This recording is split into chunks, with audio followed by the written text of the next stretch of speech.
Mind storage place on the Yunnan continent, in a small village where ordinary people lived. 5-year-old Tang, she tiptoed in her little tiger head shoes embroidered with pink peaches, hopping along the stream at the foot of the mountain. Her uneven pigtails were tied with red ribbons that swayed gently in the mountain breeze. Wild roses bloomed beautifully by the stream. Tang, she crouched down and reached out with her small, lotus-like fingers to touch the petals, when a flash of light between the rocks caught her eye. "What's that?" Tang, she brushed aside the damp moss and found a smooth pebble wrapped in faint golden patterns. Just as her fingertips touched the cool surface of the stone, a thorny branch suddenly scraped across the back of her hand. A sharp sting followed as the tiny thorn broke her skin. Before she could pull her hand back, a drop of bright red blood slid down her finger and fell right onto the golden pattern. The moment the blood touched the stone, the faint golden lines suddenly burst into dazzling light. "A golden finger?" she murmured. Before she could finish speaking, the stone exploded with radiant light, gold and red intertwining until its shape disappeared completely. Tang, she blinked in surprise. Before she could react, the glowing light shot straight into her stomach as if it had a life of its own. When she looked down in shock, her belly was flat and normal again. The pebble with golden lines had vanished without a trace, as if it had never existed. Tang, she instinctively thought, "Go in." But the faint warmth in her belly stayed quiet, giving no response. She tried several more times, even pressing her small hand gently against her stomach, but nothing happened. "Not a space?" she muttered, frowning slightly. Could it be a system? The thought had barely formed when she called out twice in her mind, "System, system." But everything around her remained silent. Only the soft rustle of the wind through the wild roses could be heard. The warmth in her belly stayed the same. No increase, no decrease, no sound, no light, nothing mechanical at all. What on earth is this thing? Tang, she stood frozen, touching her stomach, wondering if she had imagined it all. She, come back for dinner." A voice called from afar. Tang, she pressed her lips together, gave her belly one last pat, and ran toward home. Whatever that stone was, she could think about it later. Right now, dinner came first. "Come wash your hands, it's time to eat." Under the eaves, the woman's black hair was simply tied back, showing her smooth forehead. Mrs. Lee scooped a ladle of water from the bucket into a wooden basin, then turned and went back into the kitchen. Tang, she was about to answer when she suddenly saw a boy outside the fence, carrying a bamboo basket. "Brother!" Her eyes lit up, and she ran quickly toward the gate. The boy looked up at her voice, his suntanned face breaking into a smile that showed a missing front tooth. "Be careful not to fall. Shawan is back. Don't play yet. Wash your hands and eat." Mrs. Lee placed the steaming dishes on the worn wooden table and straightened a crooked clay pot. "Your father caught 2 fish in the stream this morning. The soup smells wonderful." "Wow. "I want fish soup. The biggest bowl." Tang, she said happily, watching the bowl in Liu's hand. The courtyard door suddenly opened, and a man in his late 20s walked in quickly. He wore a faded coarse linen shirt, his wheat-colored skin glowing with health. His dark brown trouser legs were splashed with mud, but his face was flushed with excitement. Aywa. The village had just said that elders from the immortal sect have arrived in town. Tomorrow they'll test the children, ages 5 to 15, for spiritual roots. The wooden spoon in Liu's hand clattered into the soup pot, splashing hot broth onto the table. Tang Shi's hand tightened around her chopsticks. Testing for spiritual roots.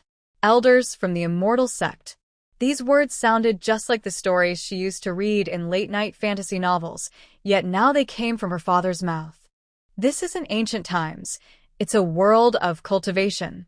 Tang Shi's small face grew tense with excitement. According to those novels, the stone she found earlier might really be a treasure. In her previous life, Tang Shi had been an ordinary office worker in the 22nd century, struggling through crowded subways and late-night deadlines. One night, after working overtime, she fell asleep as soon as she got home, and when she woke up, she was already in her new mother's womb. Luckily, she had grown up in an orphanage and had no family ties, so she accepted her new life easily. Since then, her parents and brother had loved her dearly. These 5 years had been happier than her 20-plus years before. She had thought she would live an ordinary life this time, but now she realized this was a world of cultivation. If that was true, then maybe she too could become like the heroes in those stories. The more she thought about it, the more excited she became, her little face glowing red with joy. 8-year-old Tang and swallowed hard, his eyes fixed on his father. Madame Li turned around suddenly, ignoring the pain from the hot water that had splashed onto her hand. The children who leave rarely come back. Our child. This is a great opportunity. Tang Yuan interrupted her, taking her hand and quickly leading her to the water bucket. He placed her hand inside. Remember old Zheng's daughter next door? She was chosen a few years ago, and now they say she can even fly. Let Xiao see, and go try. If they have a spiritual root, they can stay. If not, they'll come home. At least they won't have regrets later, Tang Yuan said gently, trying to comfort his wife. He didn't want the children to leave either, but what if they had talent and missed their chance? No matter the result, they had to try, so there would be no regrets. Liu took her hand out of the bucket, turned to look at her two children's hopeful faces, then at her husband. Finally, she nodded. All right, let's give it a try. Tang Yuan checked her hand. The redness had faded. Relieved, he led her to the table, pulled out a stool for her, and served each of them a bowl of fish soup. His rough hands rested firmly on the children's shoulders. Eat first, then get a good night's sleep. Tomorrow, I'll take you to town. If you really have a spiritual root. His voice trembled, and he swallowed the rest of his words. Instead, he placed the biggest piece of fish into each child's bowl. Eat up. Liu lowered her eyes, stirring her thin porridge. The spoon tapped softly against the bowl. She stared at the fish soup, the floating oil shimmering on the surface, but she suddenly lost her appetite. Scenes from the cultivation stories she had read in her past life flashed through her mind. That night, Shi lay on her small bed, her fingers unconsciously touching the spot where the stone had disappeared earlier that day. The room was quiet, with only the faint chirping of insects outside the window. Suddenly, she felt a slight tremor under her palm, as if something inside was gently beating. It wasn't strong, but it was clear. She sat up in excitement, pressing her hand down more firmly. It moved. It really moved, she whispered, holding her breath, her fingertips pressed against her abdomen, focusing on the faint sensation. But just as she tried to feel it more clearly, the vibration stopped, fading into stillness. Only the familiar warmth remained, calm and quiet, as if it had fallen asleep. She froze for a moment, pressed again, and even rubbed gently, but felt no movement at all. The clear pulses from before seemed like nothing more than an illusion. From the next room came a soft creak of wood, followed by her brother Tang and sleepy, hoarse voice through the thin wall. Sister, go to sleep. It's late. She quickly replied, Got it, brother. She quietly pulled her hand back from her stomach and lay down again, her eyes still fixed on the shadows above the bed. The strange vibration just now was like a stone dropped into a lake, and the ripples in her heart had yet to fade.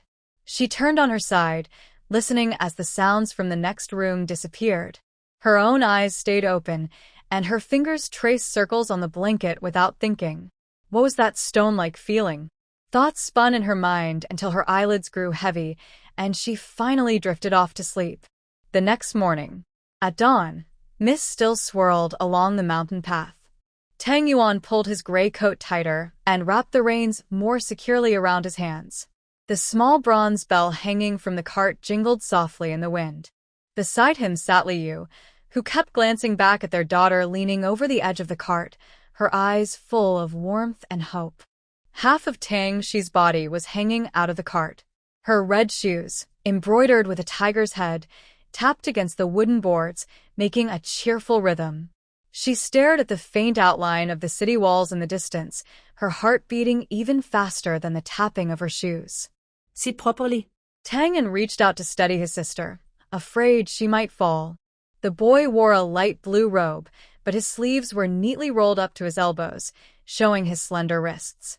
He was 8 years old now, old enough for the spirit test, and though his face looked calm, he was even more nervous than his sister.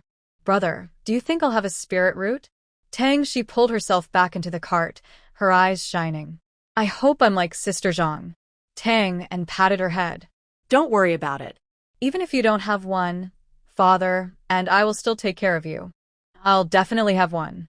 Tang si pautet. I want to be like Sister Zhang, flying on a sword and living forever."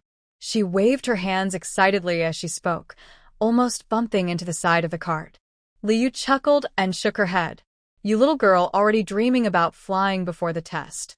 She turned to her husband. "Brother Yuan, I heard the Tianmon sect is coming to recruit disciples this year?" Tang Yuan nodded, his rough fingers tightening around the reins. "Yes, I hope both and she have spiritual roots." He didn't finish the sentence, but the light of hope in his eyes could not be hidden. The ox cart turned past the last mountain bend, and the gray-blue city walls finally came into full view. Above the gate, the 3 golden characters Luoxia town shone brightly under the morning sun. On both sides stood guards in silver armor, faint spiritual light glimmering around the swords at their waists. The line to enter the city was already long, mostly made up of parents with children. Some children wore fine clothes and sat in beautifully decorated carriages. Others, like Tang Shi's family, wore plain cloth and rode in simple ox carts. But no matter rich or poor, every parent's eyes held the same mix of hope and nervousness. "I heard that 3 children in the neighboring town were found to have spiritual roots. They were all accepted as outer disciples by the Tianmon sect," said a woman carrying a bamboo basket in front of them. "My boy is 8 this year, just the right age." Liu responded gently, though her fingers twisted the edge of her clothes without her noticing. She was 5, and was already 8. If they failed this time, she dared not think further. Their turn for inspection came quickly. A guard glanced at the ox cart and paused briefly when he saw Shi. "Here for the spirit test?"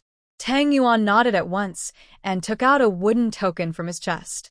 "This is the village's recommendation pass." After checking it, the guard waved them through and added, "The spirit testing platform is in the town's central square. Just follow the crowd. The test starts at mid-morning sharp. Don't be late." Inside the town, the scene grew even livelier. Shops lined both sides of the street, their signs hanging high. Some sold talismans and magical tools, others sold spiritual pills and medicines. A few stalls displayed banners reading "Take the spirit opening pill before testing," attracting many curious parents. "They're all fake," Tang whispered to his sister. "If there really were pills that could awaken spiritual roots, the great sects would have taken them all long ago." She nodded, but her eyes couldn't help wandering toward the glowing bottles and jars. On one stall, a crystal sphere filled with swirling colored mist caught her gaze. It was so beautiful, she couldn't look away. "Don't stare, let's go," Tang Yuan urged. "We still need to find a place to park." By the time they reached the central square, a long, winding line had already formed near the spirit testing platform. The sun had just climbed above the city tower's eaves, and the bronze spirit testing steel glimmered coldly in the morning light. The air was filled with noise, children crying, parents whispering instructions, startling the gray pigeons under the roof into fluttering away. So many people. Tang Yuan quickly told the 2 beside him to line up properly. A stir came from the front of the crowd. People stepped aside to make way for several figures in pale blue robes. Leading them was an elderly man with white hair and beard. His face was kind yet carried quiet authority, and every step he took seemed supported by a gentle breeze, his sleeves moving though there was no wind. "An immortal," someone gasped. 3 young people, 2 men and 1 woman, followed behind him, wearing the same robes, but in lighter shades. Jade pendants hung from their waists, glowing softly in the sunlight. She stared in awe, forgetting even to breathe. So, these were cultivators? They looked like ordinary people, yet something about them felt different, an air that was both warm and distant, like mist that could not be grasped. When the three landed lightly on the testing platform, two stood on either side of the steel. A stern-looking middle-aged man stepped forward and cleared his throat. The spirit testing ceremony begins now. When your name is called, step forward, place your hand on the steel, and wait for 10 breaths. The crowd fell silent. Even the smallest children stopped crying. Tang Yuan gently pushed Tang Shi forward and whispered, "Remember, no matter the result, don't cry." Tang Shi nodded hard, her eyes fixed on the bronze steel. Its surface was covered with intricate patterns, and 10 small grooves marked the center, each representing a different spiritual root. It was said that when a child with a spiritual root touched the steel, the matching groove would glow. First, Wang Taizhu from Wang Village. A thin, dark-skinned boy stepped forward nervously. At the man's signal, he placed his hand on the steel. 10 breaths passed, but nothing happened. No spiritual root. Next, the boy's father sighed and quietly led his son away. Tang Shi saw the tears the boy tried to hold back, and her heart tightened. Her brother Tang noticed and gently patted her head. One after another, more than 10 children were tested, but none showed a result. The mood in the square grew heavier, until Lin Xiaoyu from Qingshui village. A little girl with braided hair skipped forward and pressed her small hand on the steel. After 3 breaths, the groove for the water element suddenly glowed blue. Water spiritual root. The middle-aged man's voice rose several tones in surprise. The female cultivator beside him stepped forward and said gently, "Don't be afraid, little girl. Stand behind me." Lin Xiyu's parents were so moved that they couldn't speak, only nodding again and again. The little girl, still confused, asked, "Immortal, can I become one too?" The woman couldn't help but smile. "Yes, little sister, you can become one too." This small moment lightened the mood, and the testing continued. Tang Shi counted the people ahead of her, her palms growing sweaty again.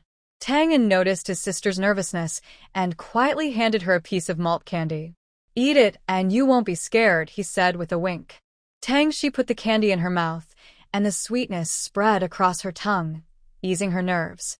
Just then, Qingshan village, Tang Shi. Her heart skipped a beat, and the candy almost got stuck in her throat. Li Yu gently pushed her forward. "Go on, don't be afraid." Tang Shi took a deep breath and stepped ahead. She could feel everyone's eyes on her, and her steps felt light and unsteady. Reaching the spirit testing monument, the middle-aged man motioned for her to raise her hand. The bronze surface was cold to the touch. Tang Shi closed her eyes and silently prayed, "Please, let me have a spirit root. Please." 1 breath, 2, 5. The monument remained still. Her heart sank. Could it be that she truly had no fate with the immortal path? Then, at the 7th breath, a sharp pain shot through her palm. Tang Shi almost pulled her hand back, but forced herself to endure it. A warm current flowed from the monument into her body, moving through her veins. "Look!" Someone in the crowd shouted. Tang Shi opened her eyes. On the bronze monument, the groove representing the ice element shone with dazzling white light. "A mutated ice spirit root," the middle-aged man exclaimed, his voice trembling with shock. Tang Shi froze, unable to believe her eyes. She really had a spirit root, and a rare mutated one at that. The female cultivator quickly stepped forward, her eyes bright with excitement. "Tang Shi, come, stand behind me," she said warmly but firmly. "Okay," Tang Shi replied, still dazed, and instinctively moved behind her. The middle-aged man calmed himself and continued, "Qingshan village, Tang and Tang." She turned to look at her parents and brother. Tang Yuan and Li Yu were already in tears of joy. Tang En's eyes shone with pride as he nodded firmly to her, then stepped forward toward the spirit testing monument. After 3 breaths, the spirit testing monument shone with a dazzling purple light. Wow! Mutated thunder spirit root. The middle-aged man's voice trembled with excitement, his hands shaking uncontrollably. 2 mutated spirit roots. "Hurry, junior brother, stand over here." The man quickly pulled Tang, and to stand beside Tang Shi. He took 2 pieces of pastry from his storage pouch and handed them to the siblings. Here, have some first. After the test, I'll take you to meet your parents. Next, from Nyoto village, Zhangya. Fire, wood, and earth, 3 spirit roots. No spirit root. No spirit root. 3 spirit roots. Last one, from Baishir village, Ludajwang. A tall, sturdy boy stepped forward. He looked about 14 or 15, nearly the upper age limit for testing. He pressed his calloused hands against the monument, his eyes filled with desperate hope. 10 breaths passed, and the monument remained still. Lu Dazhuang didn't leave right away. He stared at the monument as if sheer willpower could make it glow. Only when the middle-aged cultivator coughed impatiently did he stumble back, the light in his eyes fading away. No impossible. He muttered. I can feel it. I know I can. Tang Shi noticed his trembling hands, not from fear or sadness, but from anger, the kind that comes from being mocked by fate. Let's go, Dazhuang. A bent old farmer tugged at his arm. Come home. Your mother's waiting. Lu Dazhuang shook off the old man's hand and suddenly rushed toward the monument. Let me try again. Just one more time. The scene turned chaotic. 2 silver-armored guards quickly stepped forward to restrain him, but the boy's strength was so great that they struggled to hold him down.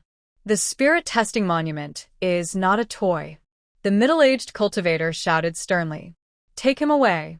As Lu Dazhuang was dragged off, the despair in his eyes made Tang Shi look away. His final glance at the monument was like one directed at an old friend who had betrayed him. Sometimes, the female cultivator beside Tang Shi sighed, the closer a mortal is to the threshold of cultivation, the harder it is for them to accept having no spirit root, especially those born strong or clever. They always believe they're different. Tang Shi thought of the blacksmith's son in her village, a boy strong enough to lift stones that even grown men couldn't move, yet simple-minded and dull. If he were to take the spirit test, would he also lose control like Lu Dazhuang? The spirit testing ceremony finally ended. A total of 57 children of the right age were tested, and only 5 showed spiritual roots. Tang Shi and Tang had mutated roots, Lin Xiaoyu had a water root, and the other 2 had triple roots. My name is Zhang Yi. These 2 are Zhang Yiyao and Zhou Yun. You may call us senior brother and senior sisters. You have 1 hour to say goodbye to your families. After that, we will leave for Blue Wind City to meet the others, said the middle-aged cultivator Zhang Yi, pointing to the 2 women beside him.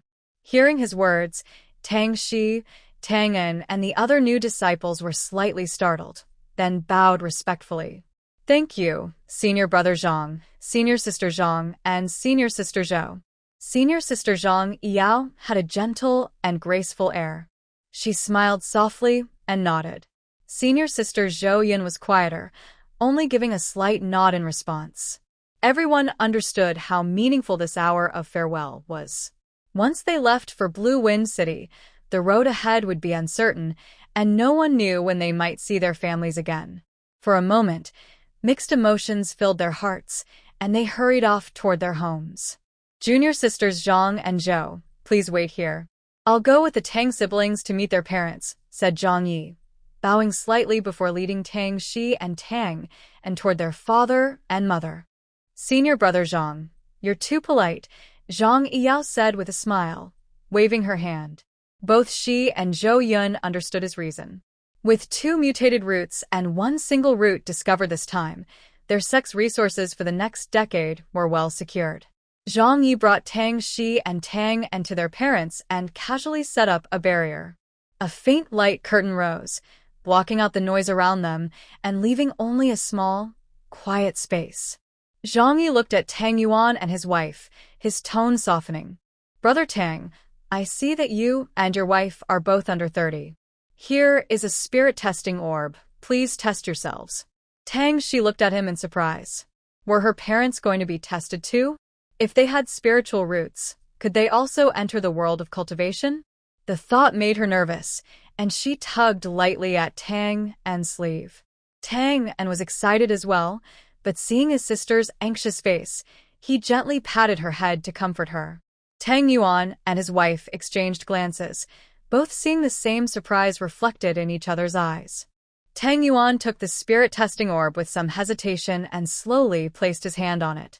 At first, the crystal-like sphere showed no reaction, but after a moment, it began to glow with a steady red light. Fire spiritual root, Zhang Yi nodded and gestured for Liu to try. Liu took a deep breath and placed her hand on the orb as well. This time, a soft green light appeared, brighter than Tang Yuan's, gently rippling inside the sphere. With spiritual root, Zhang Ye's eyes showed understanding. No wonder their child had two rare spiritual roots. Both parents had good ones. If they had entered the cultivation world 20 years earlier, their achievements would have been great. What a pity. Still, with such a gifted child, their own future might hold promise too. Though not top-level roots, it's rare to have any at your age. You may join Tianlan sect as service disciples. Tang Yuan and his wife stood frozen, clearly not expecting that they could still step onto the path of cultivation. Their eyes were full of disbelief. Tang Yuan's lips trembled as he spoke, his voice shaking with emotion. Immortal Master, is this true? We can also join Tianlan sect? His wife clutched the corner of her clothes, her eyes turning red. Her gaze toward Zhang Yi was filled with both hope and fear. The word service disciple sounded like a great blessing. At least they could stay with their children and watch them grow. Tang and couldn't hold back his excitement anymore. He jumped up, grabbed his sister's hand, and laughed. Father, Mother can come with us too. Tang she nodded hard, her face finally showing a bright smile. Zhang Yi nodded slightly. Since you are related to junior brother Tang and junior sister Tang, you may have more chances in the future. Tang Yuan took a deep breath, pulled his wife beside him, and bowed deeply to Zhang Yi. Thank you, Immortal Master, for your kindness. Even as service disciples, we are willing to do anything as long as we can stay with our children. The couple exchanged a look, both seeing the same joy and relief in each other's eyes. Liu wiped the corners of her eyes, but her lips curved into a smile. Being together as a family is the best thing of all. All four of them smiled sincerely, and even the air around them seemed lighter and warmer. The heaviness of their farewell was swept away by this sudden turn of events. Though the road ahead was uncertain, having each other's company gave them endless courage. Zhang Yi looked at the smiling faces of the family of four before him, a faint emotion hidden in his gentle smile. Memories from 500 years ago surged in his mind. Back then, in this very place where spiritual roots were tested, a family had 3 children who all possessed rare single or dual spiritual roots.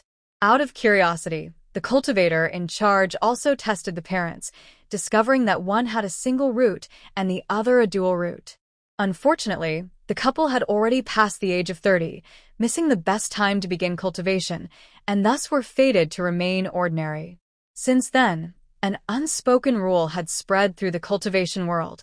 If a family produced children with exceptional spiritual roots and the parents were under 30 and possessed roots themselves, they could enter a sect as servant disciples.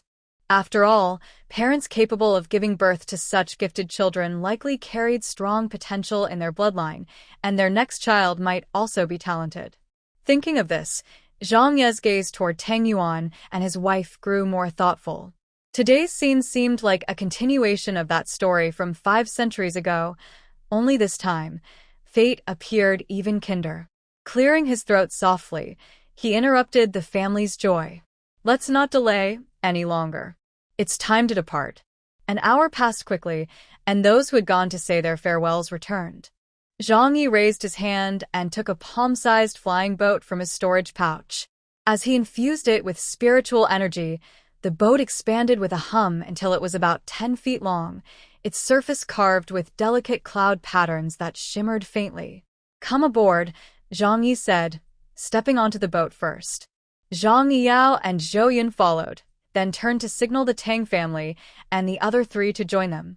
Tang En and his sister curiously touched the boat's railing, while their parents stood a little nervously to the side.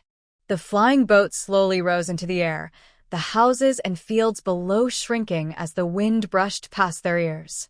Zhang Yi guided the vessel steadily forward, his eyes fixed on the misty horizon. In the direction of Blue Phoenix City, faint lights were already gathering. Other cultivators and disciples were likely heading there as well. The journey to Blue Phoenix City will take about half a day, Zhang Yi said calmly, forming a hand seal to stabilize the boat's path. You may rest for a while. Tang Shi leaned over the edge, peering down with excitement. Father, look. That mountain is so tall, she exclaimed. Tang joined her, his face full of wonder. A family of 4 sat close together on the flying boat, watching the changing scenery. The tension they had felt before was now replaced by excitement for the journey ahead. Tang Shi looked at her parents, chatting happily, and her brother pointing excitedly at the view. She quietly clenched the corner of her clothes, a clear thought forming in her heart. No matter if the road ahead was smooth or rough, calm or full of challenges, as long as the 4 of them stayed together, there was nothing to fear. She leaned gently against her mother, breathing in the familiar scent of soap, and looked up at the drifting clouds outside the flying boat. A peaceful smile appeared on her face. In the days to come at Tianlan sect, even if she and her brother had to study hard and their parents had to do chores, as long as they could see each other and stay close, that would be enough. She, look over there. Her brother Tang and suddenly tugged at her sleeve, pointing at a spirit bird with wings as wide as a man's height gliding past in the distance. Tang Shi smiled and nodded, her heart growing even more certain. No matter how far or difficult the road, as long as the family stayed together, they could face anything step by step. The flying boat slowly descended, and a grand city came into view. The city walls were built from massive gray-blue stones, towering high and covered with defensive runes that shimmered faintly under the sunlight. Above the gate, 3 bold characters spelled Blue Phoenix City, their strokes full of strength and grace. Zhang Yi guided the flying boat down to an open area outside the city, where many other flying tools were already parked. Groups of cultivators stood around chatting, and the air was filled with a faint energy. We've arrived, Zhang Yi said, putting away the flying boat into his storage pouch. Follow me. We'll meet up with the others. Tang Shi and Tang and looked around curiously as the family followed Zhang Yi toward the gathering crowd. The city's mix of grandeur and solemnity filled them with both excitement and nervous anticipation for what was to come. Before long, they reached a more luxurious flying boat. Uncle Li, Zhang Yi greeted, bowing slightly to a woman in a blue robe who stood at the front. The woman turned around. Her expression was calm and composed, her hair neatly tied up, and a jade pendant engraved with cloud patterns hung at her waist. The energy around her was steady and powerful. Seeing Zhang Yi salute, she gave a small nod and said in an even voice, Zhang Yi, is everyone here? Yes, Uncle Li, Zhang Yi replied, stepping aside to reveal the group behind him. There are 7 people with spiritual roots in total. Master Li's gaze swept over Tang Yuan, his wife, and their 2 children, pausing briefly on each of them before finally resting on Zhang Yi. Very well, she said calmly. Take a short rest. We will depart for the sect in half an hour. After a pause, she added, the others who will travel with us are waiting over there. Take them to join the group. Yes, Master, Zhang Yi replied, then led Tang Shi and the others toward a nearby group of people. After bringing them over, Zhang Yi returned to Master Li's side and bowed. Master, I have brought 2 with mutated spiritual roots. The 2 elders with them are their parents, both possessing single spiritual roots. At his words, Master Li's cool expression shifted slightly, her eyes turning toward the siblings, Tang En and Tang Shi. Her tone carried a hint of excitement. Mutated spiritual roots? And 2 of them? This trip was indeed worthwhile. Well done, Zhang Yi. There will be something interesting to see when we return to the sect. She gently rubbed the jade pendant at her waist, a faint smile playing on her lips. Since their parents have single spiritual roots, their bloodline is quite good. When they are placed among the workers, make sure they are treated well and not worn down by trivial matters. Yes, Master. I will see to it, Zhang Yi replied respectfully. Master Li nodded slightly and said no more. Her gaze turned to the distance, as if sensing the movements of the other groups. Under the sunlight, her blue robe fluttered lightly, and the calm aura around her seemed to quiet the noise nearby. As the last few groups landed their flying artifacts, the open space filled with people, and the chatter gradually faded. Master Li looked over everyone present, confirming that no one was missing, then raised her voice. "All right, let's go." With that, she stepped onto the flying vessel first. The others followed one after another. Tang Shi and her family boarded as well, and once everyone was on, the vessel rose and flew toward the direction of Tianlon sect. Blue Phoenix City slowly shrank into a small beneath them. Ahead stretched endless mountains and drifting clouds, the beginning of their journey into the world of cultivation. For the next month, Tang Shi's family rarely left their quarters. After a month of steady flight, everyone gathered on the deck. The flying vessel passed through the last layer of clouds, and the full view of Tianlon sect finally appeared before them. Towering immortal peaks rose from the earth, shrouded in mist. Waterfalls cascaded down cliffs into clear pools below, the splashing water catching the sunlight and scattering into shimmering colors. Countless pavilions and towers were built along the mountains, some floating in midair, others hidden deep within the forest. The wind chimes hanging from the eaves rang softly in the breeze, blending with a faint sound of chanting, creating a scene full of celestial grace. "That is the Tianlon sect," Zhang Yi said, pointing toward the tallest main peak ahead. His tone carried a hint of awe. "The main peak is called Lingshao Peak. It is the heart of the sect." Tang Shi and her family of four leaned against the railing, gazing at the breathtaking sight before them, their eyes filled with wonder. Tang and couldn't help exclaiming, "Wow, it's much taller than the mountains in our village."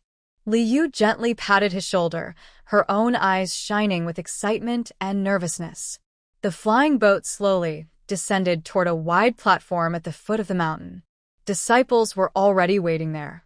At the edge of the platform stood a huge stone tablet engraved with 3 ancient characters, Tianlon sect. A faint spiritual pressure radiated from it. After escorting them there, Uncle Li and Zhang Ye's group took their leave. A cultivator at the golden core stage flew above the square, his clear voice reaching everyone present. "My surname is Zhou. I will be presiding over today's disciple initiation ceremony." Suspended in midair, Master Zhou's robes fluttered gently in the mountain wind. The subtle pressure unique to a golden core cultivator spread around him, making the crowd below fall silent without realizing it. His voice sounded again, echoing across the square. "The first stage is the Cloud Steps trial. It tests one's willpower and determination." He paused, his gaze sweeping over the line of children. "Those who can climb 400 steps will pass the basic test. Of course, the higher you climb, the greater your potential, and the better the guidance and resources you will receive. As for those who fail to reach 400 steps, Master Zhou continued, his calm tone carrying undeniable authority, you will be placed in the outer sect or assigned to general duties. Once you reach the foundation establishment stage, you may retake the spiritual root test and choose again whether to enter the inner sect or remain outside." At his words, the children's expressions grew serious. Tang and quietly clenched his fists, and Tang Shi pressed her lips together. 400 steps didn't sound like much, but looking at the staircase disappearing into the clouds, radiating an invisible pressure, no one dared to take it lightly. The atmosphere in the square grew tense. All eyes turned toward the glowing white cloud steps, waiting for the trial to begin. Master Zhou's voice suddenly rose, filled with inspiring strength that spread across the square. "Now begins the first stage of the test. Climb 400 steps to pass. 500 steps is average. 600 steps is good. 700 steps is excellent. 800 steps marks the best among the excellent, with great hope of forming a spirit core before 100 years of age. 900 steps means that as long as one does not fall midway, the path to ascension is certain, and as for those who reach the top, 999 steps." He paused, his eyes shining with solemn respect. "That person will be a true genius, one who can lead an entire era." His words instantly set the square ablaze with excitement. The children's eyes burned with determination, and the parents clenched their fists, their hearts pounding with hope. Mr. and Mrs. Tang exchanged a glance, seeing the same wish in each other's eyes. Not that their children must reach the top, but that they could at least step firmly onto the 400th step, taking their first step on the path of immortality. Tang took a deep breath and whispered to his sister, Cece, "Let's do our best." She nodded hard, her small hands clenched tightly, her eyes fixed on the stairway that led into the unknown. Her heart beat faster, her palms slightly damp, but she still held her fists tight. She looked at the stairway disappearing into the clouds, where glowing runes shimmered like countless eyes quietly watching every person about to begin the trial. Her brother Tang gently nudged her arm and said softly, "Don't be afraid. If you get tired, rest a bit. We'll take it slow." She turned to glance at him, then looked toward their parents' encouraging gaze. Taking a deep breath, she answered firmly, "Okay." The nervousness in her heart slowly turned into stubborn resolve. No matter how hard the stairway was, she would keep climbing. At the very least, she had to keep up with her brother. Having lived 2 lives, she had to see the view from the mountaintop to make this life worthwhile. When her eyes returned to the stairway, the endless steps no longer seemed so frightening. Instead, they looked like challenges she had to overcome. She straightened her small back quietly, waiting for her turn to begin. Following Tang, she stepped onto the first step of the stairway to the clouds. The white jade beneath her feet felt cool to the touch. But as soon as she took the second step, the world around her suddenly shifted. The waiting crowd and the noise of the square vanished without a trace. The space around her felt empty, filled only with endless white mist. Even the staircase seemed to float in the air. She turned instinctively, but her brother was nowhere to be seen, as if the whole world had vanished, leaving only her and the staircase stretching upward into the clouds. "Brother?" "Tang," she called softly. Her voice spread through the mist, but received no reply. She steadied herself, stopped looking back, and focused on the steps ahead, climbing one by one. The higher she went, the heavier the pressure beneath her feet became. By the time she reached the 400th step, she could already see the swirling clouds below. When she stepped onto the last stair, the weight pressing on her body suddenly eased, as if a great burden had been lifted. Breathing lightly, she looked down at her footprints, then raised her eyes toward the stairs hidden in the mist above. Without hesitation, she paused only to catch her breath before continuing upward. The steps beneath her glowed softly, the runes on them shining with a gentler light, as if silently encouraging the girl who refused to stop. As soon as she stepped onto the 500th stair, the white mist around her churned violently and, in an instant, turned into the familiar scene of Qingshan village, the old locust tree by the gate, the strings of corn hanging under the eaves, and her mother busy at the stove. Even the air carried the warm scent of home-cooked food. "Xixi, come eat." "Your father and brother found some wild greens on the mountain. Tonight we'll make your favorite dumplings," her mother called softly, waving to her. She froze, her eyes growing hot as she almost cried out, "Mother!" But wait, weren't her parents and brother all at Tianlan sect? She blinked hard, and when she looked again, her mother was gone. Only the endless staircase remained. Taking a deep breath, she calmed her heart and continued climbing. When she reached the 700th step, the mist suddenly cleared. She found herself standing in a familiar office. In front of her was a desk, and across from it, her boss slammed a hand on the table, shouting angrily, spittle flying onto her and the co-worker beside her. "Even a simple report like this can't be done, right? No bonuses this month." The co-worker shrank back, too scared to speak, while she stood frozen. The scene, the tone, it was all just as annoying as she remembered. She took a deep breath. Instead of shrinking back like her co-worker, she straightened her small frame and gave the shadowy figure a cold glance. Watching the boss shouting with spit flying, the anger she had held back in her past life suddenly flared up. With her hands on her hips and her chin raised, she snapped, "If the report's wrong, just say so. What's the point of slamming the table? Dock my bonus if you want. Who cares about your little bit of money?" With management like yours, it's a wonder the company hasn't gone under already. Her words came fast and sharp, like a string of firecrackers, spilling out everything she hadn't dared to say before. Finally, she glared and added, "Just be quiet already. You're giving everyone a headache." The boss's shadow froze, his anger stiffening on his face. His mouth opened, but no sound came out. Seeing his stunned look, the frustration in Tang Shi's heart vanished completely. She was about to add another remark when the office around her suddenly began to shake violently. Desks, chairs, people, and walls twisted like crumpled paper, then shattered into points of light and melted back into the white mist. She found herself standing steadily on the 700th step of a long staircase. Tang Shi shook her arms, the corners of her mouth lifting. Sure enough, letting it out felt much better than holding it in. Humming softly, she stepped forward again, her pace lighter, and even the pressure on the steps seemed to ease. High above, when a faint but steady light appeared on the 800th step of the cloud ladder, the crowd that had been quietly talking suddenly erupted. That's a child, right? She looks only about 5.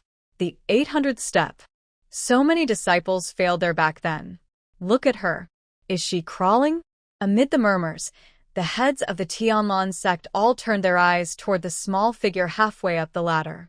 Through the swirling mist, they could faintly see the child covered in dirt and blood, her palms and knees scraped raw, yet still pushing forward with all her strength.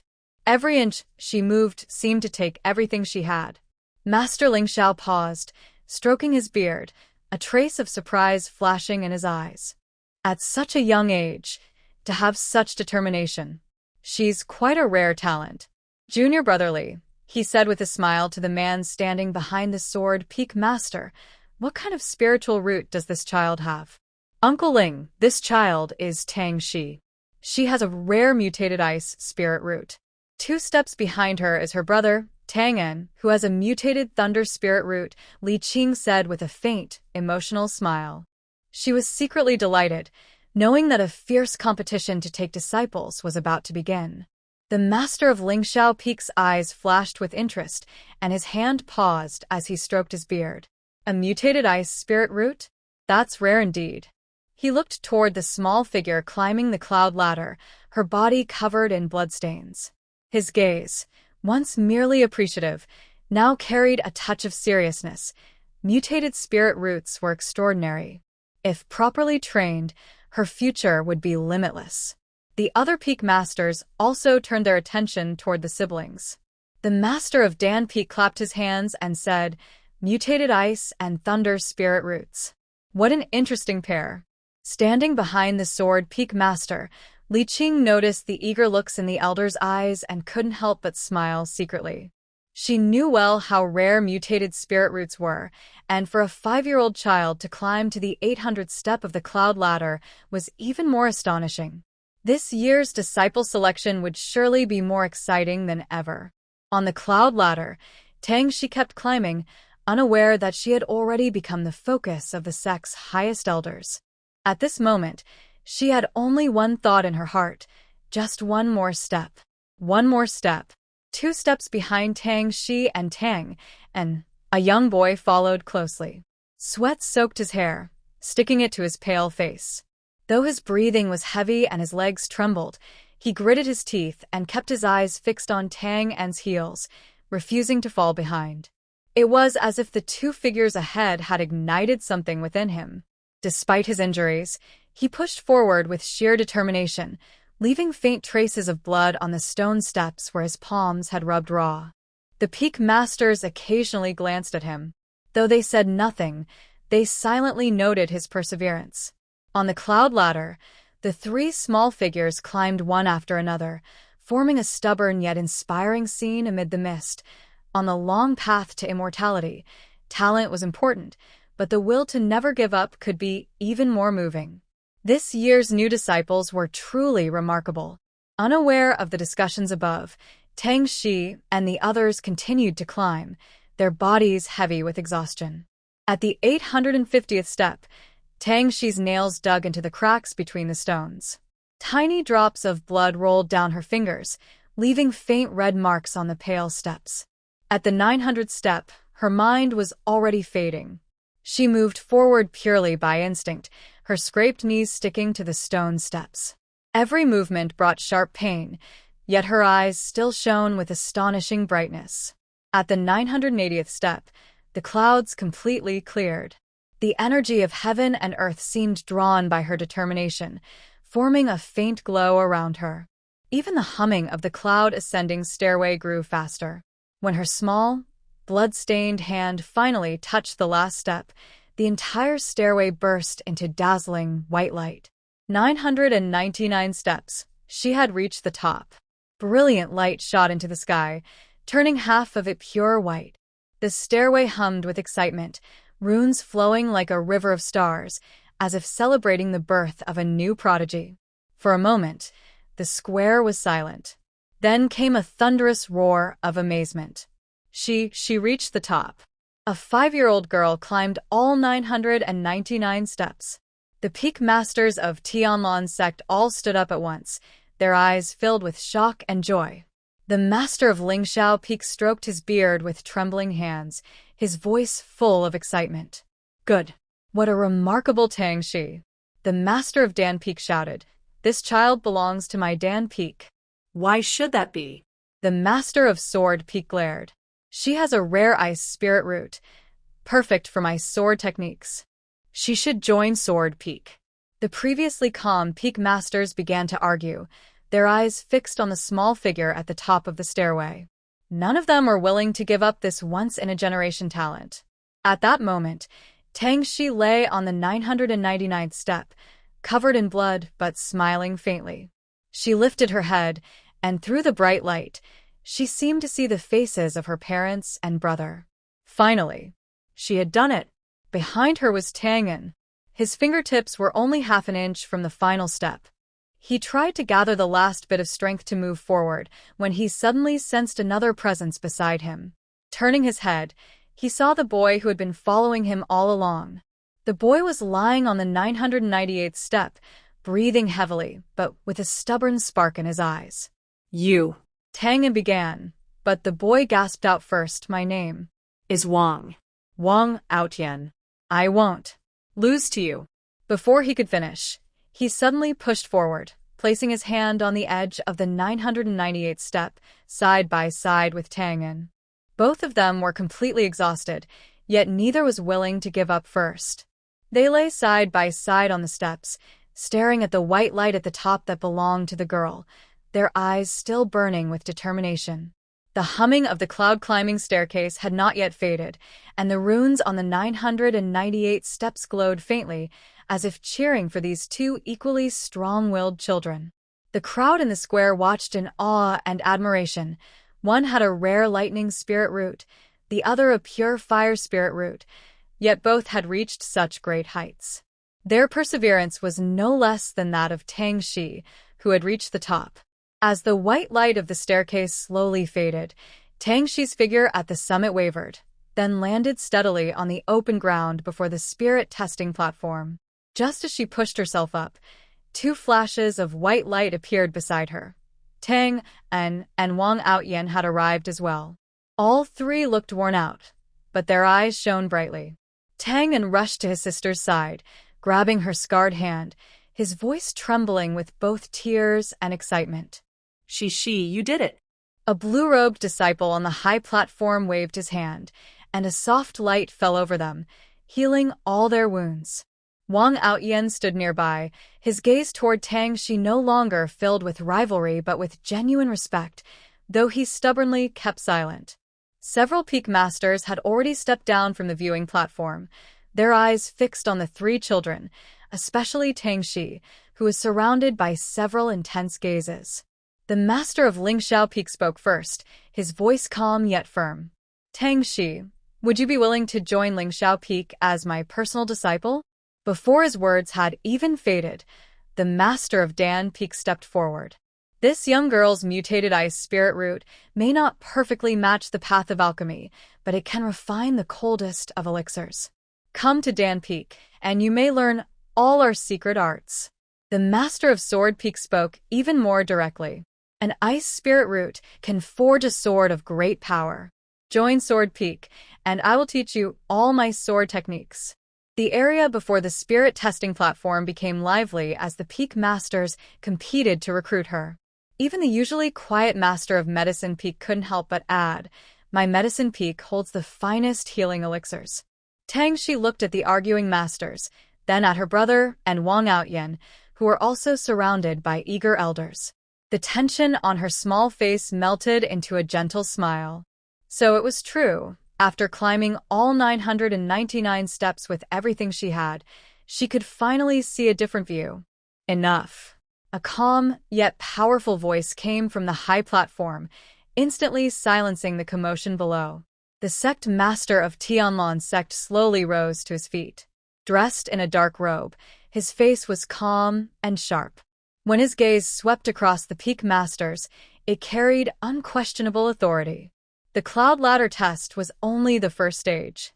Your determination and willpower have been proven, but the path to immortality is long. One's foundation and potential matter even more. His voice was not loud, yet it reached everyone clearly. When the second round of spiritual root retesting is complete, we will then decide on taking disciples. Though the Peak Masters were reluctant, they knew the sect master was right.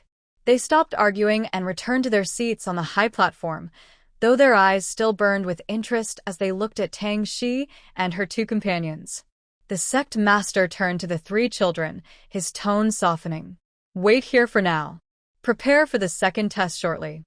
My name is Wang Outyan, from the Wang family of Tianlan City." Tang Shi had been whispering to Tang, and when the proud voice interrupted her, she paused, still holding her brother's hand. She looked up at the boy, frowning slightly. Wang Outyan. Why does that name sound so familiar? She thought for a moment, but decided it wasn't important. Tang An raised an eyebrow, about to speak, but Tang Shi gently tugged his sleeve and smiled politely at Wang Outyan. "I'm Tang Shi, and this is my brother." Tang and Wang Outyan seemed surprised by her calm response. He froze for a moment, then awkwardly muttered, and turned his head away. An hour later, all the children who had passed the first test stood below the high platform. On the platform, the sect master and the Peak Masters were already seated, their eyes scanning the group of children under 10 with both scrutiny and expectation. The square gradually fell silent. Everyone knew the second test, the spiritual root retest and comprehension assessment, was about to begin. Tang An quietly nudged his sister. "Don't be afraid. We'll do great." Tan Si note that. Out of the corner of her eye, she saw Wang Outyan clenching his fists, his gaze fixed on the platform with fierce determination. She couldn't help but smile slightly. The nervousness in her heart faded, replaced by a spark of excitement. They would pass the second gate of the immortal path as well. On the platform, Elder Zhou's voice, carried by spiritual energy, spread across the square. The second stage begins now, spiritual root retesting and registration.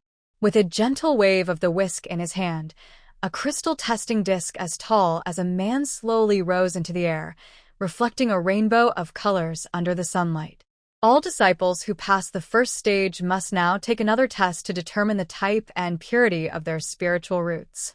The results will be an important basis for assigning you to your sect divisions.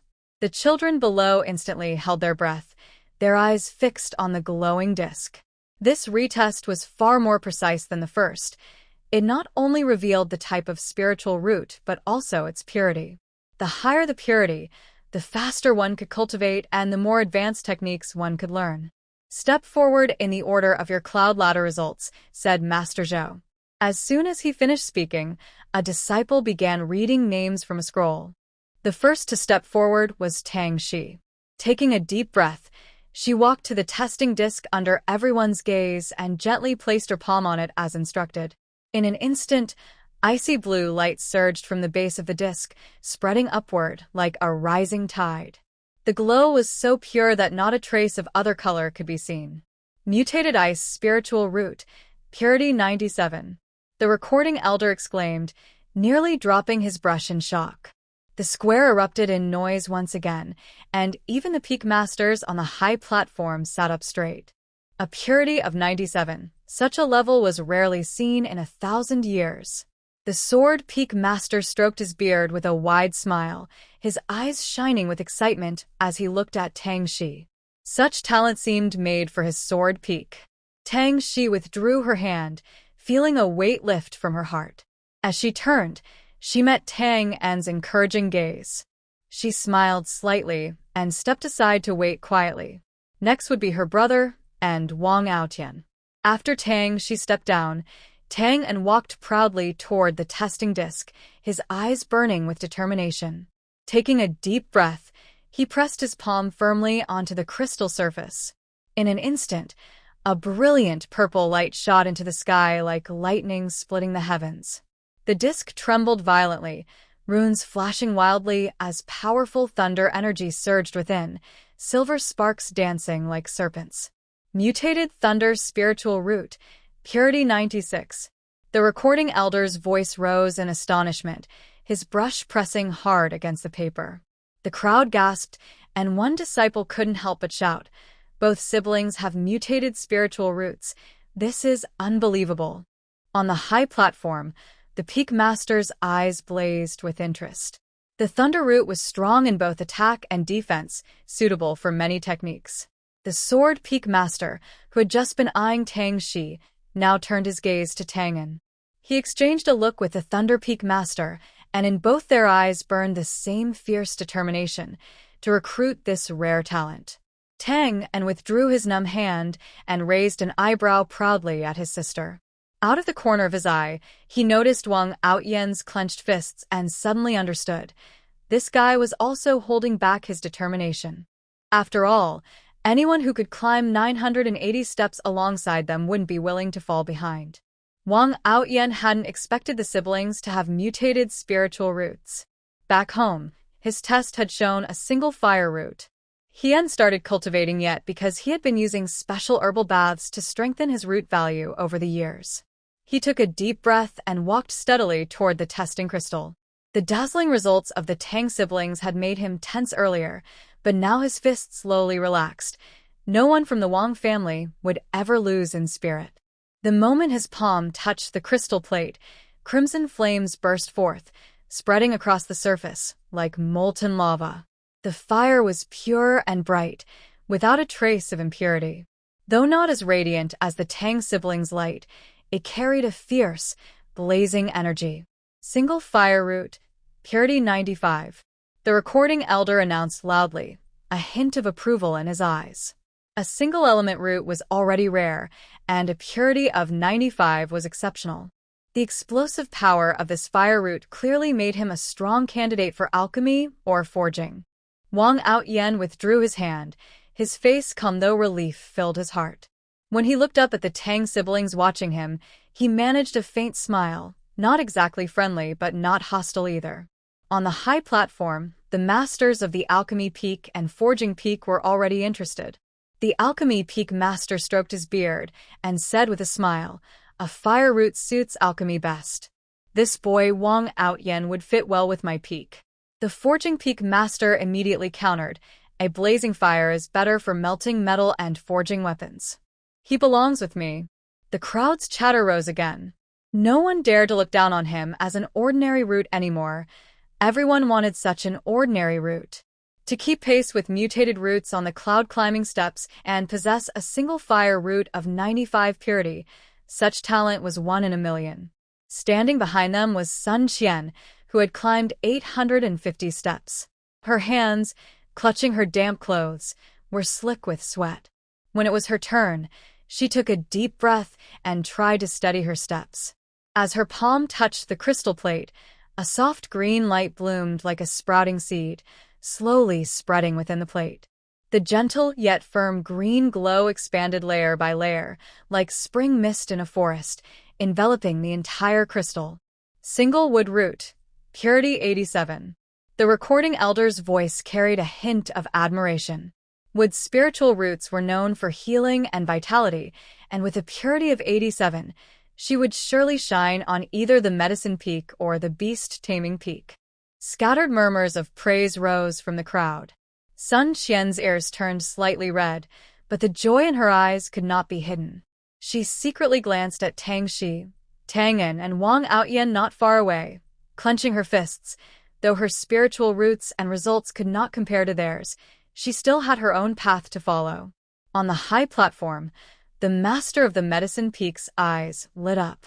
Turning to the elder beside him, he said with a smile, "This child has a calm heart and suitable roots.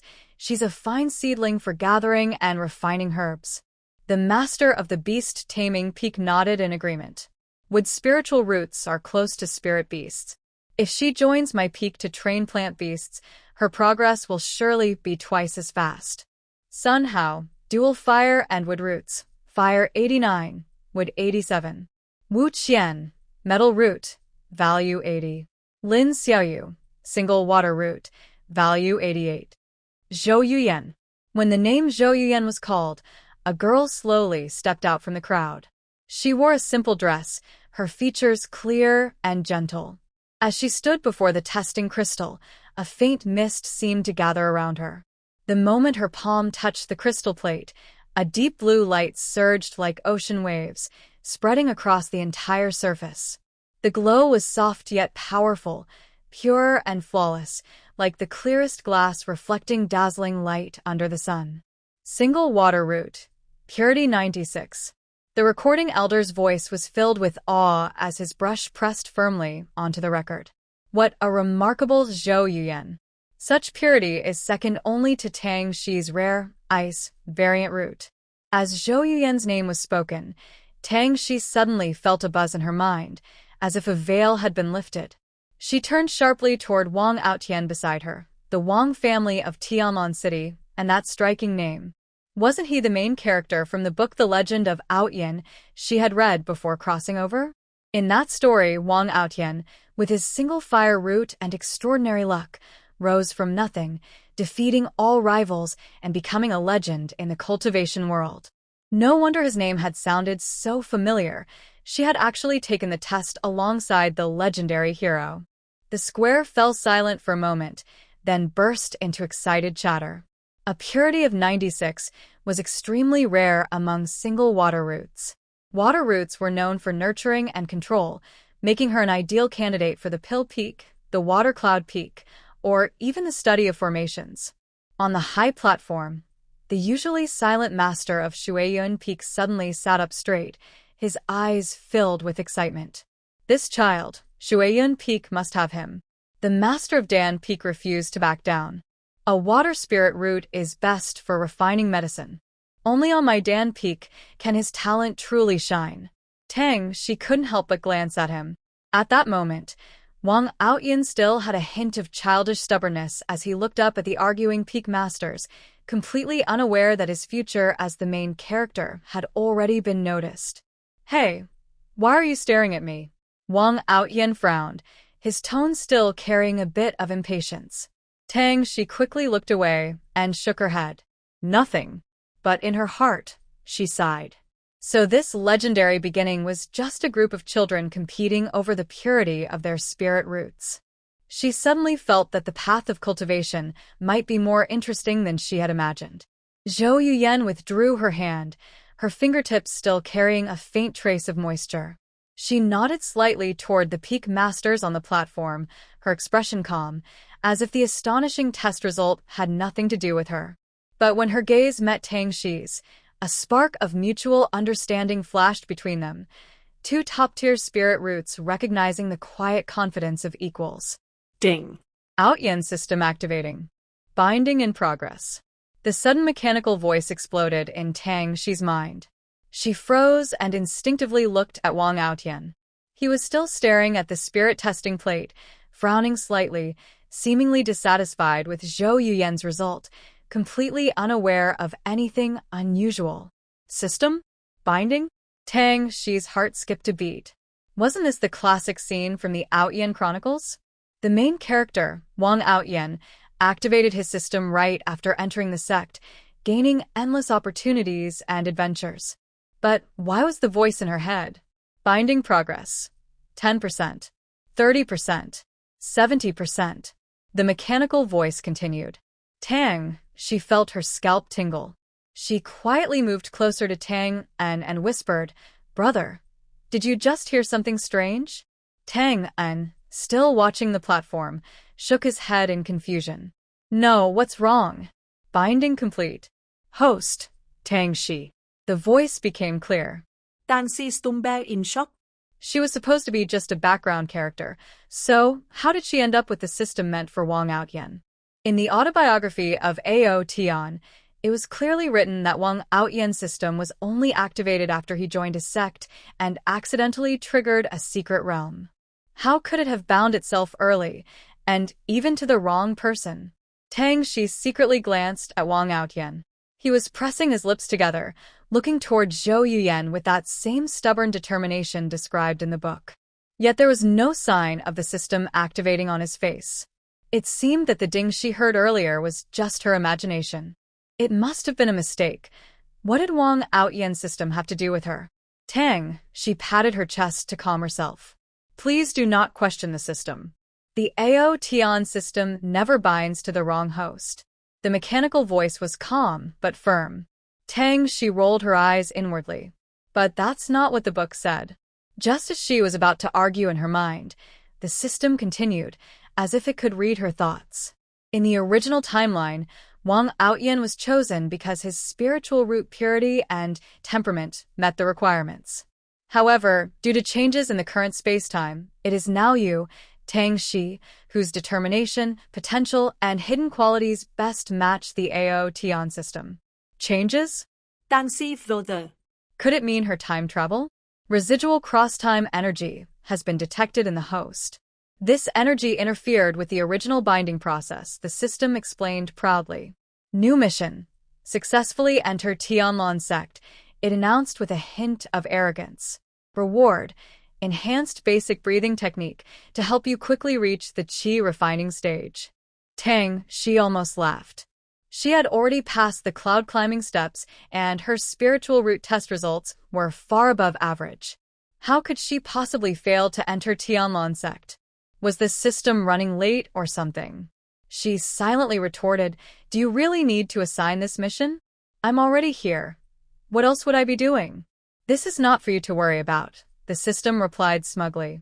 "Just complete the mission. I always put my host's interests first. This mission is a basic requirement to confirm your status as an official disciple." Tang, she was speechless. Fine. She didn't understand this proud system's logic, but since the mission matched her own goal, she might as well complete it. As the last disciple's spiritual root test was recorded, Elder Zhou raised his whisk and announced loudly, "The retesting is complete. Next, the peak masters will choose their disciples." As soon as he finished speaking, the peak masters on the high platform could no longer hold back their excitement. The master of Lingxiao Peak was the first to rise, his gaze fixed on Tang Shi. "Tang Shi, your mutated ice spirit root has a purity of 97. You also ranked first on the cloud ascending ladder. If you join my Lingxiao Peak, I will personally teach you the 9 heavens ice technique. What do you say?" Before he finished speaking, the master of Sword Peak stepped forward. "Such determination at your age, and with an ice spirit root, no less. You're perfect for forging an ice sword. Join my Sword Peak, and within 10 years, I guarantee you'll become the strongest young sword cultivator in the sect." Not to be outdone, the master of Pill Peak smiled warmly. "An ice spirit root allows precise control of fire, ideal for alchemy. My Pill Peak has a body-tempering pill made from 1,000-year snow lotus. It will help you break through your limits faster. What do you think?" The Peak Masters argued heatedly, leaving Tang Shi a little overwhelmed. She quietly hid behind Tang and Ding. Multiple Peak Masters have extended invitations. Side quest triggered. Choose the faction most compatible with your spirit root. Reward, spiritual affinity 5%. The system's voice sounded in her mind. Tang Shi's heart stirred. Increased spiritual affinity meant she could absorb energy faster. She looked at the Peak Masters, recalling the traits of her ice spirit root. It suited both the sharpness of sword cultivation and the secret arts of Lingxiao Peak.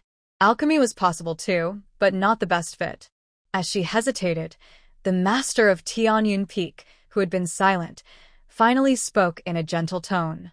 My Tianyan Peak is not known for combat, but we specialize in ice formations and spirit control. Your ice spirit root matches us perfectly. If you join, I will teach you a unique method to control ice energy, allowing you to command the power of ice to protect yourself and others. Protect herself and others? Tang, she looked up sharply at the Tianyan Peak Master. Just as she was about to agree, a clear, teasing voice interrupted. Well, this is quite lively. A calm yet playful voice came from outside the crowd. Everyone turned to see a woman in a pale moon-colored robe walking toward them. A jade pendant hung at her waist, her long hair casually tied up. Her expression was relaxed, yet no one dared underestimate her. The pendant bore the character Lan, marking her as one of the highest-ranking members of the Tianlan sect, the Dao Lord Lan Yu, a cultivator of the Great Ascension stage. The words "I am willing" froze on Tang Shi's lips, her heart skipping a beat. In the proud Heaven Chronicle, Lan Yu was a mysterious figure, her power unfathomable, often in seclusion, yet always appearing at crucial moments. And She was known to dislike the gentle ways of Tianyan Peak.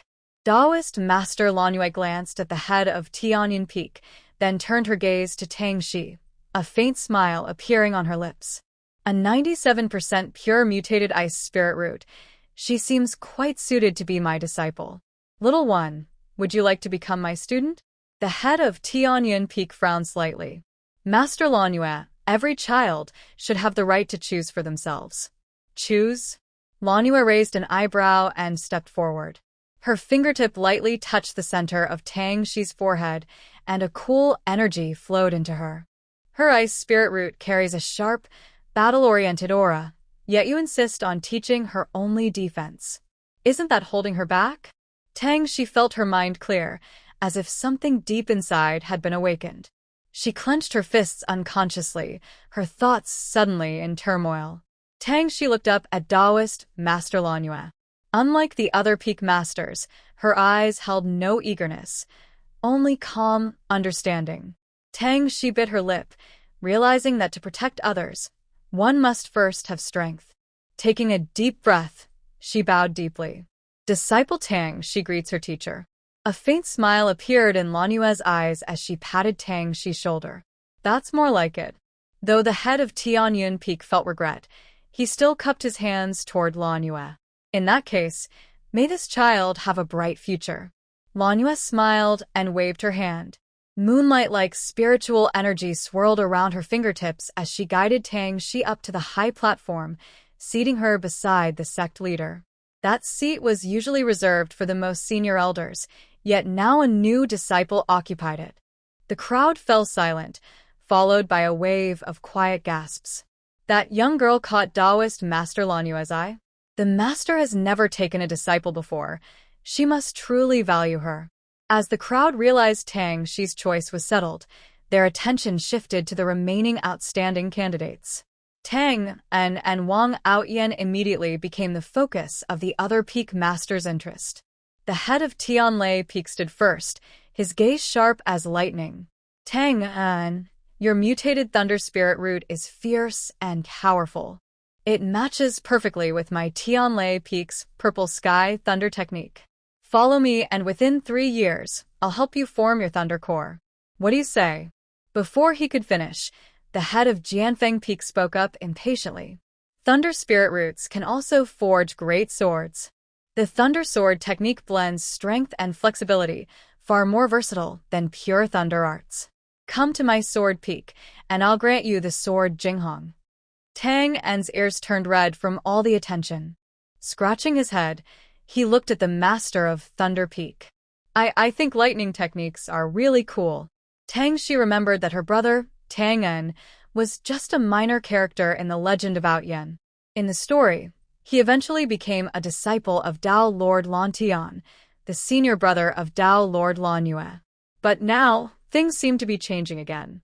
As Tang Shi was quietly worrying about her brother's path, a calm, clear voice like jade striking sounded. Good. Since you like lightning techniques, come to my Lanyan Peak. Before the words faded, a figure silently appeared beside the sect leader. The newcomer wore a gray-blue robe, with sharp brows and bright eyes. A faint aura of thunder surrounded him, and though he said nothing more, his presence was powerful and commanding. "It's Tao, Lord Lantian," someone whispered below the stage. Tang Shi's heart skipped a beat. Tao Lord Lantian. Wasn't he the very one known for his mastery of lightning? In the book, Tang and was supposed to become his disciple. Why did he appear only now? Maybe the best always come last. Tao Lord Lantian looked at Tang and calmly. "My Lanyan Peak may not focus on lightning as much as Thunder Peak, but we have the Nine Heavens Thunder technique. It can draw heavenly lightning to strengthen your body and help your lightning spirit grow stronger. Will you come?" The Master of Thunder Peak's face darkened slightly. Those two siblings always liked to take disciples at the last moment, but he couldn't argue with this Tao Lord, so he could only watch as Tang An's eyes lit up. I'll go, Tang An said without hesitation. He had been unsure about choosing Thunder Peak earlier, but now that this impressive Tao Lord had invited him, how could he refuse? Tao Lord Lantian nodded slightly and flicked his fingers. A jade token engraved with thundercloud patterns landed steadily in Tang An's hand. Watching this, Tang Shi quietly let out a breath of relief. Though it happened later than expected, her brother had finally returned to his original path. She turned to look at Tao Lord Lanue beside her and saw the two Tao Lords exchange a knowing smile. Suddenly, she understood. Perhaps they had planned this all along. Ding. Key character has returned to the set path. Hidden reward triggered. Lightning and ice spirit affinity increased by 5%. The system's voice, for once, sounded relieved instead of proud. Tang, she clenched her hand slightly. Somehow, this chaotic situation seemed to be gently guided back on track by unseen hands. And she, the unexpected variable, might not be as out of place as she thought. "All right, since your brother has already chosen his master, let's go." Tao Lord Lanue flicked her fingers, and a soft moonlight aura wrapped around Tang Shi. Their figures shimmered and glided down from the high platform like flowing light, heading toward the depths of the sect. The wind whistled past her ears. Tang Shi looked down and saw the people on the cloud-climbing steps growing smaller and smaller. Wang Outyan's stubborn stance, Sun Qian's cheerful smile, and the others' nervous faces all fading into the distance. She suddenly remembered her brother's silly grin when he received the jade token and couldn't help but smile. "No need to look back. You'll have plenty of chances to meet again." Tao Lord Lanue's gentle voice sounded beside her, calm yet knowing. "Tianlan sect is vast, and your journey has just begun." Tang Shi nodded and withdrew her gaze. The spiritual energy carried her steadily forward through misty peaks until they landed before a courtyard filled with moon-white flowers. The gate bore 3 elegant characters, Lanyu residents, their strokes graceful and cool, as if touched by moonlight. "I have only one disciple, you. This will be your home from now on, and also my place of cultivation." Tao Lord Lanue pushed open the door. Inside, the air was thick with spiritual energy, almost tangible. A crescent-shaped spring bubbled softly, and several unfamiliar spiritual plants grew nearby. As Tang Shi stepped into the courtyard, she felt every pore relax, her spiritual roots faintly warming. The energy here was far denser than in the square. Ding. High-level spiritual energy detected. Long-term enhancement activated. Daily spiritual energy growth increased by 20%. The system's voice chimed again.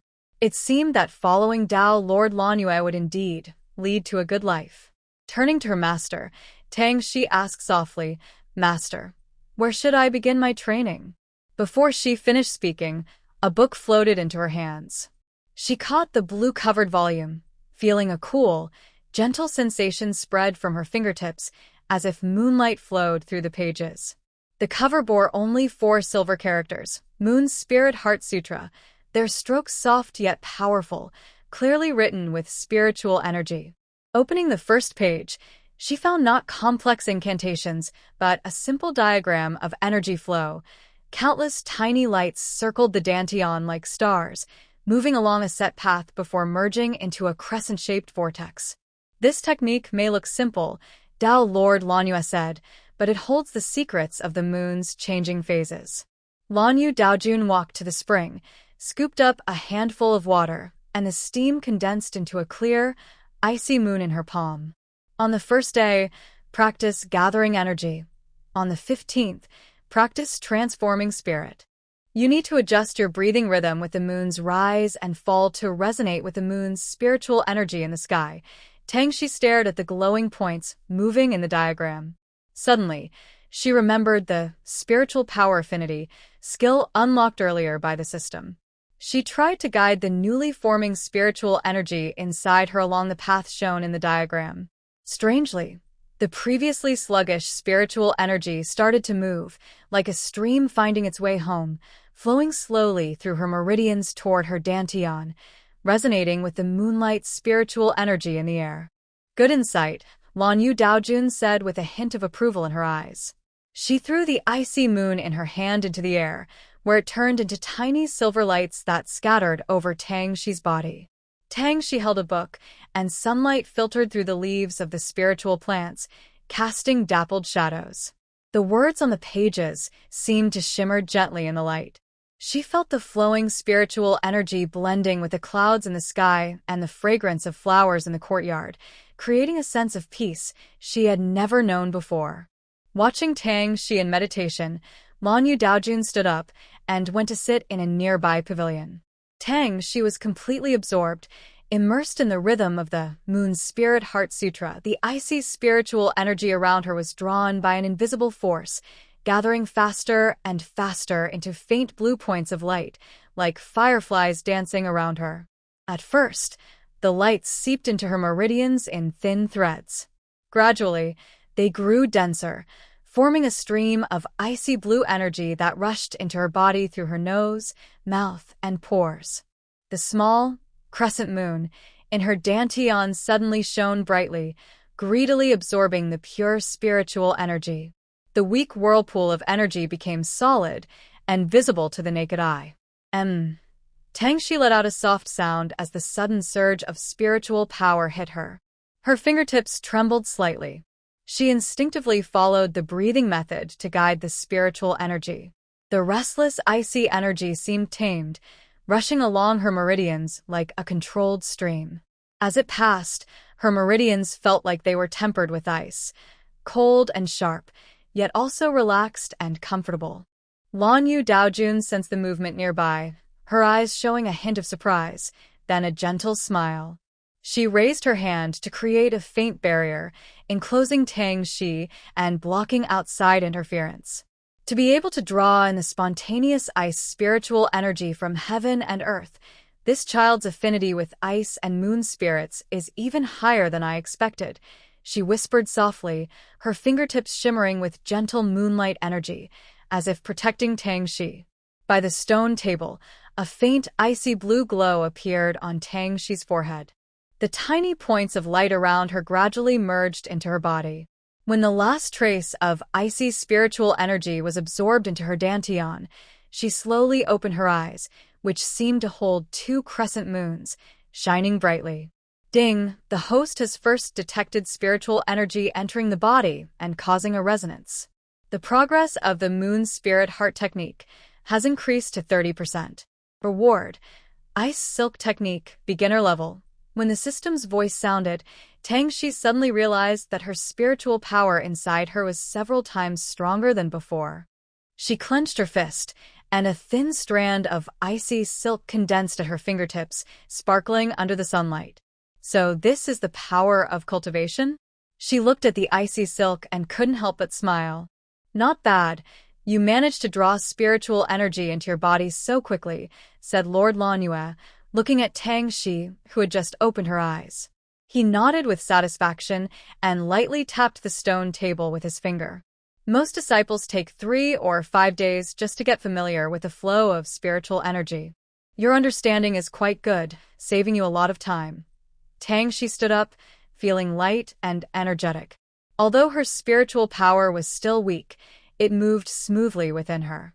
She smiled and said, "It's all thanks to the mysterious techniques of my master. I am just lucky, Lord Lanua chuckled softly. He raised his hand, and a pure white jade sword appeared on the table. Drawing spiritual energy into the body is just the beginning. True cultivation is making the spiritual energy your own. Take this ice condensation sword. Starting tomorrow, besides practicing the techniques, you must swing the sword 5,000 times. The jade sword felt cool in her hand, as if icy spiritual energy was flowing inside. Tang, she held a hilt and had a sudden thought. She was about to have a magic weapon too. Just as she was about to feel excited, Lord Lanua added, "Keep this basic sword technique for now. Practice in the courtyard for the next few days. Don't rush."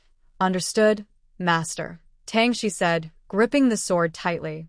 Her gaze fell on the moon's spring in the courtyard. She could feel that the icy spiritual energy in the spring was purer than in the air. Seeing her bright eyes, Lord Lanua knew she had taken the words to heart. He stood up and said, "I'll go check some ancient books. Practice on your own." With that, he disappeared into the moonlit door behind the pavilion. Only Tang, she remained in the courtyard. She looked at the ice condensation sword in her hand, and then at the slowly flowing spiritual energy within her. She took a deep breath. Ding. The host has obtained their first magic tool. Triggering the task, swing your sword 10,000 times daily for a month. The reward is an upgraded medal or, the system's proud voice sounded again. 10,000 swings a day? My master only taught me 5,000, and now you double it. Plus, I have to do this for a month? Tang, she looked at the ice condensation sword in her hand and couldn't help but roll her eyes internally. System, are you afraid I'll be bored? The system's mechanical voice responded with a hint of defiance. This task aims to strengthen the host's control over spiritual power and physical strength, laying a foundation for future progress. It is not without purpose. Yes, you're right, Tang, she replied perfunctorily, weighing the jade sword in her hand. The sword was light but felt cold, making it suitable for repeated practice. She walked to the open space in the courtyard, recalling the feeling of guiding spiritual energy into her body earlier. She tried to infuse a strand of spiritual power into the sword. The frost condensation sword trembled slightly and emitted a soft sound, actually lifting half an inch along with her gestures. Still quite handy, Tang, she raised an eyebrow, then took a stance. Following the basic sword moves that flashed through her mind, she began to swing and cut. At first, it felt easy, but after 1,000 swings, her arms started to ache, and her spiritual energy was rapidly depleted. She panted and leaned against the moon's spring to rest, looking at her reflection in the water. Suddenly, she felt that although the system was proud, the task it gave was quite real. Swinging her sword 10,000 times could not only improve her endurance with spiritual power, but also help her get familiar with the magic tool. Forget it. Since the task is to deliver equipment, I might as well do it. Tang, she wiped the sweat from her forehead and tightened her grip on the sword handle. Let's go again. In the days that followed, Tang Shi's figure could often be seen swinging her sword in the moon-gathering residence. At dawn, she would stand in the courtyard with her frost condensation sword, facing the first light of morning to practice. From her initial awkwardness to becoming more skilled, the sound of her sword slicing through the air grew steadier. Swinging her sword 10,000 times was no easy feat often. By noon, her arms would be numb and sore, and her spiritual energy completely drained. She could only slump by the moon spring, sipping small amounts of spiritual spring water to recover. After a short rest, she would pick up the Moon Spirit Heart Sutra to study. Her fingertips traced the diagrams of spiritual energy circulation on the pages, and with her internal spiritual energy slowly recovering, she repeatedly simulated the movements. The crescent moon whirlpool in her dantian gradually became more solid, and the speed at which she drew in spiritual energy from heaven and earth increased. Sometimes she would lose herself in her practice, and only when she looked up did she realize the moon was high in the sky. The spiritual plants in the courtyard shimmered with a faint silver glow under the moonlight, reflecting her icy spiritual energy. Lord Lan Yu occasionally watched her from the pavilion.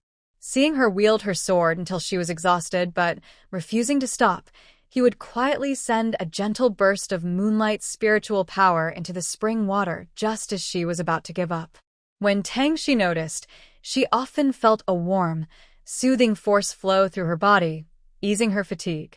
"Master, are you helping me again?" After practicing swordsmanship, Tangshi looked at the spring, where the spiritual energy had clearly become richer, and smiled as she looked toward the pavilion. Lord Lanyu held his teacup and said softly, "Training is like rowing against the current. You must push forward, but also learn to use the right help. You are too impatient. You need to relax more." Tangshi scratched her head but understood that her master was worried about her. Day after day passed quickly. When she finished her last sword swing, a thin layer of icy mist covered the body of her frost sword, flowing with her thoughts. Suddenly, her system's prompt sounded on time.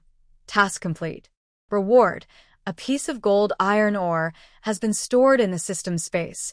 Tangshi clenched her sword handle, feeling her spiritual power inside her body was now several times stronger than at the beginning of the month.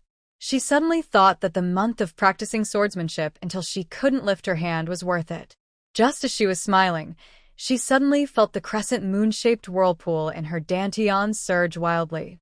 The spiritual energy rushing through her meridians like a bursting dam shot straight at the barrier of the third level of Qi training. Boom! A sharp, cold wave exploded from her dantian. Tangshi was suddenly surrounded by a blue, icy glow. The spiritual plants in the courtyard rustled in response to the fluctuation of spiritual energy, and even the distant mountain peaks shrouded in mist seemed to resonate. Lord Lanyu's teacup trembled slightly, and a satisfied smile appeared on his lips. "I knew I made the right choice in choosing this child."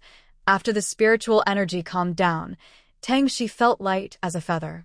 Her meridians seemed to have been repeatedly refined by cold ice, and her absorption of spiritual energy was several times faster than when she was at the second level of Qi training. She tried to activate the Moon Spirit Heart Sutra and saw the moonlight-like spiritual energy flow along her newly widened meridians, forming a faint ice shield around her. Ding! Congratulations to the host for breaking through to the third level of Qi training. Rewards: a beginner-level Ice Needle Spell Jade Slip and 3 Moonlight Body Refining Talismans that can improve the quality of magic tools. The system's proud voice, rare with admiration, said, "No wonder I chose you as my host. You're as impressive as the system." Tangshi didn't bother to reply to the system. Her gaze fell on the icy phantom forming in her palm. This is a basic attack spell unlocked only at the third level of Qi Refining. Although it is still in its early form, it already made her feel the sharp killing intent contained within. "Not bad, you've reached the third level of Qi Refining, enough to go out and walk the world," said Lord Lanyu with a deeper smile in his eyes. He took out a storage ring from his sleeve. The ring's surface was as white as moonlight, engraved with intricate cloud patterns and faintly shimmered with moonlight. He handed the ring to Tangshi gently and seriously, saying, "This is your master's gift for becoming a disciple. When you first entered the sect, your foundation was not stable, so I didn't give it to you right away. Now that you're at the third level of Qi Refining, it's just right." Tangshi took the ring with both hands. She felt a slight coolness when holding it, and it seemed as if gentle spiritual energy was pulsing inside. Although she had heard of storage rings before, this was her first time seeing one in person. She couldn't help but be curious. "Master, this ring. Inject a bit of spiritual power, and it will recognize its owner." Lord Lanyu nodded. Following his instructions, Tangshi sent her spiritual energy into the ring's surface. Instantly, she felt a strange connection, as if a space appeared in her mind. Unlike what she imagined, her view was filled with various pills, talismans, and magic weapons. Next to them, a large pile of sparkling spirit stones. Top-grade spirit stones in abundance, mid-grade and low-grade spirit stones stacked into a small mountain, and a small pile of top-quality spirit stones with aura 10 times more concentrated than mid-grade stones. "Master, this." Tangshi was stunned, her eyes wide. There were so many spirit stones inside the storage ring. Lord Lanyu calmly sipped his tea and said softly, "Spiritual stones are essential for cultivation. Use these first. If you run out, just tell me. He lightly tapped his finger, and a small cauldron appeared on the stone table out of nowhere. And this gathering spirit cauldron, it can be used for alchemy and forging. When you have free time, you can experiment with it. Tang Shi looked at the pile of spirit stones inside the ring, and then at the gathering spirit cauldron on the table. Her eyes welled up with warmth. She had thought the master's gift was already generous, but she didn't expect her master to even prepare all the spirit stones needed for her cultivation. Ding. Detected a large amount of cultivation resources. Hidden achievement triggered. Master's favor. Reward. Temporary 1% increase in spiritual root purity, lasting 24 hours. The system's voice sounded with a hint of disbelief. Is Lord Lan Yu really this generous? Tang Shi ignored the system's astonishment and bowed deeply to Lord Lan Yu. Disciple will not let the master's kindness go to waste. Seeing her reddening eyes, Lord Lan Yu smiled slightly. Go ahead, put things away. Give this to your parents and tell them to start guiding energy into their bodies, then take out a manual on energy guidance and hand it to Tang Shi. Tang Shi's parents had been brought to Lanhua Daojuan's residence some time ago, and they also selected 2 other miscellaneous disciples who are now settled in the medicine garden. Yes, Tang Shi responded firmly, her fingers tightening slightly around her storage ring. Under the sunlight, the cloud patterns on the ring reflected tiny flashes of light, just like the warm feeling swelling in her heart at this moment.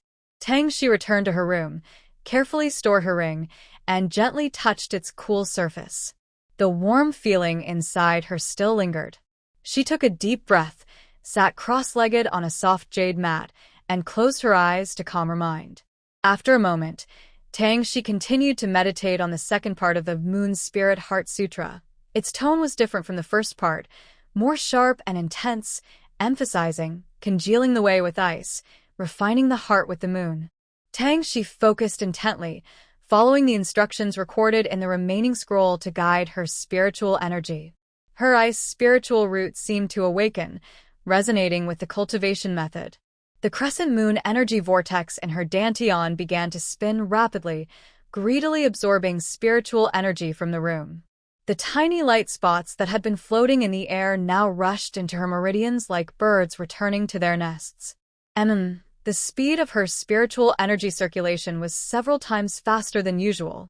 Her meridians felt a slight swelling and pain, but Tang Shi clenched her teeth and recited the incantation with her fingertips, guiding the surge of energy to break through the barrier of the 3rd level of Qi training. She knew that with the abundant resources provided by her master, she could not afford to slack off. Outside the window, the sunlight gradually waned as evening approached, replaced by the moonlight. Inside the room, Tang Shi's icy blue aura grew stronger, causing tiny ice crystals to form in the air. When the first moonbeam shone through the window onto her, the energy vortex in her dantian trembled sharply, showing signs of expansion. In the training room, the stone in Tang Shi's dantian suddenly spun rapidly, causing her spiritual energy to surge like boiling water. The 5 elemental spiritual energies, gold, green, blue, red, and brown, whistled from all directions, but as soon as they touched her skin, they bizarrely twisted and transformed into clear ice blue, merging into the rapidly spinning crescent moon in her dantian. Boom! A muffled sound came from deep within her dantian. The energy vortex, which could normally only contain a single type of ice spiritual power, now displayed faint 5-element patterns on its surface. Tang Shi's eyelashes trembled violently, and chaotic spiritual energy surged through her meridians, but an invisible force guided it along a newly opened pathway. Suddenly, ripples appeared in her mind, and a strange scene unfolded. 5 floating spiritual peaks surrounding a snowy temple, with multicolored light and icy blue cold air shining together. Ding. The host has awakened a special talent called the 5 Elements Ice Spirit Body. It can absorb all 5 elemental spiritual energies and convert them into ultimate ice spirit power, increasing cultivation speed by 30% permanently. Additionally, you receive the high-level technique, Ice Soul Method, as a reward. The system's alert sounded sharply, almost breaking the sound barrier. This is a rare top-tier talent. You are practically cheating. On Moonlight Cliff, Lanyu Daojun looked up from ancient books, watching the five-colored ice pillars rising in Tangshi's room. A knowing smile appeared on her lips. She gently tapped her finger, and a moonlight barrier quietly covered the entire courtyard, preventing other peak masters from being disturbed. Indeed, the strange spiritual fluctuations felt on the cloud ladder were caused by this special talent. Tangshi slowly opened her eyes, her pupils swirling with icy blue and flickering with five-colored halos. She raised her hand lightly, and a crystal ice blade containing the essence of metal, wood, water, fire, and earth shot out, leaving 5 varying marks on the wall. Feeling the surging spiritual energy within her, she finally understood that her path of cultivation would be completely different from now on. Mid-stage of the 3rd level of Qi refining, she said, feeling her internal spiritual power grow stronger, and a smile appeared on her face. She put away her cultivation manual and looked out the window, where the sky was already bright. System, what is the 5 elements ice spirit body? The 5 elements ice spirit body is an extremely rare, mutated spiritual body. The system's voice was excited, breaking its usual aloof tone. Simply put, most cultivators can only absorb spiritual energy of their own element. For example, fire spiritual roots can't absorb water spiritual energy, but you are different. It paused, full of amazement. You can absorb all 5 basic elements, metal, wood, water, fire, and earth, and convert them into your most compatible ice spirit power. It's like having a universal converter, turning any raw material into the finished product of ice spirit power. Tangshi's fingertips moved slightly, and she indeed felt different elemental spiritual energies gathering around her. With a thought, these chaotic energies transformed into icy blue spiritual power, flowing into her dantian along her meridians. What's the biggest advantage of this talent? She asked. Of course, it's about the speed of cultivation and adaptability, the system explained. Others struggle to absorb spiritual energy where their attributes are lacking, but you can absorb it anywhere. Plus, converting 5 types of spiritual energy at once is like having 5 times the supplies compared to others at the same level. Breaking through realms is as easy as drinking water. Tangshi looked at the ice blade forming in her palm, faintly glowing with 5 colors. It seems that future cultivation will be much easier, she said with a slight smile, her eyes shining with hope. Shishi, come to the Master's Hall. A gentle voice echoed directly in her mind, clear like moonlight. Tangshi, just having absorbed the information about her 5-element ice spiritual body, immediately stood up, brushing dust off her clothes. She quickly walked through the spiritual plant garden. Her parents, Tang and Tang, were trimming branches under the guidance of Mo Tongzi, peaceful and calm. Mom, Dad, I'm going to see the master, Tangshi said happily, then continued walking toward the deeper part of Mount Lanhua. The master's hall was on Moonlight Cliff behind Lanhua residence. It was made entirely of white jade, with a glazed tile roof that changed color with the moon phases. The door was slightly open, revealing floating ancient books and jade slips inside, with a faint scent of ink and spiritual energy filling the air. Tang, she gently pushed the door open. Master, I've come. Lanyu Daojun was sitting behind a jade desk by the window, holding a sparkling jade slip between his fingers. Seeing her, he put it down and looked at her with curiosity. Did anything unusual happen during your cultivation just now? Tangshi's heart moved. She knew her master had sensed something. She honestly replied, I think I've awakened a special physique that can absorb 5-element spiritual energy and turn it into ice spiritual power. Lanyu Daojun's eyes showed a hint of understanding and a smile. He raised his hand to signal her to come forward. Show me your hand. Tangshi obeyed, placing her hand on the jade desk. The master flicked his finger, sending a strand of moonlight spiritual energy into her meridians. After tracing the flow of energy around her, he slowly withdrew it. So, you really have the 5-element ice spiritual body, Lanyu Daojun sighed softly, with a tone full of emotion. This physique is rare in 10,000 years. No wonder you absorb spiritual energy so quickly and break through realms without any difficulty. Tangxi finally realized that her master had known about her special body all along. Curious, she asked, "Master, you knew about this all along?" "Yes," Lanyu Daojun replied, handing her a new jade slip. "When you climbed the cloud ladder, I sensed it. This is a special training method called the 5 elements turning ice technique and the ice moon treasure mirror, designed for your body type. From now on, practice them together. This jade slip is for the ice soul sword technique, which you won't need to use the sword directly anymore. The ice moon treasure mirror is a technique I practiced when I was young. It's not complete, but it suits your current stage better than the moon's spirit heart sutra to refine your ice spiritual root." Suddenly, a system prompt sounded. High-level technique and medicinal pill detected. Task triggered. Within 3 months, comprehend 50% of the Ice Moon Treasure Mirror fragment.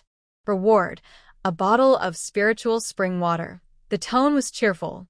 Lanyu Daojun looked at her bright eyes and smiled softly. In cultivation, resources are helpful, but understanding and character are the true foundation. Tangxi nodded firmly. The jade slip transformed into a streak of light that entered her forehead, flooding her mind with countless pieces of information. She looked at her master's gentle expression and suddenly understood. Since she stepped onto Mount Moonlit, her master had been paving the way for her. "Thank you, master. Go ahead and practice well." Lanyu Daojun waved his hand. He picked up the sparkling jade slip again, his gaze drifting to the bright moon outside the window, lost in thought. After leaving her master's hall, Tangxi went to the medicine garden to find Tang Yuan and the others. She took out 4 basic copies of the breath-attracting technique and handed them to her father, mother, Lin Shi, and Azhu. "Father, mother, these are the simplest beginner techniques. Try practicing the breathing methods on the pages.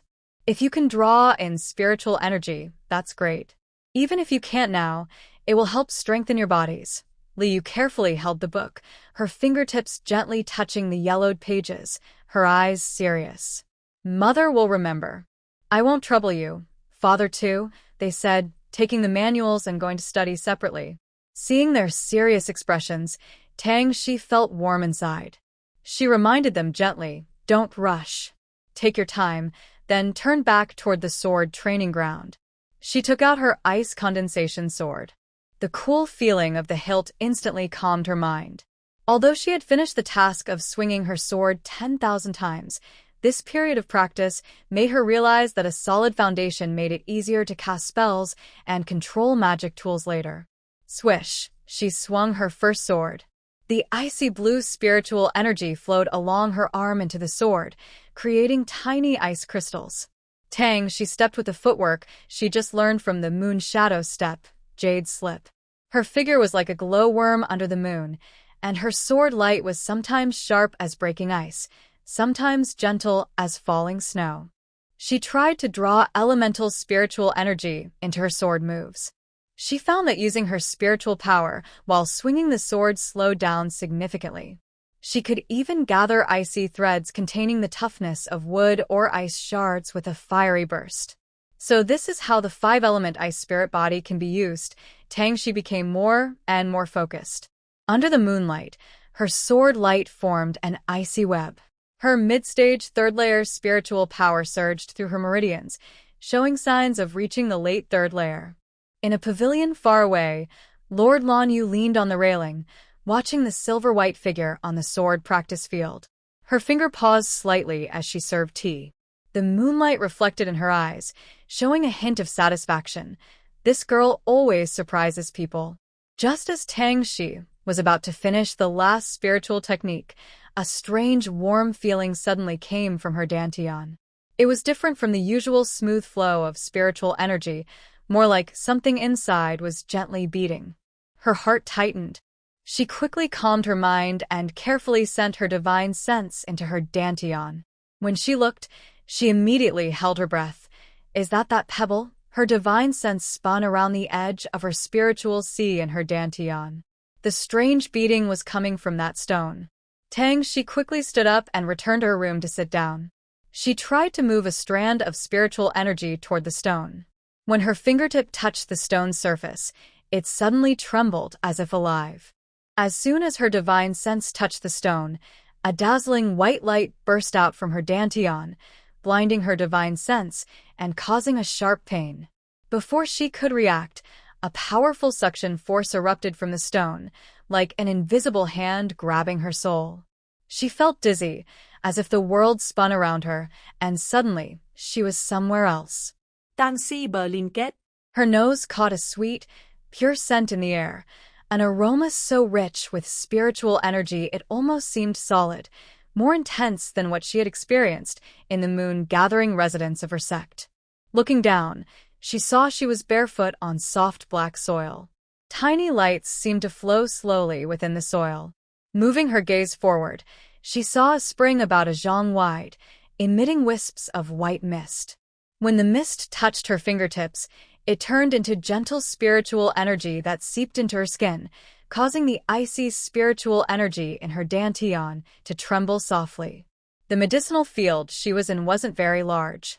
Several different types of spiritual plants were scattered around, each full of spiritual energy, as if carefully tended. Is this? She reached out to touch a leaf of a spiritual plant, her fingertips catching cool dew. She was full of surprise. Hidden inside that stone was such a treasure land? Ding. The host has obtained the Chaos Obsidian space. Reward, a spiritual spring. The host's space already contains a spiritual spring. The reward has been automatically replaced with a sapling of the Enlightenment tree before she could fully recover from the shock of the spiritual spring and the medicinal field. The system's trembling voice suddenly spoke. Its excitement was even greater than when she first discovered the treasure. Chaos Obsidian, she repeated instinctively, glancing over this world wrapped in rich spiritual energy. System, is this Chaos Obsidian very rare? Not just rare. The proud system's voice grew louder, with a hint of disappointment. Host, do you realize you've found a treasure? Chaos Obsidian is formed from the original energy when the world was created. Its ability to transform into a space is already extraordinary. As your cultivation improves, it can evolve further. Rumor has it that the top form can contain a small world. Tangxi took a deep breath, instinctively touching her dantian. The stone she found at her doorstep was actually a treasure capable of holding a small world. However, the Chaos Obsidian is still in its early stage. The spiritual spring is the only thing that can be used for now. To upgrade further, the host will need to work hard to bring in more heavenly materials and earthly treasures, the system sighed. Tangxi pinched a drop of dew from the spiritual spring, listening to the system's words thoughtfully. That drop of dew transformed into a pure spiritual force in her palm, flowing along her meridians into her dantian, making her icy spiritual energy whirl and become even more solid. Early stage. She looked toward the faint, foggy boundary at the edge of her space. It was shrouded in a thin mist, making it hard to see the end. So, as long as I gather enough heavenly materials and earthly treasures, I can upgrade? The system nodded, its tone filled with anticipation. Exactly. Heavenly materials, rare ores, even seeds of high-level spiritual plants, all are good. The more precious the items you put in, the faster the space upgrades. When it reaches a high level, it might even automatically produce spiritual creatures or open up a small independent world. Then, plant the reward, the Enlightenment tree sapling. The seedling of the Enlightenment tree has already helped the host plant itself. As soon as the words left her mouth, the dark soil at her feet suddenly rose slightly, and a small seedling, only as tall as a finger, broke through the ground. The seedling was pale gold, with thin leaves like cicada wings. Between the veins of the leaves, faint chaotic energy flowed. As soon as it appeared, the mist from the spiritual spring and the spiritual energy from the medicinal fields all obediently gathered around it, as if it had found its home. Is this the Enlightenment tree seedling? Tangxi crouched down, gently touching the tender leaf with her fingertip. She felt a cool sensation spread from her finger to her forehead. The distracted consciousness, disturbed just now, suddenly became much clearer, and she even had a vague idea about a sword move that had been difficult during her practice. The system proudly said in her mind, "How about that?" Do you feel how powerful this system is? Tang Shi was observing the Enlightenment tree seedling when she was amused by the system's proud tone and slightly curve her lips. It's quite impressive. Just now, when I was changing the reward, I almost thought you were going to short-circuit. The system immediately became agitated. That's excitement. Who has seen a top-tier chaotic stone space like this? Tang Shi took out a jade bottle filled with spiritual spring water and carefully stored it in her storage ring. With a thought, the dense spiritual energy around her receded like a tide. The scene before her changed back from the spiritual spring and medicinal fields to her familiar room. After calming her mood, Tang Shi sat cross-legged on a mat, gently closing her eyes. Her consciousness sank into her dantian. The spiritual energy she had absorbed in the chaotic space was still rushing through her meridians, and she needed to carefully refine this overly vigorous power. Biting her lower lip, she tightly pressed down the restlessness that threatened to break through the 4th level of qi training in her dantian. The breakthrough was close, but she deliberately held back. She wanted to use this surge to expand her meridians. Under her deliberate compression, her spiritual power condensed into a nearly liquid, icy blue, flowing slowly through her meridians. Every inch felt heavy and oppressive. She could clearly feel her blood vessels stretching tight, like a bowstring stretched to its limit, and even her breathing carried a faint pain. Consolidate again, she silently thought, her consciousness like a fine net wrapping the spiritual energy even tighter. When the density of the spiritual power nearly reached the limit her meridians could bear, a faint crack sounded again, clearer than before. This time, Tang Shi distinctly felt as if her meridians had been forcibly torn open a small gap. Yes, a sharp glint flashed in her eyes. Not only did she not stop, but she also summoned more 5-element spiritual energy to flow in. The newly expanded meridians are glowing with a fresh light. Under repeated spiritual energy cleansing, they are becoming stronger at a speed difficult to see with the naked eye. The feeling of breakthrough still surges within her, but at this moment, she cares more about the transformation of her meridians. When will she be unable to break through the 4th level of qi refining?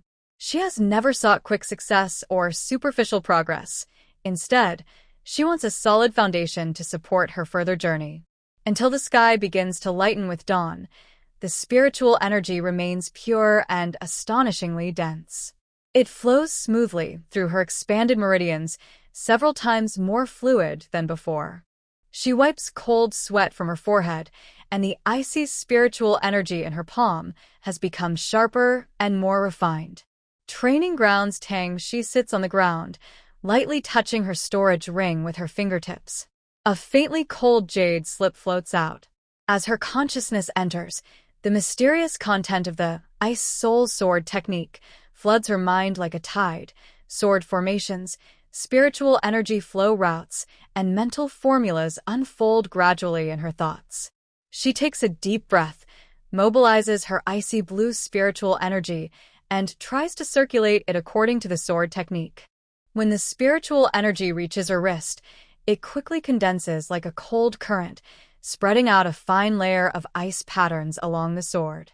"Begin," she softly commands. The long sword cuts through the air, forming a semi-transparent ice arc wherever it passes. The air instantly frosts over, and tiny ice crystals drift down. However, before the first move, Ice Lance Break, is complete, Tang Shi frowns.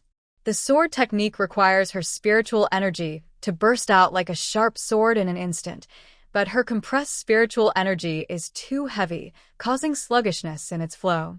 She immediately adjusts her mental method, slowing the spiritual energy output, and carefully injects the refined ice spiritual energy into the sword, like unraveling silk from a cocoon. On her second swing, the speed of the ice arc noticeably increases. The sword wind, carrying cold air, freezes leaves 3 zhang away, causing them to tremble slightly in midair. A flash of surprise appears in Tang Shi's eyes. She continues to practice, swinging her sword repeatedly and fine-tuning the subtle changes in her spiritual energy. Sweat soaks her clothes, but she remains unaware. Only the key phrase from the sword technique, condense ice into a blade, command the cold with intention, becomes clearer in her mind. Little Master Ancestor, from Cloud Gathering Peak, Master Tang has arrived. A servant disciple below the mountain reports as Tang Shi finishes her sword practice. Just as she sheathes her short sword at her waist, a shadow covers her neck. She lifts her face, directly meeting Tang and smiling eyes. He has grown much taller since they last met. Tang and proudly straightens his chest. Master said that after I absorb spiritual energy into my body, I will grow quickly. Soon, my older brother will be able to protect you. He took out a smooth, shiny jade bead from a sleeve pocket and placed it into Tang Shi's hand. This was given by my master. It's said that wearing it can help calm the mind. Shi, hold on to it. Tang Shi clenched the cool jade bead, tilting her head up to see his expression. She couldn't help but mutter, he's so tall, talking is a bit hard. Tang chuckled softly upon hearing this. He squatted down, his eyes shining brighter than a mountain stream. Then from now on, I'll talk to you while squatting. Is that okay? Tang Shi pushed the jade bead into his palm. My master prepared this for me. Your own is for you to wear. Tang looked at her with a deliberately serious face. He reached out and gently ruffled her hair, soft and warm, like a little animal just out of its nest. All right, then I'll find you a better one next time, he said cheerfully, his eyes sparkling brightly. Where are Mom and Dad? My master told me they were taken to Mount Manhwa. Okay. As soon as Tang's father arrived, he heard Tang and asked Tang Shi and laughed heartily. He patted his shoulder. You've really grown up.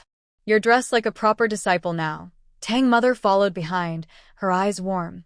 It looks like you've worked hard. Tang scratched his head, cheeks slightly red. It's all thanks to my master's good teaching. He noticed that their breathing was steadier than usual, and his eyes lit up. Mom and Dad. Thanks to you and your sister, Tang's father said with a hearty laugh, a gentle breeze stirring as he used his spiritual power. Just 3 days ago, I barely stepped through the door. From now on, we're all cultivators, he said, glancing at Tang Shi. Tang took out 2 storage bags from his ring and handed them to his parents. This is what my master asked me to bring you. It's all useful for you. Your master is thoughtful. Tang's father accepted the bags without hesitation and stored them away. He knew that their current progress was thanks to the 2 children. All he could do now was work hard on his cultivation. Tang's mother carefully stored the bags and patted Tang's head. Please thank your master for us. Tang scratched his head, smiling shyly. My master said that since you just started cultivating, these things can help you build a solid foundation. Both you and Shi must work hard in your cultivation. Don't let your master's high hopes down, Tang's father said seriously. Tang immediately straightened his back, his light purple robe swaying gently with his movement. Don't worry, Dad. I practice every morning as my master instructed. I won't slack off. The person called Tang Shi promised. I will study hard. Tang's father saw how they looked and relaxed his tense smile a little. He reached out and patted their shoulders separately. That's good to know. There are no shortcuts on the path of cultivation. Your master has put in a lot of effort to teach you, which is a blessing. Tang's mother added from beside them, if you're tired, rest. Don't push yourself too hard. Okay. Notification. The system detects that the family members are gathered. Reward, 4 spirit-enhancing pills. Note, these pills can improve the quality of spiritual roots below level 80. Does my system care about me? The system said proudly, sounding a bit like it was taking credit. Hearing the system boast in her mind, Tang Shi couldn't help but smile slightly. She said softly, caring? More caring than anyone. She looked up at her parents, who were chatting with Tang. With these spirit-enhancing pills, her parents' future cultivation journey might be less difficult. You're smart, the system said happily. Use them quickly. I can't wait to see your family all grow stronger. Tang Shi took out the 4 shiny pills and handed them to her parents. Dad, Mom, this is a spirit-enhancing pill left by the master in my storage ring. It can improve spiritual roots below level 80. My brother and I can't use it anymore, so I give it to you. As soon as she finished speaking, her parents both looked surprised. Tang's father was the first to recover. He hesitated and didn't reach out to take the pills. He frowned slightly. These precious pills, since your master gave them to you, they are your opportunity. You and your mother know your own talents. There's no need to waste them on us. Your father is right, her mother said softly. You and your brother have bright futures. These resources should be used for yourselves. Maybe in the future, you'll find other resources you need. Father, mother, Tang En, who had been silent, suddenly spoke firmly. Because the road ahead is long, we need you both to be with us. If only my sister and I go far, but we have to watch. What good is this fairy path if we walk it alone? Her words moved her parents deeply. She took the opportunity to put the pills into her mother's hand. My brother is right. Besides, these spirit-enhancing pills are no longer useful to us. Since the master gave them, we should use them. If you don't want them, it would be a shame to waste the master's kindness and our own feelings as children. Mother Tang looked down at the glowing pill in her palm, her eyes slightly moist. She exchanged a look with her husband, both of them feeling relief and happiness in each other's eyes. Good child. Father Tang finally agreed, his voice a little hoarse. Your parents will be proud of you. The family finished their talk and each went back to practice. 3 years later, on moon-embracing cliff, hidden spirit bracelet. Recognize its owner. As Lord Lan Yu's voice fell, she saw a clear light fly out from her master's sleeve and land steadily in her palm. It was a white jade bracelet, smooth to the touch, with faint cloud patterns flowing on it. It looked ordinary, but when she probed with her spiritual energy, she felt a strange barrier-like power. Hidden spirit bracelet. She gently touched the bracelet, feeling a slight movement in her heart. Over the past 3 years, her cultivation had advanced quickly thanks to her 5-element ice spiritual body. Although she still compressed her spiritual energy, she had already broken through the middle of the 9th level of qi refining. But because of this, she worried that her unusual physique might attract trouble. Lord Lan Yu sat at the head, his gaze fixed on the bracelet in her hand. His tone was calm but reassuring. Your physique is special, and your progress is fast. Out in the world, you might attract attention. This bracelet can hide your physique and also change your cultivation level. Below the Great Ascension stage, no one will see through it. She clenched the bracelet and bowed deeply. Thank you, Master. When she looked up, she saw the familiar gentle warmth in his eyes. After recognizing the bracelet as her own, she wore it on her wrist. A cool feeling spread through her, and the rushing ice spiritual energy inside her immediately retracted. Even the faint rainbow glow in her dantian was hidden securely, making her seem like an ordinary qi practitioner again. From now on, when you go out to train, remember to hide your edge, Lord Lan Yu advised. Once your foundation is more stable, this bracelet will have no use for you. Shi nodded seriously, touching the hidden spirit bracelet on her wrist. Suddenly, she understood her master's efforts over the past month. He must have gone out of his way to find this protective magic tool for her. Warmth filled her heart, and she softly replied, Disciple remembers. Your master has sealed 3 attack techniques in your mind, which can save your life in critical moments. Lord Lan Yu gently tapped her forehead. His simple words sounded like a thunderclap in her ears. 3 techniques. From the master? For a powerful cultivator like Lord Lan Yu, having 3 sealed attack methods hidden in her mind was like having 3 extra lives. Master this. Shi's voice was a little tense. She wanted to say something but was interrupted by Lord Lan Yu. No need to say more, she said gently, but with firm certainty.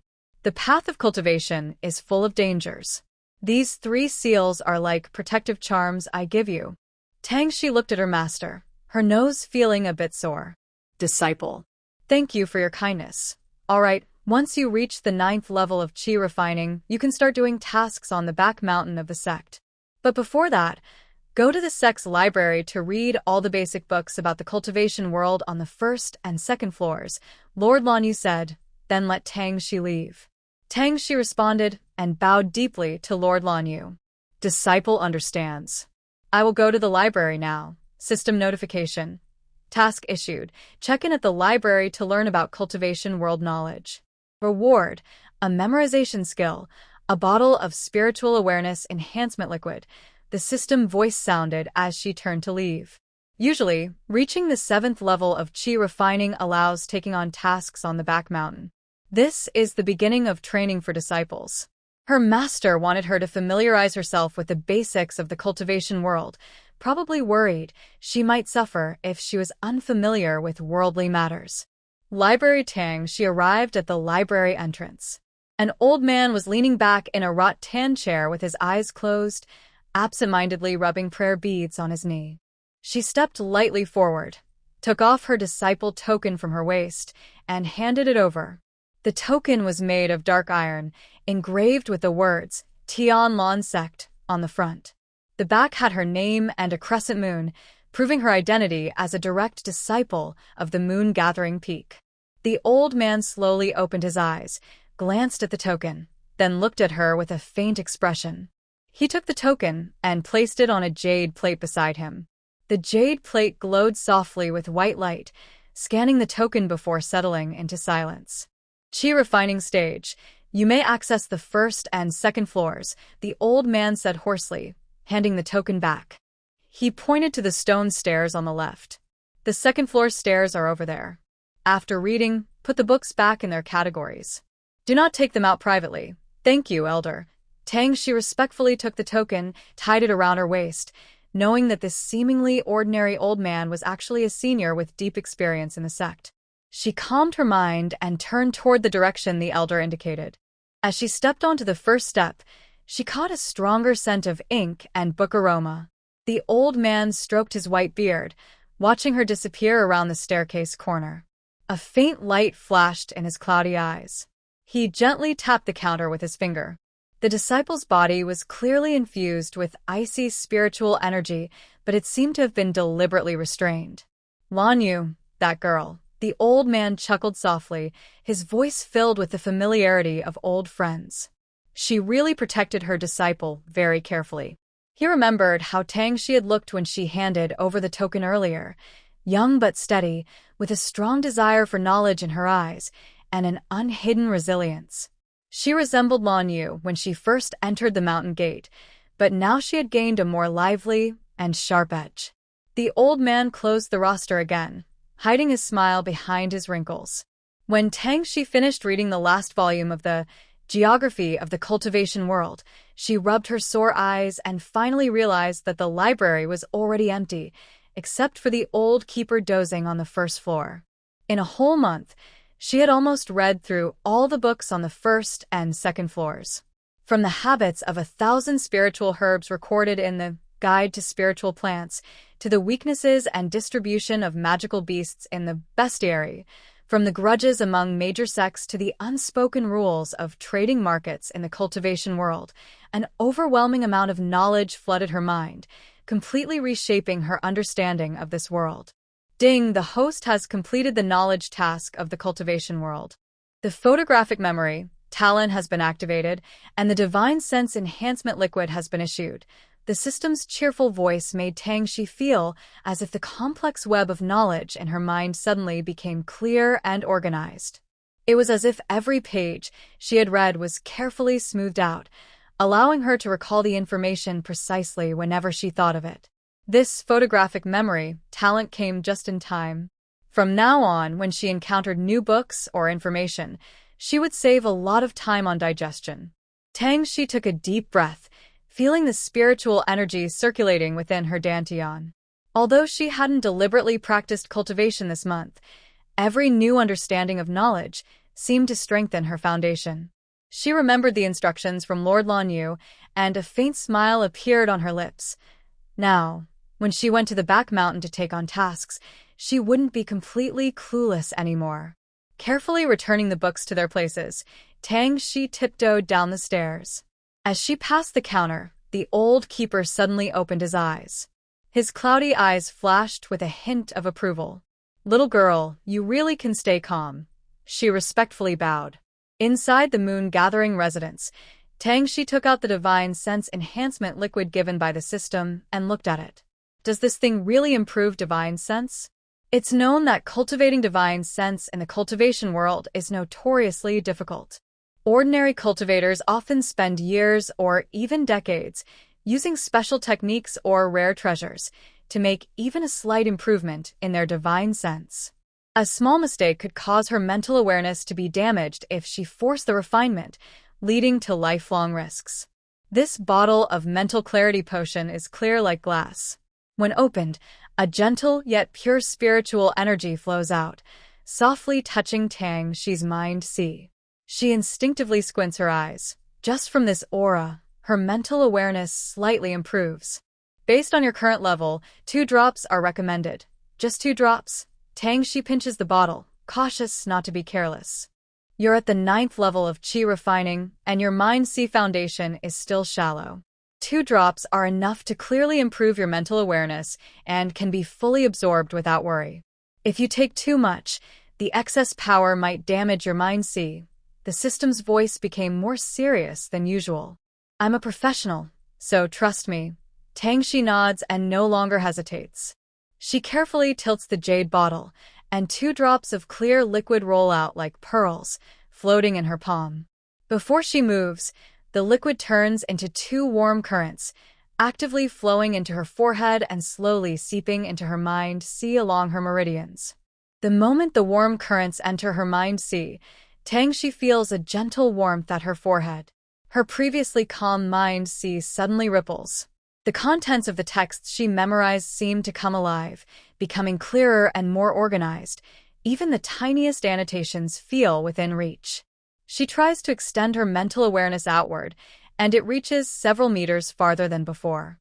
Even the moss patterns in the cracks of the stone outside the window are clearly visible. Even more amazing, after her mental awareness improves, her control over spiritual energy becomes more delicate. With her 9th level of qi refining, her mental awareness now approaches the foundation-building stage. Reaching the great perfection of the 12th level of qi refining means Tang Xi's perception of her surroundings, her control over spiritual energy, and her reaction speed when casting spells are far beyond others at the same level. This gap gives her more confidence and safety during her training. The next day, after bidding farewell to her master, she went to the task hall, took on 2 missions to gather spiritual herbs, and then rode a flying device to the back mountain. Back mountain Tang Xi unfolded a yellowed map, her finger pointing to the location marked Chongfeng Cliff. The map shows that the shady side of Chongfeng Cliff is rich in moisture, perfect for the growth of moon heart flowers and azure spirit grass. She folds the map carefully into her storage ring, confirms her direction, and then sets out on her journey, checking her bearings as she goes. Suddenly, Tang Xi's peripheral vision caught a gray shadow darting out from the bushes, and the strong wind it kicked up made her cheeks sting slightly. She quickly turned aside to avoid it. When she looked up, she saw a sturdy, swift rabbit. It stood as tall as her waist, with gray fur that shimmered like metal in the sunlight, clearly very tough. The most noticeable thing was its front claws, sharp as curved blades, trembling slightly with each breath, showing their incredible strength. Mid-level first stage. She quickly recalled from the records in the Beast Encyclopedia, and her fingertips subtly gripped the broken shadow sword on her back. This swift rabbit was fast, though only at the 4th level of qi refining. Its explosive power and tough fur could trouble even 5th level qi refining cultivators. The rabbit's ruby-like eyes fixed on her, nostrils flaring as if judging her strength. In the next moment, it suddenly kicked off the ground, transforming into a blurry gray streak rushing toward her, claws tearing through the air to strike her shoulder. Tang Xi dared not delay. She pushed off the ground with her toes, leaping back several steps. At the same time, she drew her long sword, infusing it with icy blue spiritual energy, and slashed out a fierce sword wind to meet the gray shadow. The swift rabbit moved so quickly it almost left an afterimage. It rolled sideways to dodge the sword wind, then suddenly kicked the ground with its hind legs, causing stones to fly. It let out a sharp scream, claws together like blades, and with a gust of foul wind, dove again, aiming straight at her waist. Tang Xi's pupils shrank slightly. Her body flicked left like a willow catkin, narrowly avoiding the sharp claws. From the corner of her eye, She saw the rabbit miss and turn around swiftly. She moved her wrist sharply, causing the ice sword to draw a curved arc of ice, sweeping out with the momentum of her turn. This strike used the skill she had just mastered in the Ice Soul Sword technique, focusing spiritual energy at the sword tip to pierce the weak spots where beast fur connects. With a soft puff, the sword tip pierced into the rabbit's neck a little over an inch. Ice spiritual energy burst forth instantly, forming tiny ice shards inside its body. The rabbit cried out sharply in pain, turning to escape, but Tangshi stepped forward, forcefully twisting the sword half a turn with her wrist. With a muffled crash, the huge body of the rabbit collapsed to the ground, twitching a few times before falling silent. Ding! Congratulations to the host for killing the first beast. Reward: 100 high-quality spirit stones. The system's voice was cheerful, almost synchronized with the muffled sound of the rabbit hitting the ground. Tangshi loosened her grip on the sword and looked at the snow-white rabbit on the ground, still twitching its hind legs. A faint smell of blood lingered at her nose. This was her first real hunt for a monster. Although it was just a low-level wind hare, it still made her tense, but now feel more relaxed. She took out a monster bag from her storage ring and placed the wind hare's body inside. Its fur and claws are good materials, and she might exchange them for spirit stones at her sect. On the way, Tangshi kept fighting and hunting, steadily improving her combat skills. When she reached the foot of Chongfeng Cliff, she carefully searched and found some spiritual plants in the cracks of the rocks. She saw a few greenish spiritual grasses rooted in the moist soil, with tiny flower buds hanging at the top. These were Qingling grass. Found it, Tang, she thought happily. She took out a jade shovel and a special storage box from her ring, ready to harvest. Suddenly, a flash of cold light appeared. Tangshi instinctively rolled to the side. A blue-green snake moved so fast it was like lightning, its fangs brushing past her waist, causing a sharp pain. Using her roll to steady herself, she swiftly curved her short sword in her hand. The snake was very good at hiding, blending perfectly with the grass leaves. If it weren't for the faint reflection of its scales when the wind moved the grass, she might have been more seriously hurt. This snake, at the 7th level of Qi refining, had venom strong enough to break the meridians of low-level cultivators. Tangshi didn't dare to be careless. She tiptoed around the grass, keeping her eyes fixed on the snake's body. This Qingling snake looked flexible, but at 7 inches from its head, it had a natural bony joint, its most vulnerable spot. The Qingling snake was clearly angry. It swung its long tail to hit a nearby tree, causing the grass to fall over and revealing its twisting, winding body. Just as it was about to lift its head and spray venom, Tangshi suddenly crouched and rushed forward. Her short sword shot out like a shooting star, precisely stabbing the faint golden joint. Huh! The snake let out a sharp hiss and twitched violently. Tangshi quickly pulled back her sword, watching as the Qingling snake rolled on the ground for a moment before lying still. She finally relaxed. She looked down at the wound on her waist where the snake's fang had cut her. It was turning faintly blue-black.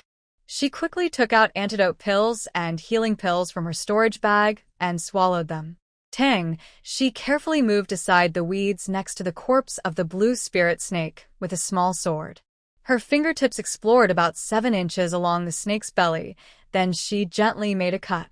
A small, fingernail-sized, faint blue glowing demon pill rolled out.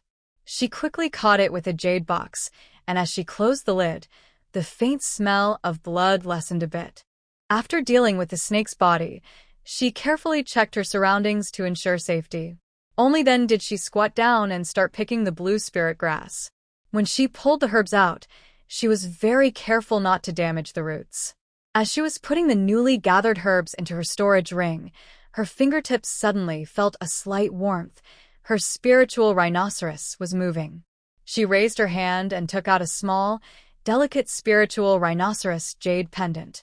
She gently tapped the pendant with her finger.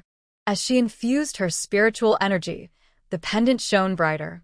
A gentle voice came through the rhinoceros. "Sister, you are at that spot on the back mountain. I am coming to find you.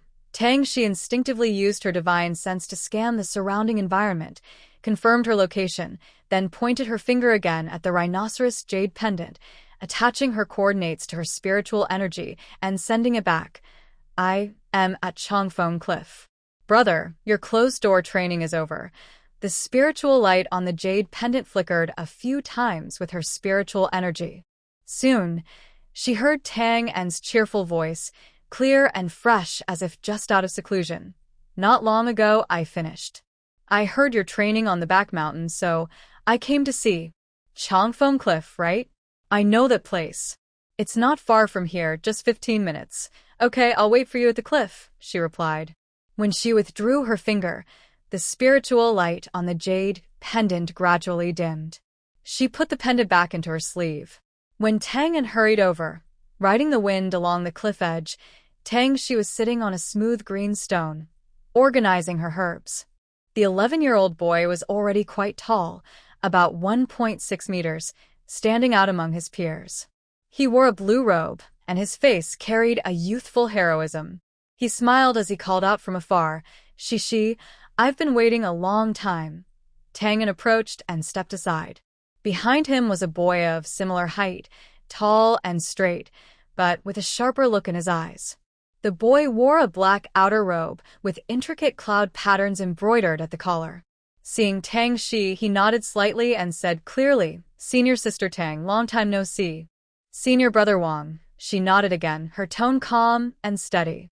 The person was Wang Outyan, the male lead of The Proud Sky, and the system's supposed host. Tang Shi's gaze subtly moved across the two people, appearing to be just casual small talk on the surface, but deep inside, she was filled with doubt. During the entrance test, Wang Outyan was full of pride. Now, his arrogance had lessened and become sharper, and his cultivation at the 7th level of qi refining proved his strength as the main character.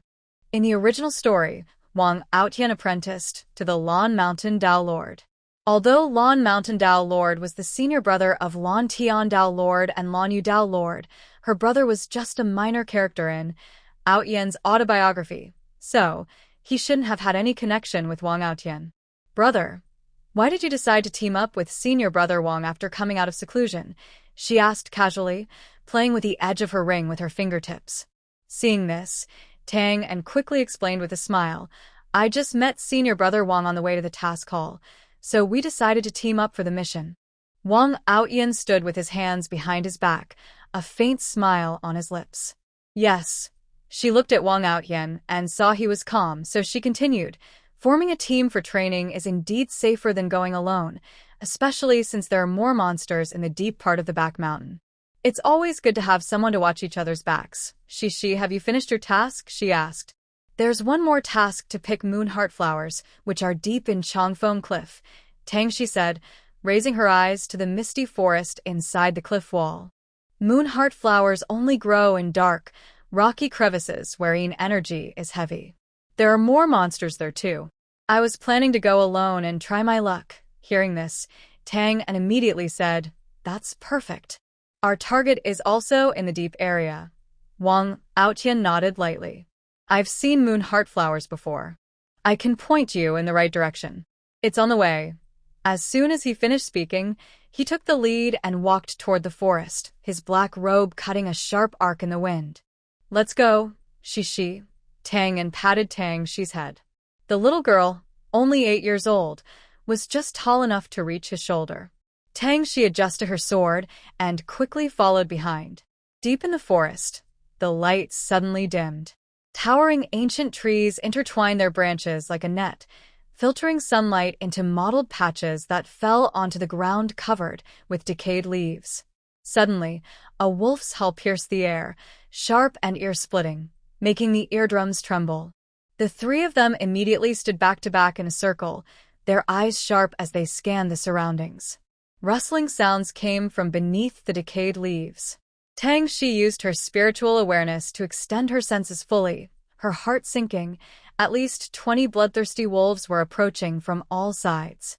The leader was a larger wolf, nearly twice the size of the others, clearly the alpha of the pack, with cultivation at the late first stage.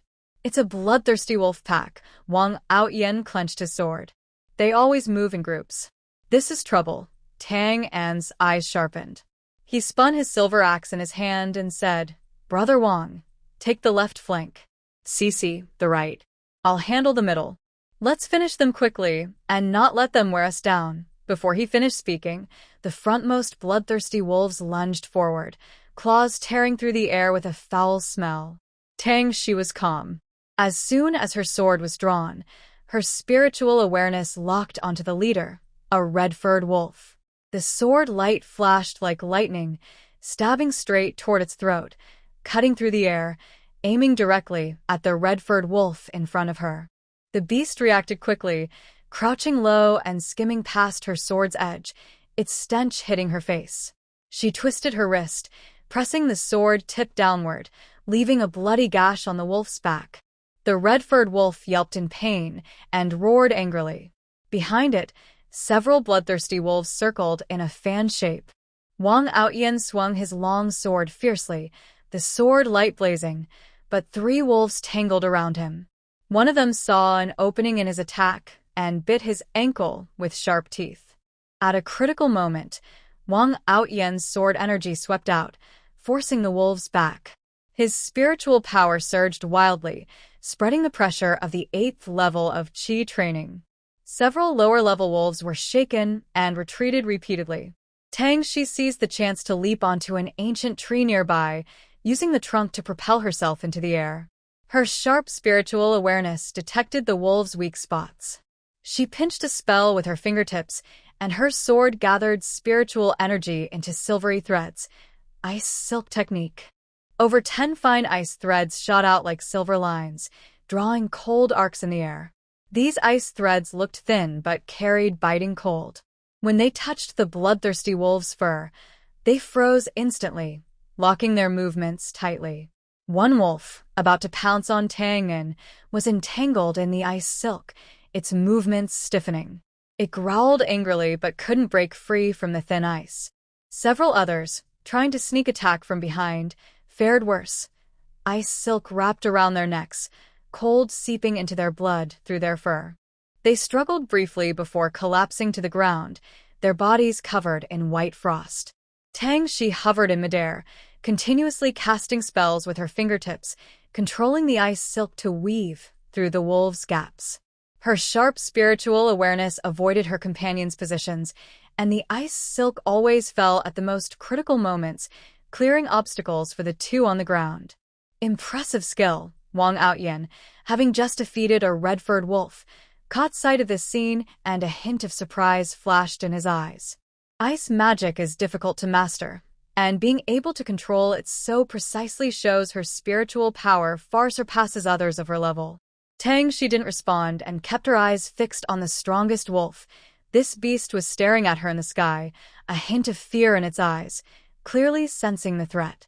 Suddenly, the alpha wolf howled loudly, and the chaotic wolf pack instantly organized into a triangle formation to attack. Tang Shi's pupils shrank. This wolf seemed quite intelligent. She was about to warn them when Tang An raised his axe toward the sky, gathering spiritual energy wildly. Thunder and lightning. A purple lightning bolt struck down fiercely into the center of the wolf pack, filling the air with a mix of burnt smell and howls, creating a fierce scene. Only the alpha wolf's blood-red vertical pupils locked onto Wang Outyen. It suddenly kicked off the ground, leaping into the air, claws gleaming with cold light, aiming straight at his throat. Wang Outyen remained calm, flicking his fingers to cast a spell. Suddenly, red flames burst around him, forming a burning shield. Flame Sun Shield. The alpha wolf's claws slammed into the fire shield, sparks flying. The shield rippled violently, but held firm. Seizing the opportunity as the wolf's attack was blocked, Wang Outyen's palm flame surged, forming a fireball about the size of a bowl, crimson flame burning heaven. The fireball, carrying scorching heat, roared out, turning everything in its path to ash. The alpha wolf tried to dodge, but was caught by Tang Shi's icy silk, which wrapped around its hind legs, causing it to stumble. The fireball then struck it, and a piercing wolf howl echoed through the forest. Its fur ignited instantly, and it rolled in pain within the flames, soon falling silent. Ding. The host has defeated the bloodthirsty wolf pack. Reward: 500 top-quality spirit stones. Nice, another 500 spirit stones credited. Tang Shi smiled as she touched her ring. Tang and watched Wang Outyen's smooth attack, full of admiration. Brother Wang, your fire technique is truly powerful. Junior brother Tang's lightning technique is also very good. After collecting the demon core and wolf carcasses, the three set out again. This bloodthirsty wolf's fur is very tough. We can process it into a protective chest piece when we return. And the wolf bones, grind them into powder for medicine to strengthen muscles and bones.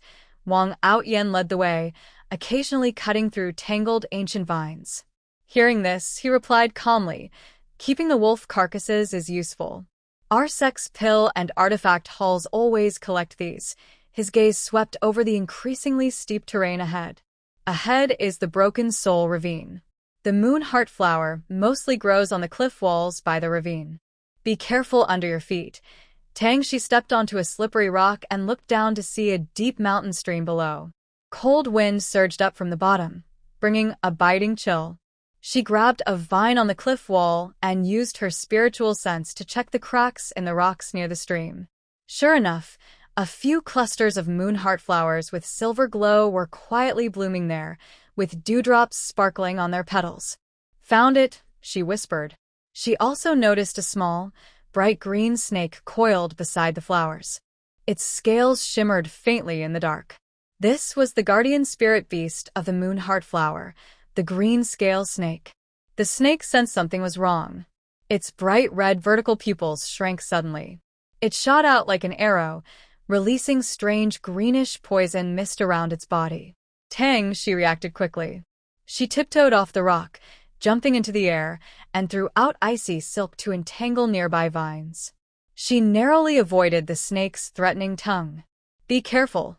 This snake is very poisonous. Wang Outyen swung his sword, creating a fiery arc. The sword energy clashed with the poison mist, making a sizzling sound. His spiritual power surged, forming flames in his palm. Red flame chain. 3 fireballs shot toward the green scale snake, forcing it to curl up and dodge. Taking advantage of the moment, Tang Shi landed on a raised rock near the moon heart flower. Her spiritual sword hummed as she slashed out a sharp ice blade. The snake twisted swiftly, its fangs brushing her clothes and burning a black mark on the rock. She shrank her pupils and summoned ice spikes. Dozens of ice spikes fell from the sky, but were all deflected by the snake's scales. This snake's defense is too strong. Wang Outyen used his spiritual power to form a shield, blocking the splashing poison mist. We need to find a way to break its scales. Tang An's attack didn't stop. He suddenly infused his axe with lightning. Shi lured over, his body sparkled with lightning. Tang Shi understood and deliberately showed a weakness. The green scale snake fell for the trap, roaring as it lunged at her, but it had already stepped into Tang An's lightning net. The snake was struck by the lightning net, let out a sharp cry, and collapsed on the ground, blackened and motionless. Tang An smiled and said, "Problem solved." Tang Shi quickly moved to the crack in the stream's edge. The silver glow of the moon heart flower was especially bright in the dark. Its petals layered over each other, with a single dewdrop at the center, containing spiritual energy. She took out a jade shovel from her storage ring and carefully dug around the roots in the soil. Removing the roots of the spiritual herb intact was often useful. Breaking them would be a pity. Junior sister is very skilled. Wang Outyen walked over, watching her place the moon heart flower into a special jade box, with a look of approval in his eyes. Tang Shi closed the jade box and smiled, saying, "Not bad." Tang An leaned in to take a look and exclaimed, "With this quality, it could be rated as a medium grade. You might get more rewards when you turn in the task." Tang Shi stored the jade box in her storage ring and clapped the dirt off her hands. "The flowers are gathered, so my task is done. Are your targets still ahead?" Tang An looked toward the deeper part of the dense forest, where the atmosphere seemed darker. "The Een spirit grass we're looking for is at the bottom of the Broken Soul Ravine. We still need to go down a bit further." Tangshi thought for a moment and said, "I'll go with you to take a look. The bottom of the ravine is dangerous, and it's better with more people to watch out." This time, they didn't encounter any danger and safely reached the place where the Een spirit grass grew. The bottom of the Broken Soul ravine was darker than above, with only a few faint glow mosses flickering on the rocks, casting a hazy glow around. The humid air carried the scent of soil and decayed organic matter, surprisingly calm, with no sounds of insects or beast roars. "Strange, there isn't even a low-level demon beast here," Tangan muttered, gripping his long sword tightly. "It's too quiet, which makes me uneasy." Wang Outyen frowned slightly and released his spiritual sense, but detected no signs of danger. He pointed to a sunken rock wall ahead. "The Een spirit grass is over there." As they approached, they saw clearly that among the cracks in the rock wall, a dozen dark purple spiritual herbs were growing densely. Their edges shimmered with a strange black glow. These were the Een spirit grass. Tangshi noticed that when the dew on the grass blades fell to the ground, it actually etched tiny holes into the stone surface. This grass is fierce and likely toxic. "It seems the aura of this Een spirit grass has driven away other creatures," Tangan said, squatting down to examine carefully. "No wonder it's so peaceful here." Wang Outyen took out the jade box, ready to pick the herbs, but Tangshi suddenly stopped him, her sharp gaze sweeping toward the roots of the Een spirit grass. "Wait, look at that." They all looked in the direction of her gaze and saw, deep in the grass, several very thin black silk threads extending along the roots, like tendrils of some creature, glowing faintly under the light. Wang Outyen's hand froze midair, and his expression grew serious instantly. He condensed spiritual power at his fingertips and shot a faint flame toward the black silk threads. At the moment the flame touched them, they seemed to be swallowed whole, vanishing without a trace, or even a puff of smoke. "This is not an ordinary tendril," he said in a deep voice, quietly drawing his sword. "It can swallow spiritual energy. It's a bit strange." Tangshi's consciousness extended along the silk thread, but when she reached the source, she was pushed back by a cold, dark force, and a sharp pain flashed through her mind. Her face changed slightly. "There's something at the other end of the thread, hidden deep inside the stone wall. The aura is very cold, like some kind of parasite." Hearing this, Tang instinctively stepped in front of his sister. "A parasite? Could it be brought here by the ghostly grass?" He carefully observed the direction of the silk thread and suddenly said, "Look, these threads are all heading toward the roots of the ghostly grass, as if they are absorbing the essence of the spiritual herbs." As soon as he finished speaking, a faint vibration came from the stone wall. The black silk threads suddenly tightened and extended rapidly toward everyone. The speed was astonishing. Wang Outyen's eyes sharpened. He swung his sword to cut several threads. The cut parts on the ground twitched like living creatures and quickly turned into a pool of black slime, seeping into the cracks and disappearing. "Be careful. This thing is not simple," he said, protecting the two behind him. His dark robe was swirling with spiritual energy wildly. "It seems the calm at the bottom of the Broken Soul ravine is just an illusion." Tangshi immediately infused her spiritual energy into her spiritual sword. The sword shimmered with a faint blue glow, forming a defensive stance with Wang Outyen and Tangan.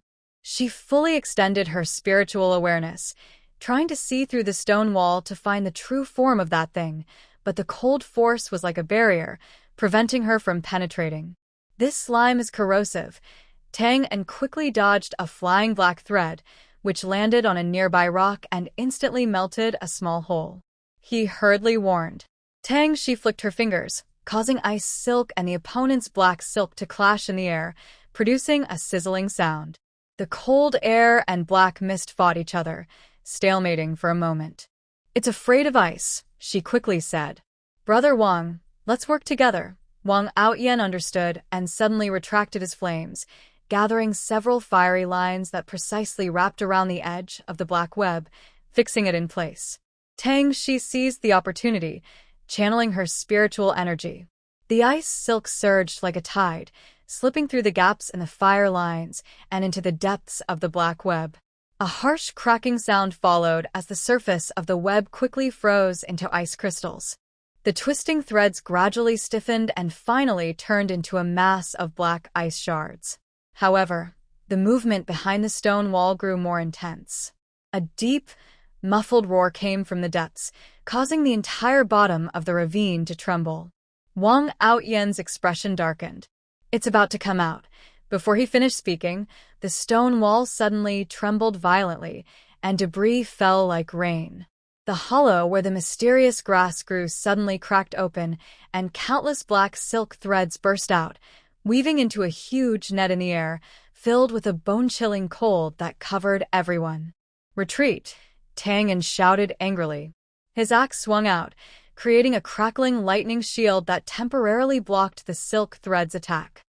She pointed her fingers, and icy silk poured down like a waterfall, forming an ice wall in front of her. Wang Outyen's fire wall followed closely, and the black silk threads instantly turned black and fell to the ground. At this moment, a huge creature slowly crawled out of the crack, an insect-like beast, completely black, with 8 legs made of the same black silk threads. Its abdomen had a twisted human face with hollow eyes, staring silently at them. "It's a human-faced spider," she exclaimed in surprise. Legend says this beast feeds on spiritual herbs and can control spirit-eating silk. If it gets entangled, it will drain your spiritual power. The human-faced spider let out a harsh screech. Its face on the abdomen suddenly opened its mouth wide and spat out a cloud of black poison mist. Wang Outyen reacted quickly, rolling to the side. The poison mist landed where he had been, and the ground was instantly corroded into a large pit. A late-stage first-rank monster.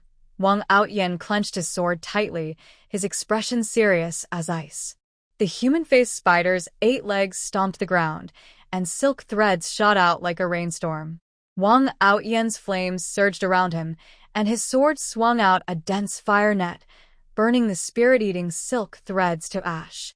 Sparks flew onto the spider's body, leaving only faint scorch marks. "This creature's skin is too thick," Tang shouted. Suddenly, he lunged forward, gathering lightning power and striking directly at the human face on the spider's abdomen. Seeing this, Shi's fingers flicked, and icy silk shot out rapidly, wrapping around the spider's leg joints, perhaps the weakest point, as the silk there was the thinnest. With a snap, the icy silk froze 2 of the spider's legs, causing the creature to hesitate. Tang seized the opportunity and stabbed his sword, but it was blocked by a tough membrane, only penetrating a little. The human-faced spider, in pain, let out a screech and swung its body, releasing more black poison mist. "Junior sister Tang, freeze its mouth." Wang Outyen leapt back, avoiding the poison mist while shouting. Shi understood immediately. The icy silk shot out like a snake, precisely wrapping around the spider's mouth, and the cold spread instantly, freezing it into an ice cocoon. Tang aimed carefully at the gap created when the human-faced spider was pushed back by Wang Outyen's sword energy. He pushed his spiritual power to the limit, unleashing Thunderbolt of the Heavens. Purple lightning spiraled in his palm, crackling loudly as it struck the human-faced spider with great force. Boom! At the moment lightning exploded, the human-faced spider was forcibly knocked to the ground. Its abdomen, covered in devouring silk, was scorched black. The twisted face let out a piercing scream, and its 8 legs flailed wildly. Although Tang strike didn't break its shell, it caused enough shock to make it temporarily immobile, and its body twitched slightly. Taking advantage of the moment, Wang Outyen rushed forward and stabbed his sword directly into the spider's compound eyes. "Now's the time." "Good." Shi quickly observed the moment when the spider was stiff from the lightning's force. She rapidly formed hand seals, and a cold blue spiritual energy gathered around her, forming a sharply defined ice shard in her palm, its tip glowing with a chilling light. "Ice spirit break," she whispered sharply, and the ice shard shot out like an arrow, tearing through the air with a sharp whistling sound. It precisely struck the spider's abdomen, where the lightning had scorched it, the weakest point of its defense. With a crisp crack, The ice shard shattered, but an icy mist burst out from the wound, and countless tiny ice needles pierced into its body. The human-faced spider let out a painful scream. Its blackened abdomen instantly frosted over, as if its internal organs were frozen. Its 8 legs curled up suddenly, and its previously frantic movements came to a complete halt. The twisted face contorted into a grimace, and blood seemed to flow from its hollow eye sockets. That was powerful. Tang En's eyes lit up. Did it freeze through? The spider collapsed with a loud crash, its abdomen twisted and roaring in pain. The remaining legs flailed wildly, kicking up a cloud of debris. Wang Outyen seized the opportunity, pouring all his spiritual energy into his sword. The blade glowed with a dazzling red light. Burning Sky sword technique. A long, fiery sword energy tore through the air, slashing fiercely at the spider's wound. This time, the flames penetrated the thin membrane and exploded inside, causing a shrill scream that echoed down the ravine before falling silent. Ding! The host has successfully killed the human-faced spider. Reward: 10,000 top-grade spirit stones. Hearing the system notification, Tang Shi let out a long breath. She looked at the pile of wreckage cooling down and realized her palms were already soaked with cold sweat. Wang Outyen retracted his sword, beads of sweat forming on his forehead. Late-stage Tier 1 monsters are really tough. Luckily, it wasn't very intelligent. Tangen sank to the ground, panting heavily. Let's see if the yumming grass is still usable. Everyone looked at the stone wall. The remaining few yumming grass leaves were somewhat wilted, but their roots were intact. Tang Shi stepped forward carefully, gently plucking the item and placing it into a jade box. Fortunately, it wasn't completely drained. Tang En carefully stored the jade box containing the ghost grass into a storage ring. Although there was a fight here earlier, no other monsters will come near for a while. It's a good time to rest. Tang En took out a small formation disc from his storage ring. He pressed it to the ground, and as he infused spiritual energy, a faint golden protective shield spread from the edge of the disc, covering the 3 of them. Symbols seemed to flow across the shield. This defensive formation can block attacks from the golden core stage. It's reliable, he said, patting the formation disc. He then took out 2 small jade bottles and handed them to Tang Shi and Wang Outyen.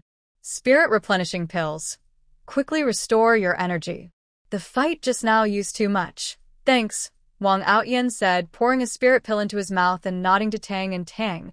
She held the jade bottle with the spirit pill, her mind suddenly drifting back to her previous life.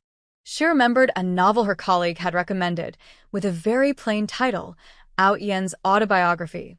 Just hearing the name sounded cheesy, like a typical overpowered hero story.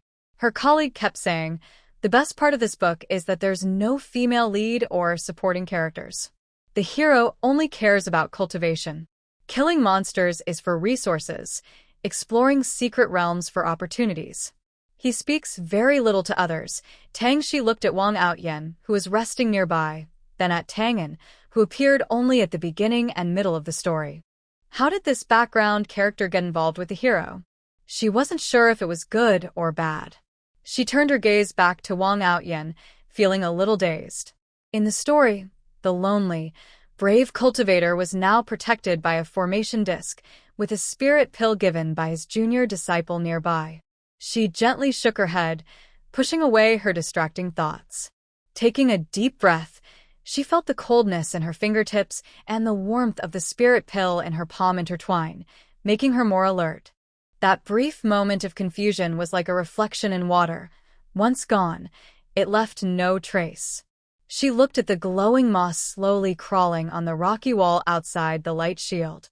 All these vivid details silently proved that this place was not just cold words on a page, but a real world where one could feel pain, smell scents, and experience life and death. In the book, Wang Outyen had to fight the human-faced spider alone, but now, the 3 of them working together had broken the deadlock. The bottom of the Broken Soul ravine was filled with cold and killing intent, but at this moment, the golden light of the formation disc shone brightly. Tang Shi slightly curved her lips and put the jade bottle back into her storage ring. Since she was here, she didn't need to be bound by the so-called plot. The way forward, the people she would meet, and the dangers she would face, all had to be stepped out by herself to be real. She closed her eyes and focused on guiding her spiritual energy. The warm flow inside her dantian grew stronger and stronger. No matter what the predetermined path was, what she could hold in her hands was the most real. Suddenly, the spiritual power around Tang Shi became unusually active.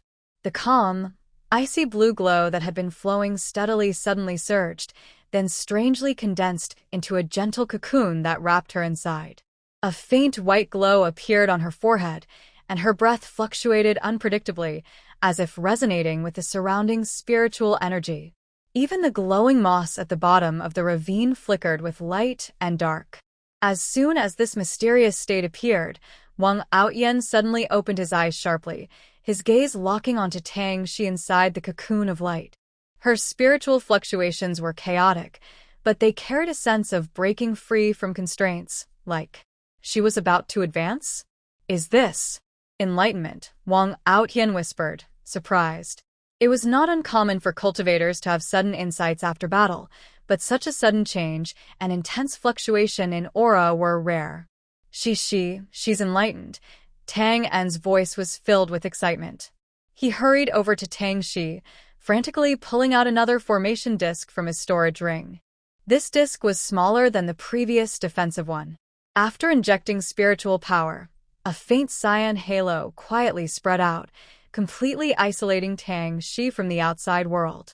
This was a specially prepared isolation formation, capable of blocking all spiritual fluctuations and sounds, perfect for breakthroughs. Don't make a sound, he whispered to Wang Outyen. He looked like a protective mother hen, standing outside the formation, wringing his hands, eyes fixed on Tang Shi inside. Inside the formation, Tang Shi's realization was reaching a peak. The ice-type spiritual power surged through her meridians, no longer sluggish as before, but flowing smoothly like clouds and water. She can clearly see the trails of spiritual energy and even feel the surrounding icy elements rushing toward her, merging into her dantian. This feeling is wonderful, as if she has become one with the coldness at the bottom of the stream. The frost on the stone walls, the dew on the moss, and even the remaining icy air all become part of her. Wang Outyen stands a little farther away, watching the blue light pattern in the formation with a calm expression. Enlightenment is a rare opportunity, and Tang Shi's breakthrough at this moment is not only due to talent, but also the result of the intense battle just now.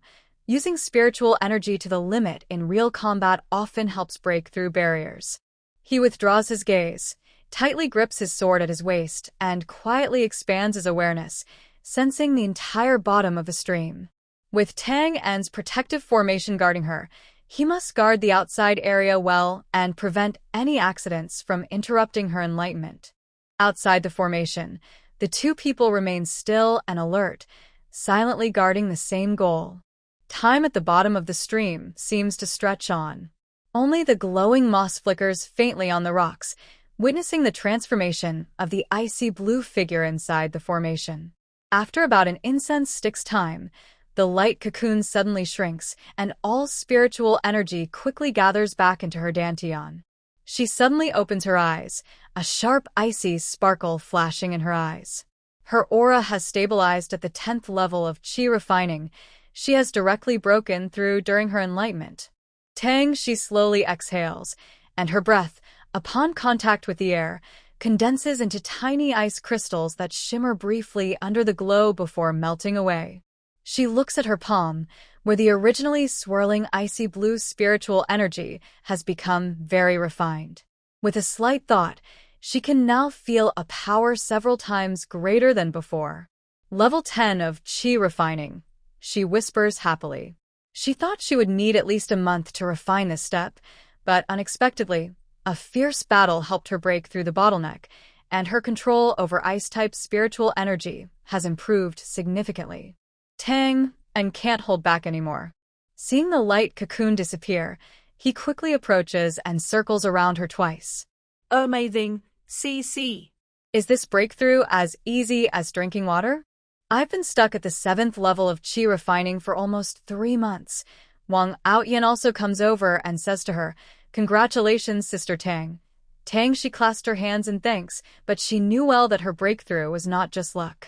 Without the pressure of fighting the face spider to the death, the protection of Wang Outyan and Tang En, and her firm belief in the real world, she might have missed this fleeting opportunity. Next, I plan to continue training. Brother and senior brother Wang, are you returning to the sect or continuing your training? Tang, she asked as soon as she finished speaking. Tang En smiled and said, "It's rare to come out, so going back would be boring.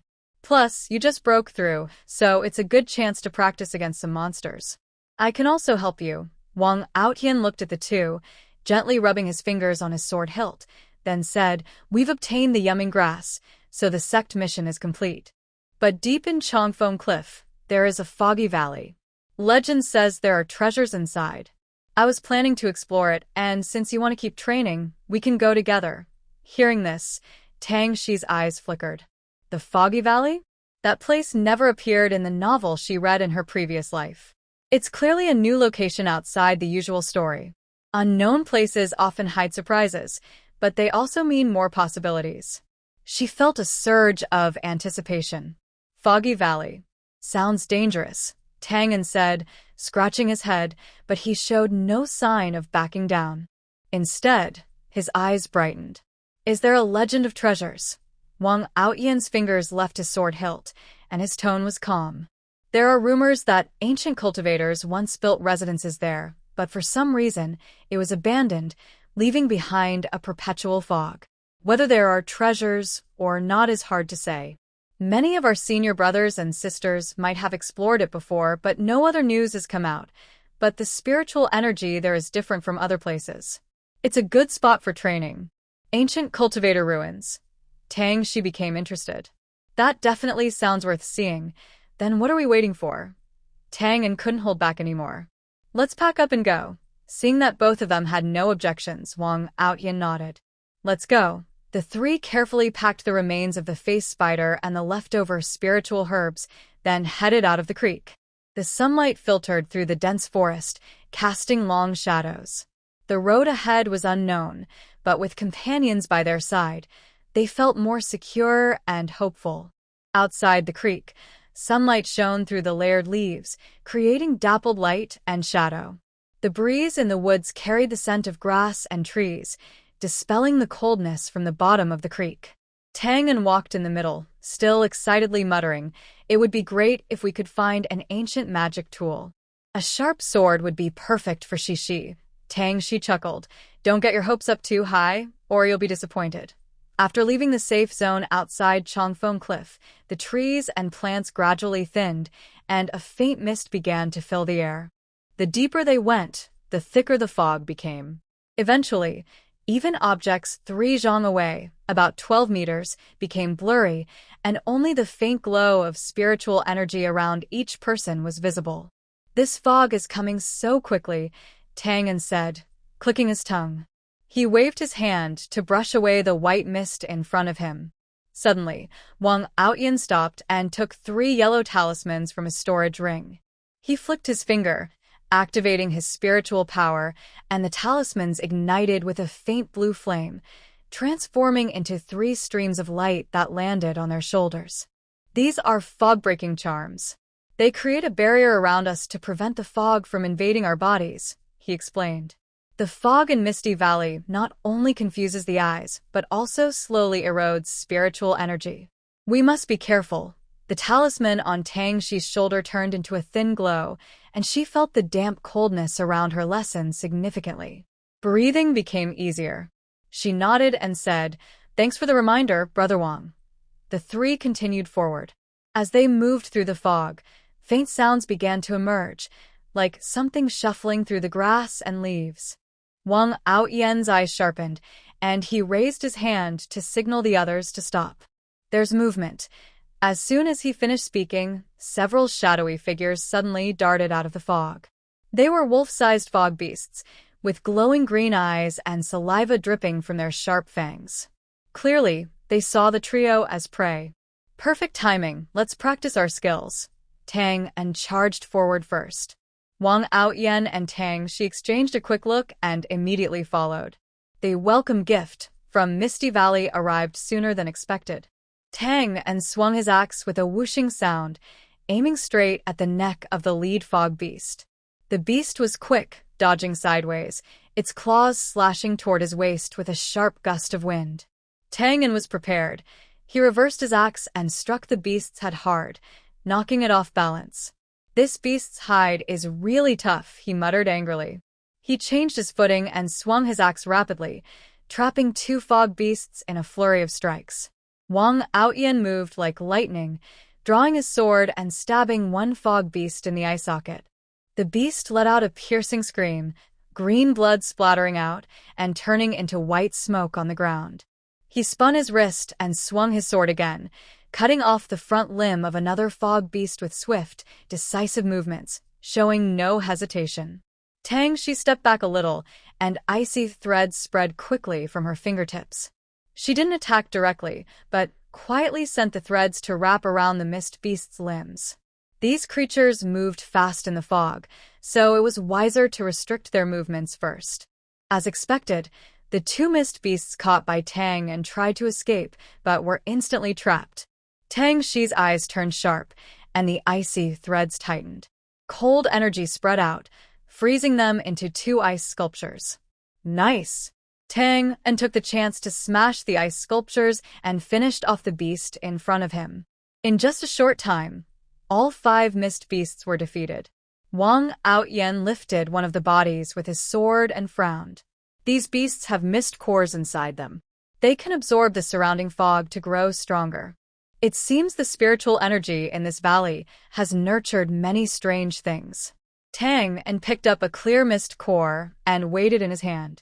Can this thing be sold for money? Keep it. It might be useful, Tang she said, putting the mist core into her storage ring. Her gaze turned toward the deeper fog. We've just entered the valley and already met so many of them. It's probably much more dangerous inside. Wang Outyen wiped the blood from his sword and said seriously, stay alert. Let's move on. The 3 continued forward. The fog grew thicker, and the path underfoot became rougher. From time to time, mist beasts attacked from the shadows, but they quickly defeated them together. Tang she controlled the field with her icy threads. Tang broke through defenses with his axe, and Wang Outyen supported with his sword. Their teamwork became smoother with each battle. After about an hour, the fog ahead suddenly formed a swirling gap, faintly revealing the outline of grayish stone walls beyond.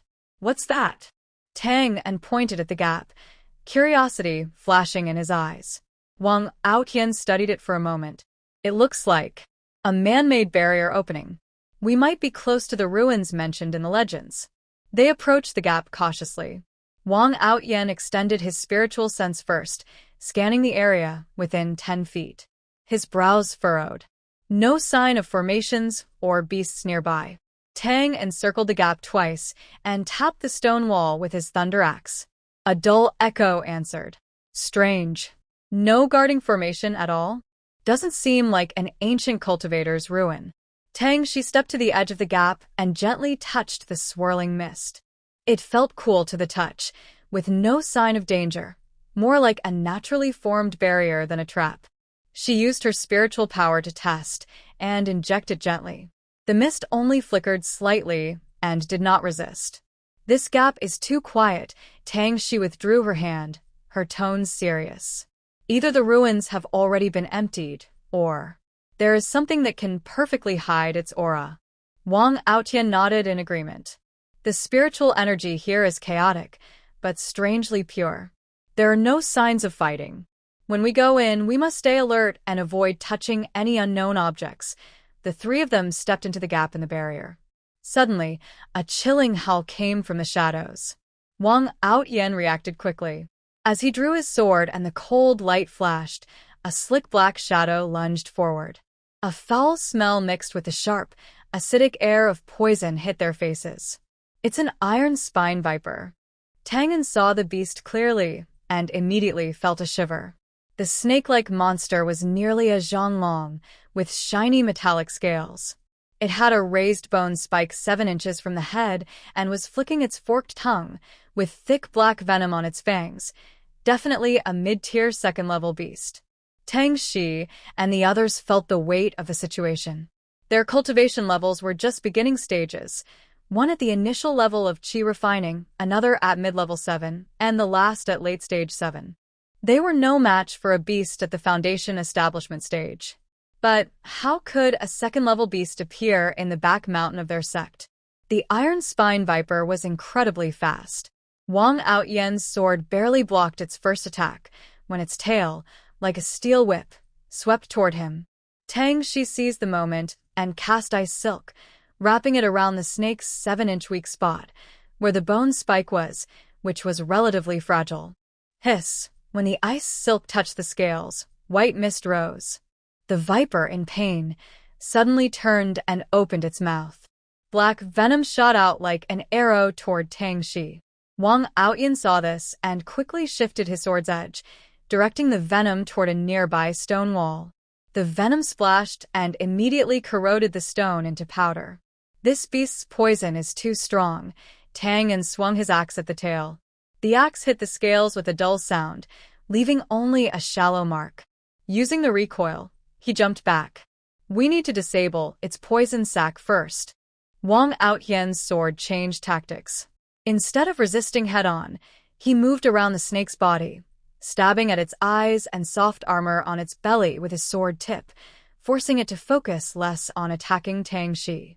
Seizing the opportunity, Tang Shi gathered her ice silk into a cone. When she saw the viper lift its head to spit again, she threw the ice cone directly into its mouth. Yowl, the viper, in great pain, twisted violently and rammed its bone spike into the remaining wall of the ruined house. A loud crash followed, with debris flying everywhere. Boom! The iron-backed viper's bone spine struck the broken wall, causing debris to fly like a heavy rain. Tang took the opportunity to step forward, his axe crackling with lightning. He softly shouted, channeling lightning's spiritual energy into the axe. Take this. The axe, wrapped in dazzling electric light, fiercely struck the scales just 7 inches from the snake's body. With a sizzling sound, the lightning exploded, and the iron-backed viper twitched violently from the electric shock. Its twisting movements instantly froze, and dark green venom dripped from the cracks in the scales, corroding small pits on the ground. Brother Tang's lightning technique is impressive. Wang Outyen seized the chance. His long sword shot out like a spirit snake, accurately stabbing into the gap in the scales just cut open by Tang, and precisely where the viper's defenses were weakest. The iron-backed viper was hit hard again and again. Its red eyes flashed with madness. Suddenly, it arched its body, and its long tail swept through the air with a sharp whistling sound. Wang Outyen barely dodged its venomous strike, but was struck hard in the chest by the snake's tail. He flew backward like a broken kite, crashing into the stone wall with a dull thud, blood spilling from the corner of his mouth. Brother Wang, Tang Shi's heart tightened. Without hesitation, 2 icy silk threads like spirit snakes shot out from her fingertips, precisely wrapping around Wang Outyen's waist. She pulled sharply, tightening the silk instantly, greatly reducing the impact and slowing Wang Outyen's fall, causing him to stumble and land on the ground. Cough cough, Wang Outyen clutched his chest, his face pale, clearly suffering serious internal injuries. He looked up at the iron-backed viper with a fierce glint in his eyes. This beast is cornered. Don't fight it head-on. Seeing this, Tang roared angrily. Lightning surged on his axe, and he leapt into the air, bringing a thunderous force as he swung the axe toward the snake's head. But the iron-backed viper did not dodge or evade. It opened its huge mouth and lunged at Tang, seemingly intent on destroying itself together. Be careful. Tang Shi, meanwhile, kept an eye on Wang Outyen's condition. She manipulated the icy silk to wrap around the snake's mouth, trying to force it to release its grip. However, the viper was now completely disregarding its own safety. Its venomous teeth bit into Tang's axe handle with great force, making it hard for him to hold the weapon. Seeing Tang An's axe being tightly bitten by the viper, Tang Shi's expression turned sharp. She shouted softly, "Ice seal." A concentrated stream of icy blue spiritual energy shot from her fingertips, instantly covering the viper's head. The cold spread wildly, causing the scales at the snake's mouth to freeze quickly, along with the venomous teeth biting into the axe handle, which also froze stiff. The viper, in pain, struggled to free itself, but was firmly locked in ice. "Now's the time," Tang Shi shouted. Tang An's eyes sharpened. Taking advantage of the moment when the iron spine viper's movement slowed, he suddenly swung his spirit axe.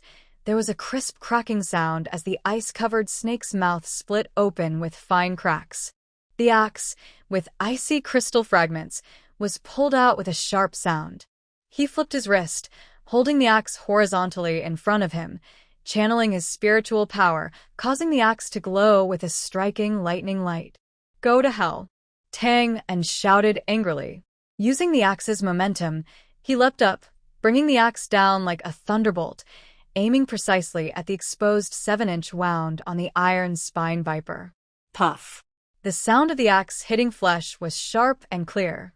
The huge body of the iron spine viper suddenly stiffened, and the last flicker of light in its red eyes quickly faded. It struggled uselessly twice, then fell heavily to the ground, completely lifeless. Tang An, holding the spirit axe, gasped for breath. Looking at the snake's body on the ground, he wiped the blood splattered on his face and grinned. Shear's move really works. It froze it so much it couldn't even close its jaws. Tang Shi withdrew her spiritual power, her fingertips still feeling the cold touch. She looked at Wang Ao Tian, who was resting nearby, and relaxed a little. "Let's check Brother Wang's injuries first." Wang Ao Tian had already taken a healing pill and was resting. He sat against the stone wall, eyes half closed, surrounded by a faint glow of spiritual energy, clearly in a meditative state. The healing pill's power was slowly spreading through his meridians, repairing his damaged bones. His pale face gradually showed a hint of color. After dealing with the iron spine viper's demon core and materials, Tang An wrapped them in cloth and put them into his storage ring. He quietly said to Tang Shi, "From Wang Brothers' condition, it doesn't look too bad. He just got a bit scared earlier. That beast's tail was really fierce." Tang Shi glanced at Wang Ao Tian's rising and falling chest, which was now steady and finally relaxed. He has a solid foundation and strong recovery ability. With half an hour of rest, he should be able to move. During the fight, they had just discovered this cave. Tang Shi looked at the entrance and said, "Once he's recovered, we need to be more careful. The iron spine viper is guarding here, and the things inside the cave are probably not simple." Tang An nodded in agreement. That's right. No ordinary beast would fight so desperately to protect a broken cave. There might really be treasures left by ancient cultivators. He rubbed his hands, eyes shining with anticipation. Tang Shi didn't reply, only moved to the edge of the cave entrance and once again extended her spiritual sense. This time, she was extra careful. Her spiritual awareness slowly seeped in like fine threads, but she only felt a gentle wave of spiritual energy. She didn't sense any danger, but rather a faint feeling of friendliness. While she was puzzled, Wang Aoyan's voice came from behind. "How is it?" Tang Shi turned around and saw him standing up. Though still a little weak, his aura was steadier. She shook her head and said, "My spiritual sense can't go too deep, but the energy inside is gentle and doesn't seem dangerous." Wang Aoyan nodded. "Then let's wait another 15 minutes for me to rest, and we'll go in a check." The three of them sat quietly to recover their spiritual power. The stone platform fell silent, only the sound of the wind blowing through the broken walls and the entrance of the cave. 15 minutes later, Wang Aoyan was able to walk freely. He moved his shoulders and said in a deep voice, "Let's go." Tang An carried an axe and led the way. As he approached the entrance, he was suddenly enveloped by a damp, cold air and shivered. This cave is even colder inside than outside. Wang Aoyan took out a glowing white luminous pearl. After channeling his spiritual energy into it, the soft white light immediately dispelled the darkness. Stay close, don't get separated. The cave was not deep, and the passage was man-made, with faint carving marks on the stone walls. After walking about 10 zhang, they suddenly saw a large stone chamber. In the center was a half-open stone coffin, with some rusted magic tools scattered nearby and decayed bamboo scrolls piled in the corner. Is this a tomb? Tang En's loud voice echoed in the chamber. Could it be the grave of an ancient cultivator? Wang Outyen held up the luminous pearl and looked around. His gaze fell on a jade box beside the coffin. It doesn't look like it. There's no tomb inscription here. It seems more like a temporary storage place. Tang Shi approached the coffin, using the pearl's light to look inside. The inside was empty. Only the silk cloth covering it had turned to ash. Clearly, the owner was not resting here. She reached out and touched the edge of the coffin, where her fingertips found a carved mark, like a formation pattern. Look at this, she said, pointing at the mark. Wang Outyen leaned in for a moment, then his expression darkened. That's not a ceiling array. It's a guarding formation. Someone used their spiritual power as bait to set up a protective array here. The iron spine viper is probably a guardian beast attracted by the formation. Tang and then opened the jade box. Inside were 3 black iron tokens. He looked at the tokens repeatedly and said, "What are these? What kind of tokens are these?" Exactly 3. Tang and placed the 3 iron plates side by side on the stone table, shining a luminous pearl to examine them carefully. Heavy, feels like mysterious iron, but no patterns or spiritual energy fluctuations. Looks like scrap metal. He picked up one and tapped it on the table, making a dull sound. Strange. Why would an ancient cultivator hide such a thing? Tang Shi took one plate, rubbing its cool surface with her fingertips. The edges were smooth, square-shaped, about the size of a palm. Except for a very shallow groove on the back, there was nothing unusual. She tried to channel spiritual energy into it again, but the plate remained lifeless, with no glow at all. Could it be a key? Wang Outyen also picked up a plate and shined it at the stone wall of the chamber. Key. Tang En's eyes lit up. He moved closer to examine the wall carefully. Tang Shi stared at the groove on the back of the plate, lost in thought. Suddenly, she aligned the grooves of all 3 plates and pressed them together. There was a soft click, and the 3 plates fit perfectly into one piece. The grooves on the back formed a complex symbol, faintly glowing with flowing light. "It's done," Tang En exclaimed in surprise. "It really forms a set." Wang Outyen looked at the combined symbol, thoughtful. "This symbol looks like some kind of inheritance mark. Maybe it's not for opening the stone door, but for activating a cultivation legacy." Tang Shi tried to channel spiritual energy into the assembled plates. This time, the symbol faintly glowed red, but nothing else happened. She frowned. It seems like something is still missing. Just then, a pile of decayed bamboo slips in the corner of the chamber rustled suddenly. A few fragments were blown by the wind toward the plates. Tang Shi picked up one, noticing a faint, blurry character, fog on it. Her eyes lit up. Could this be related to the Misty Valley? The 3 looked at each other, confused and unsure what to do next. Tang En disassembled and reassembled the plates, muttering, "Whatever it is, I'll keep it for now. Maybe when we return and see the master, we'll find out its origin." Wang Outyen nodded. "Yes, we shouldn't stay here too long. Let's leave first."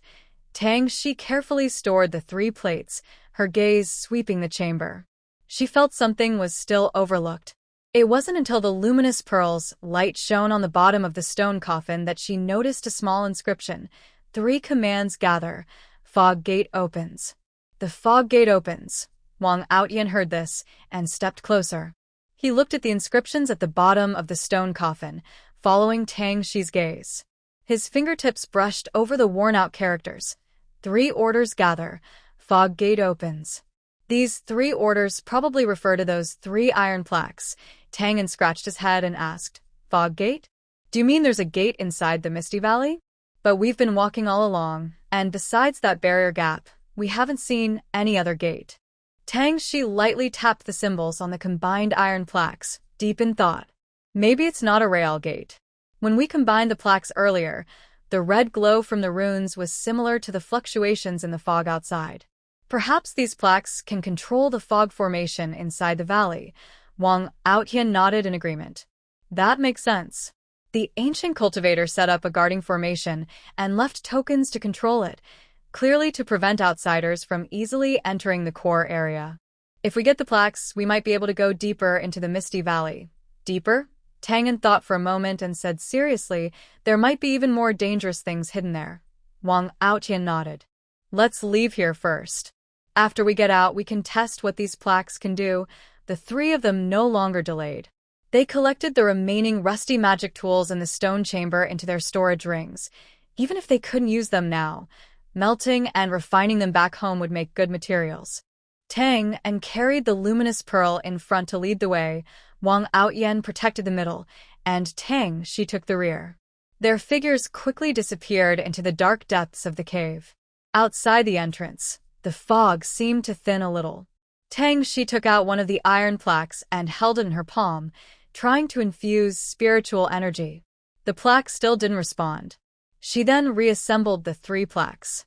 This time, when the red light lit up, the surrounding white fog began to ripple slightly, as if responding to some call. It's really useful. Junior Sister Tang, try to see if you can make the fog disperse. Suddenly, the symbols on the plaque shone with a dazzling red light. The white fog around them seemed to be stirred by an invisible hand, beginning to churn violently. The fog closest to them visibly dissipated at a fast speed. As the white fog cleared, a bright gate about a zhang high suddenly appeared in front of them. The gate's surface was decorated with intricate patterns similar to those on the plaques, but more complex and majestic. A dense aura of spiritual energy surrounded the gate, forming visible spiritual mist, indicating that behind it was a secret realm rich in spiritual energy. But before the three could show any joy, a line of golden ancient characters appeared on the gate. Below Foundation Establishment, no entry. Tang En's excitement suddenly froze. He pinched his spiritual energy at the 7th level of Qi training and looked at Tang Shi and Wang Outyan, his face falling. Isn't this a joke? We finally found an entrance, but only Foundation Establishment cultivators can enter? Wang Outyan stared at the glowing door, frowning. It seems this is the real inheritance place for ancient cultivators. The guarding spirit array and iron plate are just keys. The real barrier is the cultivation level. He tried to release his spiritual energy to approach, but a faint golden barrier appeared on the light door, bouncing back his aura. Tang, she also stepped forward to test. Her spiritual energy at the 10th level of Qi training was blocked by the barrier, and she couldn't even touch the edge of the glowing door. Looking at the seemingly close door, she understood. This secret realm is clearly meant for those at the Foundation Establishment stage.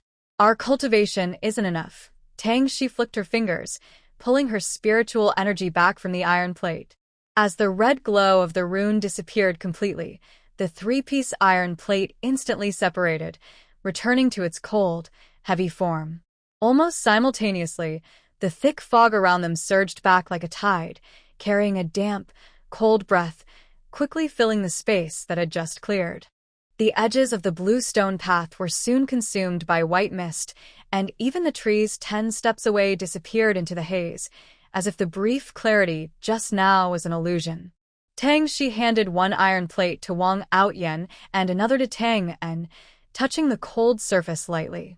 Since these tokens are part of a set, it's safer to keep them separate. When we all reach the Foundation Establishment stage, we can reunite them to explore the secret realm together. Wang Outyan took the iron plate, feeling its weight. He examined the groove on the back and nodded. That's good. This token looks ordinary, but it can activate the secret realm entrance. It's definitely not an ordinary object. Keep yours safe, don't lose it. Tang En patted his chest. Don't worry. I keep it close all the time, even when I sleep. Tang Shi smiled and stored her token into her chaos space. Let's leave here first. Wang Outyan glanced at the sky. Though the fog was thick, he could feel the sun gradually setting. If we wait too long, the night creatures in the valley will come out. As the three stepped out of the barrier gap, Tang En suddenly activated his storage ring, taking out a faintly golden array disk. Better hide this just in case. He crouched down, pressing the array disc to the ground. As he infused his spiritual energy into it, the patterns on the disc suddenly lit up. A transparent light screen spread out from the center of the formation disc, completely covering the gap in the barrier. The edges of the light screen blended seamlessly with the surrounding grass and trees. 8-level hidden formation. Wang Outyen raised an eyebrow. Tang and proudly clapped his hands. This is the highest level concealment formation my master gave me. He leaned in to touch the light screen. Anyone below the Great Ascension stage can't detect it. Tang Shi looked at the perfectly integrated light screen and nodded. You're much more careful, brother. Wang Outyen agreed. That's true. This thing has 2 key parts. Tang handed Wang Outyen a small, round metal disc engraved with golden patterns similar to the formation disc. You and my sister each hold one. In the future, if you want to enter, just crush the key to temporarily disable the formation. Wang Outyen took the key, rubbing his fingertips over the patterns and nodded. Thoughtful design. Tang Shi looked at the 2 keys in their hands, feeling warm inside. Although this trip to Misty Valley was dangerous, they gained trust and understanding. Let's go.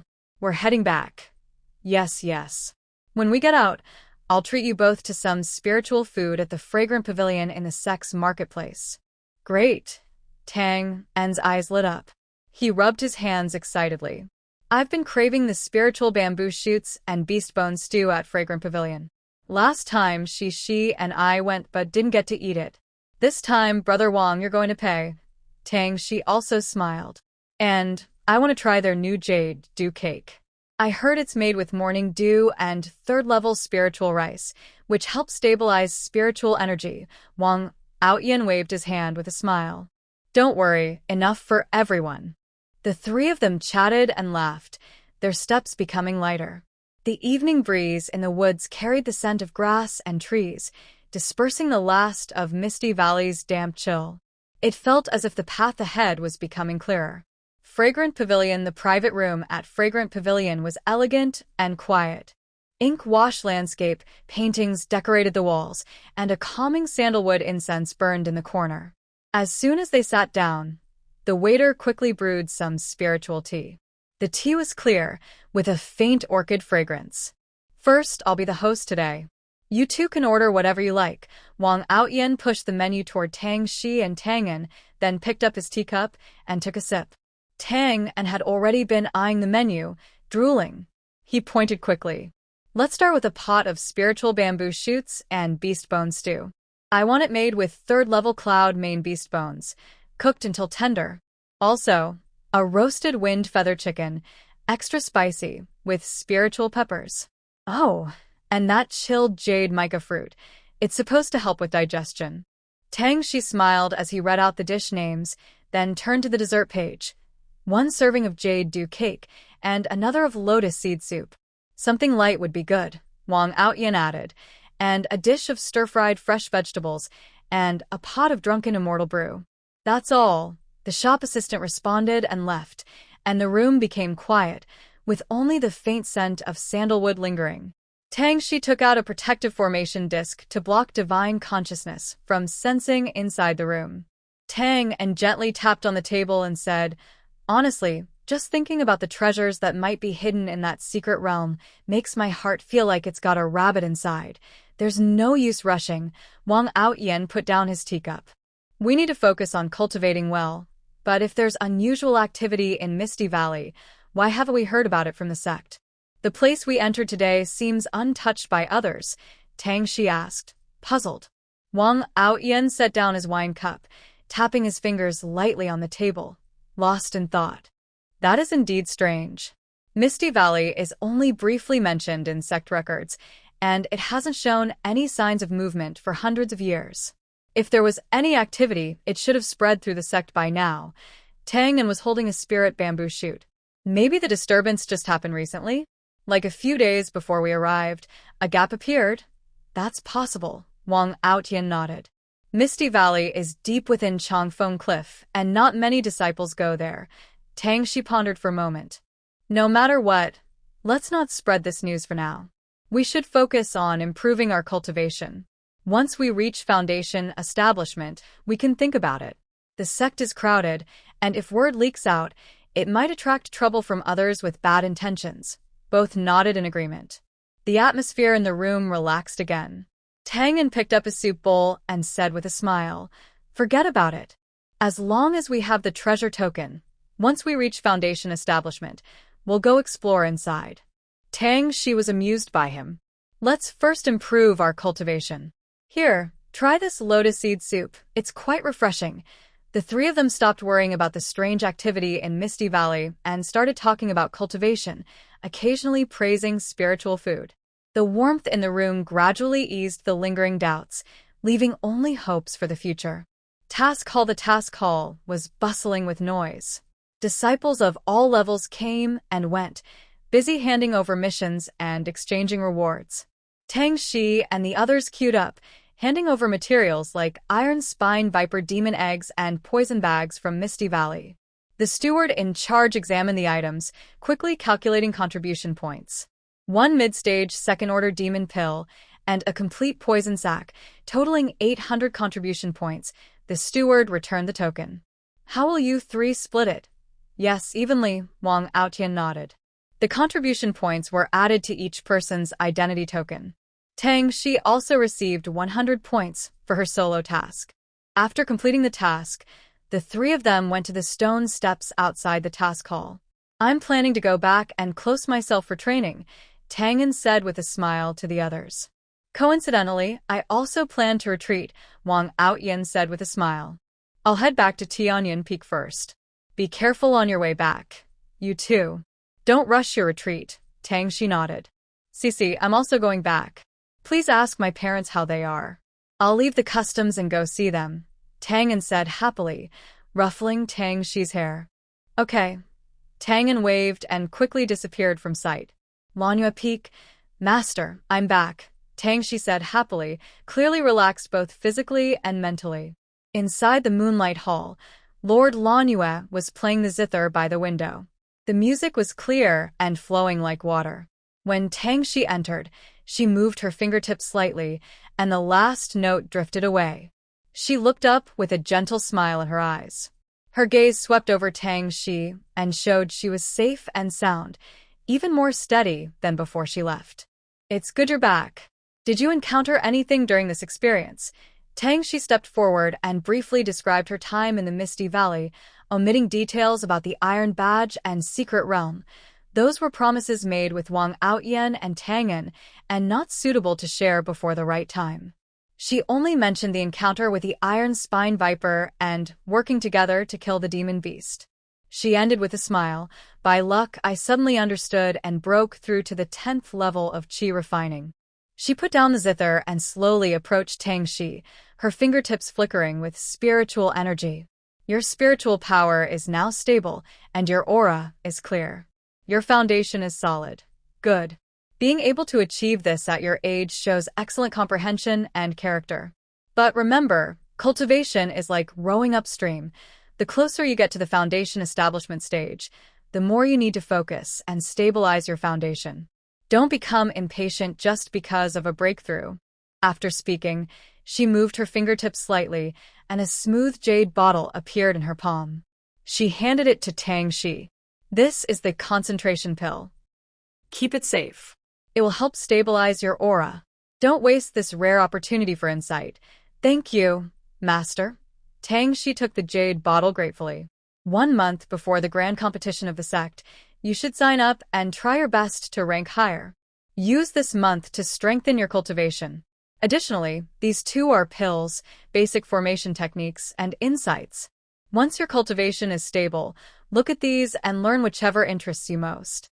"I can teach you about pills and formations," Master Lanyu said with a gentle smile, raising her hand to give a shining white jade slip.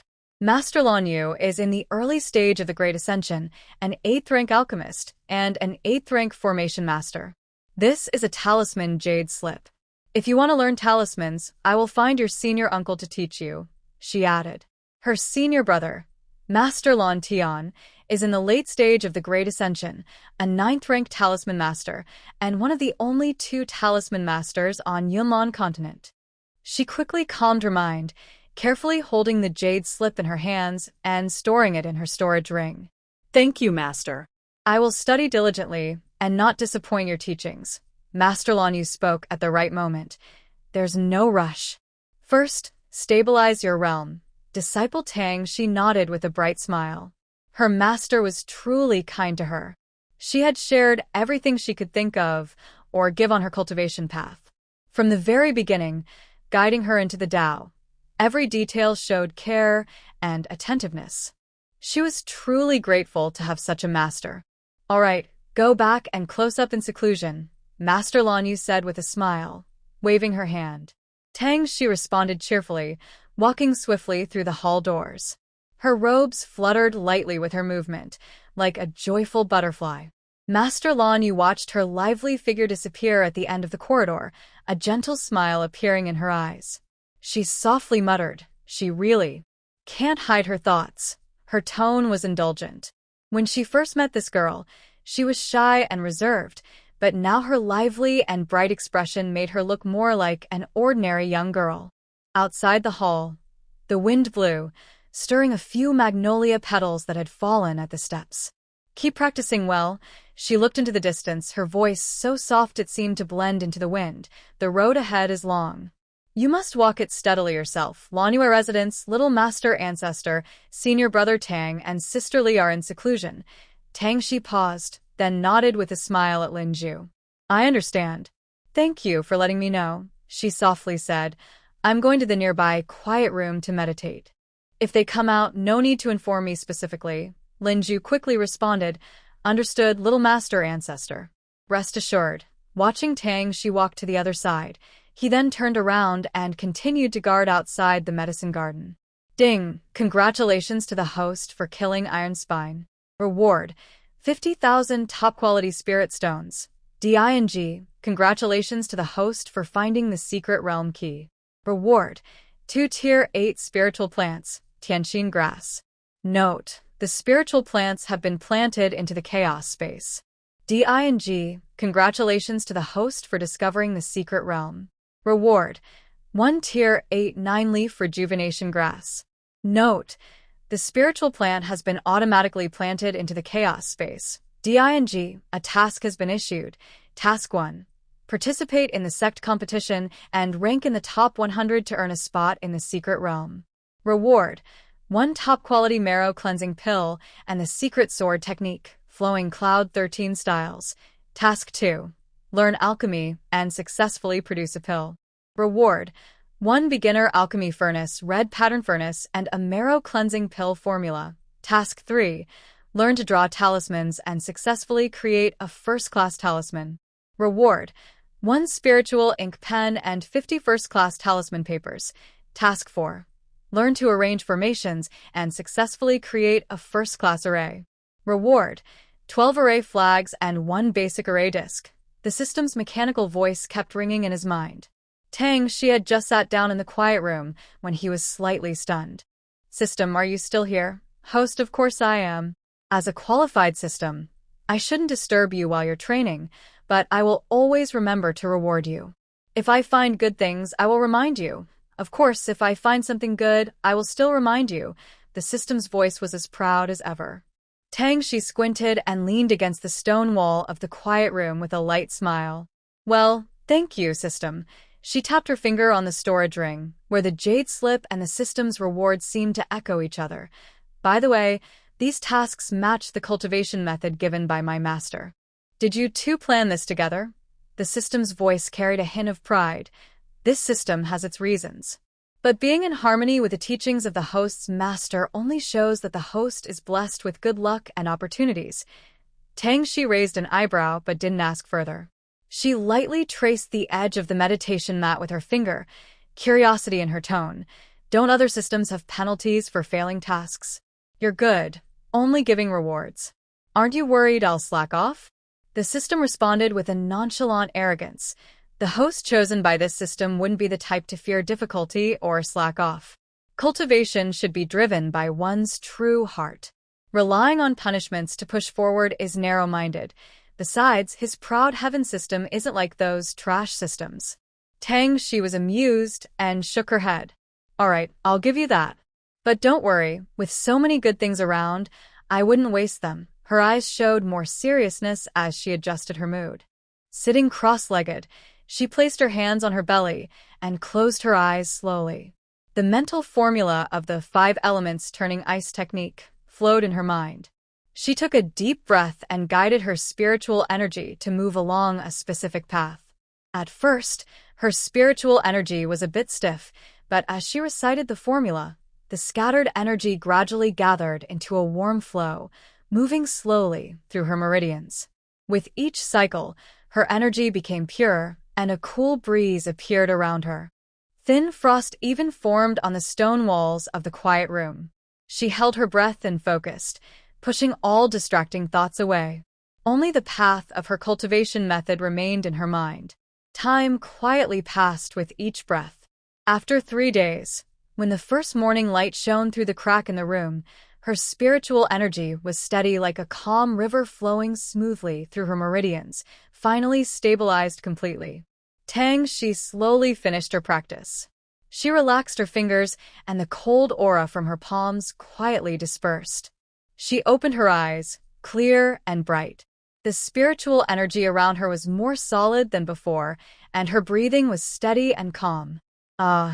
She exhaled deeply, feeling her meridians clear and smooth, as if she had endless strength. Although the process of stabilizing her cultivation was dull, she now felt a deep sense of security. Morning light filled the training ground, and the cool moisture on the blue stone floor shimmered. Tang, she held her sword, her fingertips moving slightly. The sword suddenly unsheathed with a sharp, cold gleam. She tiptoed lightly, her body like a willow catkin in the breeze. The opening move of the Ice Soul Sword technique unfolded in the morning light. She had already mastered the second move, Ice Source, perfectly. With a gentle wrist turn, her sword moved like a spirit snake, creating a fine ice web of cold air around her.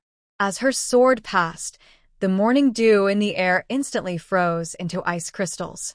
Once her breath was steady, she flipped her wrist, and her sword's speed increased sharply. This was the third move, Ice Seal, 1,000 miles. As she swung her sword, the moisture in the air froze instantly, forming a faint white frost. As her sword technique expanded, faint ice patterns appeared on the ground.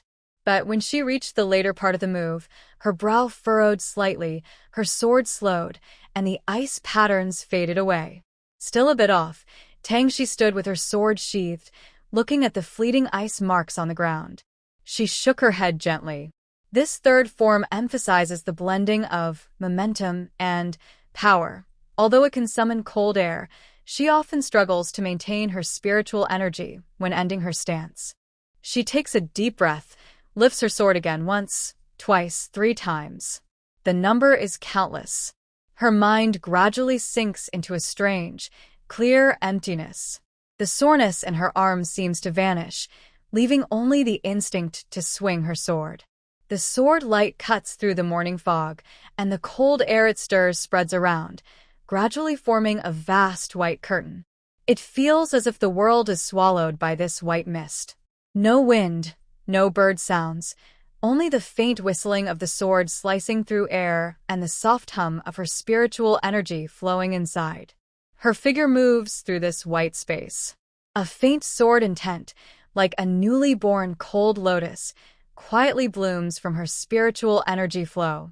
Each swing of her sword is no longer just a mechanical move, but a rhythm that resonates with the universe.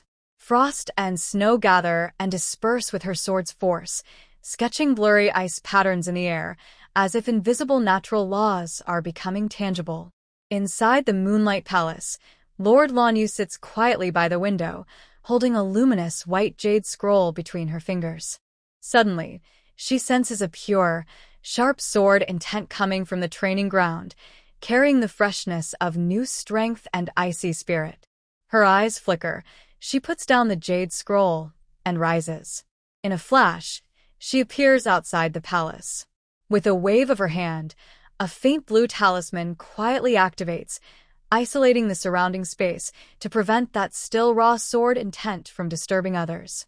In the next moment, she stands beneath a ginkgo tree at the edge of the training ground. At this moment, Tang Shi's hair is covered with tiny ice crystals, and her clothes are lightly frosted, but she is unaware. She is immersed in this mysterious state, with her sword intent flowing like a gentle stream, seeping into her sword's core through her meridians. When she finally performs the last move, ice enclosure of 1,000 miles, the air within 10 feet suddenly stiffens. A semi-transparent ice wall slowly rises ahead, its patterns perfectly matching her sword's trajectory. Suddenly, the ice wall shatters with a loud crash, turning into countless sparkling ice shards that refract rainbow colors in the morning light. Tang Shi slowly opens her eyes, still glowing with the lingering sword intent, as if she has become one with the coldness of this world. She looks at her long sword, gently touches the blade with her fingertips, and a knowing smile appears on her lips. This is the subtle joy of mastering the initial sword intent. Well done. You've begun to understand sword intent. Hearing this, Tang Shi turns back and sees Lord Lanyu standing under the ginkgo tree, her robes shimmering with moonlight-like clarity. She quickly sheathes her sword and bows. Master Lanyu Daojun slowly approached, her gaze sweeping over the ground where ice scars had not yet melted. Her tone was calm but warm. The beginning of sword intent lies in purity. Using your mind to control the sword without being bound by form is already rare. She flicked her finger gently, releasing a soft spiritual energy onto Tang Shi's shoulder, dispersing the lingering cold around her. But your foundation is still shallow. Remember not to rush. Sword intent is like flowing water. It needs daily practice to carve through stone and break rocks. Disciple understands. Since your cultivation is stable, I will teach you alchemy in the pill room. Tang Shi's eyes lit up and she quickly replied, Yes, master. She followed Lanyu Daojun through the corridor. The scent of herbs from the pill room grew clearer, mixed with a faint, fresh, grassy aroma, which made her feel peaceful. When they entered, she saw that the room was simply decorated, with the most prominent feature being a central blue-gray alchemy furnace engraved with ancient cloud patterns. Lanyu Daojun walked to the herb shelf against the wall, took a jade box, and opened it. Inside lay several thick-leafed medicinal herbs with sparkling dew. This is condensing cheegrass, a first-rank herb. It is gentle in nature and best suited for beginners learning alchemy. She handed the jade box over and said, The first step in alchemy is identifying the herbs. Lanyu Daojun stood in front of the furnace, holding a jade slip with her fingertips. Seeing Tang Shi enter, she handed it to her. This is the key to basic alchemy techniques. First, memorize it. Tang Shi took the jade slip, touching the cool jade surface.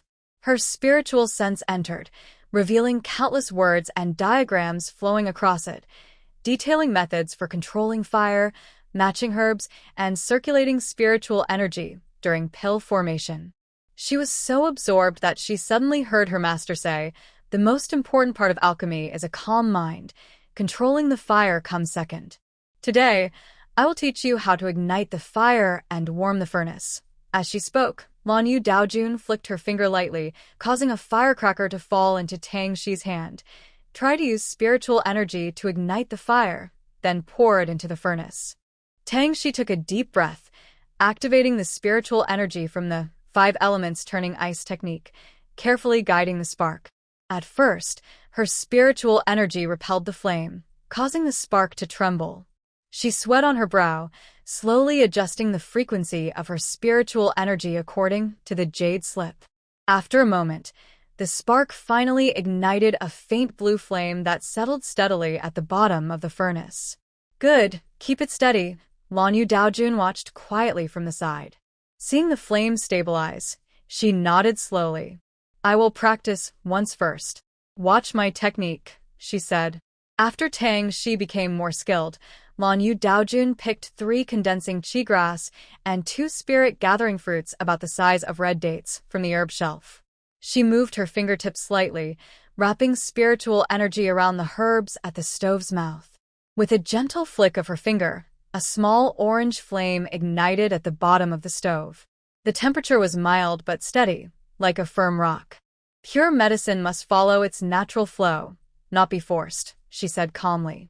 Her spiritual energy flowed like a gentle stream over the condensed herbs. The tiny hairs and dust on the leaves were peeled away, revealing a smooth, greenish-blue color. Then, she brought her fingers together and made a small gesture in the air. The herbs were neatly cut into tiny pieces and fell into the stove without sticking to the walls. Controlling the fire requires a balance of fast and slow, she said, holding her palm above the flame. The fire flickered, sometimes blue and sometimes orange-red. The herbs inside slowly melted into a blue liquid. When she added the spiritual fruit, small bubbles formed, but she lightly pressed with her spiritual energy, preventing any splashes. After a short while, a sweet herbal aroma filled the air. Lady Lanyu reached out and summoned 3 smooth, green pills that floated out of the stove and landed on a prepared jade plate. The pills shimmered faintly, with spiritual light. "This is Gathering Chi pill, the most basic first-level pill," she said, pushing the jade plate toward Tangxi. "Watch carefully. Every step must be done with focus and calmness. No rushing." Tangxi looked at the Gathering Chi pills on the jade plate, her fingertips trembling slightly. She quickly nodded. Disciples understand clearly. She took out a spiritual herb and tried to imitate her master by hanging the condensed herbs at the stove's mouth. But as she began to use her spiritual energy to purify the medicine, her energy suddenly surged wildly, like a wild horse breaking free. It struck the leaves fiercely, causing one to curl up in fear. "Your strength is too much," Lady Lanyu said quietly from beside her. "Imagine your spiritual energy as a gentle breeze over a lake, not an axe chopping a mountain." Tangxi took a deep breath and adjusted her spiritual energy again. This time, she applied a lighter touch. She watched the dust and dirt peel away slowly. Just as she relaxed, she noticed the flame at the bottom of the stove suddenly rose half an inch higher. The herbs were scorched as soon as they entered, releasing black smoke. "Controlling the fire is unstable," Lady Lanyu said softly, flicking her finger to suppress the flame. "Spiritual energy should resonate with the fire, not forcefully suppress it." Tangxi's cheeks warmed, but she didn't stop. She kept trying repeatedly. The herbs were chopped unevenly, and her control of the fire fluctuated between hot and cold. Finally, on the 5th attempt, a faint herbal aroma wafted out. The resulting pill was dull in color and weak in spiritual energy, far from the smooth, full pills her master made. Tangxi held the 3 dull, grayish pills as if they were rare treasures. Her fingertips gently brushed over the uneven patterns on the pills, and a hidden smile appeared in her eyes. "Master, look. The scent of the medicine is faint, but there's no burnt smell anymore." She presented the pills eagerly, her tone full of excitement. Lanyu Daojun glanced at the pills. Although their appearance was not perfect, the patterns on them were still connected. She nodded and said, "Yes, you've made progress. First level, low grade." She lightly tapped one of the pills with her finger. "There are still impurities, and the fire control isn't quite right. Keep practicing on your own. Continue practicing alchemy for the next 3 days. In the afternoons, set aside half a day to focus on refining pills." She finished and then left. Tangxi carefully stored the pills in a jade bottle. She turned back to the alchemy furnace, looking at the pile of herbs on the table. She took a deep breath. 3 days wasn't long, but it was enough to make her more skilled at refining pills. She gathered spiritual energy with her fingertips again. The spirit-cleansing grass floated slowly under the protection of her spiritual power.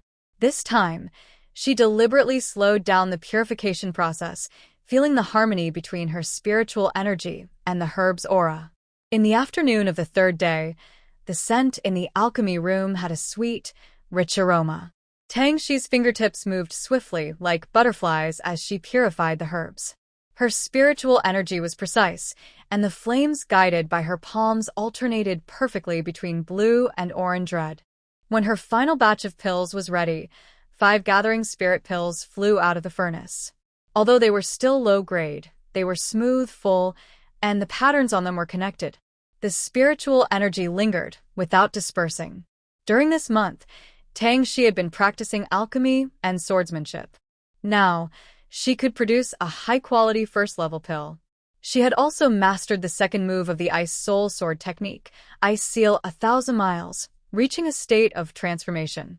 The sword light froze the air, forming ice patterns on the blue stone ground that wouldn't melt for a moment. Her sword intent was becoming more stable. Holding the communication jade talisman, Tang Shi's fingertips trembled slightly from her rapid heartbeat. The writing on the talisman, Tang An's handwriting, still carried residual spiritual energy. The registration for the big competition ends tomorrow. Don't forget. Suddenly, she realized she had been so focused on practicing that she had forgotten such an important matter. Oh no! Tang Shi suddenly stood up. She made a hand seal, summoning the flying leaf spirit device to her feet. The leaf shimmered with spiritual light, carrying her into the sky. She quickly flew toward the sex registration point. The wind roared in her ears. She looked down at the sun, noticing there was less than half an hour before the registration deadline. The flying leaf spiritual device moved at its fastest speed, swiftly passing through layers of palaces and towers. From afar, she saw the signboard reading Martial Arts Hall on the building at the registration point, and her heart calmed a little. She landed in the open space in front of the hall and hurried inside. She saw the steward elder in charge of registration about to close the roster, and she quickly called out, "Elder, wait. Disciple Tang Shi is here to register." The steward elder looked up at her, dressed in the official disciple uniform, and studied her for a moment. He then nodded politely. "Greetings, Senior Uncle Tang." Tang Shi was momentarily stunned, realizing the importance of her official disciple attire within the sect. As a disciple of Lord Lan Yu, she was highly respected. Although her cultivation was still shallow, her seniority was higher than many elders. She quickly waved her hand, feeling a bit uncomfortable. "Elder, there's no need for formalities. I just came to sign up for the big competition." However, the steward elder did not dare to be careless. He respectfully pushed the roster forward and took a brand new wooden token, handing it to her with both hands. "Senior Uncle, your status is noble, so you shouldn't be in Group C." But since the rosters for all groups are sealed, Tang Shi took the wooden token, touching the smooth wood, and said calmly, "Group C is still Group C. We are all fellow disciples learning and competing together." She looked down at the number on the token, casually stored it in her storage bag, and nodded slightly to the elder. "Thank you for your trouble, Elder." After speaking, she turned around and stepped onto her flying leaf spiritual device, leaving. The next day at the martial arts arena, the sex bell rang loudly, and 9 competition grounds were divided according to cultivation levels, like 9 floating battlefields. Above the main hall of the nascent soul cultivators, thunderclouds roiled, and the barrier set by the Elder of Transformation caused the spiritual energy of heaven and earth to hum loudly. In the arena for golden core cultivators, various magic treasures shimmered with colorful light, and explosions echoed continuously. Meanwhile, the areas for chi refining and foundation establishment cultivators were at the mountain foot, where dense crowds surrounded the arenas, packed tightly.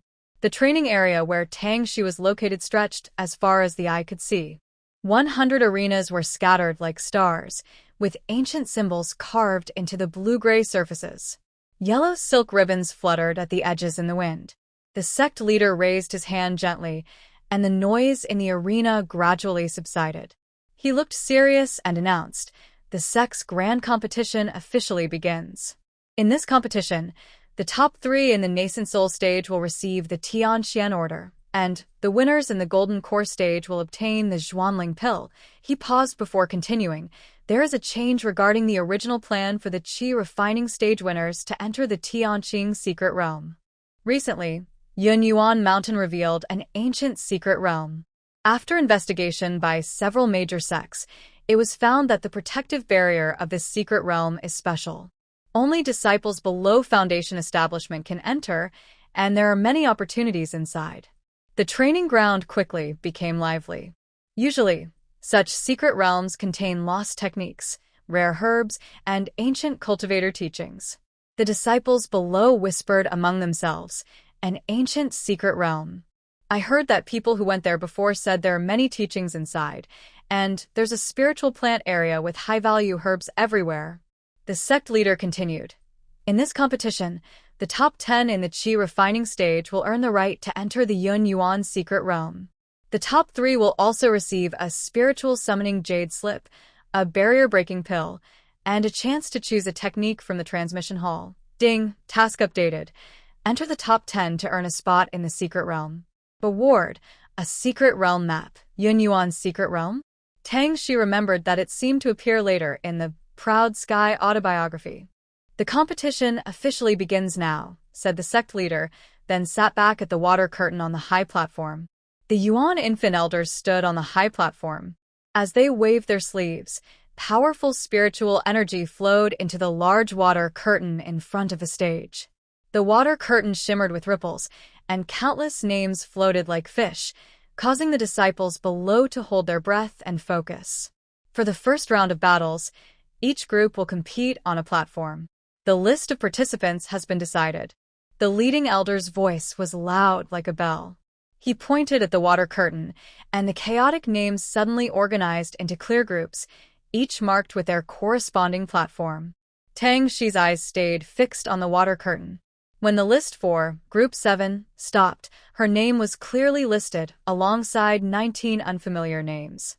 The crowd immediately began to discuss. Group 7 has Li Meng.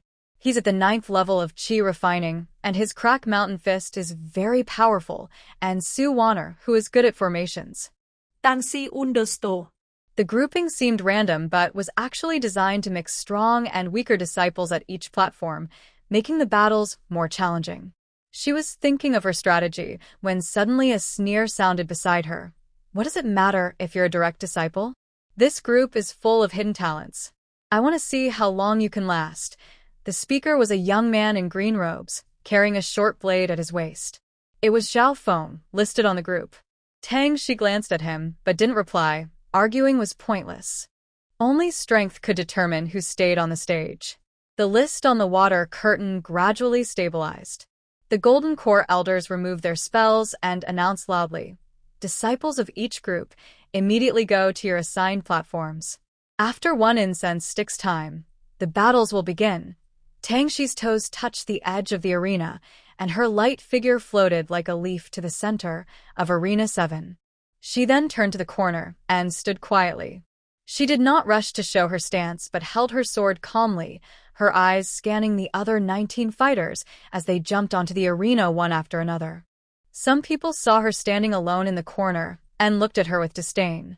2 others whispered nearby, discussing quietly. Some clever spectators kept her in the to-watch list, afraid to approach her. When Li Meng jumped onto the arena, the platform trembled slightly. He saw Tang Shi in the corner and smiled, showing his white teeth. He did not challenge her, but turned to stretch his muscles on the other side, his fists making cracking sounds. Su Wanna stepped down slowly, holding her skirt. Her gaze paused on Tang Shi for a moment, then she found a spot near the array symbols and stood still, her fingertips seemingly drawing on the ground. Begin the match, with a clear bell ringing. The protective shield suddenly tightened, covering all 20 disciples. Tang Shi's eyes sharpened, and her sword's tassel moved without wind. Li Meng was the first to attack, his fist wind carrying sand and stones, smashing a half-foot deep hole in the arena. Tang Shi sidestepped to avoid the flying debris and quickly threw 3 binding charms. The silk threads of spiritual power wrapped around 2 attacking cultivators. Her sword sliced out a cold blue arc, and cold mist rose. One of the stick-wielding cultivators was frozen in place. She caught a glimpse of Li Meng smashing his opponent's attack against the shield. She quickly pushed off the ground with her toes, flipping back to avoid the remaining spiritual shadow. Attack together. First, take her down. Someone suddenly pointed at Tang Shi. 5 cultivators formed a circle, launching fireballs, wooden spikes, and wind blades. Tang Shi remained calm. Her jade pendant glowed faintly, a protective shield given by Lord Lanyu. As the shield lit up, she stepped forward, aiming her sword at the wrist of the cultivator at the core of the formation. In the chaos, Su Wanner's array formation quietly took shape. Tang Shi sensed strange fluctuations in the air and immediately used a swift travel charm. Sure enough, in the next moment, the space inside the formation twisted, and 3 disciples who couldn't dodge were teleported to the edge of the shield, crashing out of the arena. Meanwhile, Su Wanner was grabbed tightly by a cultivator. They struggled and fell toward the shield's edge. In her panic, Su Wanner tried to activate her array, but her opponent struck her back with a palm. She cried out and was thrown out of the arena with her opponent. The crowd watching suddenly erupted in noise. Li Meng charged forward recklessly, using pure strength to push the 4 opponents out of the arena. His bloodied fists grew more intense with energy. When the last opponent was forced off the stage by Tang Shi's ice shard, only she and the bloodied Li Meng remained in the arena. As they faced each other, the referee's voice echoed loudly. On Arena 7, Tang Shi and Li Meng advance. The excitement from the first round of matches had not yet faded when suddenly, ripples of spiritual energy appeared above the training ground. The 100 arenas, which were once spread out like stars, seemed to retreat like tides. The rune lights dimmed one after another, and the wooden platforms turned into flowing light that merged with the ground. In just a moment, only 10 large arenas remained standing in the spiritual training area. These 10 arenas were wider than before, with bases carved with mysterious gathering spirit formations. The protective shields changed from light blue to deep purple, faintly flickering with lightning. Such powerful space magic, this gathering spirit formation is at least 5th rank. It seems the sect values the second round of the competition very highly. Tang Shi looked over the 200 disciples gathered around the 10 arenas. Among the crowd, she quickly spotted 2 familiar figures. Tang An stood near Arena 3, dressed in a green combat suit that made him look tall and straight. He seemed to sense something, turning his head to meet Tang Shi's gaze. A bright smile appeared on Tang An's face as he pushed through the crowd and hurried toward her. His voice was cheerful. Shi, I knew you could advance. Wang Outyan's figure cut through the crowd with a sharp aura. He reached Tang Shi and Tang An, glancing at both of them. His tone was more relaxed. Since the Longfeng Cliff match, we haven't had a proper fight. Now's a good chance to compare. Tang An chuckled and punched him lightly. Stop joking. Wang Outyan raised an eyebrow, his gaze falling on Tang Shi. Your spiritual power seems to have improved. Tang Shi nodded, recalling the experience of working together to fight the beast at Longfeng Cliff. A slight smile appeared on her lips. Thanks to you all, I broke through to the late stage of the 10th level of Qi refining. Just then the Golden Core Elder began calling names. The screens above the 10 arenas displayed the list of those who advanced in the first round. Wang Outyan glanced at his arena number and asked, I'm at Arena 3. What about you? 7. Tang Shi replied. I'm at 5, Tang An added. The 3 exchanged smiles. The tense atmosphere of the competition eased, replaced by a sense of camaraderie after surviving the danger together. Wang Outyan turned first. See you on the stage. Don't get eliminated too early. Same to you, Tang Shi said loudly. Watching Wang Outyan walk toward the 3rd ring, Tang An nudged her arm. He's still the same, but he's definitely improved a lot. Tang Shi looked toward her own arena and clenched her sword handle. Let's not lose our momentum either. With the second gong sound, the 3 of them each stepped onto their respective rings. All 10 protective shields lit up with deep purple lightning. The voice of the Golden Core Elder boomed loudly. Round-robin battle. The arena master can choose the order of opponents. Whoever wins 10 matches in a row advances. After hearing the referee, Tang Shi quickly moved to Arena 7. Others saw that Arena 7 was occupied by a young disciple at the 9th level of Qi refining. Their eyes lit up. Some disciples who had been watching couldn't hold back when they saw the arena master was a newcomer at the 9th level of Qi refining. Their spiritual energy surged, and they hurriedly rushed toward the arena.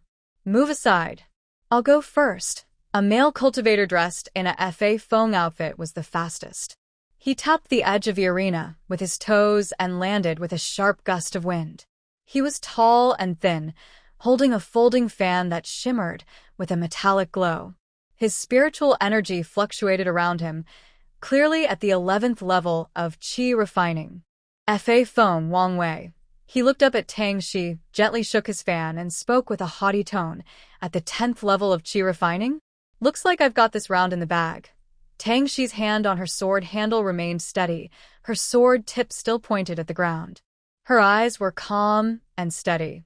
Lan Yue peak, Tang Shi. Before she finished speaking, Wang Wei moved. He snapped his fan shut, transforming it into a short stick and swung it directly at her. The stick was wrapped with faint yellow earth element spiritual energy, almost like it could split mountains and crack stones. To him, fighting a 10th level qi refining cultivator didn't require fancy moves, just a strong attack would end the fight. But Tang Shi didn't retreat. She advanced. Her body moved like willow fluff, slipping past the stick wind. At the same time, she flipped her wrist, and her long sword raised a shower of tiny ice crystals. She didn't hard-block his spiritual energy but used her agility to avoid the sharp edge, aiming her sword precisely at Wang Wei's finger joints, where his spiritual energy was slightly slower. Wang Wei's expression changed slightly. He hadn't expected this seemingly delicate female cultivator to be so tricky. He hurriedly tried to change his attack, but he was half a step too late. His finger joints were grazed by the sword tip, causing a sharp pain. That's interesting. Wang Wei's eyes darkened, and he opened his folding fan again. This time, mysterious symbols appeared on the fan surface. Since you're so clueless, don't blame me for using real skills. The symbols on the fan suddenly glowed with a yellowish light. Wang Wei flicked his wrist, and the fan drew a curved line in the air. The symbols seemed to come alive and flew off the fan, forming 5 half-human-sized earthen walls on the arena, trapping Tang Shi firmly in the center. Can you handle a few moves of the secret technique, Dragon Confinement Array? Wang Wei sneered. He pointed the fan at the ground, and sharp stone spears shot out from the cracks in the walls, aiming at Tang Shi's vital points. A powerful spiritual energy pressed down from all directions, making the air feel frozen, and even the protective shield rippled with waves. Tang Shi frowned, biting her tongue to activate the clear spirit pill. Warmth flooded through her limbs instantly. Instead of breaking the formation directly, she tiptoed and moved swiftly among the stone spears, while her sword hummed, channeling icy blue spiritual energy into the ground through its tip. Suddenly, a cracking sound echoed. At the base of the earthen walls, a thin layer of ice formed. Wang Wei's face changed slightly. Just as he was about to boost his spiritual power to reinforce the walls, Tang Shi spun suddenly, leaping into the air. Her sword drew a brilliant arc of ice, the third move of her newly learned Frost Skybreak from the Ice Soul Sword technique. The icy arc collided with the earthen walls, spreading coldness instantly. The 5 walls froze into ice sculptures and shattered under the sword's force. Wang Wei couldn't dodge in time, his face full of shock and anger. Impossible. Tang Shi landed behind him, pressing her sword tip against his back. I concede. The chief judge's gong sounded, breaking the brief silence. Arena 7. Tang Shi wins. As the words finished, the protective shield disappeared. Wang Wei froze in place, his face full of disbelief. The crowd was silent at first, then erupted into thunderous applause. Tang En, watching from Arena 5, showed a satisfied smile. During the time it took for a stick of incense to burn, Tang Shi sat cross-legged to quickly recover her spiritual energy, as she couldn't use any pills in this round. Who is this girl? I've never heard of her before. Did you hear her introduction? From Mount Lan Yu, Tang Shi, with an ice spirit root. Who do you think she is, ice spirit root? From Mount Lan Yu, someone exclaimed. No wonder. Being accepted as a disciple by Lord Lan Yu, she can't be weak. Hey, look. The time's up, and someone else is going up again. When the copper bell rang again, Tang Shi had already stood upright. Although her meridians were not fully filled, she had enough energy to face a fight. She looked up and saw a disciple dressed in outer sect clothes jumping onto the stage. His cultivation was at the 10th level of qi refining, but his eyes showed some nervousness. Outer disciple Zhang Chang, greeting Uncle Master Tang, the disciple said politely, bowing. He was not as arrogant as the previous challenger, but appeared a bit nervous. Tang Shi nodded slightly. Please give your advice. Zhang Chang took a deep breath and drew a heavy iron sword. As he circulated his spiritual power, a yellowish glow appeared on the sword. He had prepared well and immediately used a defensive sword move. The iron sword drew a tight arc in front of him, trying to defend while attacking. People below the stage whispered, Zhang Chang is smart. He knows he can't win by force, so he's trying to wear out Tang Shi's spiritual power. But Tang Shi saw through his plan. In her last fight against Wang Wei, she had held back a little. Now, her spiritual power was not yet perfect, but she could use the clever technique from the Ice Soul Sword technique to counter his defensive move. She moved quickly, avoiding the front of the iron sword, and her long sword snaked like a spirit snake around his sword's back. Cold blue spiritual energy quietly seeped in at the contact point. Zhang Chang felt a cold chill spreading along his arm, and his iron sword suddenly became sluggish. He was surprised and wanted to change tactics, but Tang Shi had already flipped her wrist, pressing the tip of her sword against his sword sheath, where his spiritual power was weakest. I lose, Zhang Chang said with a bitter smile, sheathing his sword and admitting defeat. He knew that if she wanted to kill him, he wouldn't be able to escape. In the following matches, Tang Shi won without question. She sheathed her sword and stood still. This was her 9th victory, but the last match was usually the hardest. Sure enough, just as the referee elder announced the start, a figure shot onto the stage like lightning. His spiritual power surged around him, and he was already at the peak of the 12th level of qi refining. Inner disciple Lin Yu, seeking guidance from Uncle Master Tang, the man said calmly, holding an ancient long sword that seemed to carry the sound of wind and thunder. Tang Shi's eyes sharpened. The moment had come. She clenched her long sword, and a faint blue spiritual energy gathered in her eyes. As Lin Yu drew his sword from its sheath, the air on the stage suddenly grew heavy. The wind and thunder energy wrapped around his sword turned into fine arcs of electricity. With a crackling sound, he swung his sword fiercely, sending a thunderous, one-zhang-long blade of lightning and wind straight at her. Tang Shi tiptoed off the ground, her body drifting like a willow catkin to the side. The razor-sharp blade brushed past her sleeve, exploding a bright blue light on the protective shield, and the ground was gouged out half a foot deep. She quickly threw out 2 binding charms, but as she approached Lin Yu, he was shattered into pieces by the blade's force. Impressive. You are at the peak of the 12th level of qi refining. Tang Shi's pupils shrank slightly, and her long sword released 7 illusions of ice lotus flowers. Lin Yu sneered coldly. His long sword drew a circular blade barrier, swirling like a storm to shatter all the ice lotus illusions, then pressed forward with unstoppable momentum toward her face. At a critical moment, Tang Shi used the ice shadow step, her figure splitting into 3 afterimages.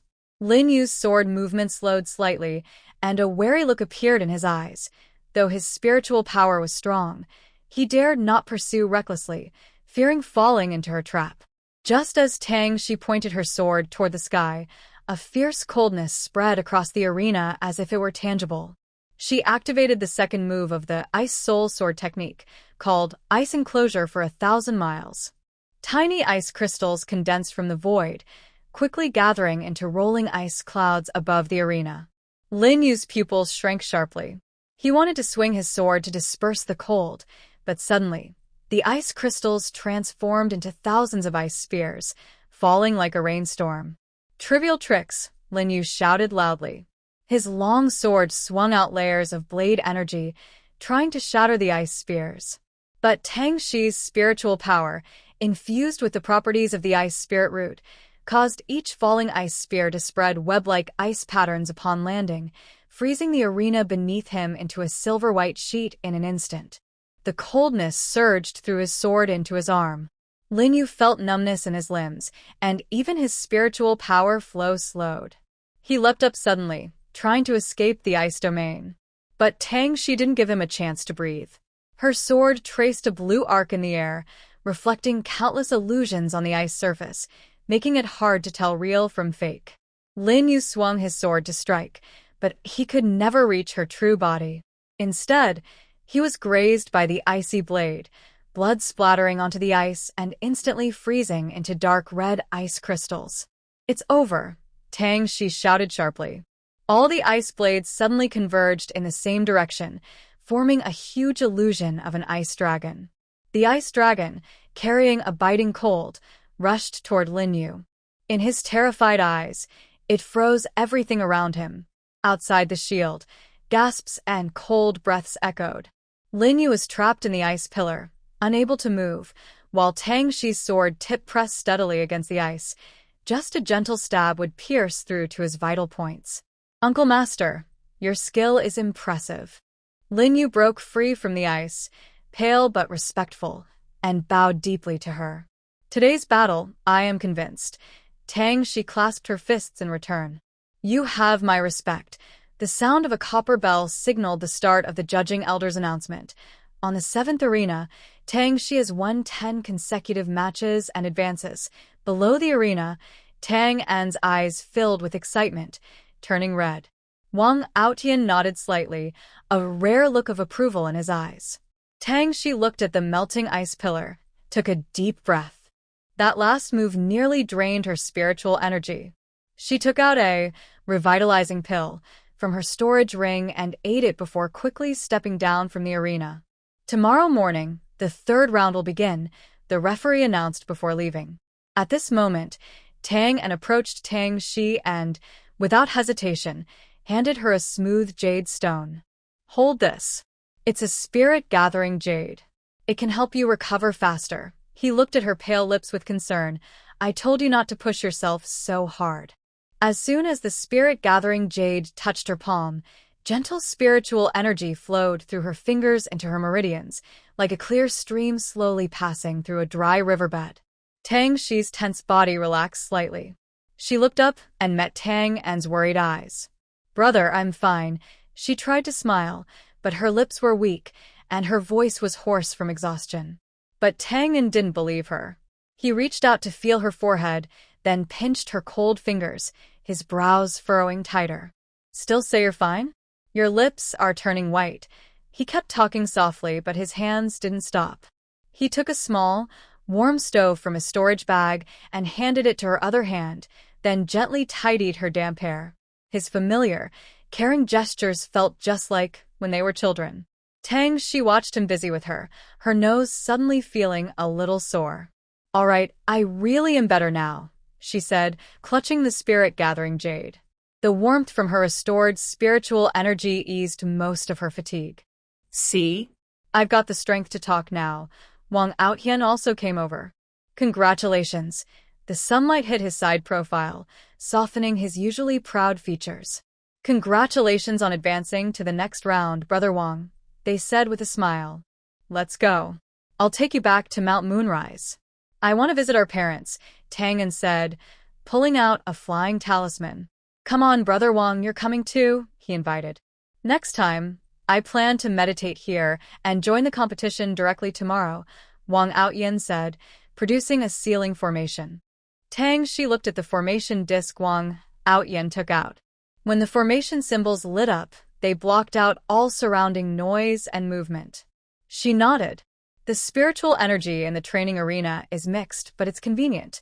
My brother and I plan to return to Mount Manhwa for a night of rest and then come back tomorrow." Tang An added, "My mother sent word that she cooked nourishing soup. Go back and drink a bowl. It will help you feel better tomorrow." He looked at Wang Aotian. "Aren't you coming with us?" "My mother's soup is really tasty." Wang Aotian tapped the formation disc with his finger. The protective light screen grew stronger. "No, staying here is better. This place is close to the fighting platform, so I can watch my opponents easily." He looked at the two of them with a competitive look. "Don't let me down on the arena tomorrow." Tang Shi chuckled softly and drew her sword at her waist. "Same to you." As they turned to leave, the setting sun shone on Wang Aotian's barrier. Tang An nudged Tang Shi's arm. "This guy really never relaxes." Tangxi looked at Mount Langyue in the distance, shrouded in clouds, and softly said, "That's what makes it interesting, isn't it? Mom and Dad will be happy if they know we all won," Tang'an said happily as he controlled the flying boat through the clouds. "Last time, when you broke through to the 7th level of Qi refining, Mom cooked nourishing spiritual ginseng soup for 7 days, and you looked so healthy." Tangxi remembered the chicken soup she had grown tired of and couldn't help but laugh. "Not this time. We have the match tomorrow. Drinking too much might slow down our spiritual energy." She looked at the outline of Mount Langyue becoming clearer below. The white jade palace on the peak glowed warmly in the sunset. "By the way, it's been a long time since we sat down properly with Mom and Dad for a meal." The flying boat landed steadily on the square. As they stepped out, Liu was already at the entrance of Mount Langyue residence, looking around. When she saw them, she immediately smiled and came over. "Finally back. I just made nourishing spiritual chicken soup, waiting for you." Tang Yuan followed behind, his gaze on Tangxi. Seeing her breath was faint but steady, he nodded with satisfaction. She is really impressive. Then Dad, am I impressive too?" Tang Yuan chuckled and patted Tang'an's head. "You little guy, what are you competing with your sister for? If you win, you should be proud, but don't be arrogant." His words sounded stern, but his smile was clear. Tang and immediately straightened up proudly and raised his chin at Tangxi. "Did you hear that? Dad praised me." Tangxi smiled softly, her lips pressed together. Liu already took her by the arm and led her inside. "Ignore your brother. Come in and rest. I just finished cooking the Snow Lotus black chicken soup. It's gentle for restoring spiritual energy. Drinking it tonight will help you sleep well." This black chicken was raised on the back mountain, combined with 4th-tier Snow Lotus to nourish without causing dryness. It is the best for your current overused spiritual energy. Liu stirred the soup with a small spoon, blew on it, and then handed it over. "Drink slowly, don't burn your mouth." Tangxi took the bowl, feeling warmth spread from her fingertips to her heart. She sipped small amounts, the sweet taste sliding down her throat, slowly spreading through her meridians. The tense nerves from the fight on the arena gradually relaxed. "Mother, you sit too." Tangxi pointed to the bench beside her, inviting Liu to sit down. Liu smiled and sat, adjusting her bangs. "Are you afraid on the arena today?" "No." Tangxi shook her head, recalling the duel just now, her eyes bright. "When I was fighting, I was only thinking about winning, so I didn't have time to be afraid." At this moment, Tang and Tang Yuan came in. Tang'an shouted, "Where's mine?" "Don't be biased, Mother." Liu glared at him. "You're just mouthy. I already served yours." Tang'an grinned and sat next to Tangxi, taking a big sip of soup. He smacked his lips. "Mother's cooking is the best, much better than the canteen." Liu was amused by him. She patted his arm. "You're just good at fooling people. What's wrong with the canteen chef? Last time, who said the spiritual rice steamed in the canteen was fragrant enough to eat 3 bowls in a row?" Tang'an scratched his head, chuckling.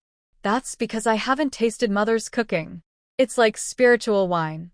Once you've had the good stuff, you'll know what real flavor is." Tang Yuan listened to their teasing, a faint smile appearing at the corner of his mouth. The family drank and talked, from the new spiritual herbs on the back mountain to Tang'an's last training. Under the warm yellow light, the steam rising from the soup warmed everyone's tiredness and tension, turning it into a moment of warmth. The next day at the martial arena, morning fog still lingered at the arena. 50 promoted disciples stood in 5 rows according to their numbers, all eyes fixed on the elder judge on the high platform. The elder held a jade slip, his clear voice cutting through the mist. "The 3rd round of the competition is different from the previous 2 arena duels. It is an illusion trial." A commotion suddenly arose among the crowd. The trial of the heart demon was the most dangerous. A small mistake could damage one's mind. Tang'an instinctively looked at Tangxi, seeing her calm expression, and felt a little relieved. Wang Outyen was staring at the crystal pillar, a hint of eagerness in his eyes. The chief judge tapped the jade slip and announced, "Follow the order number, enter the formation one by one." The first disciple took a deep breath and stepped into the first crystal pillar. The pillar shone brightly, and he was seen struggling with a shadow in the illusion. After a moment, he collapsed, looking pale and smiling bitterly. I lost. Tang, she clenched her sword, her fingertips slightly cold. She knew this trial was harder than any sword fight. Next to her, Wang Outyen suddenly whispered, "If your heart stays still, the illusion won't invade." Tang, she turned to look at him. Seeing his clear eyes, she nodded gently. Then, the judge announced her number. Manhwa Peak, Tang Shi, enter the third formation. A bright light instantly enveloped her, and everything around her twisted away. When she opened her eyes again, she was standing in the white jade square of Lanhua Peak, but what she saw made her heart tighten. Tang and was lying in a pool of blood, her parents' figures shrouded in black mist, and her sword was dripping with blood. "It's you. It's you who harmed them," her parents' painful voices echoed from the black mist. "If you hadn't fought for the first place, this wouldn't have happened." Tang Shi's fingertips trembled violently, her heart feeling as if grasped by an invisible hand. These images felt so real that she almost believed them. At that moment, a gentle warmth suddenly spread from her spirit, gathering jade on her wrist. She snapped back to reality, recalling how Tang and had given her the jade yesterday and her parents' smiling faces as they served her soup in the hall. "It's fake," she whispered, her voice soft but firm with certainty. She raised her hand and swung her sword. Ice Blue's spiritual energy surged like a tide, not striking the black mist but cutting straight into the ground beneath her feet. With a loud crash, the tiles shattered, revealing darkness beneath. The foundation of the illusion. Indeed here. Break. The illusion shattered like glass. Tang Shi stood again in the martial arts arena, the light of the crystal pillars gradually fading. The judge's eyes showed a hint of approval. It took 3 breaths to break through. "You advance." 2 hours later, the morning fog in the arena had long dispersed, and the sun was shining brightly. 25 disciples stood in 3 rows, their expressions tired, but their eyes clear with relief after surviving the ordeal. The senior judge put away the record jade slip and announced loudly to everyone, "The illusion trial has ended. 25 people remain." He paused and looked over the crowd. "According to the rules, 5 more must be eliminated." A few people gasped softly. Tang and instinctively moved closer to Tang Shi, while Wang Outyen remained standing calmly. "No need for further competition," the senior judge said with authority. "The strength of the inner demons in the illusion depends on the purity of the mind. The last 5 survivors, although they broke through, are most shaken in their resolve. They will be eliminated according to the rules." He read out 5 names. Those 5 students looked pale but could only bow their heads and step down. The remaining 20 looked at each other, each feeling a sense of mutual respect. Everyone who made it through the inner demon trial had overcome their own difficulties. After 1 incense stick of time, the final one-on-one matches will begin. The rules are, the first place in the illusion faces the last place, the second faces the second last, and so on. As soon as the senior judge finished speaking, the display board beside the arena lit up with a bright glow. The 20 names were listed in order of their ranking in the illusion, paired up accordingly. Tang Shi's name was second, facing the 19th-ranked outer disciple Zhao Gui, who was said to be strong in brute force, with a powerful mountain-opening fist. Tang En, who was 4th, would face the 17th-ranked disciple from the formation peak. "This saves trouble. No need to guess the opponent," Tang En whispered to Tang Shi, staring at the display board. "Brother Wang is first, and his opponent is the last, Brother Li." "That's an easy win," Tang Shi said. Wang Outyen stood nearby, glancing at the display. He played with a token on his finger and said calmly, "Underestimating your opponent leads to losing." Tang Shi nodded and tightened her grip on her sword. "No matter who the opponent is, I will give my best." She looked toward Zhao Gui's position, where the other was pounding his chest to warm up, the sound of muscles colliding loud and clear, clearly pleased with the matchup. The 1 incense stick of time passed quickly. The senior judge waved his flag, and the 10 arenas simultaneously activated protective shields. Tang, she stepped onto the center of the arena first, her ice spiritual power forming frost flowers around her. Please advise. Zhao Gui grinned and swung his large fist with a gust of wind, shouting, "Take this punch." Before the punch arrived, Tang Shi sidestepped and swung her sword, sending out a cold flash aimed at his ribs. Zhao Gui, though strong, was slightly slower in his movements. After a few evasions, he looked a bit flustered. Zhao Gui let out a muffled groan and was forced to retreat repeatedly, his feet pressing deep indentations into the ring. He clearly did not expect Tang Shi's seemingly delicate figure to be so agile. After shouting angrily, he suddenly spread his arms wide, and a yellowish spiritual energy covered his body like armor, intending to harden himself against the sword attack. There's some strength behind that. Tang Shi's eyes flashed with sharpness. She flipped her wrist, causing her sword's trajectory to change suddenly. Instead of stabbing straight, it slid along Zhao Gui's arm bend, and icy blue spiritual energy erupted suddenly. With a sharp crack, a layer of thin ice appeared on Zhao Gui's spiritual armor. The cold seeped through his meridians, causing his movements to slow. Now's the time. Tang Shi tiptoed on the edge of the ring, her figure like a swift swallow. She swung her sword in the air, drawing a flower of sword light, her practice move, Frost Sky Break. As the sword light fell, it carried a biting coldness, aiming directly at Zhao Gui's spiritual pulse point on his chest. Zhao Gui's pupils shrank suddenly. He wanted to dodge but was too late. He could only cross his arms to block. With a crisp clang, he was knocked back several steps. His spiritual armor shattered inch by inch, and a trace of blood seeped from the corner of his mouth. I admit defeat. He clutched his chest, knowing that continuing would only cause more injury, so he loudly declared his surrender. The elder referee waved the token. Tang Shi from Manhwa Peak wins. Tang Shi sheathed her sword, nodded slightly toward Zhao Gui, then turned and stepped down from the ring. Wang Outyan's match had already ended. He stood below Tang An's ring, watching Tang Shi. He nodded slightly in congratulations. Tang Shi and Wang Outyan both turned their heads toward ring number 5, where the fight was reaching a heated climax. Tang An was trapped in the center by several yellow array symbols. As the symbols flowed, countless vines grew out, entangling him and making him struggle. Outside the array, Su-wan stood, constantly performing hand gestures, a confident smile on her lips. It's the Soul Lock Array, Wang Outyan quickly saw through the formation's secret. Su-wan integrated alchemy into the array disc, and the vines are coated with a sticky spiritual powder. Tang An's eyes widened as his spiritual energy condensed into a blinding lightning at his fingertips.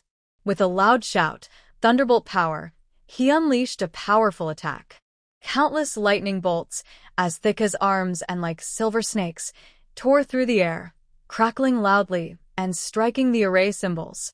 Su-wan's Soul Lock Array relied on the sticky spiritual powder, but it couldn't withstand such a violent lightning attack. With a thunderous boom, the yellow array symbols were shattered by the lightning, and the vines wrapped in powder were scorched black and curled up. Break the formation. Tang An used the lightning to cover himself. Instead of chasing Su-wan, he turned and swung his axe at the core of the formation, where Su-wan had hidden the formation disc in the corner. Su-wan shouted in surprise, trying to recall the formation disc, but it was too late. The axe struck, and the disc shattered with a loud noise. The remaining patterns of the formation retreated, like a tide. Seeing Tang An still covered in lightning, she knew the formation was broken. Continuing to fight would be pointless, so she bit her lip and said, "I give up." Tang An stopped the lightning magic, shook his numb arm, and grinned. "I told you so early, so I didn't waste my spiritual energy." He jumped down from the arena, proud, and tilted his chin at the two others. "How about it? My move, Thunderbolt, is pretty good, right?" The sunlight reflected on his face, which was slightly red from the lightning, full of youthful confidence. Tang Shi smiled and said, "Not just good, it actually surprised me." Wang Outyan added from the side, "Breaking the formation with lightning magic is the best strategy. You managed to find the weak points in the patterns and attack. Very impressive." Tang An's face turned even redder from the praise. He scratched his head and chuckled. "Of course, Just then, the chief referee's voice rang out. Next round, Tang Shi from Manhwa Peak versus Lin Su from the enforcement hall. Tang immediately stopped smiling and said seriously that Lin Su is best at using the binding immortal rope. Be careful of his sneak attacks. Don't worry, Tang Shi nodded. As she turned to walk toward the arena, Tang suddenly called out from behind her, if you can't win, just call for a stop. I'll help you beat him. Wang Aotian glanced at him. She won't lose. Tang hesitated for a moment, then smiled. That's right. My sister is the strongest. Tang Shi paused slightly, then turned her head to meet their gaze. Tang was smiling brightly, full of unhidden trust. Wang Aotian stood calmly beside her, showing unwavering confidence. She curled her lips slightly, but said nothing, then stepped onto the arena. The enforcement hall's Lin Su was already waiting on the stage.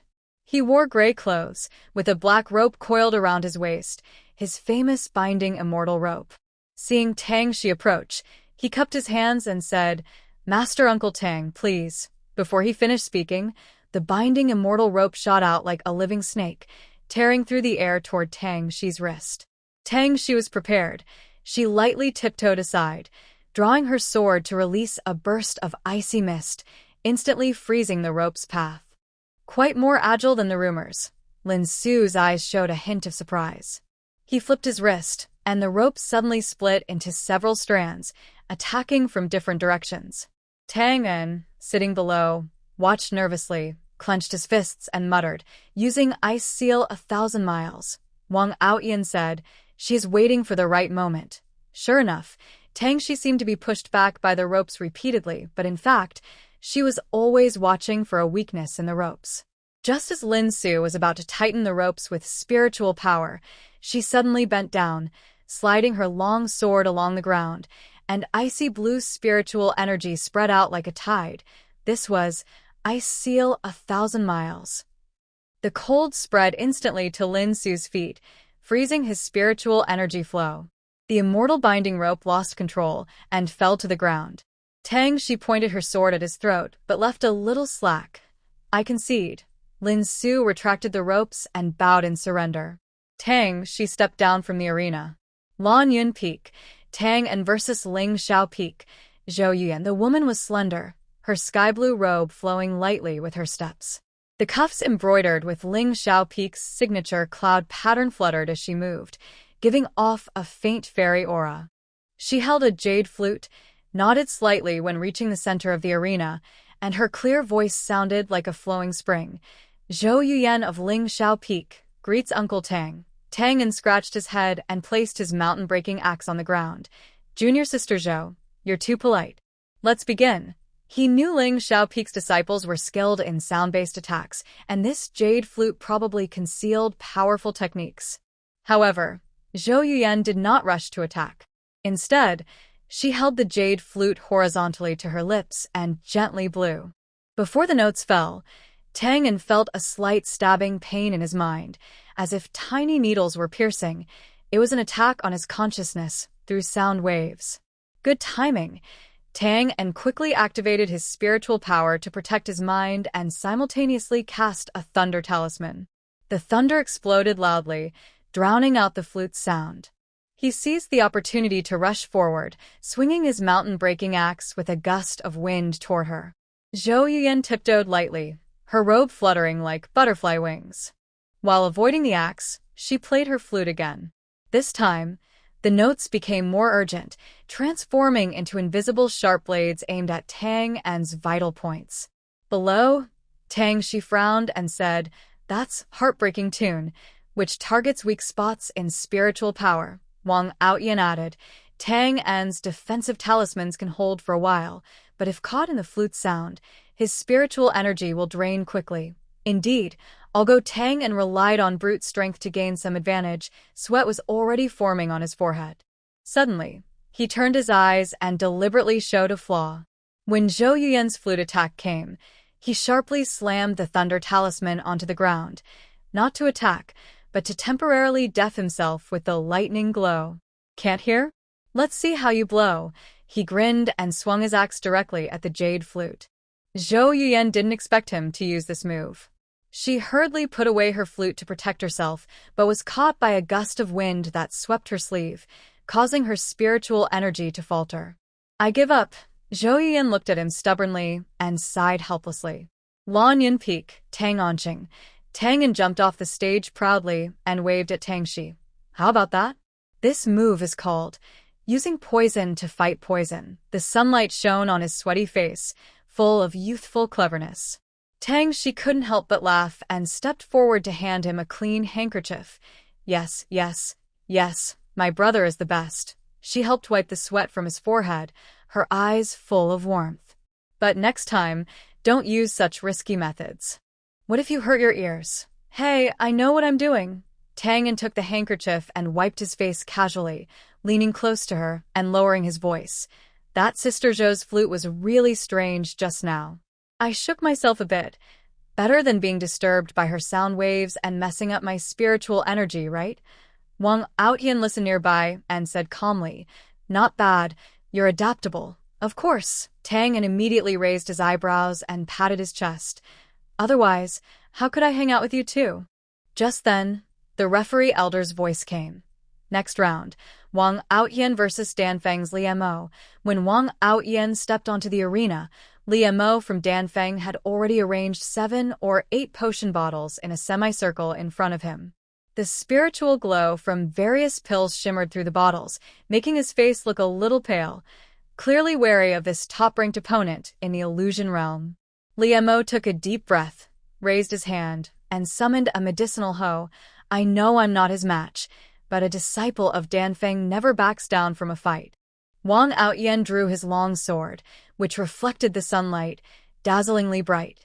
Begin.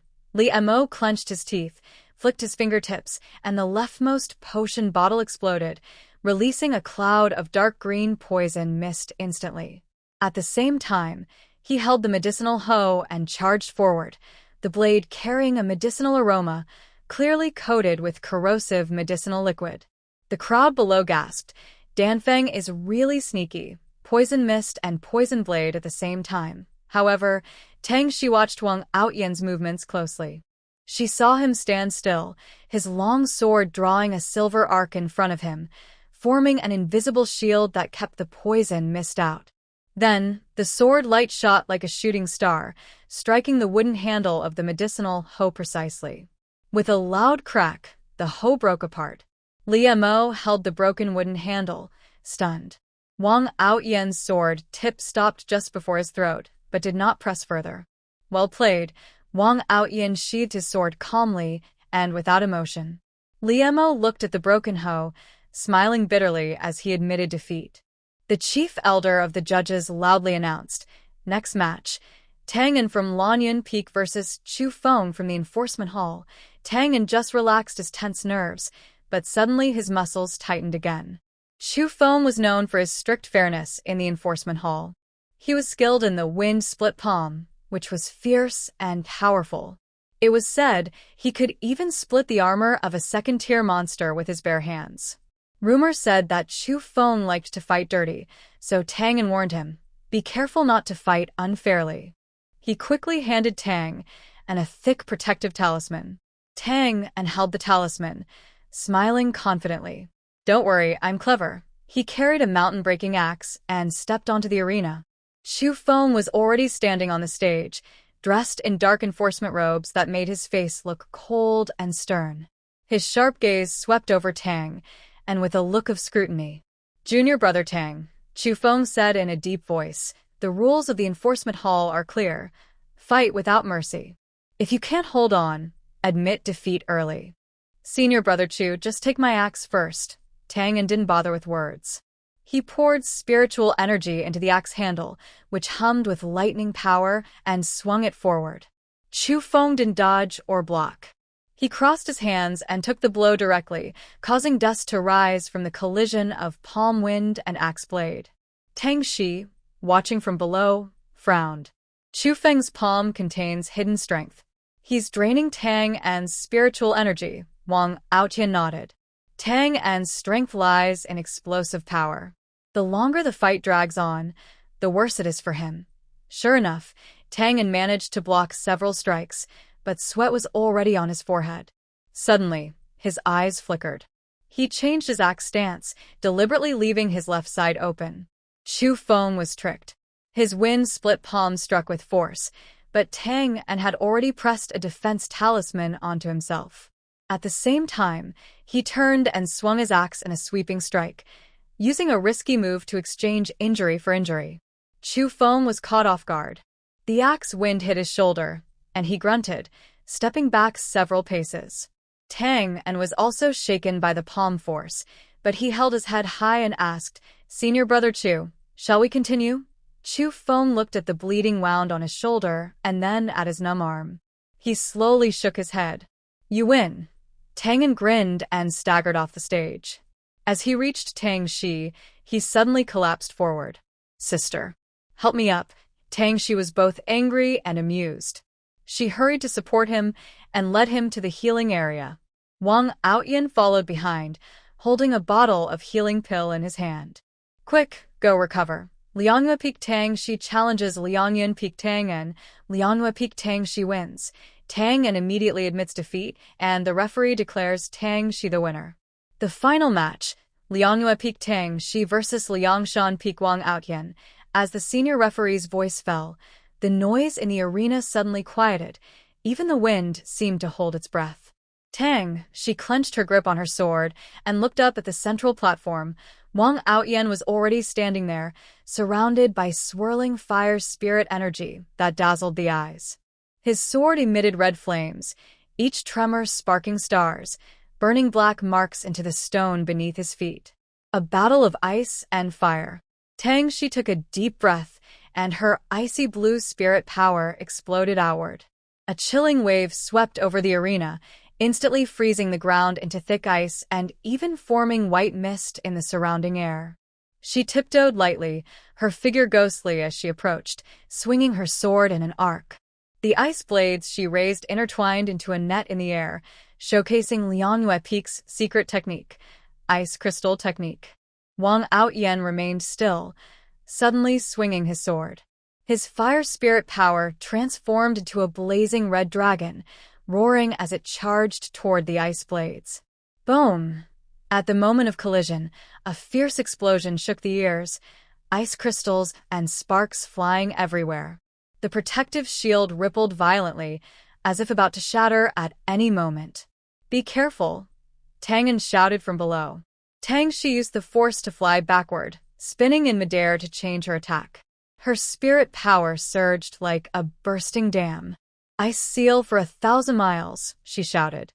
Instantly, the entire arena was covered in snow and ice, the cold creeping up Wang Outyan's clothes, trying to freeze his spirit energy flow.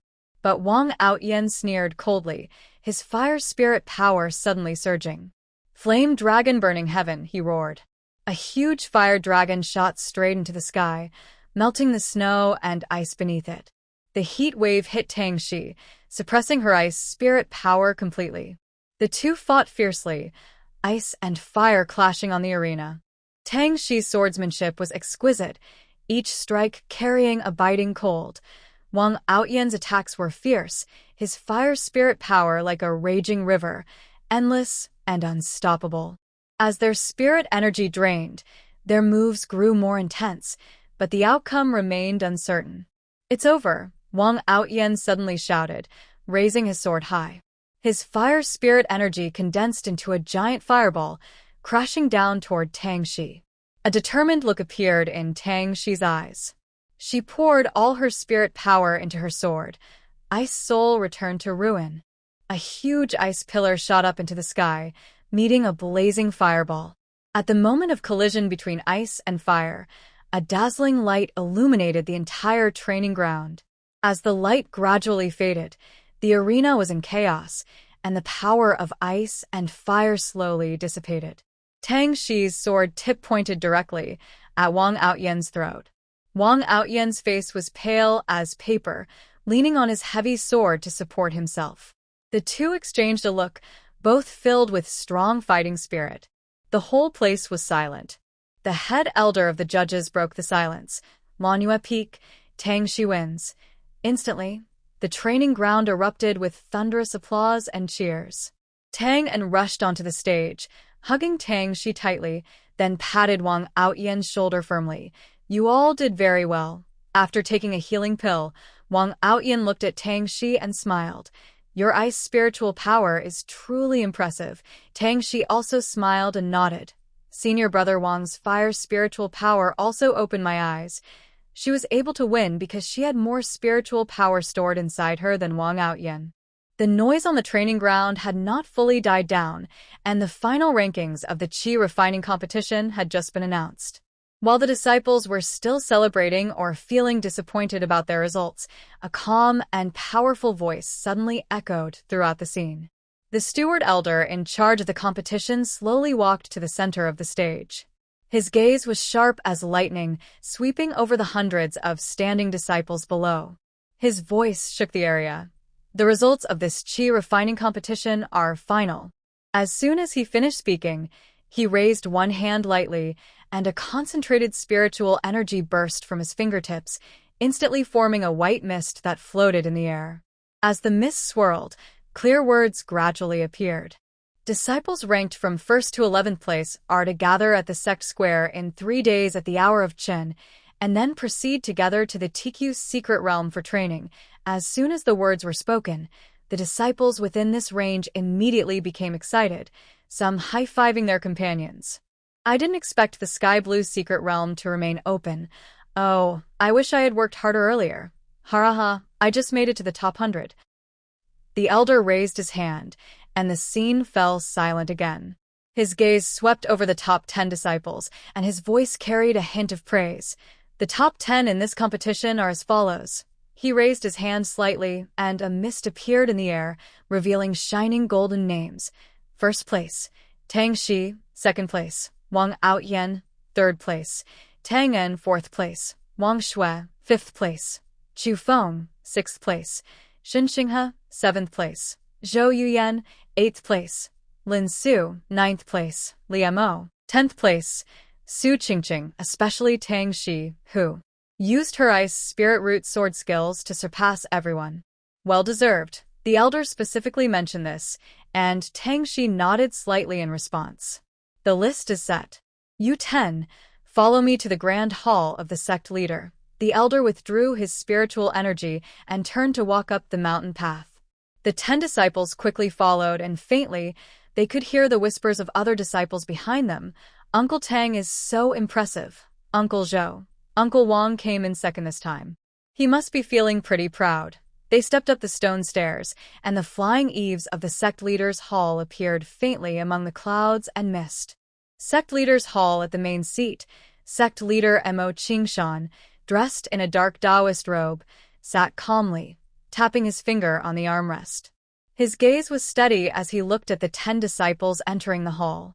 Tang Shi, Wang Outyan, Tang En, Wang Shui, Chu Feng, Shin Xinghe, Zhou Yuyan, Lin Su, Liu Mo, Su Qingqing. Greetings to the sect leader. The 10 bowed in unison, their movements precise. Their voices carried youthful energy, but the solemn atmosphere of the hall and the sect leader's presence made them show respect. Mo Qingshan nodded slightly, his voice clear and calm, spreading throughout the hall. "This time in the Qi refining competition, you 10 performed exceptionally well.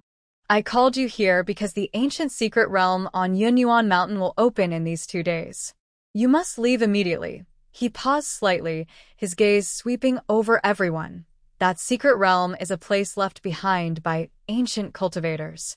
Inside, there are not only spiritual herbs and minerals, but also lost cultivation manuals and countless opportunities.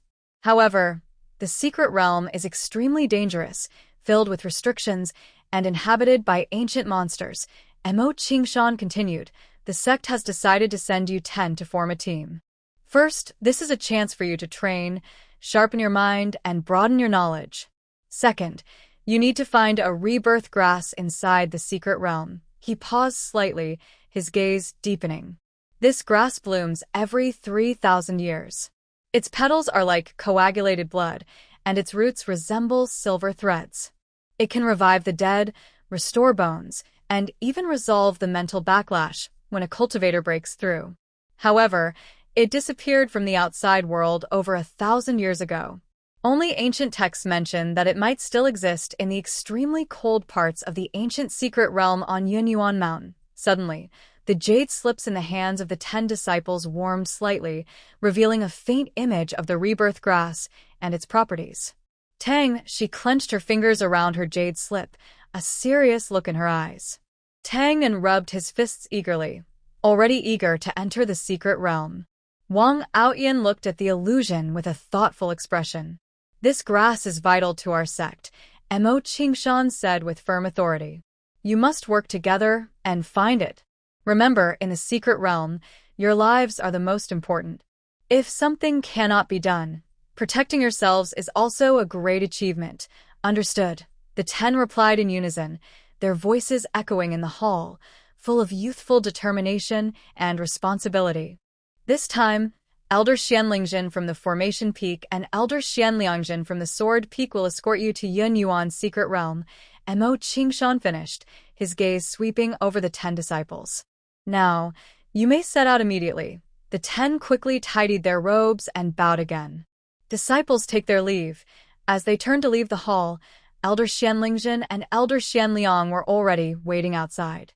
Elder Xianlingjin waved his feather duster lightly, and a faint purple array pattern spread across the ground. It transformed into a small flying boat, glowing with runes. Elder Xianliang drew his long sword, which hummed as dozens of sword energies circled the boat, forming an invisible shield. Come aboard, Elder Xianlingjin said with a gentle smile, stepping onto the boat first.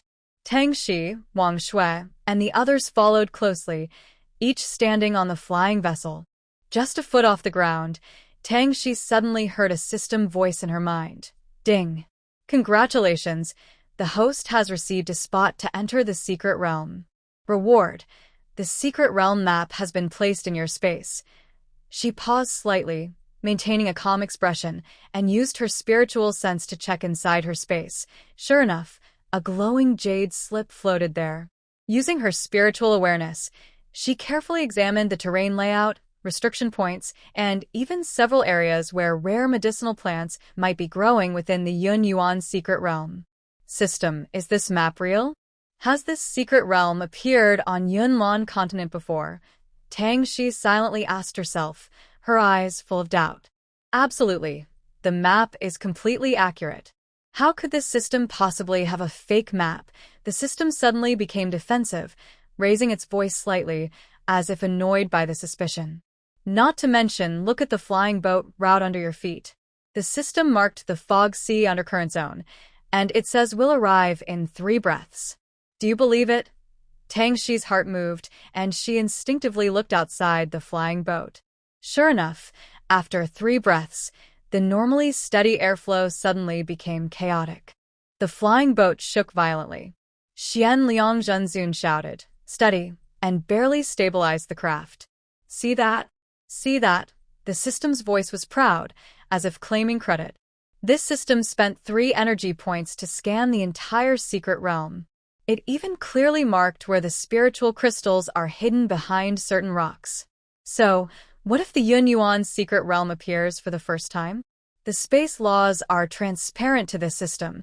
Tang Shi paused slightly, a hint of understanding flashing in her eyes. She no longer asked further. You're somewhat useful, she responded silently. Of course. The system immediately climbed onto the bandwagon, its tone turning proud and a bit spoiled. Follow this system. The reincarnation grass? No. I need to find a 9-leaf reincarnation flower for you to truly earn your keep. Hearing this, Tang Shi raised her eyebrows but remained cautious, not relaxing her guard because of the system's boastful words.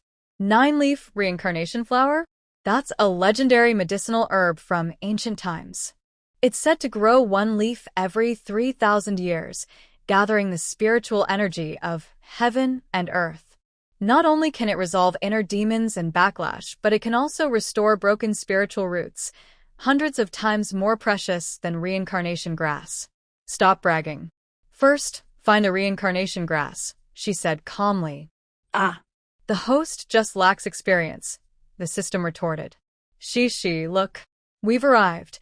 Tang En's excited voice rang out, and he gently patted Tang Shi's arm. Tang Shi looked up and saw a huge glowing gate slowly spinning in the misty valley ahead. The edges of the gate shimmered with faint golden runes, and she could vaguely see lush trees and swirling mist behind it, the entrance to the Yun Yuan's secret realm, now clearly visible before everyone. Clearly, the glowing door at the entrance of the secret realm has fully stabilized. The flowing runes have become gentler, revealing a rich aura of spiritual energy inside. Master Xianliang calmly lands his flying boat on the cliff platform, taking the lead, followed closely by Master Xianling. 10 disciples follow in order, and they see that several experienced elders are already standing at the secret realm entrance.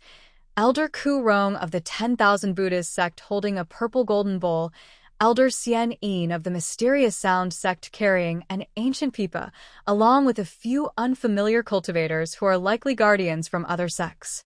Friend Xianliang, Friend Xianling, Elder Ku Rong speaks first, his voice loud like a bell. Your disciples arrived just in time. The secret realm is stable now, so you may enter. Master Xianliang nods politely and gestures to his disciples behind him. Greetings, elders. Tang Shi and the others bow respectfully, but their eyes can't help but linger on the elders. These are highly respected figures from various sects, their presence deep and intimidating. Just standing there makes others hesitant to show any disrespect. Elder Xian Yin plucks the strings of his pipa gently, and a soft sound spreads out. Young ones, your training is important. Hurry inside and remember the 3-month limit. Don't be greedy. Master Xianliang waves his hand, his tone returning to his usual sternness. Be careful and follow the rules once inside. Your safety is the most important. Let's go. Yes. The 10 disciples reply in unison and turn toward the glowing door. As the first disciple's figure disappears into the light, the rune-covered door trembles slightly, as if welcoming the explorers. The 10 figures vanish behind the glowing screen one after another. Master Xianliang and Master Xianling stand at the edge of the platform, watching the fading figures with serious expressions. This secret realm has just appeared, but it hides many surprises. Hopefully, they will return safely, says Master Xianling, brushing dust off her sleeve with a worried tone. Master Xianliang tightens his grip on his sword's hilt and says in a deep voice, if they can stand out in the competition, they should have the strength to face surprises. This journey is part of their cultivation. The moment Tang Shi passes through the glowing door, she feels her surroundings twist and distort, and her spiritual energy suddenly thickens. When her vision clears, she finds herself standing in a deep bamboo forest. Tall green bamboo shoots reach the clouds, and the dew on the leaves reflects tiny flashes of light. But her companions, Tang En, Wang Outyen, and the others, are nowhere to be seen. Her tentative voice was swallowed by the bamboo forest, only faint echoes returning. When she took out the spirit whistle, there was no response. The system's voice sounded at the right moment.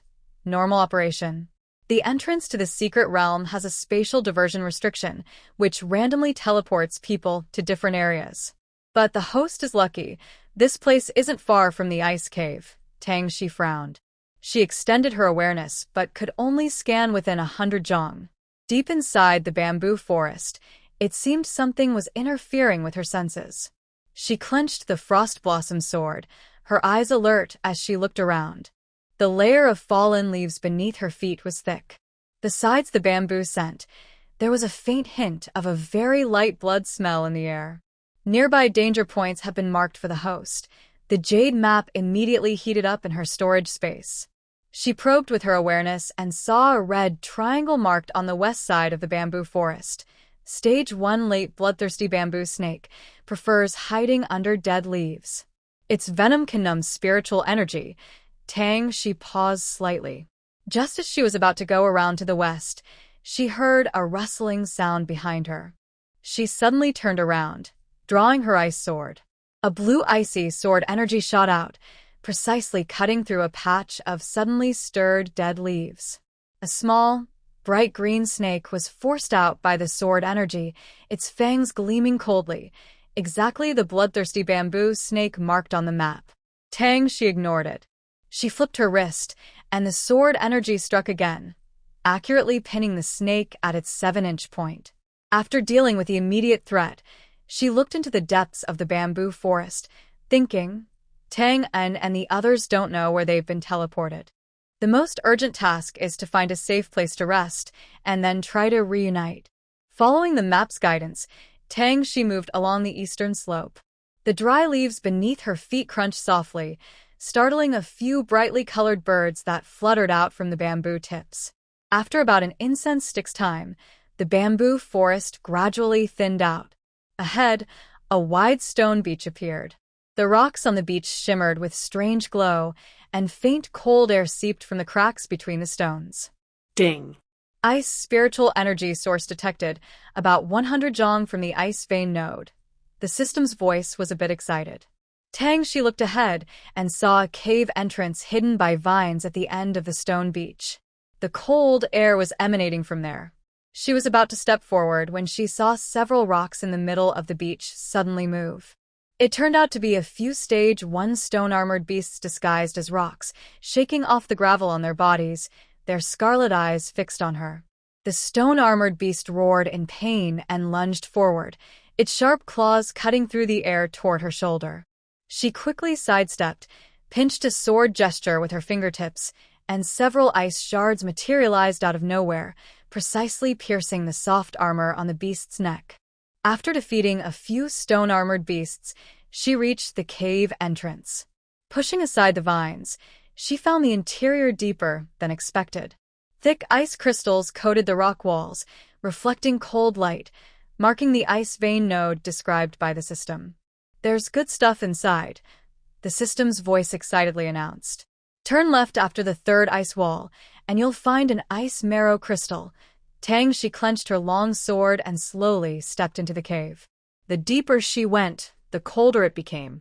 As she circulated her cultivation technique, the surrounding cold seemed to gather around her automatically. At the left turn, she saw a darker ice wall than the others. She swung her sword to cut through it, and a fist-sized, pure white crystal stone rolled out. It felt icy to the touch, but contained remarkably pure ice spiritual power. See? This system never makes mistakes. Just as Tang Shi was about to pick up the crystal stone, footsteps suddenly sounded outside the cave. She quickly stored the ice marrow crystal in her storage bag and turned to look at the entrance. 2 disciples from the 10,000 Buddhist sect stood there, holding magic pestles, their expressions unfriendly as they stared at her. "Friend, this ice cave was discovered by us first," one monk said in a deep voice. "In the secret realm, opportunities depend on ability. There's no such thing as priority," Tang Shi replied, her voice echoing with icy blue sword energy inside the cave. The cold seemed to grow sharper because of her words. The 2 disciples' faces darkened. The leading monk clasped his hands together, turning his magic pestle in his palms, which shimmered with faint golden light. "Friend, you are mistaken. We have already set up a Buddha seal here. We were just chasing a fleeing demon beast. We didn't expect you to arrive first." "Where is the Buddha seal?" Tang Shi sneered, pointing her sword at the wall. "If there really was a Buddha seal, why have I only seen the remains of stone-armored beasts and no trace of Buddha light along the way?" The system snorted in her mind. "This bald donkey is talking nonsense. They only arrived at the cave entrance 3 breaths ago." Another monk couldn't hold back. He suddenly struck his pestle to the ground, causing rocks to fly. "Our 10,000 Buddhist sect would never lie. If you're sensible, hand over what you found inside. We'll pretend nothing happened." Tang Shi tightened her grip on her sword hilt, her eyes growing colder. "If you want it, come and take it with your strength." Before she finished speaking, the monk had already swung his staff to attack. Golden light and icy blue sword energy clashed in the narrow cave, sending a shower of ice chips into the air. Tang Shi moved quickly, using the cave wall for cover to dodge.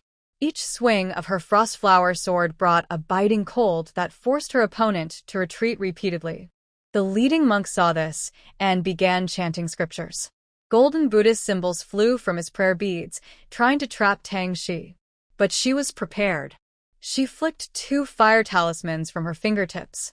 When the paper burned, the Buddhist symbols shattered instantly. "You!" the monk exclaimed, surprised and angry. Tang, she seized the chance. Her sword moved with her, aiming a frozen spike straight at his chest. The monk hurriedly blocked with his demon-subduing staff, but the sword energy made his hand numb, and he was pushed back several steps, hitting the cave wall. "Still want to fight?" Tang, she pointed her sword tip at the ground, and ice chips slid down her blade. 2 disciples from the 10,000 Buddhas sect looked at each other. Seeing they couldn't gain any advantage, they glared at her fiercely and quickly left the cave. Only after their footsteps disappeared did Tang she breathe a sigh of relief and lean against the icy wall to rest. The system muttered, "You're really strong, but those 2 bald monks probably didn't go far. We need to change places quickly." She nodded and used her cultivation technique again to absorb the ice spiritual energy inside the cave. Her spiritual sense extended to the map, where the northwest ice cave was blinking, as if something was calling her. "Let's go to the ice cave," Tang, she said, sheathing her sword. Her figure quickly vanished into the depths of the cave, leaving behind the remaining ice chips that hadn't melted, proof of her recent fight. The system urged in her mind, "Hurry up. The 9-leaf reincarnation flower in the ice cave is about to bloom. If something else gets there first, you'll regret it." She kept walking along the hidden waterway marked on the map. Deep inside the cave, she found a narrow ice crack barely wide enough for one person to squeeze through. The ice on the walls was sharp like knives, and a small mistake could cut her. Tang, she circulated her spiritual power to protect herself. A blue glow surrounded her, blocking the cold ice from reaching her. After passing through the crack, she saw a wide open space, a natural ice cave. The ceiling was lined with hanging ice stalactites, reflecting the daylight from a crack above, making it look like a crystal palace. In the center of the ice cave was a cold pool. Just as Tang Shi was about to move forward, she saw the ice layer at the edge of the cold pond suddenly crack open. A dark shadow shot out from beneath the ice. It was a huge ice-armored bear, roaring as it lunged toward her, its sharp claws carrying a chilling wind. Mid-stage second-rank ice-armored bear, Tang Shi's heart tightened. Her hand holding the suspicious ice sword broke out in cold sweat. Mid-stage second-rank monsters are comparable to mid-stage foundation-building cultivators, while she is only at late-stage chi refinement. There is a big gap between them. The ice bear standing before her was about 3 zhang tall, covered in a thick ice shell, like a moving ice sculpture fortress. Its amber eyes looked fierce, and when it slapped the ground with its paw, the ice layer trembled. It was clearly angered by Tang Shi's intrusion into its territory. It roared and swung its paw, sending a cold wind that almost froze the air. Too big a gap. Fighting head-on is suicide. The system's voice was more urgent than ever. There's a secret door in the ice wall on the right. Behind it is an escape route. Tang, she didn't hesitate. She dodged into the gap when the ice bear swung its paw, avoiding a blow that could turn her into minced meat. She then pressed her toes on the ice, and like an arrow shot from a bow, she rushed toward the right ice wall. The ice bear's paw struck where she had just stood, causing the ice to shatter instantly. Sharp ice splinters brushed past her shoulder, leaving a bloody scratch. Hurry and use ice spiritual power to open the secret door. There are natural ice patterns there. Inject spiritual power to open it, the system shouted. Ignoring the sharp pain in her shoulder, Tang Shi concentrated all her spiritual power into her fingertips and pressed hard on the marked spot on the ice wall. Sure enough, the patterns on the ice lit up faintly. A secret door, wide enough for one person, slowly opened, revealing a deep passage behind. Seeing its prey trying to escape, the ice bear roared in anger and charged after her. Its massive body slammed into the edge of the secret door, causing the entire ice cavern to shake. Tang Shi sidestepped into the passage, quickly injecting her spiritual power again. The secret door began to close slowly. Just as the ice bear's claws nearly reached her, a loud bang sounded. The thick ice sealed the passage completely. She leaned against the wall of the passage, gasping heavily. Cold sweat soaked her back. The gap between qi refinement and foundation building was like a vast chasm before her.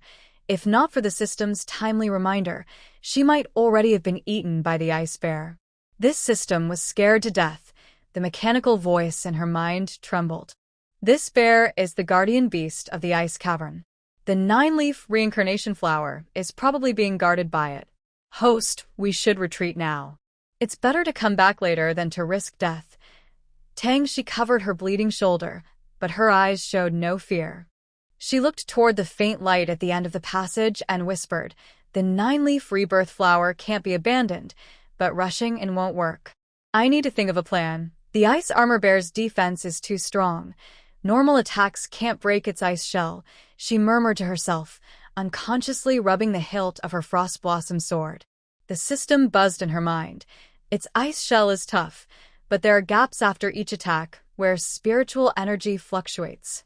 Also, its front left paw was injured before, so it will instinctively avoid pressure when moving. Tangxi's eyes flickered, and she turned to look at the icy walls on both sides of the passage, covered with natural ice patterns. If she could.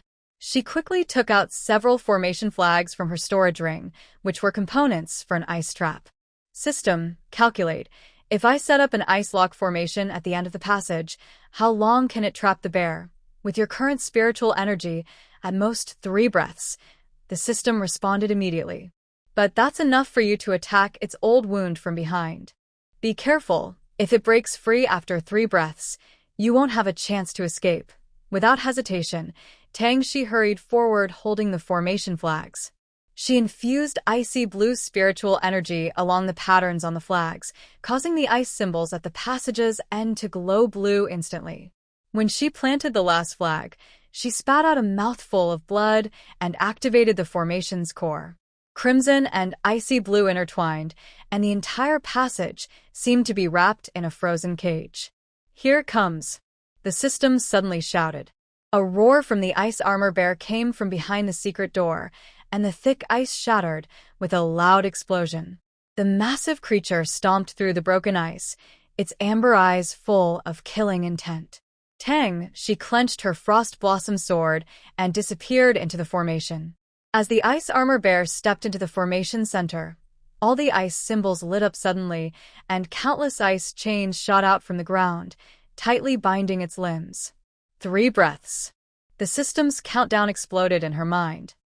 She moved like a ghost behind the bear, gathering all her spiritual energy into her sword tip and stabbing at its old wound on the front left paw.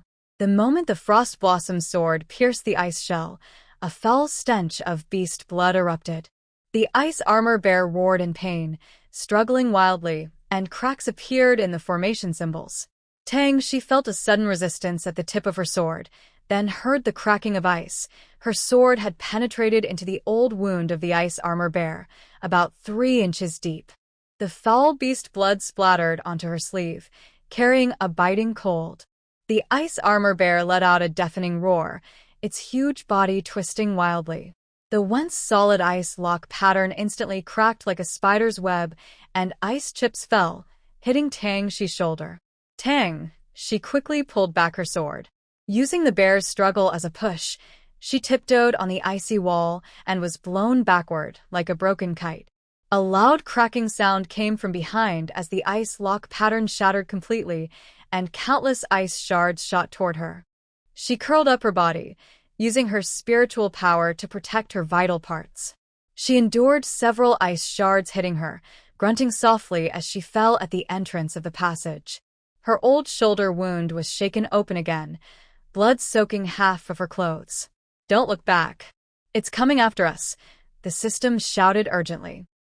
She clenched her teeth, ignoring the blood at the corner of her mouth, and turned to rush deeper into the passage. The roar of the ice armor bear grew closer, heavy footsteps seeming to pound in her chest. The ice walls on both sides kept shaking, shedding ice chips. She could only rely on her sensing of ice element's spiritual power, zigzagging through the winding tunnel, trying her best to put distance between them. Finally, after running dozens of zhong, the roar behind her faded. She leaned against the ice wall to catch her breath. Her sword was planted on the ground, but her hand still trembled slightly. At that moment, she almost thought she would be torn apart by the furious bear. That scared me to death. The system's voice was also trembling with fear. Luckily, the bear is big, and the passage is narrow, so it can't catch us for now. But it will definitely find another way around and block us. We need to find the 9-leaf rebirth flower quickly and slip away. She wiped the cold sweat from her face. Her fingertips touched something icy. She didn't know when her forehead's cold sweat had turned to frost. She looked at the faint glow at the end of the passage, gripping her blood-stained frost flower sword. The icy patterns on the blade, stained with blood, made it look even sharper. "Keep moving," she said, her voice slightly breathless but very firm. The system muttered, "There's a spring around the bend ahead. It can temporarily hide our scent. Let's go there and rest." She followed the advice and turned the corner. Sure enough, the passage made a sharp turn ahead. As she rounded it, a fresh, cool mist hit her face. She saw a pool of emerald ice spring embedded in the rock wall, bubbling with cold air. The water reflected the shadows of the ice crystals above, perfectly absorbing the surrounding spiritual energy fluctuations. She leaned against the icy wall by the spring, quickly took out a healing pill and swallowed it, then scooped a handful of icy spring water to wipe the blood from her face. Cool spring water flowed over her wound, causing a sharp sting, but it cleared her foggy mind a little. The bear's scent is wandering near the west fork in the road, probably thinking about how to come around, the system reported in real time. The scent of the 9-leaf rebirth flower is northwest under the ice dome, not far away, but there's an ice crack in between. Be careful when you walk. She used her cultivation technique to digest the medicine, her spiritual power flowing slowly through her meridians to repair the damage. She looked at her reflection in the icy water. Her face was pale, and her shoulder wound was still bleeding. "Are you rested enough?" the system asked. She stood up, sheathed her frost flower sword, leaving only the hilt in her hand. "Let's go." She didn't run wildly, but moved quietly, hiding in the shadow of the ice wall. The closer she got to her target, the more she needed to stay calm. The glow at the end of the passage grew brighter, and she could faintly hear the crisp sound of ice cracking, indicating she was near the ice dome. Just behind that ice crack ahead. "Once you pass through, you're there." The system's voice lowered. "There are ice silkworms in the crack. Don't touch their silk." She nodded, turned sideways, and slipped into the crack. The narrow gap could only fit one person. Sure enough, many crystal-clear cocoons hung on the rock wall, with a few snow-white ice silkworms lying on them, spinning silk that shimmered with cold light, clearly containing poison. She held her breath and carefully moved through the cocoons, her fingertips occasionally touching the cold rock wall. Feeling tiny tremors, her footsteps of the ice-armored bear seemed to be getting closer. The moment she emerged from the crack, her eyes widened in surprise. A huge ice dome, like an upside-down glass bowl, hung overhead. The stalactites hanging from the dome refracted the daylight seeping through the cracks, casting a colorful glow across the space. The cold pool was like a mirror, shimmering with a faint blue hue. In the center of the pool was an ice platform about a zhang square, on which a strange flower with 9 leaves and twin blossoms stood quietly. The leaves layered over each other with golden edges, and the petals spread like lotus flowers. Dewdrops sparkled on each petal, and rich spiritual energy overflowed from the flower, almost solidifying. Breathing it in made her dantian feel warm and hot. 9-leaf rebirth flower. The system's voice trembled uncontrollably. "Host, look at the gold patterns on the petals. This is at least 10,000 years old." Shi's heart skipped a beat, her icy blue eyes fixed tightly on the strange flower.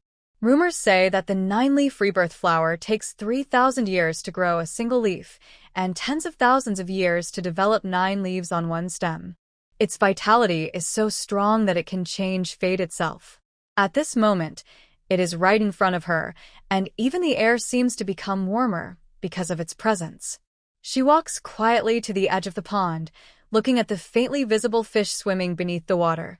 These are ice spirit fish, which feed on spiritual energy and can survive in extreme cold. Now, they swim calmly around the ice platform, as if guarding this divine herb. The water isn't deep, but the cold is biting. Going in directly will freeze your meridians, the system warns. Tangshi gathers spiritual power at her fingertips and gently slices the surface of the pond. A streak of icy blue light flashes across the water, instantly forming a narrow ice bridge from the shore to the ice platform. She tiptoes onto the ice bridge, gliding like a swallow over the cold pond, and lands steadily on the ice platform. The scent of the 9-leaf rebirth flower becomes even stronger. Dewdrops on its leaves reflect her image. Just as she reaches out to pick it, a faint golden rune suddenly lights up beneath the flower stem. It's a natural protective barrier. Oh no! There's still a barrier. The system exclaims urgently. Use your ice spirit root's spiritual power to activate it. This barrier relies on spiritual energy for maintenance. Using the same source of spiritual power can temporarily disable it. Tangshi immediately presses her fingertip on the rune, slowly channeling icy blue spiritual energy into it. The faint golden rune flickers a few times, then gradually fades like a candle in the wind, revealing the white, glowing stem below. Holding her breath, she gently places her fingertip on the stem. The touch is warm and smooth, like jade, as if holding a flowing ball of spiritual energy. Carefully, she lifts the entire plant, including its roots and the spiritual soil attached. With a gentle thought, the divine herb transforms into a streak of light and enters her chaotic space. Inside the chaotic space, spiritual energy flows like living water. As soon as the 9-leaf rebirth flower enters, it stretches its leaves and merges with the chaotic aura in the space, causing a soft golden glow. The system's voice sounds in awe. This 9-leaf rebirth grass can even nourish your spiritual energy in the space. Host, try running your cultivation method? Following the suggestion, Tangshi activates her spiritual power. She immediately feels a pure vitality overflowing from the chaotic space, flowing through her meridians. The fatigue and injuries from the earlier battle are healing quickly. She feels delighted. Just as she is about to investigate further, a loud explosion suddenly comes from outside the ice dome. An ice armor bear has broken through the ice cracks, its huge body squeezing in. Its amber eyes blaze with rage when it sees the empty ice platform. It's found out the divine herb is gone. Run, The system urgently said. The ice armor bear suddenly roared louder, causing ice chips to fall from the icy dome above.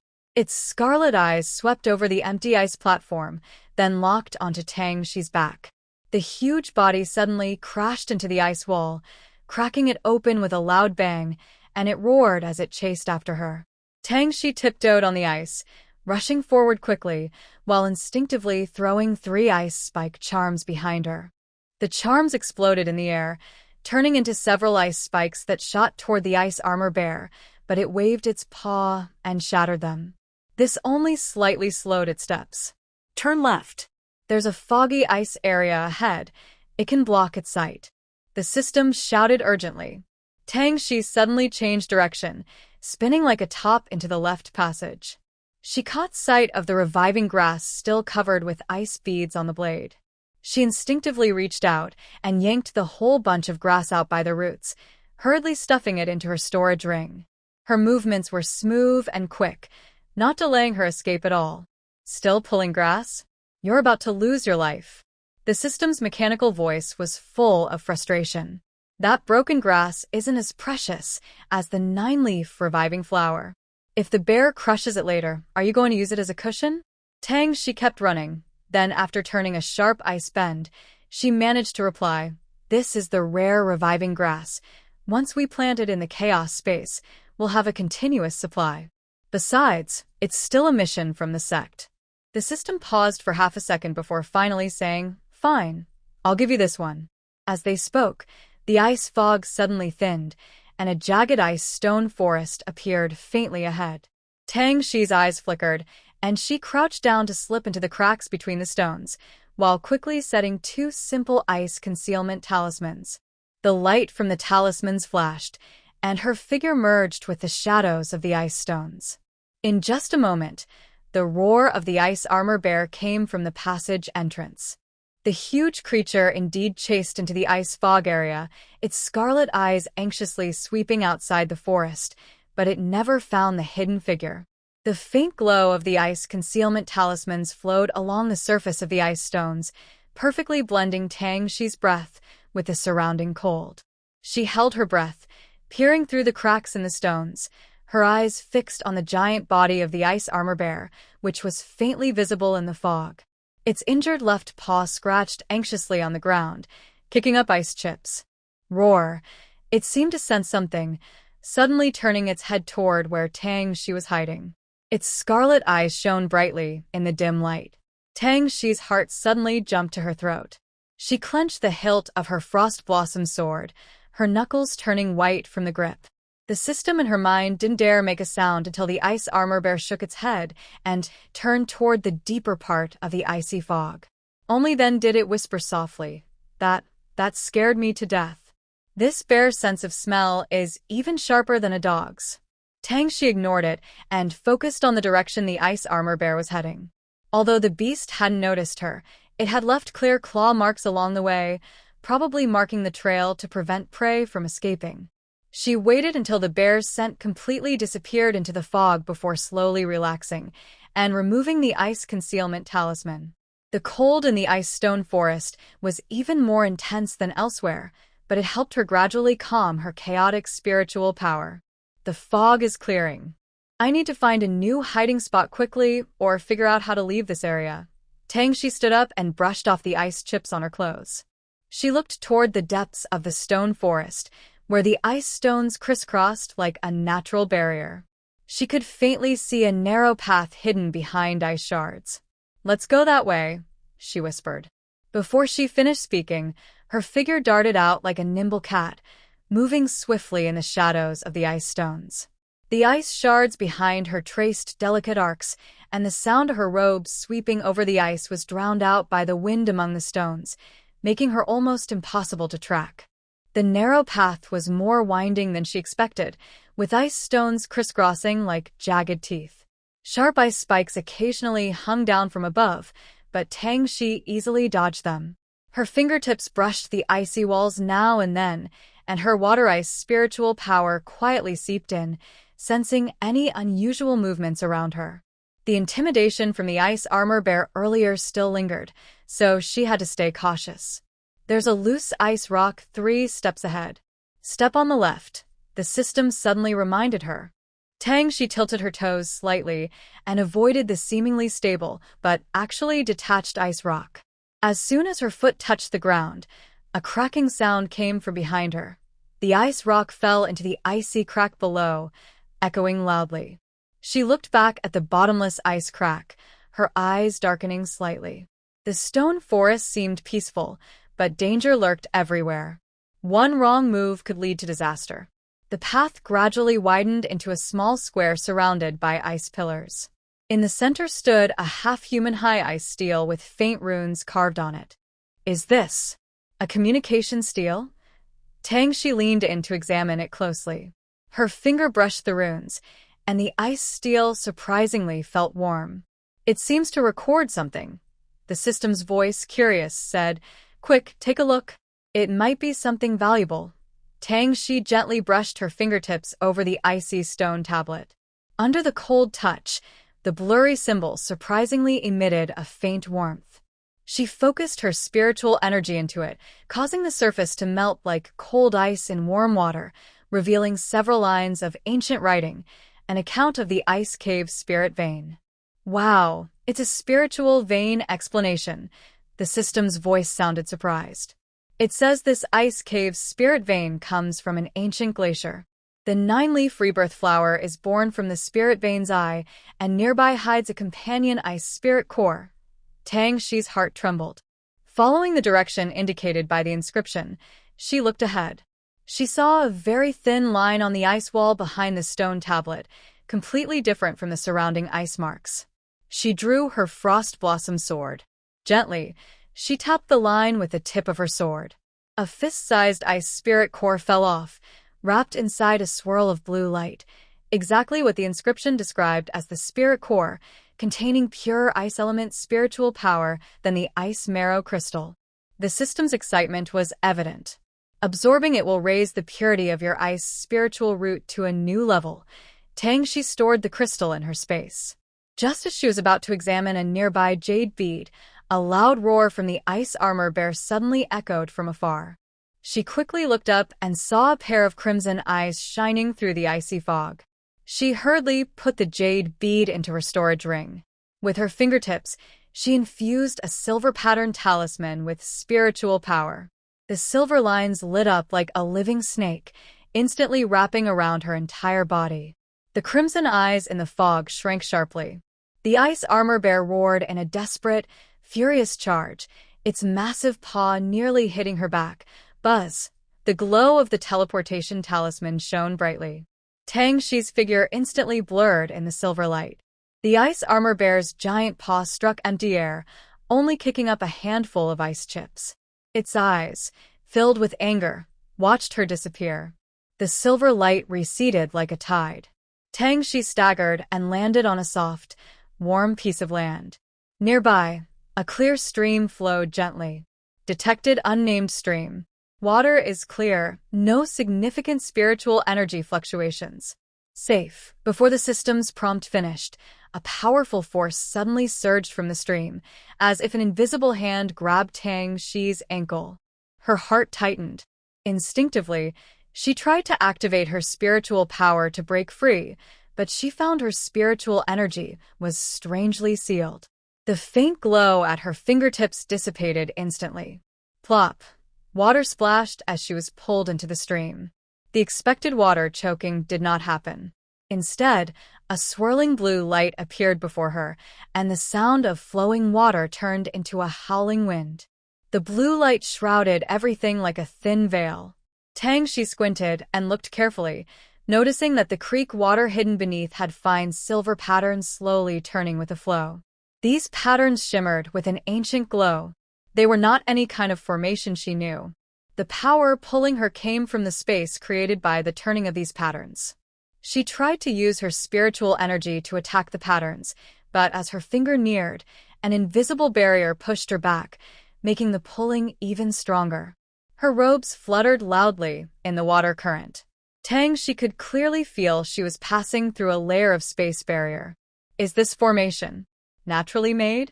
She clenched her teeth and pressed her storage ring tightly against her chest. She struggled to stay awake amid the spinning dizziness. After a while, the blue light suddenly faded, and the pulling sensation disappeared just as quickly. Like a thrown stone, Tang Xi was heavily thrown onto a cold ground. The sharp pain from hitting her back had not yet faded, but the sudden surge of spiritual energy around her made her heart jump. The spiritual energy was so dense it seemed almost solid, like countless warm streams rushing into her limbs and bones. Wherever it passed, her meridians tingled with a numb, swelling pain, yet strangely, it also felt pleasant. She quickly sat cross-legged, running the 5 elements turning ice technique to guide the spiritual energy into her dantian. The energy inside was increasing rapidly. The whirlpool of spiritual energy spun wildly, as if it were a solid object. The aura around Tang Xi grew stronger and stronger. Her hair was blown by the airflow, flying freely behind her. Her pale face flushed with an unnatural redness from the intense spiritual power. She bit her lower lip hard, tasting blood but unaware of it, fully focused on running the 5 elements turning ice technique to clear her meridians. 7th level of Qi refining.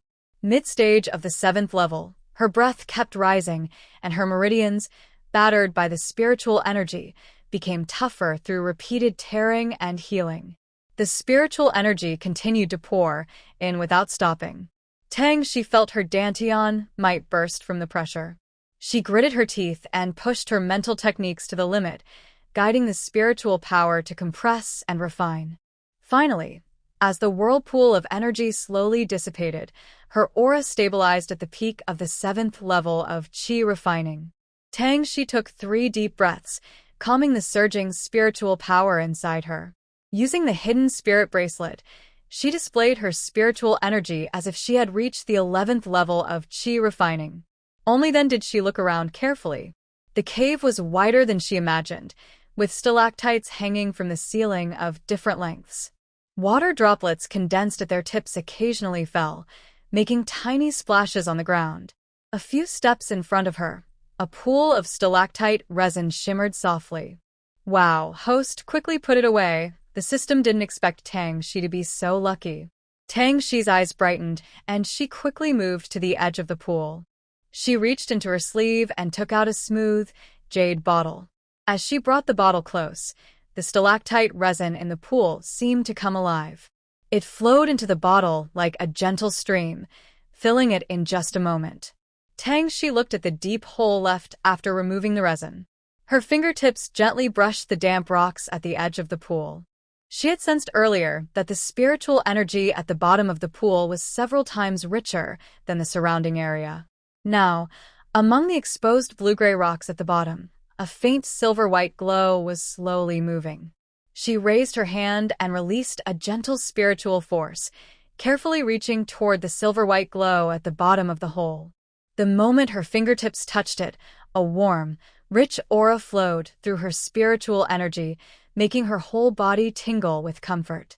The system immediately became excited in her mind. Host. It's spiritual marrow. This is a huge gain. It's worth much more than that pool of stalactite resin.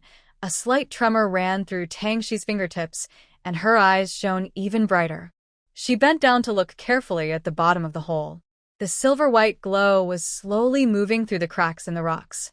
She gathered more refined spiritual energy on her fingertips and carefully peeled the spiritual marrow from the cracks, saying, "This stuff is delicate. If it breaks, the spiritual energy will disperse." As soon as the spiritual marrow was separated from the rock, it turned into several tiny silver beads, floating in her palm. The aura they emitted made the surrounding air smell sweet and fresh. She quickly took out a jade box, stored the beads inside, and then placed it into her space. She also erased any traces she left behind.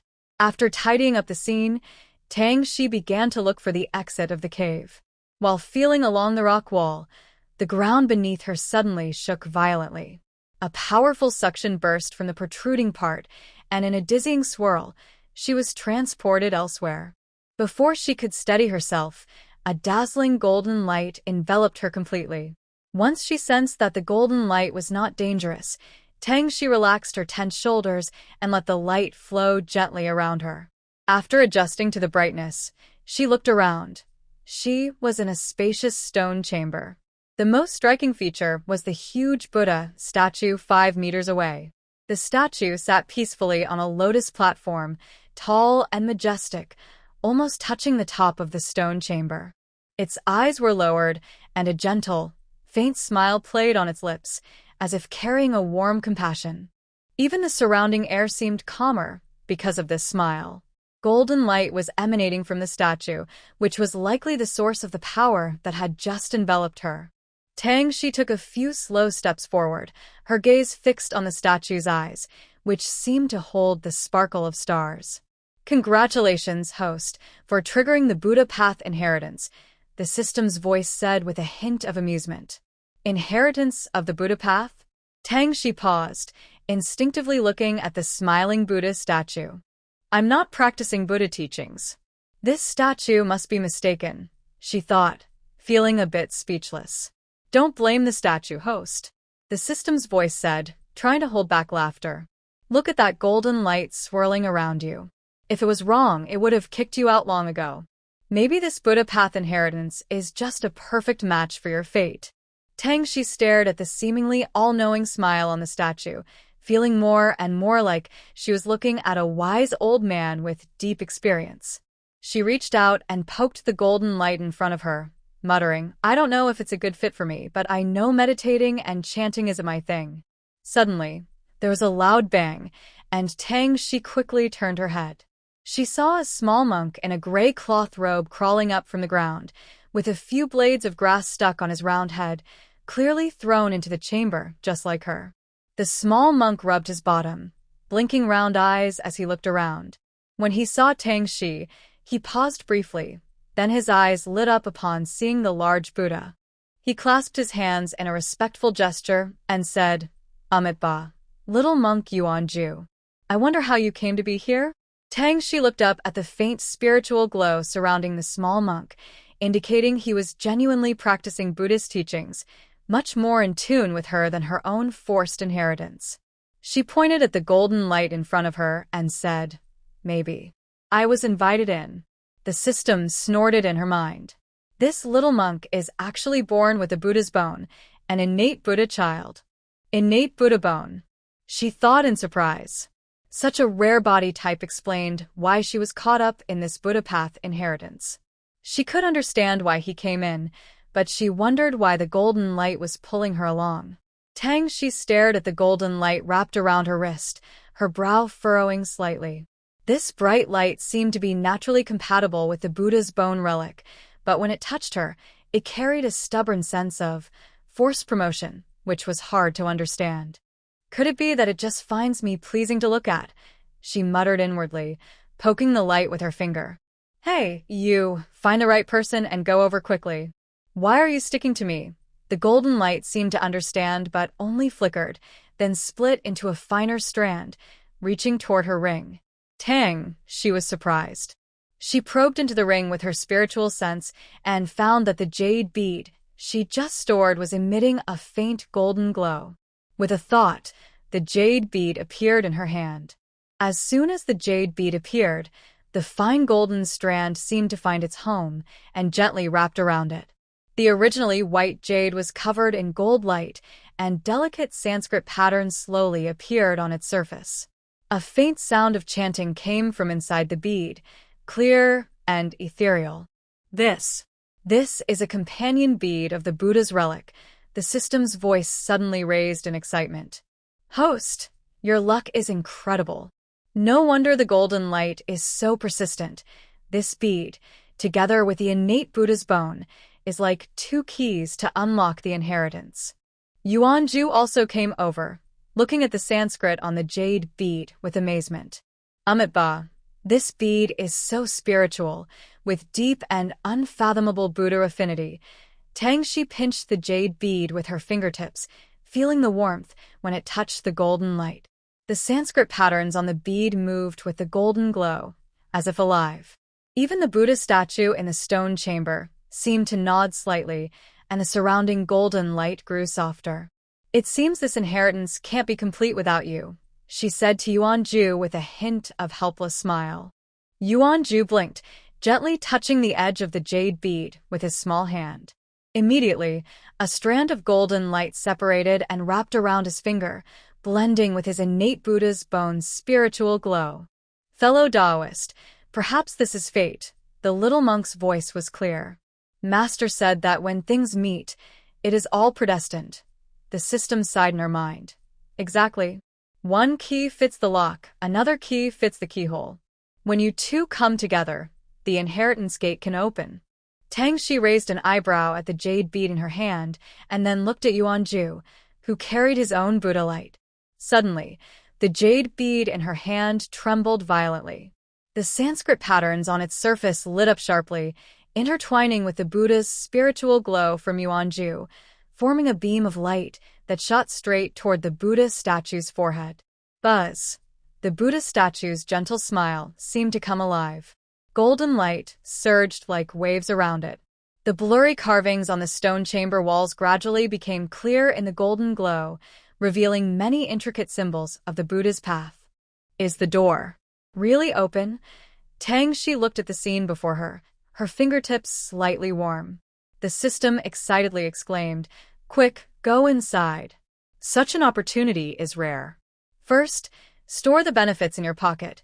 Yuan Ju clasped his hands together and bowed deeply to the Buddha statue, his clear, respectful voice saying, Thank you, Buddha, for your guidance. As he finished speaking, the ground in front of the statue slowly cracked open, revealing stone stairs leading downward. The golden light followed the stairs, winding down. Tang Shi watched the crack, the golden flow on the stairs like a guiding river, making the symbols on the surrounding walls clearer. She turned to look at Yuanju. The little monk, curious but calm, stood with his hands together, looking reverently at the Buddhist statue. "Friend Taoist, let's go," Tang, she said first. When she stepped onto the first stone step, she felt a warm touch under her foot, as if stepping on smooth jade. The golden light gently clung to her ankles and calves, not pressing down but seeming to protect her as she moved forward. Yuanju followed closely. His small figure stepped on the stairs, and with each step, tiny Buddhist characters appeared from beneath his feet, blending with the golden light on the stairs.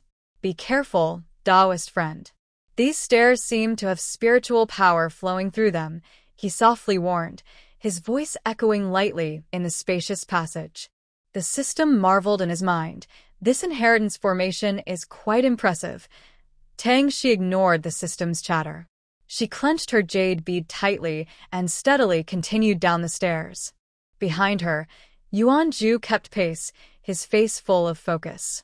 He occasionally stopped to softly recite some sutras to a mural. Each time, the golden light on the mural brightened a little, as if responding to his sincerity. After walking about 100 steps, the golden light suddenly became intense. Ahead was a grand hall larger than the previous chamber. In the center stood a huge lotus platform, and above it floated a glowing scripture book. The pages turned automatically without wind, and faint mystical sounds seemed to emanate from it. "Is this the core of the Buddha's inheritance?" Tangxi looked at the scripture book, a hint of amazement in her eyes. The jade bead in her palm was hot, clearly sensing a strong connection with the scripture. Yuanjue quickly ran to the lotus platform, looked up at the glowing scripture with a small face, and bowed deeply with both hands in respect. His voice was full of awe. "This is the Great Awakening true scripture, the Buddhist treasure that is said to reveal the deepest truths of the universe." Tangxi took a few steps closer. The jade bead in her palm grew even hotter, and it seemed to break free from her fingers, flying toward the scripture. As they neared each other, the jade bead turned into a bright white light and merged into the golden glow of the scripture. In an instant, the scripture shone brightly, transforming into a streak of light so fast that it was hard to see. The golden light shot into Yuanjue's forehead like a thin thread, making him tremble suddenly. His eyes widened, then slowly closed again. The surrounding Buddha light suddenly expanded, lifting him half a foot off the ground. Wow! "Did it give the entire scripture to the little monk?" the system exclaimed in surprise.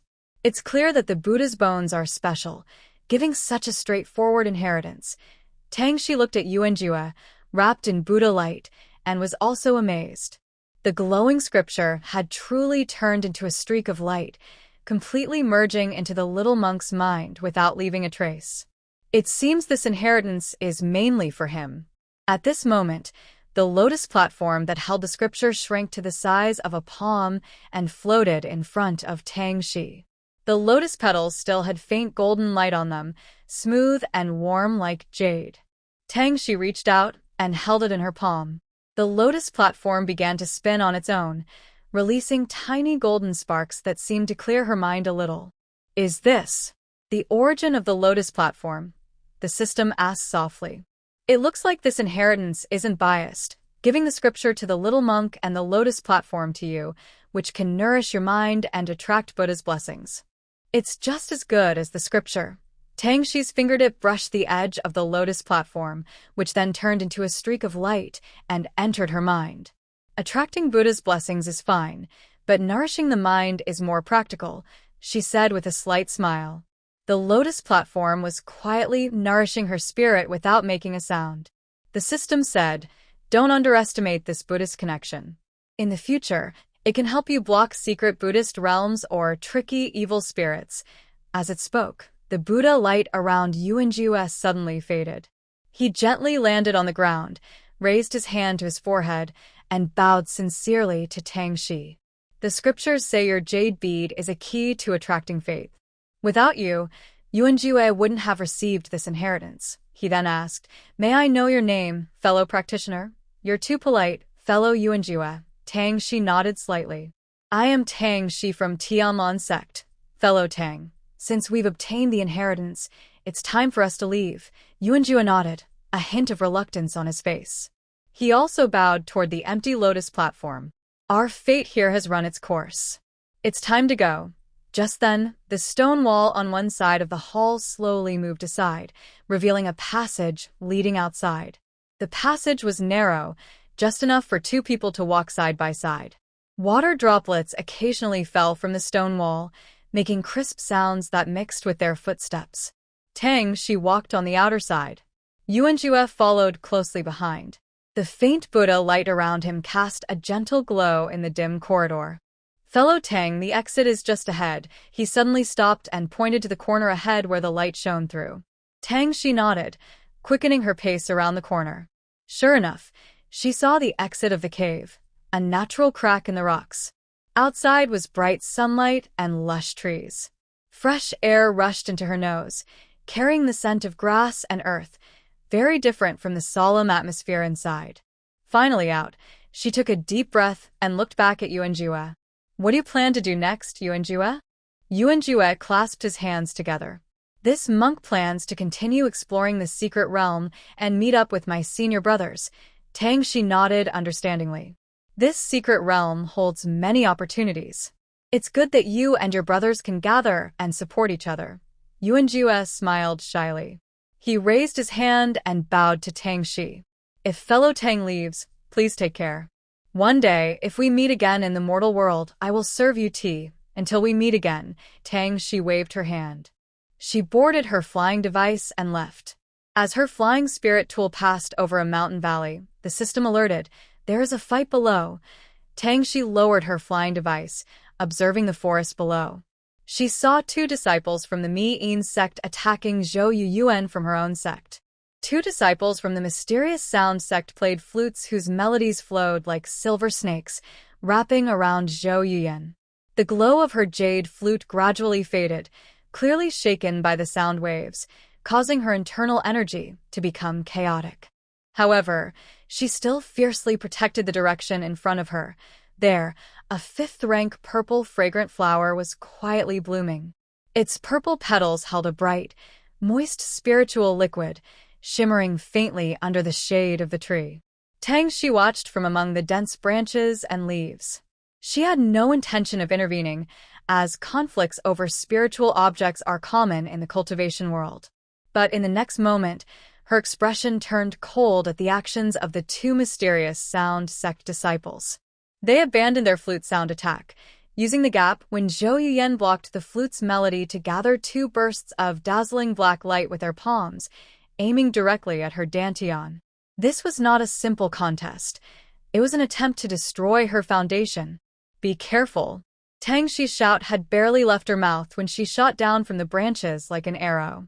Her icy spiritual power suddenly exploded in her palm, with two sharp ice shards rushing through the air, precisely colliding with the black light attacking Zhou Yuyan's dantian. Clash! The ice shards and black light collided, producing a harsh sound.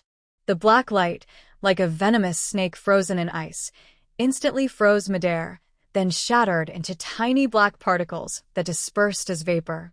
Zhou Yuyan was so startled she took a half-step back, her back sweating coldly as she looked at the nearby fragments. She looked up at Tang Shi, who had landed steadily in front of her, her palms still emitting icy mist, her eyes cold as if frozen. Your sect's cultivation methods are just these poisonous tricks? Tang Shi looked at the two disciples, her tone icy enough to freeze the air. The two disciples were stunned by the power of the ice shards, then became angry and embarrassed. Mind your own business. The disciple on the left raised his jade flute again, and the flute's sound suddenly became sharp, stabbing directly into Tang Shi's spiritual sea. The sharp flute sound was like countless fine needles piercing the air, aiming straight at her spiritual sea, trying to disturb her spiritual energy flow. An ordinary cultivator would probably be suffering from a headache and losing their composure now. But in Tang Shi's spiritual sea, the lotus platform was quietly floating, its Buddha light gentle yet resilient. When the flute sound touched the edge of her spiritual sea, a faint golden light blocked it outside. Huh? The disciple on the left saw that the flute sound was ineffective, a hint of surprise flashing in his eyes. He pressed his finger on the hole of the jade flute and played even more urgently. The sound waves layered upon each other, transforming into an invisible spear that relentlessly struck Tang Shi's spiritual barrier. Tang Shi stood still, her expression unchanged. A flash of icy light appeared at her fingertips, and a thin ice shard silently shot out. It was not aimed at the disciple, but precisely struck a blue stone at his feet. With a loud crack, the stone shattered, causing the disciple to stumble, and the music from his flute suddenly became chaotic. In that brief moment of distraction, Tang Shi moved quickly. Her figure flashed like lightning, and icy threads wrapped around her jade flute. She suddenly snatched it away. The disciple felt a lightness in his hand as the jade flute was taken from him. "Your magic tool is quite good. It belongs to me now," Tang Shi said, weighing the jade flute. "The host should also take the storage ring when stealing a magic tool," the system's excited voice rang out. The disciple's eyes widened with rage. "How dare you? Why not dare?" Tang Shi met his gaze calmly. Ice spiritual power flowed around her. "Since you don't understand the rules, I will teach you." Before she finished speaking, Tang Shi flipped her wrist, and the jade flute transformed into a streak of light in her palm. She slapped it across the disciple's cheek. The force was gentle but carried a biting cold, instantly leaving a red mark and a layer of frost on his face. "You!" The disciple covered his face, shocked and angry. He was about to activate his spiritual power but felt a coldness spreading along his cheek, making his teeth chatter and disrupting his spiritual flow. Seeing this, another disciple swung his palm toward Tang Shi's back. Tang Shi was already alert. She tiptoed lightly, her body drifting like willow fluff, and then she quickly threw out several icy threads, wrapping around the man's wrist. The icy threads tightened, directly locking his spiritual power within his meridians. The pain made him cry out, and his palm attack immediately faltered. "The rules of the 5 sects," Tang Shi said as she slowly approached the two. Her fingertips formed tiny ice flowers, which condensed from her icy spiritual power. "All disciples of the 5 sects can compete for resources in the secret realm, but they must not use deadly force to destroy a person's foundation."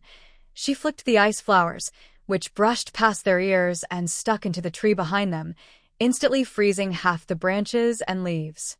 When the ice flowers hit the tree trunk, they exploded outward, releasing a wave of cold air. The branches and leaves of the half-frozen tree quickly turned white with frost, and even the wind passing through made crackling ice sounds. The two disciples from the mysterious sound sect froze in place, feeling the coldness from the ice flowers still lingering in their ears. Looking at the stiffened branches, their throats involuntarily rolled. The disciple on the left, who had just been robbed of his jade flute and was already angry, was silenced by the icy technique. Although the 5 sects had this rule, who in the secret realm would really take it seriously? The female cultivator in front not only made a move, but also revealed a very powerful skill. "The two of us." The disciple on the right wanted to explain that they hadn't used their full strength earlier, but her words were blocked by Tang Shi's piercing gaze. Tang Shi's eyes focused on the two disciples' palms, which had just been covered in black energy. Ice flowers formed again at her fingertips, 2 of them swirling around the 2 disciples of Mi-In sect. "Just now, when you attacked senior brother Zhou's Dantian with that black energy, were you trying to tickle her?" The 2 looked pale. In their panic, they had indeed considered destroying her foundation, thinking they could finish quickly. But they didn't expect Tang Shi to see through it and catch them in the act. "Since we have the upper hand, I will keep your storage rings," Tang Shi said, her gaze cold. She lightly flicked her fingertips, and her icy threads touched the storage rings on their waists. The 2 disciples trembled suddenly, instinctively covering their rings. The disciple on the left spoke with a trembling voice, almost crying. "No, that's ours. Either you take them off yourself, or I will take them," Tang Shi said with a slight smile, but her eyes remained cold. Her fingertips moved easily, and the floating ice flowers emitted a chilling aura. The two disciples of Mi-in's sect looked at each other, seeing the fear in each other's eyes. Tang Shi's smile seemed gentle, but the icy flowers floating around her showed her fierce intent. They dared not wait for her to make a move. "We'll take them off. We'll take them off," the disciple on the right hurriedly agreed, struggling to remove her ring. In her panic, the ring slipped and clattered to the ground. Tang Shi flicked her fingers, and the two rings landed steadily in her palm. "All right, you can go now." The two disciples, feeling as if they had been granted mercy, dared not say more. They hurried back into the dense forest, their steps unsteady as if chased by a fierce ghost. Tang Shi weighed the two rings in her hand, not sensing with her divine consciousness, but simply storing them away. "Thank you, Senior Uncle Tang, for saving me just now," Zhou Yuan said, still a little frightened. "If you hadn't appeared in time, I wouldn't have been able to protect Xi Xinhua, and even my Dantian might have been harmed." Tang Shi waved her hand and looked into the depths of the forest. "It was just a small effort. Let's go pick the Xi Xinhua first." "All right." Zhou Yuan carefully lifted the spiritual flower along with its soil, covered it with a jade box, and the fragrant liquid inside was sealed tightly. "If it weren't for Senior Uncle Tang saving me, I would keep this spiritual medicine for myself," she said, handing the jade box to Tang Shi. Tang Shi did not take the jade box, gently pushed it back with her finger. "No need, you can hold it yourself." Zhou Yuan tightened her grip on the jade box, her eyes showing some emotion. "But if it weren't for Uncle Master—" "Just hold it," Tang Shi interrupted her, turning to walk toward the stone cave. "The secret realm is full of dangers. Next time I encounter trouble, you can help me then." Zhou Yuan hesitated, clutching the jade box tightly, then quickly caught up, a slight smile appearing at the corner of her mouth. She held the jade box firmly, her voice light. "Uncle Master, don't worry. If I really face trouble in the future, I won't back down." "Good." At that moment, a bright beam of light suddenly burst out from the center of the secret realm, piercing straight through the clouds. Even the sunset at the horizon was dimmed by this glow. Around the beam, faint whirlpools of spiritual energy swirled, causing the nearby forest to tremble. Leaves rustled loudly, and the ground even cracked into fine fissures. "What is this?" Zhou Yuan clenched her jade box tightly, looking up at the pillar of light that stretched across the sky, her eyes full of shock. "This is coming from the center of the secret realm. There should be a rare treasure." Tang Shi took out her flying talisman and soared upward. "Zhou, do you want to go?" "Yes, in the secret realm center. Maybe some inheritance has been unlocked." Zhou Yuan quickly reacted, summoning her own flying talisman to follow. "Let's go and see what it is." Ding! The inheritance secret realm at the center is opening. It's expected to open in about 2 hours, the system's excited voice echoed in Tang Shi's mind. Could it really be an inheritance? Tang Shi's fingers tightened slightly on her flying talisman, still surprised. The system in her mind suddenly cheered. Of course. Otherwise, why would there be such a big commotion? The glow just now was filled with spiritual aura. As they got closer to the beam, more and more people appeared. Tang Shi let her flying talisman land among the crowd and saw Tang and Wang Outyan. Tang Shi had just stabilized her spiritual energy when she heard a call of Shi. Tang was smiling and walking toward her, with Wang Outyan following behind. Zhou Yuan nodded and said, "Greetings, Uncle Master Tang, Uncle Wang." Tang waved his hand with a gentle smile. "Zhou, greetings." Wang Outyan responded with a simple, acknowledging her. "Brother, when did you arrive?" Tang Shi looked at Tang with happiness. As soon as they entered the secret realm, they separated, and the spiritual jade talisman couldn't contact them. Tang walked over with a genuine smile in his eyes. "About half an hour earlier than you. Just now, I told Brother Wang that with such a big commotion from the beam of light, you would definitely come this way."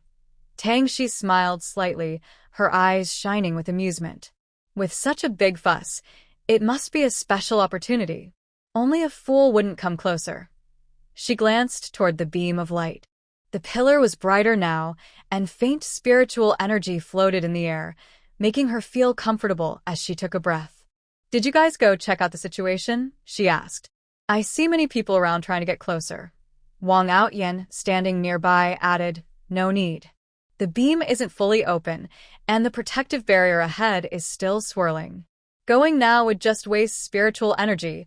He looked at the cultivators from the Tianjian sect nearby, who had just approached within 100 zhang and were knocked back by the swirling vortex outside the light pillar, clearly not gaining anything. Tang chuckled and said, Brother Wang is patient. We'll wait here. But I wonder if this is a legacy or a treasure. Tang Shi, knowing from the system that it was a legacy, felt confident inside but kept a calm expression. She looked up at the increasingly intense light beam and smiled at Tang and Wang Outyan. Whatever it is, we should be more alert when we go in later, right? Just then, Wang Xuechu from Tianlan sect and 5 others who had just arrived were about to greet them when the beam suddenly disappeared. A magnificent palace suddenly appeared above the center of the secret realm. The palace was made of an unknown type of jade, standing majestically. A plaque on the grand gate read, Legacy Hall. The crowd became restless. Some couldn't hold back and used flying devices or swords to rush toward the entrance of the Legacy Hall. Ha ha ha, the legacy is mine, a male cultivator from the beast taming sect shouted as he saw the entrance nearby and charged into the hall. He directly collided with a faint purple light shield outside the hall. 2 loud thuds sounded, as if an invisible wall had hit him hard. His magic tool shattered, and he was knocked back, blood dripping from his mouth. Others rushing toward the hall looked on in horror and quickly retreated. At this moment, a line of words appeared on the light shield. Only those who reach the 80th step in the ladder test can enter the main hall. 80 steps? That's deadly. There was a cultivator shouting loudly. In the secret realm's trial staircase, only a few can reach 50 steps. Tang Shi looked up and saw a white jade staircase appearing beneath the transmission hall. It floated from midair down to the ground, each step glowing with a cold light and faintly engraved with intricate runes. It's the refining heart step. Stepping on it will trigger the heart demon, but enduring it greatly benefits your mental state. 80 steps. TSK, that's tough. The system in her mind was excited. The trial began. As the 4 golden characters exploded on the light screen, a strong suction suddenly came from the staircase. Everyone was almost pushed forward by an invisible force. Suddenly, Tang Shi found herself standing on the first white jade step. When she looked around, she saw no one else. Only this winding white jade staircase stretched into the mist. The system's voice crackled with static. This formation pulls everyone into separate space images. It looks like the same staircase, but everyone is walking their own path. Tang Shi walked 10 steps on the broken heart staircase without any reaction.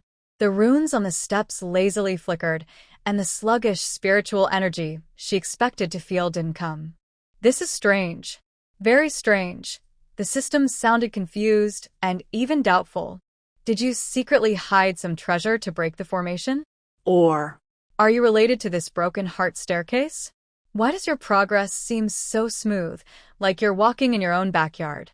I almost think you're cheating. Hearing the system fuss in her mind, Tang Shi couldn't help but smile slightly. If I had that ability, I would have emptied the transmission hall long ago. The moment she stepped onto the 20th step, the runes on the surface suddenly burst into a bright hum. A dazzling golden light, more intense than all the previous steps combined, swirled with thick fog. Suddenly, everything went dark. When she opened her eyes again, she was standing in an orphanage. The smell of disinfectant mixed with old bedding hit her face. The wooden horse in the corner had a wheel fallen off, and there was a crooked she carved into the wood with stones when she was a child. Are you bullying someone again? A voice from behind, belonging to the caretaker Aunt Zhang, came with no warmth. I told you not to snatch others' steamed buns, but you didn't listen. You're a bad kid. We won't let her play. Hearing these words, Tang Shi's heart was unusually calm.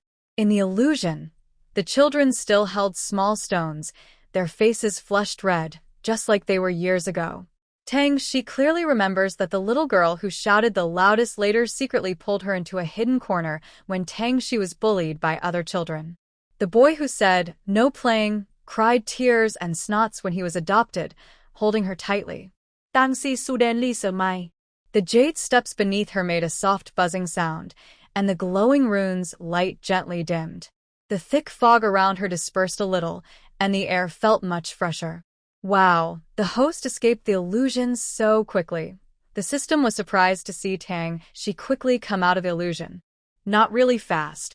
I've thought about those things for a long time, Tang She replied. The big grievances from childhood, when looked at now, are just children lacking love trying to warm each other. Tang She stepped onto the 21st jade step, walking upward.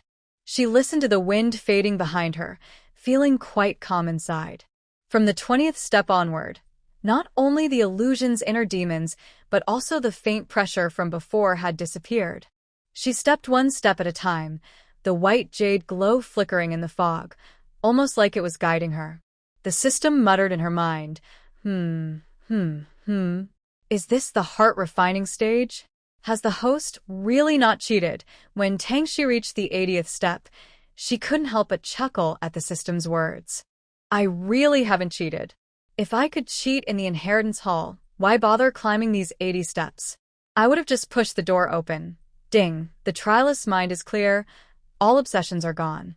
The heart-refining stage trial is perfectly passed. A steady ancient voice echoed inside the hall.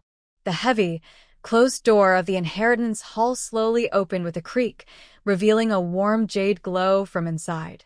She could vaguely see rows of jade pillars inside, engraved with intricate runes. Looking at the open hall door, Tang She carefully activated her defenses. Fortunately, nothing unexpected happened.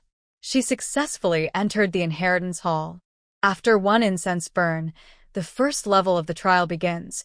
As the runes on the jade pillars lit up with the ancient voice, footsteps sounded behind her. When Tang She turned around, she saw Tang and leaning on the doorframe, panting, with sweat on his forehead. Wang Outyan followed closely, standing tall but with a piece of cloth burned by spiritual power on his sleeve. The little monk Yuanjue was last to come in, with a wet patch on his robe's hem, yet he still held his prayer beads neatly. Tang wiped his sweat and looked across the jade pillars inside the hall. Is this the heritage hall? Wang Outyan didn't speak. He simply stared at the jade pillar. It seems there is still a test. A gentle voice came from the small monk Yuanjue, who clasped his hands together and nodded to Tang She. Amitabha. Fellow Taoist Tang, we meet again. Tang She nodded in return, his gaze falling on the corner of Yuanjue's robe, which was covered in dew. He softly said, Fellow Taoist Yuanjue has also come up. It seems the illusion at the heart refinement stage didn't stop you. Seeing his steady steps, Yuanjue appeared more relaxed than Tang and Wang Outyan. The small monk twirled his prayer bead shyly and said, Thanks to you, fellow Taoist Tang. Suddenly, footsteps sounded at the hall door, and more than 10 people rushed in. 3 disciples from the Tianlan sect automatically moved toward Tang She and the others. Uncle Tang, Uncle Wang. Zhou Yuan from Tianlan sect hurried over, looking somewhat relieved. The 3 nodded in acknowledgement. At this moment, ancient music began to play from the hall's ceiling. 10 seconds countdown. The runes on the jade pillar were only 3 glowing lines, flickering rapidly. Just then, over 30 cultivators entered the hall, each heading toward their respective sect groups. All 5 major sects were present, except Mean sect, which was short 3 disciples. The test begins. Those who passed the quiz moved to the second level. As the ancient music faded, 1 + 1 is not 2, a line of words floated in the air. Everyone in the hall looked at the sudden question, some frowning in thought, others whispering to each other. Tang She stared at the question, feeling a bit stunned. Isn't this a brain teaser? Even the cultivation world likes to play tricks? Next to him, Tang was scratching his head and muttering, 1 + 1 isn't 2? Then what could it be? It can't be 0, right? A few disciples from Tianlan sect also huddled together, debating, could it be the character wrong? The question says not 2. Wang Outyan glanced at Tang, his brow furrowed as he stared at the floating words. Stop guessing. Not 2 means you should think about the shape of the character. He made a faint gesture with his finger, as if sketching strokes. 1 and 1, with a plus sign in between. Before he finished, Yuanjue from Wanfo sect responded, "It's the character Wang." Correct. A large character, correct, appeared in the air. When a beam of light fell into Yuanjue's hand, it formed a small jade box. As he reached out to catch it, he suddenly disappeared into the first level. What is something you can hold with your left hand, but can never hold with your right hand? As Jin Zi finished speaking, Tang instinctively reached out with his left hand to touch his right hand, muttering, "Holding with the left hand. Then I can hold it? No, wait, that doesn't make sense." He scratched the back of his head and spun around, then suddenly his eyes lit up. "I know. It's the right wrist. CC, Brother Wang, I'm waiting for you upstairs." Tang En's voice still echoed in the hall, but his figure had already disappeared. Wang Outyan smiled and said, "He's quick to run away." He looked at Tang Shi. "Junior sister Tang, you should answer the question too. What gets dirtier the more you wash it?" "Water." Tang Shi almost blurted out the answer. She had heard this riddle many times before and was very familiar with it. As soon as she finished speaking, a golden glow wrapped a jade box and dropped into her hands. "Brother Wang, I'm going ahead," Tang Shi said, quickly putting the jade box into her space pouch, then her figure vanished. "All right," Wang Outyan replied with a slight smile. Second level Tang, she opened her eyes to find herself in a sealed space. She reached out and touched the wall beside her. It was cold stone, and knocking on it produced a dull sound. This was a square stone cell with no windows for air. It seemed the second level was a solo challenge. While she was thinking, she suddenly felt a slight tremor under her feet. The stone slab in the center of the floor slowly lit up with a faint glow, revealing a line of words. "Within 3/4 of an hour, find the life, character jade pendant. The stone wall will open." Next to the words was a simple 9-grid diagram with empty squares. Tang Shi crouched down and touched the glowing stone slab. It seemed the slots in the 9-grid could hold objects. Just as she stood up, a click sounded from the left wall. A hidden compartment popped out containing 9 wooden plaques with different characters: water, fire, wind, but notably no life. "Is life not here?" Tang Shi picked up the earth plaque and tried to fit it into the grid. It fit perfectly into the slot. It seemed she needed to arrange these characters correctly to find the jade pendant. Her fingers brushed the wooden plaques and she suddenly remembered an ancient text that said, "The 5 elements generate each other.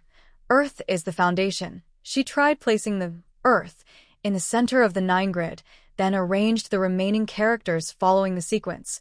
Water generates wood, wood generates fire, fire generates earth, earth generates metal, metal generates water. After placing the last metal plaque, the stone slab suddenly lit up brightly.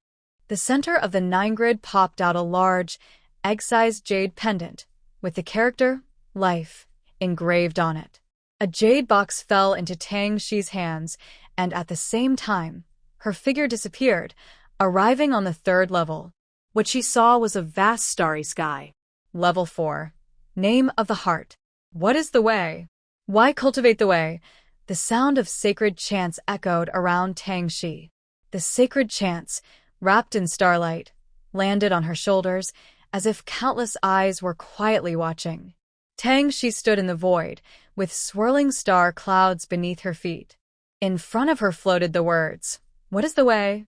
Why cultivate the way? What is the way?" she asked, gazing at the stars flowing in the void. Her fingertips unconsciously curled up. The starlight shone on her face, showing her confusion. Somehow, a phrase came to her mind. "I am the way, and the way is me. I am the way, and the way is me."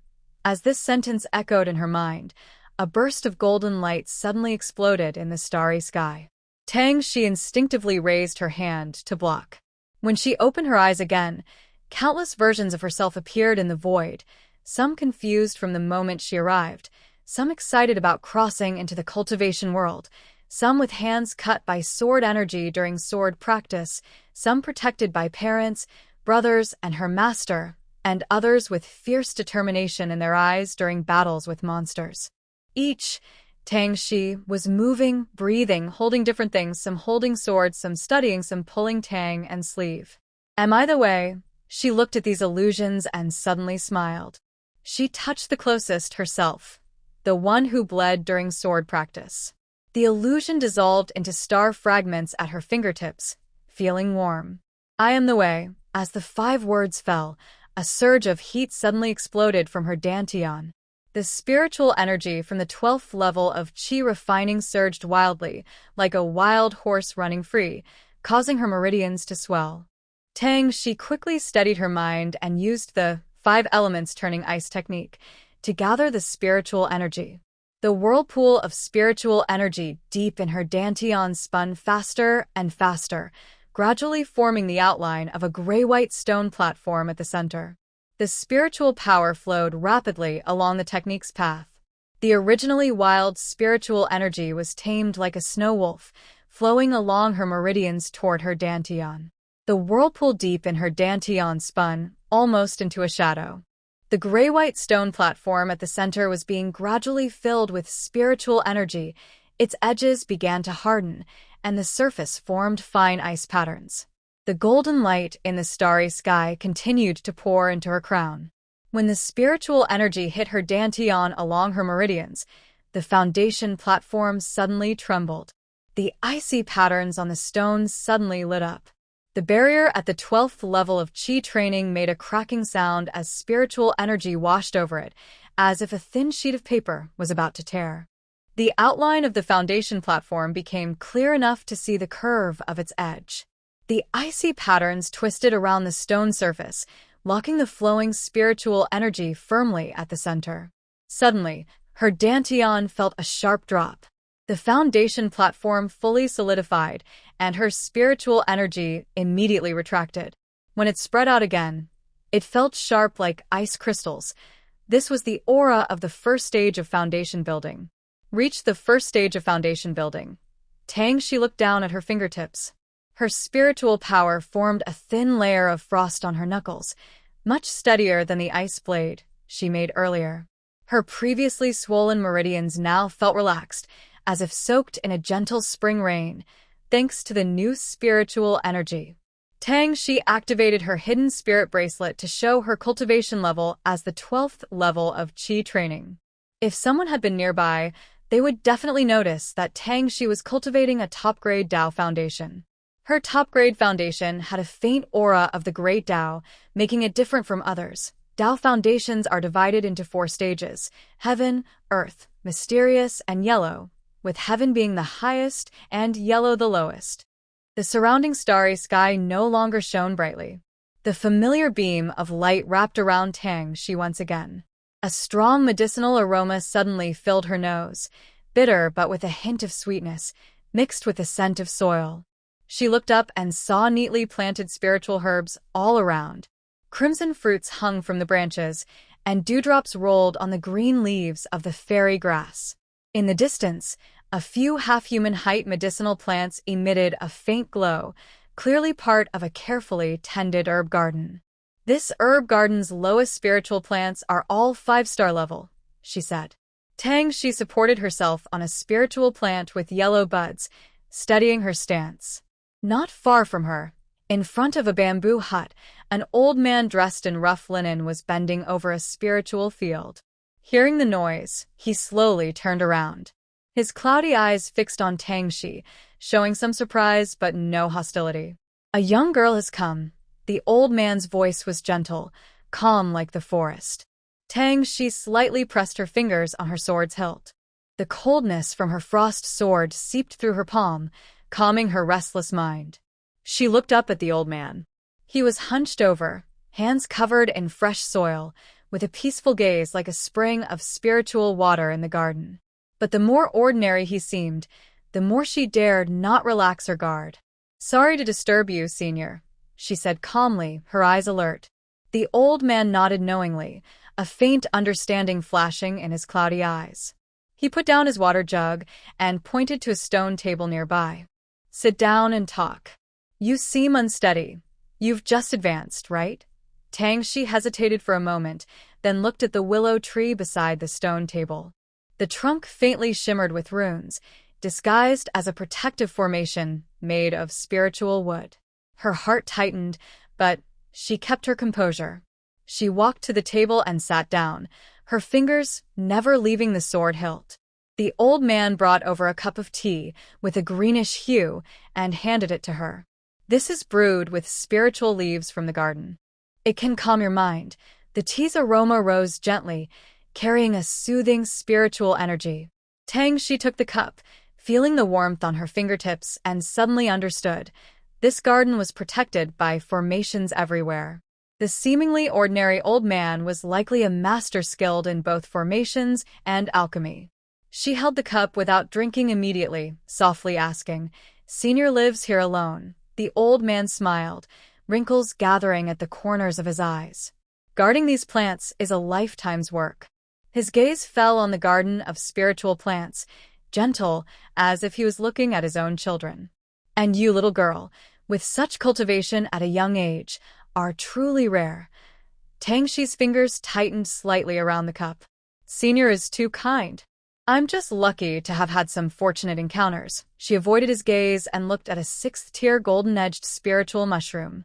"But your garden, Senior, can cultivate so many high-level spiritual plants. That's real skill." The old man looked in the direction of her gaze and smiled. "These plants have a mind of their own. If you treat them with care, they will return the favor. Unlike human hearts, which hide too many schemes, plants have no heart, but they have spirit," she whispered, her gaze on his dirt-stained hands. "Humans have desires, so they scheme." The old man straightened up and patted the dirt off his hands. "You speak wisely, little girl. Would you like to learn how to grow herbs?" Tang Shi was surprised for a moment, not expecting him to suddenly ask. She looked at the lively garden, and then at his gentle, dirt-stained hands. Her caution eased a little. "Is this the test of the 4th level? If the senior is willing to teach, I am naturally eager to learn." She bowed respectfully, her tone sincere. "But I only know the basics of tending spiritual plants, so I might be clumsy." The old man smiled, wrinkles forming at the corners of his eyes, as he handed her a small jade shovel. "Clumsy hands are not the problem. It's a lack of care that matters. Look at this condensation grass. Its roots are shallow, so you need to water it slowly in circles. Rushing can damage its air roots." He gently loosened the soil around the spiritual grass with a jade shovel, moving softly as if afraid to disturb a sleeping creature. "Plants are simpler than people. Give them a little patience and they will grow strong." Tang Shi focused on the feeling in her fingertips. The warmth of the soil, through the jade shovel, made the dewdrops on the grasses' leaves shine a bit brighter. Suddenly, she understood that the old man's idea of planting medicine might be more than just caring for plants.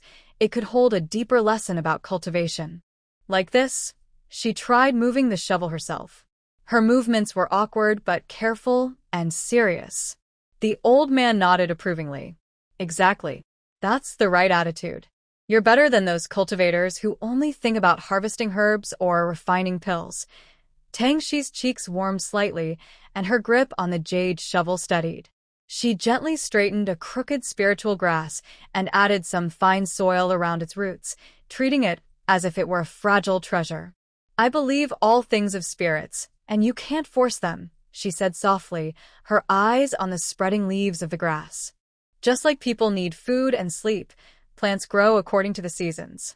Forcing them to grow faster only harms them." The old man chuckled happily at her words, his voice full of pride. "Well said. Many cultivators spend their whole lives trying to understand this truth, but never quite do." He bent down and gently picked a small insect nibbling on a spiritual root from a crack in the stone. Instead of killing it, he carefully placed it among the weeds far away. Even bugs know how to find a way to survive. People often take shortcuts and end up destroying their own path. Watching his actions, Tang Shi suddenly understood why this medicine garden could nurture so many high-level spiritual plants. It wasn't just the soil and spiritual energy, it was also the kindness of the caretaker who did not harm any living thing. She put down the jade shovel, imitating the old man. She picked up a fallen leaf blown by the wind and buried it near the root of the condensation grass. Fallen leaves return to the earth, and that can protect it for a while. The old man's eyes showed even more approval. "You, little one, have more calmness than most your age. If you don't mind, stay here a few more days." I will teach you how to recognize the nature of spiritual plants. Thank you, Senior, Tang Shi said softly, looking at his gentle face, feeling a little more at ease. Half a month passed quietly amid the scent of herbs and morning light.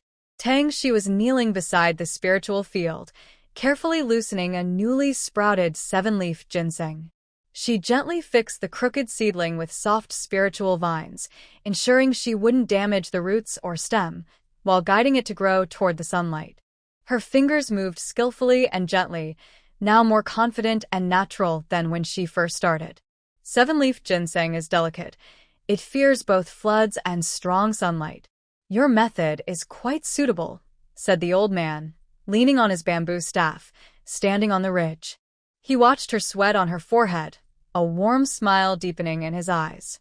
Tang Shi straightened up and wiped her sweat with her sleeve. She looked at the healthy plants growing in the furrows, feeling a warm glow inside. It's all thanks to your teachings, Senior. I used to think spiritual plants were only for alchemy, but now I see that protecting them so they grow well is also a kind of cultivation. In the past half-month, she had learned to judge soil moisture, assess the growth of spiritual plants, and even gently use her spiritual power to smooth their veins. The herbs and plants she once only thought to harvest and use now seemed like living beings with their own personalities. Some liked shade, some loved rain, and some needed to absorb moonlight at night. She understood each one well. The old man stroked his beard, his gaze sweeping over the increasingly lively spiritual plants in the garden, then resting on Tang Shi's calm face. In these half-months, your spiritual power has become much purer. Tang Shi was surprised. She checked her dantian and found her previously unstable spiritual energy had now stabilized. She realized that the old man's way of letting her tend the plants was subtly helping her refine her cultivation. Thank you, Senior, she said sincerely. Cultivation is not just about strength, it's also about the heart, the old man interrupted gently. If your mind isn't calm, even strong spiritual power is empty. Being able to focus on these herbs now is a sign of progress. When Tang Shi looked up, she met his proud gaze. But in the next moment, his figure began to fade and become transparent. Is this? She wondered. He looked at her with no surprise, only gentle warmth. Fate has arrived. At that moment, a jade slip floated slowly from the void and stopped before her. The jade slip was grayish-blue, with delicate herbal patterns carved along its edges. On the front, ancient script read, Medicine Heart, and a gentle spiritual aura, similar to the old man's, surrounded it. Is this your alchemy notes? As her fingertip just touched the jade slip, countless pieces of information flooded into her mind, detailing over 1,000 types of spiritual plants and the old man's insights on nurturing the heart with medicine and refining medicine with the heart. The old man's figure gradually faded, and his voice was as soft as the breeze brushing through grass. Little girl, your path differs from mine, but your dedication to spiritual plants and your understanding of the way pleases me. This jade slip and the entire garden of spiritual plants are yours. As he finished speaking, he turned into a faint blue light and disappeared. Thank you, Senior, Tang Shi said, holding the jade slip and bowing deeply toward where the old man had vanished. Watching the garden of spiritual plants, Tang Lingli's spiritual energy spread from her fingertips. The light blue protective aura looked like a soft cloud, gently wrapping around the garden of herbs, along with the soil beneath, all being absorbed into the chaotic space. After collecting the spiritual plants, Tang Shi was suddenly ejected from the trial tower. Shi, Tang En's voice called from nearby. You're out. I waited here for almost an hour. Only brother Wang hasn't come out. It seems this inheritance will probably go to. Suddenly, Tang En stopped, eyes wide with surprise, then broke into a happy smile. You've reached the 12th level of qi refining. Tang Shi raised her hand, feeling the warmth from her dantian and foundation platform, and nodded with a smile. Yes, I will protect my brother from now on. Tang En was stunned for a moment, then his eyes sparkled like stars. From now on, Shi will protect me. Don't worry, if we encounter monsters, I'll block them for you first. Tang En's eyes curved into a crescent moon as he patted Tang Shi's head. All right. From now on, I'll follow behind Shi and pick up any opportunities. Okay. Brother Wang is still inside. Let's continue exploring the secret realm. Then let's go. Shi wants to go that way. Ding. The map shows a spiritual vein in the southeast. The quiet system in the inheritance hall suddenly spoke again. Tang Shi nodded and said, Southeast. When I passed by just now, the spiritual energy there was more stable than elsewhere. There might be something hidden. Tang En took out a flying spiritual boat from his storage ring. The boat expanded to accommodate both of them. Get on, he jumped on first and reached out to pull Tang Shi.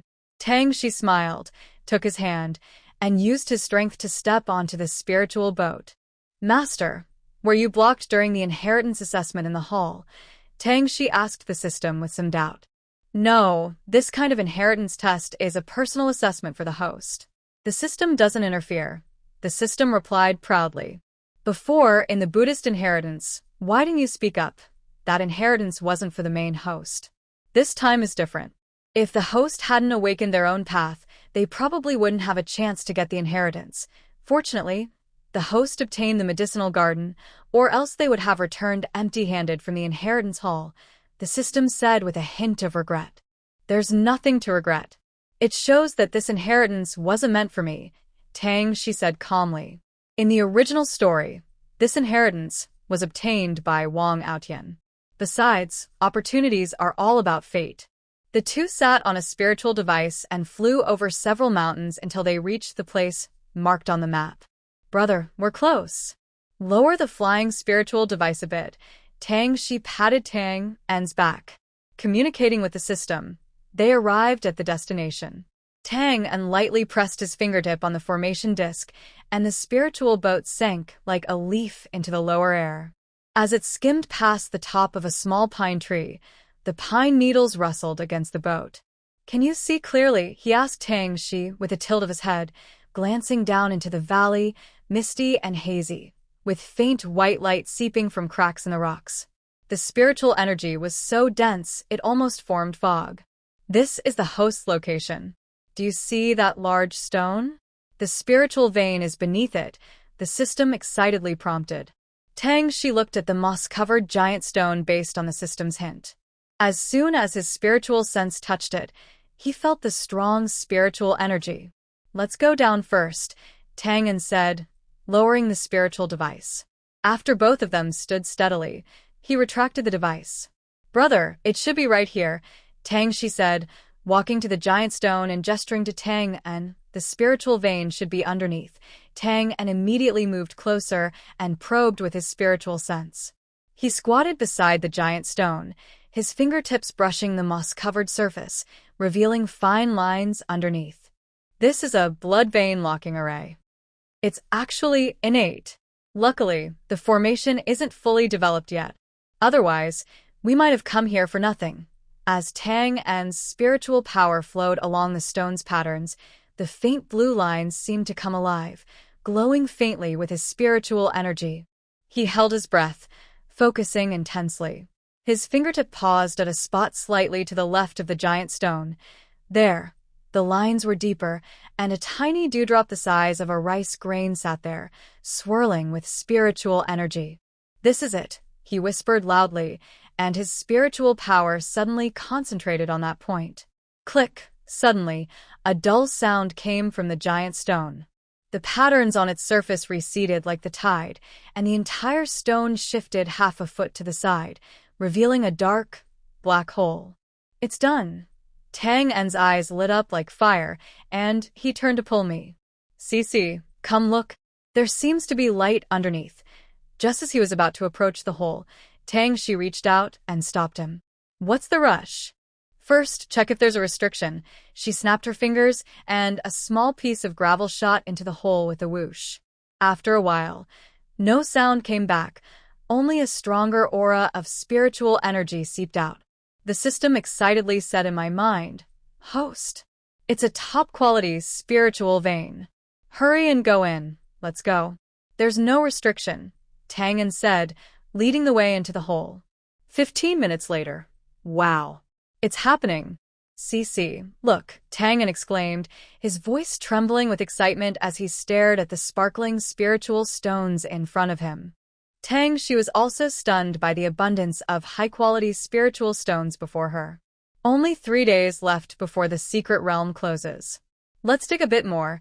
Tang took out an empty storage bag, squatted beside the stone shelf, and started stuffing spiritual stones into it, mainly focusing on the high-quality ones. CC, don't look.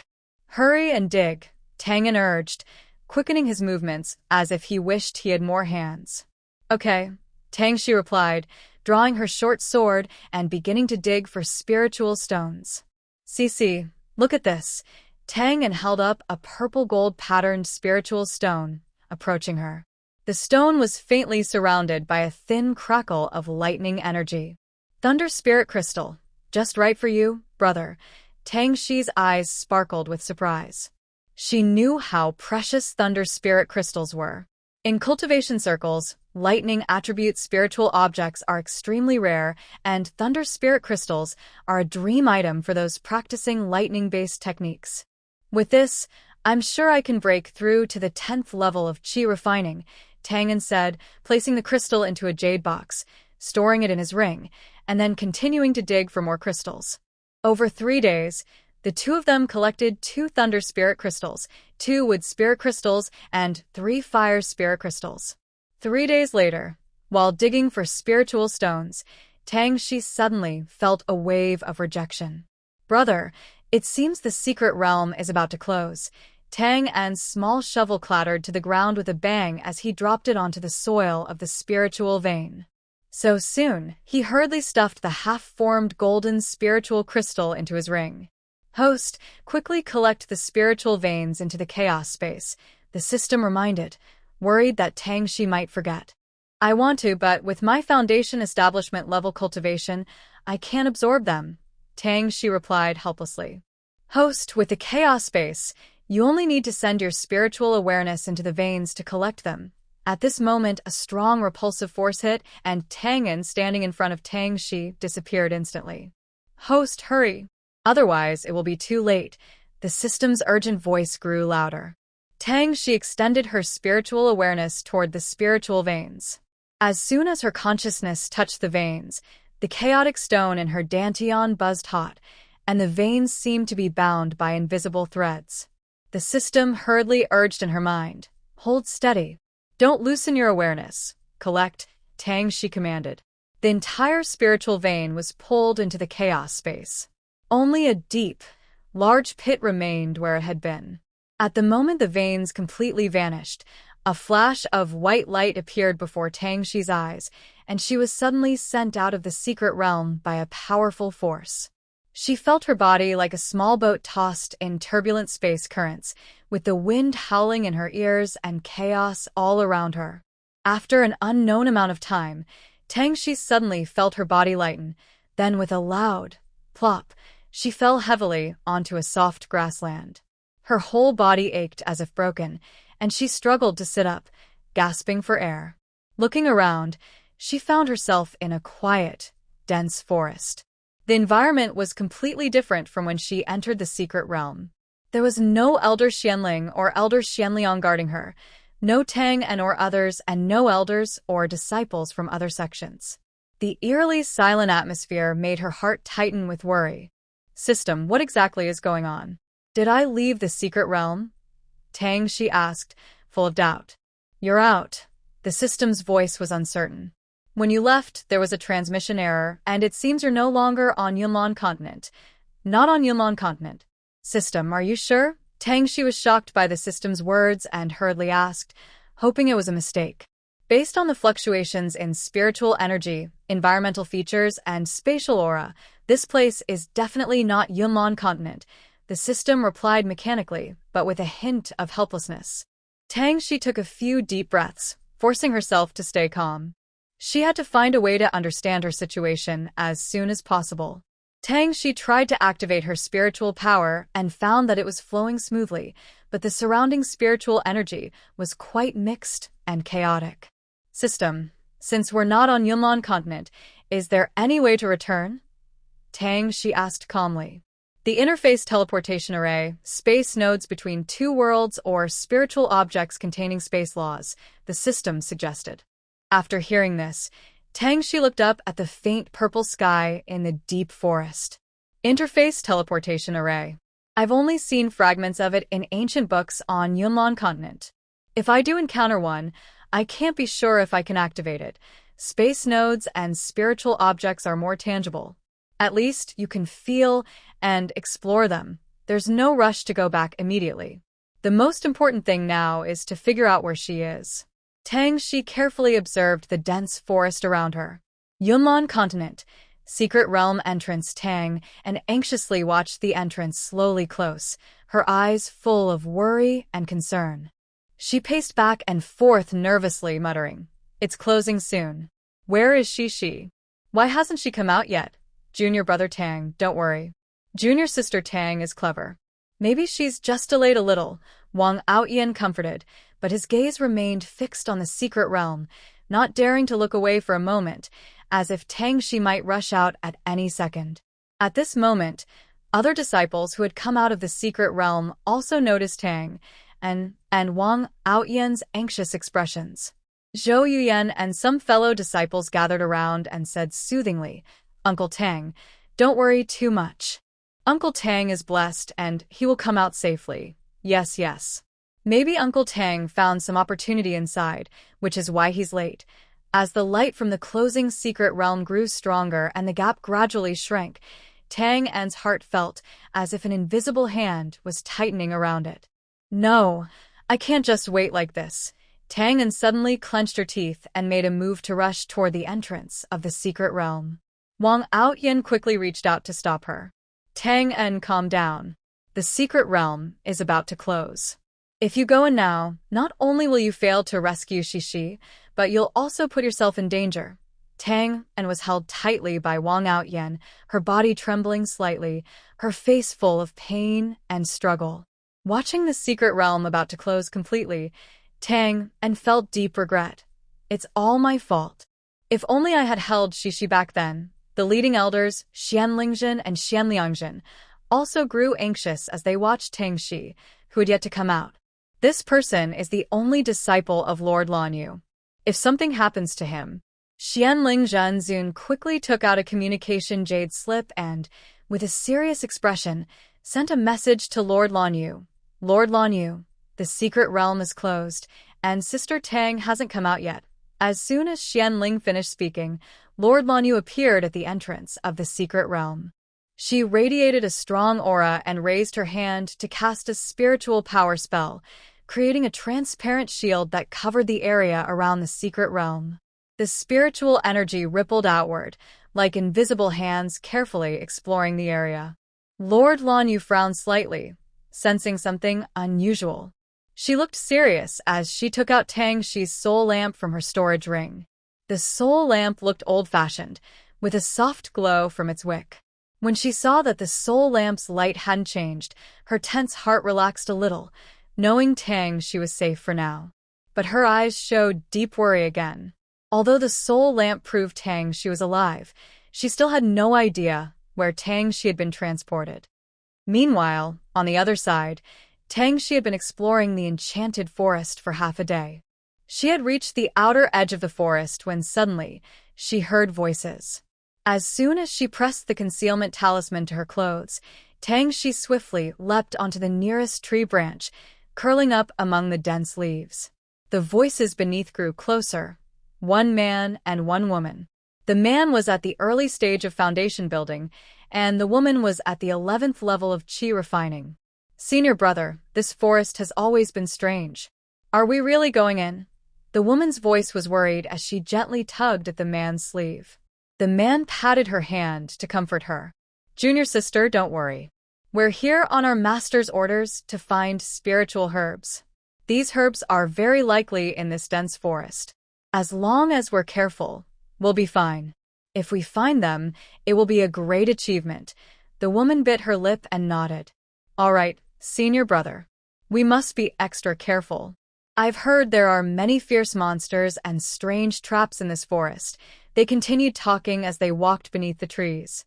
Tang, she listened carefully from her perch. She thought that maybe, through them, she could learn more about this area. Tang, she quietly used her spiritual power to hide her presence even more.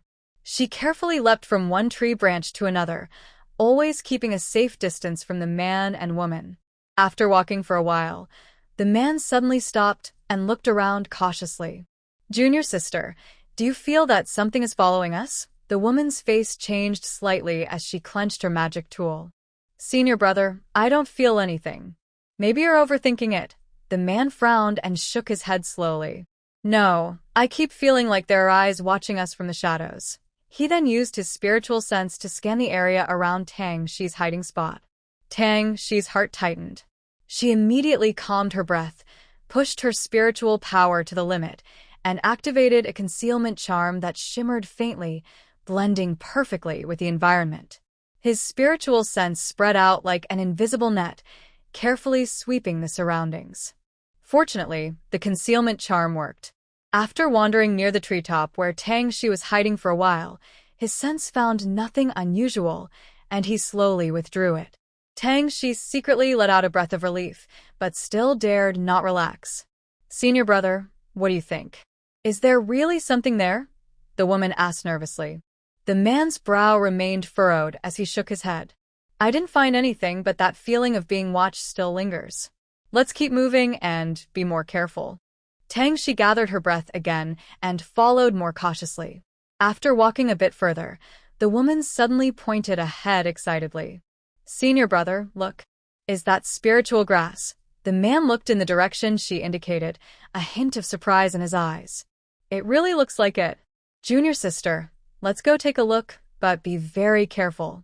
There might be beast guardians nearby. They slowly approached the spiritual grass, each step cautious. As they got closer, the shape of the grass became clearer, and the man's expression grew more excited. Yes, that's the purple leaf golden spirit grass. It's a key ingredient for making foundation pills, very important for our sect. Just as they were about to reach the grass, a flash of black shot out from the nearby bushes like lightning, blocking their way instantly. When the black figure stopped, it revealed a small, snowy white fox-shaped monster. It was petite, with pointed ears, and 9 tails gently swayed, each tail's tip glowing with a faint blue light. 9 Nether Ghost Fox. This beast is already in the mid-foundation stage. Junior sister, stay alert and protect yourself, the man said seriously. He knew this 9 Nether Ghost Fox was much stronger than him, and the fight ahead would be very difficult. But he was reluctant to give up the rare purple leaf golden spirit grass he had finally found. The man took a deep breath, channeled his spiritual power, and his long sword shone brightly. A series of sword energy waves swept toward the 9 Nether Dark Fox like a gentle breeze. As the sword energy passed, the surrounding air hissed. The 9 Nether Dark Fox was not afraid at all. It swung its 9 tails suddenly, and the faint blue mist around it thickened instantly, swallowing all the sword energy. Then, the fox's body flashed and turned into a white light, rushing toward the man. The man quickly held his sword horizontally to block. With a loud bang, the strong impact made his arm numb, and his feet slid back several meters. The woman focused all her spiritual power into her jade flute. As she played a melodious and urgent tune, spiritual energy notes flew out from the flute toward the 9 Nether Dark Fox. The fox sensed the attack from behind. It turned sideways quickly, avoiding most of the notes, but a few still hit its body, leaving shallow marks on its snowy white fur. Angrily, it turned its head to look at the woman, its eyes shining with a darker glow. It opened its mouth and spat out a blue light ball, which shot toward the woman rapidly. Seeing this, the man ignored his own injuries and quickly used a movement technique to stand in front of the woman. The light ball hit his spiritual shield, bursting into a dazzling light. The shield shattered instantly, and he was knocked back by the powerful shock, coughing up a mouthful of blood. Senior brother, the woman exclaimed, tears welling in her eyes. She quickly took a healing pill from her storage bag and handed it to the man, then played her jade flute again, trying to distract the 9 Nether Dark Fox. Tang Shi watched the battle grow more dangerous, weighing her options quickly. She decided to help. Using the hidden spirit bracelet, she transformed into a woman in her 20s and restored her cultivation to the early foundation establishment stage. A flash of light appeared, and Tang Shi instantly appeared on the scene. Her sword, infused with ice spiritual power, aimed directly at the nine-nether dark fox. The fox was about to attack the man and woman again, but sensed the danger behind it. It quickly turned sideways to dodge. The icy spiritual power brushed past its fur, leaving a deep scar on the ground, which instantly froze into a thick layer of ice. "Thank you, fellow cultivator, for your help." The man saw Tang Shi appear, feeling both surprised and happy, and quickly expressed his gratitude. At this moment, he was badly injured and breathing weakly, but he still held tightly to his long sword, alertly watching the nine-nether shadow fox. The woman also looked at him with gratitude, continuously playing her jade flute to create an opening for Tang Shi's attack. Tang Shi nodded slightly in response, his eyes fixed on the nine-nether shadow fox, not daring to relax for a moment. The nine-nether shadow fox cried out in pain and angrily turned its head. Its deep blue eyes stared fiercely at Tang Shi, and a strong blue glow radiated from its body. Its 9 tails lifted high, and the tips shimmered with a faint light. It let out a deep growl. But Tang Shi was unafraid. He lightly stepped forward, his figure moving like lightning again to attack. Cold spiritual energy continuously flowed into his sword, and each swing sent out icy shards like hidden weapons aimed at the nine-nether shadow fox. The fox twisted its body skillfully, weaving through the gaps between the ice shards. Suddenly, it kicked off the ground with its hind legs, rushing toward Tang Shi like a flash of white lightning. Its speed was so fast that almost no one could react in time. Tang Shi's expression grew serious. He quickly formed an ice shield in front of him. Boom! The nine-nether shadow fox crashed into the ice shield with force. Cracks appeared instantly on the shield, and Tang Shi was pushed back several steps by the impact. At this moment, the man and woman, who had been waiting for an opportunity, both made their moves. The man, enduring his pain, unleashed a fierce sword technique. Sword energy shot from the side toward the nine-nether shadow fox. The woman played her jade flute, and the spiritual power notes she produced turned into invisible sharp blades, attacking from behind. The nine-nether shadow fox was caught between enemies. It flickered and dodged the man's sword energy, while its tail swept out, dispersing all the spiritual blades sent by the woman. But in this distraction, Tang Shi seized the chance. He gathered all his ice spiritual power at the tip of his sword and shouted, "Ice blossom pierces the sky." A huge, icy blue sword energy shot out from his sword, rushing straight at the nine-nether shadow fox. Feeling the power of this attack, the fox's fur bristled. It let out a low growl and quickly formed a thick blue water wall in front of it, covered with runes. The icy blue sword energy crashed into the water wall with a loud bang. The powerful spiritual force spread out like a surging tide. The water wall trembled violently under the impact of the sword energy, but in the end, it couldn't withstand Tang Shi's full-strength strike. With a cracking sound, the water wall shattered, and the remaining sword energy struck the nine-nether shadow fox heavily. The nine-netherworld fox let out a sharp, mournful cry, then flew backward like a broken kite and fell heavily to the ground.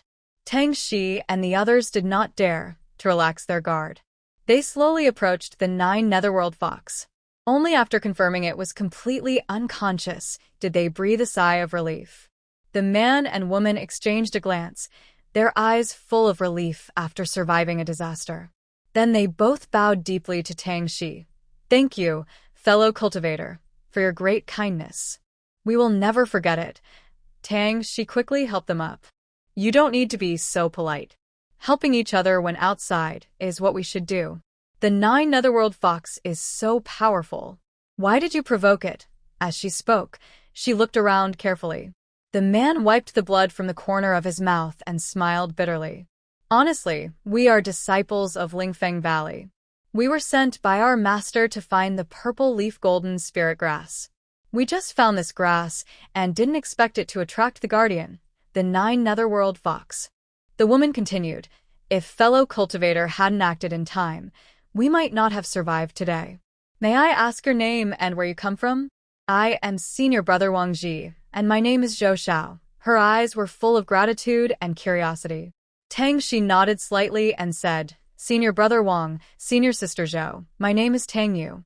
I am traveling alone and not very familiar with this area. Could you tell me what kind of place this is? Hearing this, the man looked surprised. Fellow Tang, you don't know? This is the shadowy forest, located on the border of Qinglan Kingdom. It is full of dangers and many powerful monsters. Be very careful when you travel here. Tang Shi silently remembered this and then asked, and what kind of country is Qinglan Kingdom? Does it have any special features? She understood that to survive in this world, knowing these basic details was essential. The man patiently explained, Qinglan Kingdom is a middle-sized country on the Lingfeng continent. It has many cultivation sects, and their powers are complicated. Our Lingfeng Valley is one of the second-tier sections. In Qinglan Kingdom, the woman added, moreover, there are other countries around Qinglan. The relations between these countries are delicate. If fellow cultivator plans to travel, it's best to learn about their situations in advance. Tang Shi nodded, gaining a basic understanding of this unfamiliar world. She looked at the purple leaf golden spirit grass on the ground and said, since this grass is so important, you should quickly store it away and avoid any more accidents. The man and woman exchanged smiles. The man carefully plucked the purple leaf golden spirit grass and placed it into a special jade box. After securing the herb, he said, Friend Tang, we will definitely repay your kindness today.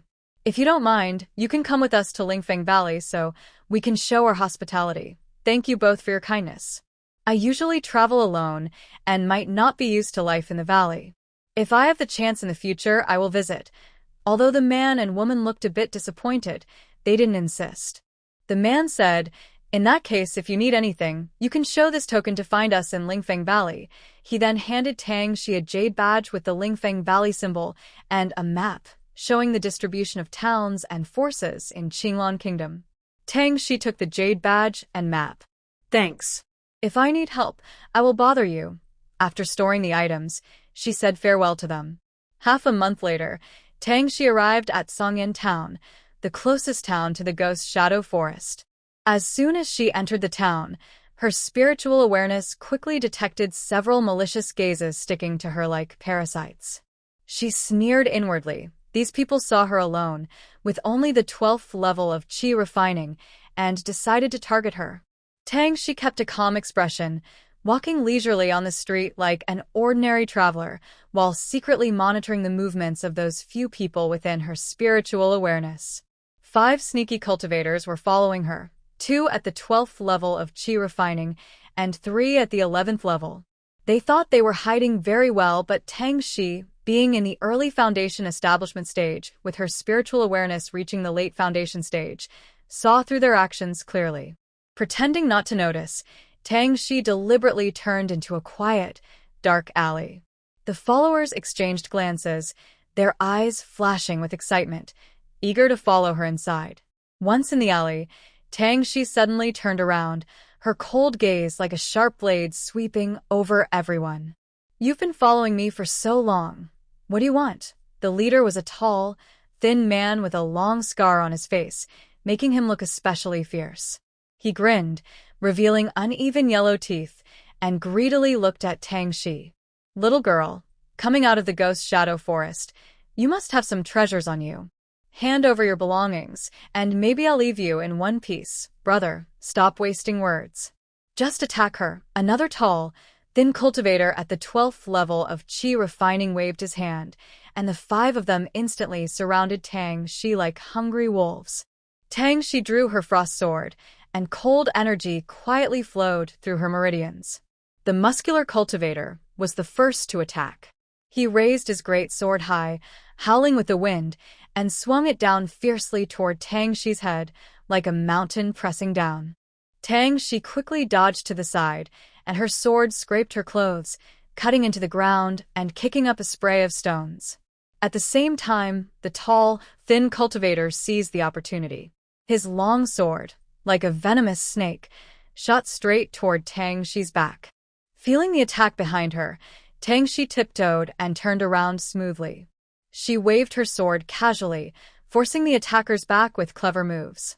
3 other cultivators at the 11th level of Qi refining saw this and exchanged glances, understanding each other's intentions, and attacked at the same time. One wielded a short stick and attacked swiftly from the left. Another brandished a dagger and lunged like a ghost from the right.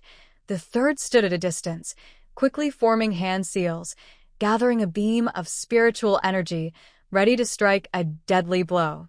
Tang Shi sensed their strong hostility. Her eyes sharpened, and she no longer held back. She poured all her ice spiritual power into her sword. In an instant, the temperature around her dropped sharply. A thick layer of frost spread rapidly from her, sweeping toward the 5 cultivators. How? How can she have such strong ice spiritual power? Isn't she only at the 12th level of Qi refining? The muscular cultivator stared in horror, disbelief written all over his face. Taking advantage of their panic, Tang Shi moved like lightning toward the cultivator with a short stick. She swung her sword, and a blue icy sword energy roared out, cutting the stick-wielding cultivator in half. His body split, blood spraying onto the frost, which instantly froze.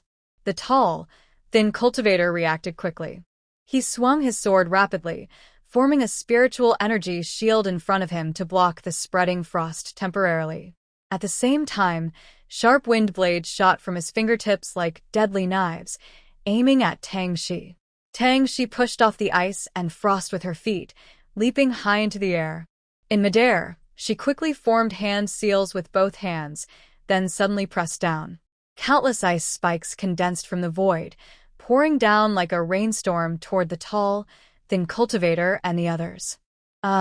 Screams of pain echoed as the ice spikes ruthlessly fell.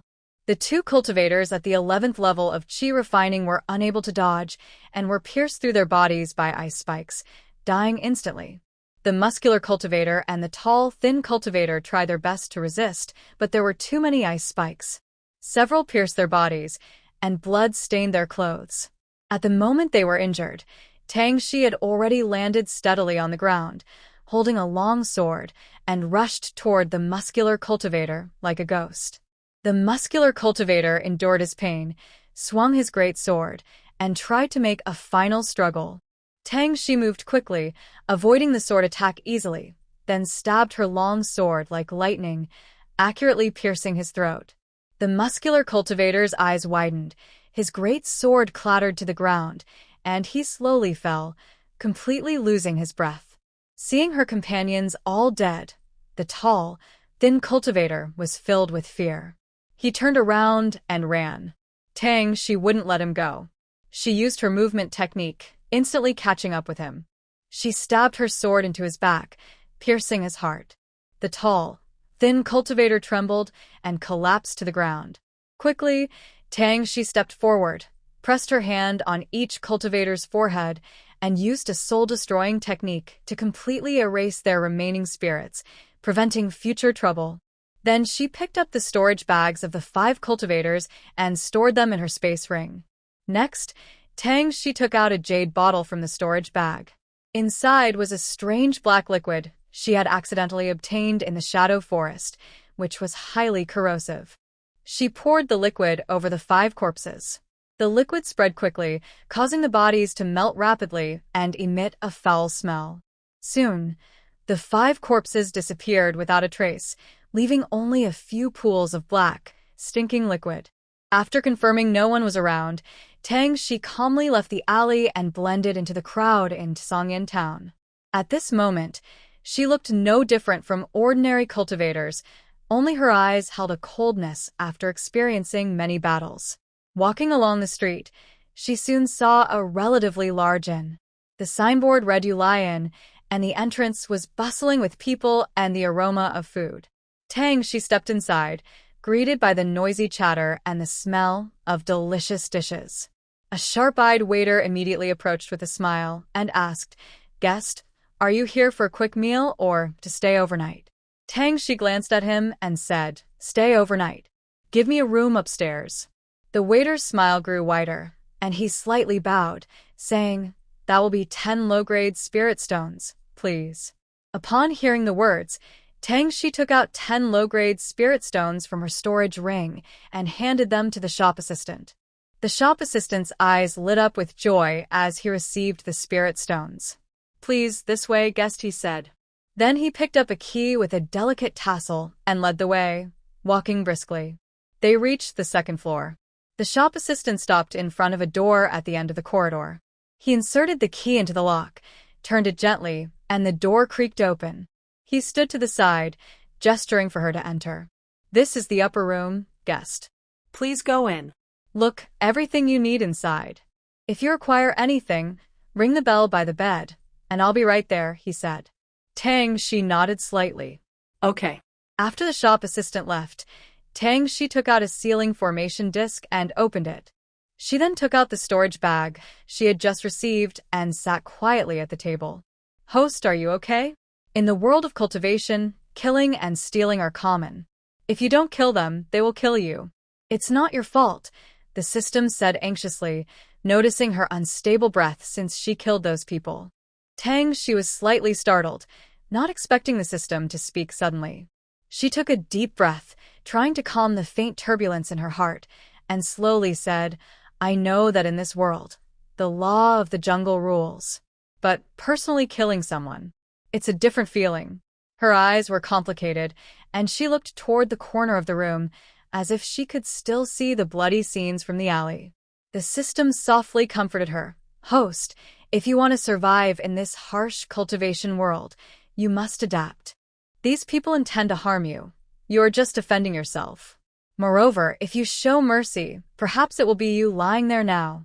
Tang Shi silently nodded, understanding the system's words. She slowly closed her eyes, circulated her spiritual energy, and tried to merge her emotions into her cultivation, calming her mind. As the spiritual energy flowed through her meridians, the turbulent feelings caused by killing gradually subsided, and her breath became steady. After a moment, Tang Shi opened her eyes, her gaze firm again. I'm Fine. Now, let's see what useful things I can find in these storage bags. She reached out and took the storage bag on the table, sensing with her divine consciousness. Her divine sense swept through the contents, and she poured everything from the 5 storage bags onto the table. TSK, these cultivators are really poor, the system said disdainfully. If they were wealthy, would they still steal? Tang Shi sighed as she looked through the items on the table, feeling helpless as she responded to the system. Most of the items were low-grade spirit stones, with only 2 medium-grade spirit stones visible. The pills were quite ordinary, a few bottles of spirit-gathering pills with rough bottles, probably with reduced effectiveness. The talismans were mainly basic attack and defense symbols, which had limited use in fierce battles. Tang Shi let out a soft sigh and casually picked up a cultivation manual. The cover was old and torn. 100 Ways to Draw Talismans caught her interest. She opened it, but to her surprise, she couldn't recognize the characters on the pages. Tang Shi paused, her brow furrowing slightly. The characters on the manual were crooked and twisted, like worms and snakes crawling, completely different from any writing she knew. Ding. Congratulations to the host for obtaining an ancient book on drawing symbols. Reward, a comprehensive guide to ancient writing. The system's voice sounded instantly. In an instant, a huge wave of information flooded into Tang Shi's mind. She felt her head buzz loudly, then countless pieces of knowledge about ancient writing, interpretation methods, and writing standards spun rapidly and integrated in her mind. Tang Shi closed her eyes tightly, focusing on digesting this information. After some time, the complex knowledge gradually became clear and stable. When she slowly opened her eyes, her face was filled with surprise and excitement. She looked again at the book, 100 Ways to Draw Talismans. The characters that once seemed like heavenly script now appeared clear and understandable. By the way, system, haven't you given me rewards in a long time? Tang Shi paused her actions, raised an eyebrow, and asked with a teasing tone. The system's voice became a little guilty, then grew more confident. Host, I have rewarded you, but it wasn't announced. The system panel keeps a record of everything. As it spoke, a system panel popped up in front of her. She opened the panel and saw.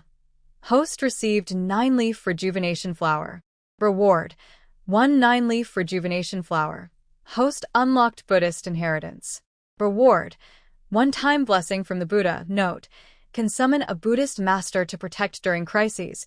Host obtained a medicinal garden.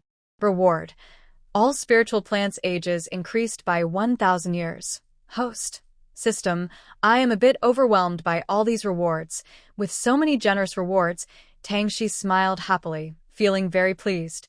Looking at the series of rewards, Tangshi thought that the system was still as generous as ever. Of course, I am the unique and proud Tian system. The better the opportunities the host gets, the richer the system's rewards, the system said proudly. Tangshi was amused by the system's proud tone. Okay, I get it. You're amazing. That's good to know. Tangshi stopped chatting with the system and focused on studying the book in her hand, 100 Ways to Draw Talismans. After reading the first page, she noticed that the way to draw talismans in the book was completely different from the method on the jade slip her master gave her. She didn't talk to the system anymore and concentrated on studying the book. The book said that drawing talismans required a very detailed perception of spiritual energy.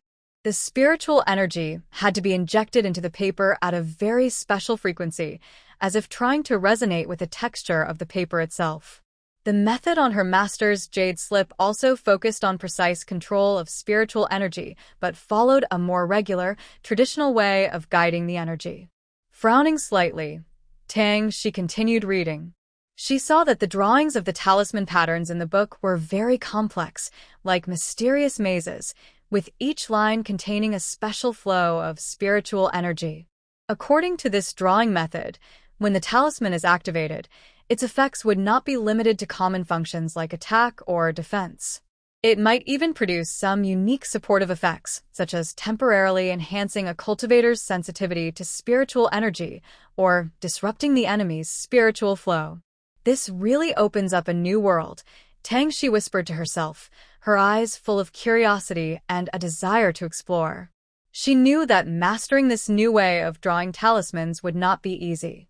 It would require abandoning some old ways of thinking and spending a lot of time adapting to the new method of using spiritual energy.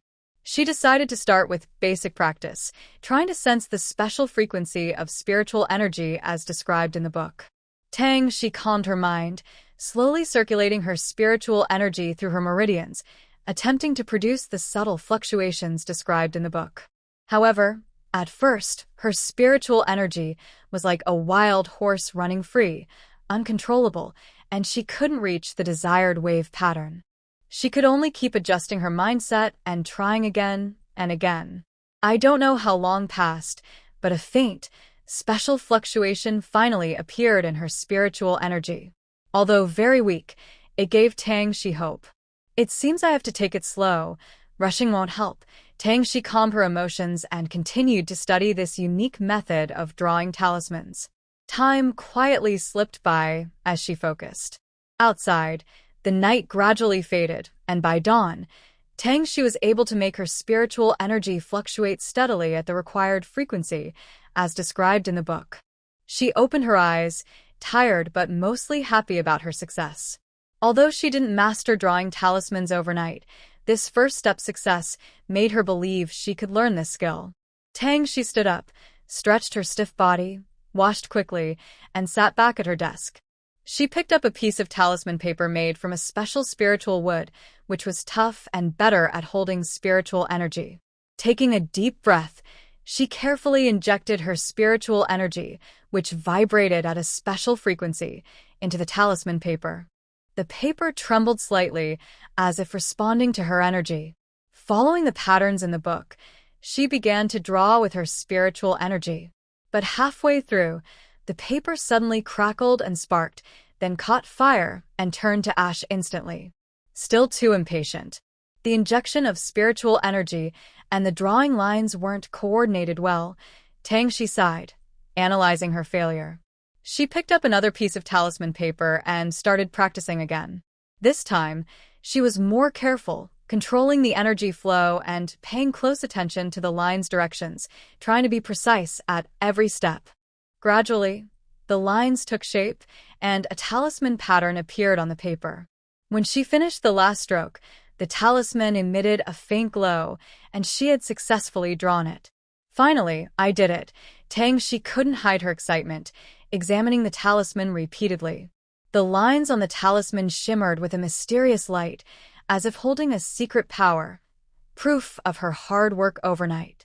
She carefully felt the spiritual energy fluctuations within the talisman, which matched the description in the book. Even though it was a first-level talisman, she felt a great sense of achievement. She couldn't wait to test the power of the talisman, but the inn room was clearly not a good place for that. She carefully stored the talisman and stood up, planning to go to the forest outside the inn. She hurried downstairs and walked quickly toward the outskirts of the town. Soon, she arrived at a quiet forest. This place was rarely visited, making it a perfect spot to test her talisman. She chose an open area and took out the newly drawn talisman. Following the instructions from the book, she gently infused her spiritual energy into it. In an instant, the talisman shone brightly, and a dazzling light shot out from it, hitting a large tree in front. There was a loud bang, and the tree split in half, blackened at the break and emitting wisps of green smoke. This power, she was both surprised and happy. This was just a basic ancient talisman, and its attack strength was equivalent to a cultivator at the 10th level of chi refinement using all their strength.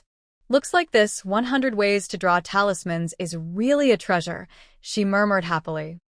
She decided to return and rent a cave residence for half a year to continue studying the secret manual, aiming to draw more powerful talismans soon. When she returned to the inn, the sun was already setting. Only a few guests sat in the lobby. The young shop assistant was busy wiping tables. Seeing her come in, he immediately put down the cloth and greeted her warmly. "Welcome back, guest." "Yes," she replied calmly, then asked directly, "Do you know if there are any caves nearby for rent? I want a quiet place to stay for a while." The shop assistant was momentarily stunned, then patted his head and said, "Oh, I almost forgot. Since you're a cultivator, you probably prefer peace and quiet. As for caves, about 30 miles east at Qingwu Mountain, there are a few. Some cultivators secluded themselves there in earlier years, leaving behind some ready-made caves. When the people left, they became vacant, and passing cultivators sometimes rent them for closed-door cultivation. Are there any particular concerns?" She asked further. "Like spiritual energy or safety? Don't worry. The spiritual energy in Qingwu Mountain isn't the best, but it's pure. The mountain has natural barriers, so ordinary monsters can't get in. The caves vary in size. Some have simple formations and others require you to set up your own. The rent is reasonable, paid in spirit stones monthly.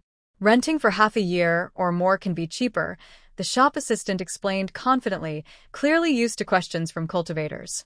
After hearing this, she had a good idea and said, "Thank you. I will go to Qingwu Mountain to take a look tomorrow." After saying this, she paid a small tip, then turned and headed upstairs to her room. The next morning, she set out for Qingwu Mountain. Following the shop assistant's directions, she quickly found the area. "Are you here to rent a cave residence?" "Yes." "I'd like to know how to rent one." She asked, looking at the person approaching. She was a woman in her 30s, a cultivator at the foundation establishment stage, clearly the manager here. The manager nodded and smiled, saying, "You're welcome." The cave residences on Qingwu Mountain are divided into high, middle, and low grades. The rent depends on the spiritual energy level and the size of the cave. He led she into the mountain, explaining as they walked, lower-grade caves have less spiritual energy and cost 20 low-grade spirit stones per month. Middle-grade caves have a simple gathering formation and cost 40 spirit stones monthly. High-grade caves have natural spiritual eyes, rich spiritual energy, and rent for 80 spirit stones a month. They also come with an alchemy room. She nodded and asked, "Are there any quiet high-grade caves?" "I need to focus on my training and prefer not to be disturbed." The manager's eyes lit up. "Actually, there's a cave at the back of the mountain that just became available a few days ago. It's hidden and quiet. If you're interested, you can go see it first and decide if you like it. Tangshi followed him around a bend in the mountain and saw a cave hidden among pine trees. There was even a basic defensive formation at the entrance. The manager pressed his hand on the formation's core, and the light screen disappeared. This formation was left by the previous tenant. If you find it useful, it saves you the trouble of setting one up. Tangshi stepped inside the cave and saw a stone bed, a stone table, smooth stone walls, and a small spring in the corner, with mist rising from it. She sensed the place briefly and nodded. "I'll rent this one. I'll pay 6 months' rent first." The manager took 480 low-grade spirit stones and handed her a jade token engraved with the cave's number. With this token, you can open and close the formation. If needed, crush the token to summon me. After speaking, he bowed and left. The cave door slowly closed, sealing out the outside noise. Tangshi brushed off the dust on the stone table, then took out a formation disc given by her master from her storage ring. It was an 8th grade isolation formation disc and an 8th grade defense formation disc. She first placed the isolation disc in the center of the cave and infused spiritual energy into it with her fingertips. The disc suddenly glowed softly, and countless delicate runes appeared on it, flowing like water across the entire cave. In an instant, the spiritual atmosphere inside became completely independent, and all external sounds were firmly blocked out. Next, she activated the defense formation disc. This time, a faint golden light shield rose around the cave dwelling, flowing with mysterious symbols that emitted a heavy and majestic aura. A level 8 formation can block and withstand spiritual awareness and attacks below the Great Ascension stage. After setting it up, Tangshi did not rush to study talismans. Instead, she thought for a moment, and her whole body entered the chaos space. As soon as she stepped inside, she was amazed by the changes before her eyes. The chaos space was more than twice as large as before. The spiritual energy in the air was so thick it almost solidified. Breathing it in made her meridians feel comfortable and vibrate, with a concentration twice as high as earlier. The spiritual spring still bubbled vigorously, but the glow around the spring was softer and warmer. 2 9-leaf rejuvenation herbs stood quietly by the spring, their leaves stretched out and shining with a smooth luster. Each leaf seemed to have tiny stars flowing across it, and the spiritual energy was overwhelming. Looking at the originally empty medicinal garden, it was now lush and full of vitality. Various spiritual plants grew well, from low level to high level, all thriving, clearly nourished by the spiritual energy. Her gaze shifted to the distance, where a winding mountain range was clearly visible. The mountains steamed with spiritual energy, and faint streams of pure spiritual power flowed along the mountainsides. This was the high-quality spiritual vein she had obtained from the secret realm. Tangshi walked slowly inside the space, her fingertips brushing a ripe crimson flame fruit in the garden. She felt the rich spiritual power within it, her heart full of joy. It seems that the previous opportunity not only brought rewards but also advanced the chaos space, she murmured, a flash of understanding in her eyes. She then took a deep breath and turned to leave the space. Back in her cave, her mood was calm. With such a rare environment, there was no reason to slack off. Tangshi picked up the book, 100 Ways to Draw Talismans, again, opening it with a new, firm resolve. 3 months later on the stone table, a newly completed mid-level second stage, barrier-breaking talisman, glowed with a smooth white light, with steady spiritual energy flowing through its patterns. Tangshi put down her cinnabar brush, her fingertips pale from using her spiritual power, but her eyes shone with determination. This was her 7th second stage talisman successfully drawn today, nearly twice as efficient as at the beginning of the month. She massaged her aching wrist, then thought for a moment and entered the chaos space again. The bubbling spring sounded in her ears, and the rich spiritual energy from the high-quality spiritual vein washed over her, thick enough to form a mist. Tangshi sat down on a mat beside the spiritual vein and closed her eyes gently, practicing her cultivation technique. A faint flow of spiritual energy moved along her meridians, gradually filling her dry dantian like rain after a long drought. After circulating her energy 3 times, most of her spiritual power had recovered. A vigorous aura was surging through her meridians, almost breaking through the first layer of foundation building to reach the second layer. In a few days, I should be able to break through. She slowly opened her eyes, a faint smile on her lips. During these 3 months of immersion, talisman crafting and cultivation complemented each other, making her progress faster than fighting alone. When she left her space, the moon was already high in the sky outside her cave. Tangshi stored her newly made talisman into her storage ring and began drawing new talismans. A month passed quietly amid the sound of brushstrokes on paper. That evening, as she infused the last spiritual power into the talisman with her fingertip, a soft hum vibrated, and the patterns on the early third-rank talisman suddenly glowed with a faint golden light. Success. Almost at the same time, a warm surge of energy came from her dantian. The spiritual power, which had been stuck at the peak of the first foundation building layer, seemed to find an outlet. It flowed through her meridians and in a moment broke through the barrier, reaching the second layer of foundation building. Congratulations, host, on creating a third-rank talisman. Reward, a Xian iron talisman pen. The body of the pen is quenched with Hades cold iron, allowing a small amount of Yin energy to enter the talisman during drawing, increasing the power of the third-rank talisman by 30%. Listening to the system's voice, Tangshi raised her hand to feel the increasingly full spiritual energy within her. A slight smile appeared on her lips. The hard work and mental strain over the past month had finally yielded double the reward. Stabilizing her spiritual power at the second layer of foundation building, Tangshi gently brushed her finger over her storage ring, collecting the stacked talisman papers and cinnabar inkstone on her desk. The desk returned to its original neatness. Leaving her cave, Tangshi tightened her bag and followed the small path down the mountain. As she entered a dense forest, suddenly she heard a deafening explosion of spiritual energy. She looked up and saw 2 cultivators in the nascent soul stage fighting fiercely in the air. One of them had a calm and balanced aura, surrounded by a gentle white light, casting a righteous and majestic spell. The other radiated strange black energy, with movements that were sinister and ruthless, clearly an evil cultivator. Their spells collided, and the powerful spiritual force scattered the trees in the forest. Even when Tangshi used all her strength to dodge, she was still hit hard by the residual spiritual energy and thrown to the ground, her vision darkening. Before she could get up, the evil cultivator swung his sleeve, and a dark, ghostly spiritual force like a rope wrapped around Tangshi, pulling her close. Tangshi looked into the evil cultivator's bloodthirsty eyes and found her body completely unable to move. "Little girl, unlucky for you to fall into my hands," the evil cultivator sneered, his voice like a night owl's cry. "Perfect, I can use you to threaten that old guy.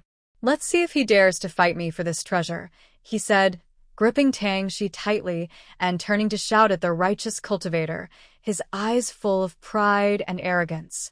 Tangshi was tightly controlled by the evil cultivator, and her mind raced to find a way to escape.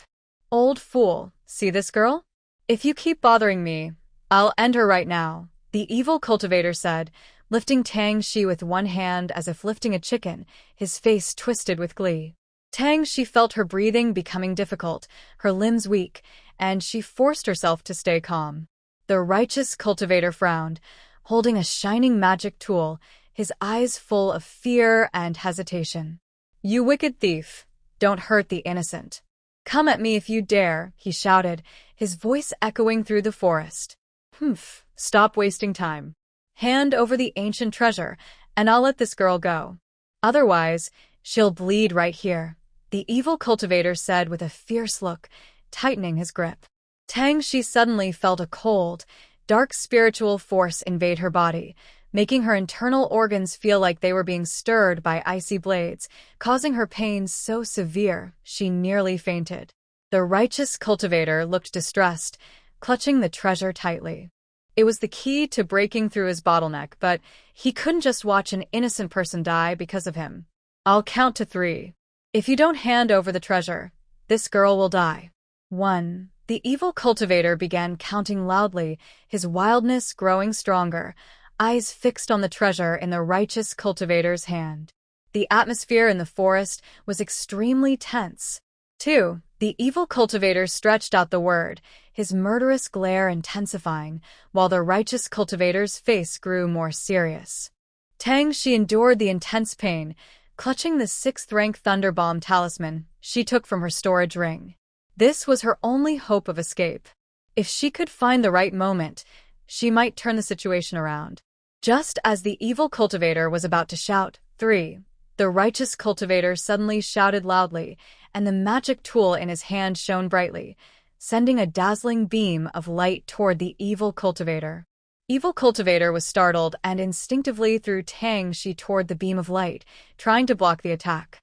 Quickly, Shi seized the moment, decisively detonating a 6th-rank Thunder Burst talisman in her hand and throwing it at the evil cultivator. She then dodged the attack. In an instant, it was as if the world was torn apart by a thunderclap, and terrifying lightning erupted around the evil cultivator. Purple arcs of electricity raged like wild dragons, turning trees into charcoal as they passed, and the ground was blasted into a huge, deep hole. The evil cultivator let out a terrible scream. His black robe was torn to shreds, and several blackened wounds appeared on his arms, blood flowing freely. He angrily launched an attack at Shi. Despite her efforts to dodge, she was knocked over and fell heavily to the ground, coughing up blood. The righteous cultivators seized the chance and launched another attack. Their magical treasures floated in front of them, shooting out countless golden sword energies like a rainstorm toward the evil cultivator. The evil cultivator had no time to dodge and could only grit his teeth and cast spells to defend himself. For a moment, the light of spiritual energy clashes lit up the forest as bright as daylight. She struggled to lift her head, staring intently at the battle. She endured the pain throughout her body, trembling as she took a healing pill from her storage bag and swallowed it. The pill melted in her mouth, releasing a warm current that traveled down her throat and quickly spread inside her body, repairing her damaged meridians. At the same time, she clenched a 6th-rank explosive talisman tightly in her other hand. She carefully observed the moment when the evil cultivator was fully defending against the righteous cultivator's attack, and a brief gap appeared in his defenses. Using all her strength, she threw the explosive talisman toward the evil cultivator. Boom! The 6th-rank explosive talisman exploded in the air like a small spiritual energy bomb, unleashing destructive power. The terrifying spiritual energy contained in the talisman transformed into a surging shockwave that swept toward the evil cultivator. He couldn't dodge in time and was hit directly by this powerful force. His body was flung backward like a kite with a broken string, crashing heavily into a sturdy ancient tree. The ancient tree couldn't bear the weight and instantly broke apart. The evil cultivator was thrown to the ground, raising a cloud of dust. The righteous cultivators seized this opportunity. Their spell formula changed, and the golden sword energy attacking the evil cultivator instantly condensed into a huge glowing sword. He shouted loudly, and the glowing sword plunged fiercely toward where the evil cultivator had fallen. The evil cultivator struggled to stand and defend himself, but he felt intense pain all over his body. His spiritual power was chaotic, making it impossible to use effective defenses. Just as the sword was about to pierce him, a fierce look appeared in his eyes. He clenched his teeth and used his last bit of spiritual energy to take out a black magic treasure from his clothes. The treasure was covered with strange symbols. He threw it toward the sword, and it instantly burst into black light. The black light collided with the golden sword.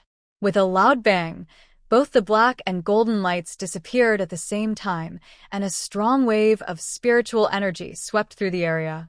The protective formation in front of she was shaken slightly by the aftershock. She quickly used her spiritual power to heal her injuries and kept a close eye on the battlefield. She saw the righteous cultivator move like lightning, wielding his sword to create several sword flowers, rushing toward the evil cultivator's shining black magic treasure. After a fierce clash of spiritual energies, the lights gradually faded away. Tang, she looked carefully and saw the righteous cultivator standing steadily. His clothes were a bit messy, but his breath was calm. The evil cultivator, on the other hand, was exhausted and lying on the ground with a look of unwillingness in his eyes. The righteous cultivator stepped forward, gave a cold look at the evil cultivator, then raised his sword and struck. A cold flash of light appeared, and the evil cultivator suddenly fell silent. His spiritual core was destroyed immediately, ending his life. Seeing this, Tang Shi let out a long breath, her tense nerves finally relaxing a little. She stood up, and her injuries had mostly healed thanks to the medicinal pills. The righteous cultivator turned around and saw Tang Shi. He quickly appeared beside her. "Young friend, we owe you thanks for your help. Otherwise, I might have had a hard time. How are you feeling?" he asked with concern. Tang Shi forced a small smile. "Thank you, senior. I've taken the pills, and I'm fine now. I just need some time to recover." The righteous cultivator nodded and looked at the 7-level defensive formation in front of Tang Shi. His eyes flickered. "This time, we fought side by side. It's fate. May I ask who your master is? You're so young but already so determined." Tang Shi slightly bowed and respectfully replied, "Senior, you flatter me. I have no master. I've been practicing alone all this time. I happened to find this defensive formation by chance." She was a bit cautious, knowing that people's hearts are hard to read. The righteous cultivator's eyes were gentle. Though he didn't fully trust her, he smiled and said, "To achieve this level of skill, practicing alone is not easy. Seeing how calm you are in the face of danger, you will surely become great in the future. This 7-tier defensive formation disc is very rare. You should keep it safe and not show it to others easily. Only powerful cultivators can casually carry high-level talismans and formation discs. It's best not to make enemies unnecessarily." Tang Shi understands that orthodox cultivators may not trust her, but she remains cautious. "Thank you, senior, for your advice. I will remember it. If you hadn't intervened, I might have fallen into that evil cultivator's trap." The orthodox cultivator waved his hand. "No need to thank me. That evil cultivator is very wicked, and I won't let him go. You are brave to help at a critical moment. You have great courage." He then took out a small jade bottle from his storage bag and handed it to Tang Shi. "Inside are a few healing pills. They should help you recover from your injuries. Consider it a small gift for your help earlier." Tang Shi quickly refused. "Senior, this is too valuable. I cannot accept it." The cultivator pressed the jade bottle into her hand. Take it. "We've been through a lot together. A few pills are nothing. Be more careful on your path of cultivation in the future." Tang Shi bowed again. "Thank you for your generous gift. I will not let you down." The cultivator smiled slightly and gradually disappeared from sight. Tang Shi stored away her defensive formation and took out her flying talisman, heading toward the capital of Qinglong country. During the flight, she recalled her dangerous encounter with a nascent soul stage cultivator. She still felt scared but also realized her own weakness. The world of cultivation values strength above all. She must work harder to improve. System. Congratulations, host, on escaping from a nascent soul cultivator. Reward 1. 5 void purification pills. Note: these pills are special. They can purify impurities from spiritual roots. Reward 2. 1 high-level formation disc randomly. Rewards have been automatically added to your storage ring. The system's voice sounded with lingering fear. When she was captured just now, if the system hadn't only been allowed to intervene when her life was in danger, she might have used her items to fight back immediately. Tang Shi was slightly stunned when she heard the system. She checked her storage ring with her spiritual sense. Inside floated a small jade bottle and an 8th-tier attack formation disc. 3 days later, the outline of Qinglong Kingdom's capital gradually became clear in the view. The tall city walls looked like giant beasts lying there. The city gates were busy with people coming and going. Spirit boats and flying magical devices moved in and out, creating a lively scene. After entering the capital, Tang Shi went straight to the most famous intelligence market in the city, the Lingshuan Pavilion. This place gathered news from all over the world. As long as you paid enough, you could almost find out any information. When she stepped into Lingshuan Pavilion, a simple, old-fashioned feeling hit her. The inside was filled with beautiful jade slips, each recording different pieces of information. Tang Shi walked to the counter, where an old man in a gray robe was sitting with his eyes closed, resting. When he sensed someone nearby, he slowly opened his eyes. "Young friend, what information do you want to know?" The old man's voice was deep and a little tired. Tang Shi calmly said, "Senior, I want to know if there is a way to reach other continents." The old man was slightly surprised, and a hint of curiosity appeared in his eyes. "It is said that crossing the endless void is needed to reach other continents. Why do you ask about this?" Tang Shi looked at him sincerely and said, "Senior, to be honest, I have a friend who fell into another continent because of a space accident. I heard that you are well informed here, so I want to ask if there is a way to go to other continents." Her eyes were full of hope, watching the old man closely, afraid of missing any reaction. The old man studied her for a moment, seeming to judge whether her words were true. Then he slowly said, "Going to other continents is not easy.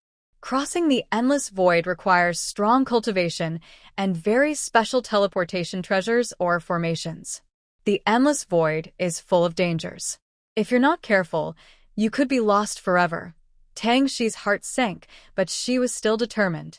"Senior, do you know if there are such special teleportation treasures or formations? If there are, I hope you can tell me." The old man hesitated for a long time before speaking slowly. "I have heard of the Starry Ancient Palace. It is said to have teleportation formations leading to different continents." But he hesitated, a worried look in his eyes. "What is it?" Tang Shi asked eagerly. "The Starry Ancient Palace is very mysterious. It opens only once every 100 years, and the opening times are unpredictable. Inside, there are many traps, restrictions, and powerful guardian spirits. Most people who go in don't come out alive," the old man said seriously. "Only those holding the star token can enter the ancient palace. The next opening is in 3 years. If you want to go inside, you must obtain the star token." The old man paused and continued, "Getting the star token is very difficult. First, you can go to the illusory Moon Mountains in the Far East. Every 100 years, a star spirit spring appears there. When it opens, the star token can be formed, but powerful guardian monsters, at least at the nascent soul stage, protect it. To get close and obtain the star token, you must defeat them. Second, the royal treasury of Qinglan Kingdom holds a star token. However, the treasury is heavily guarded with many traps and several ancient monsters at the spirit transformation stage. Stealing the star token from there is extremely difficult. Third, there is a legendary star island deep in the Yunmiao Sea. An old star expert lives there, holding a star token. If you can find him and pass his test, you might have a chance to get the star token. But the Yunmiao Sea is vast and full of dangers. Many cultivators who enter lose their way and never return. Finally, there is another way. Sometimes, during the annual Spirit Realm auction, a star token is sold. But the auction is full of powerful people. To succeed in bidding, you need a lot of spirit stones and enough strength to protect the star token from being stolen by others. Tang Shi listened carefully, remembering each method. "Thank you, Senior, for telling me." Tang Shi nodded slightly to the old man. Although the star token is rare, she has no choice but to try for it to return to Yunlan continent. The old man took out a jade slip and handed it to Tang Shi. "This contains information and maps of the ancient star palace. Young friend, it might be useful if you go inside." Tang Shi took the jade slip with both hands. "Thank you, Senior." She then took enough spirit stones from her storage bag and placed them on the counter as payment for the information. The old man watched Tang Shi's determined back and closed his eyes again. As she stepped out of the door, the lively street outside came into view. Cultivators walking back and forth, some chatting happily, others rushing on their way.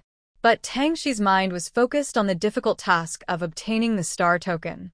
She thought about the ways to get it and wandered aimlessly.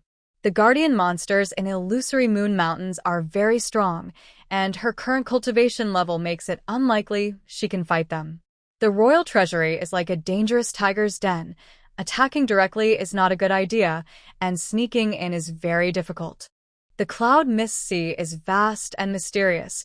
Searching for Starry Island is like finding a needle in a haystack.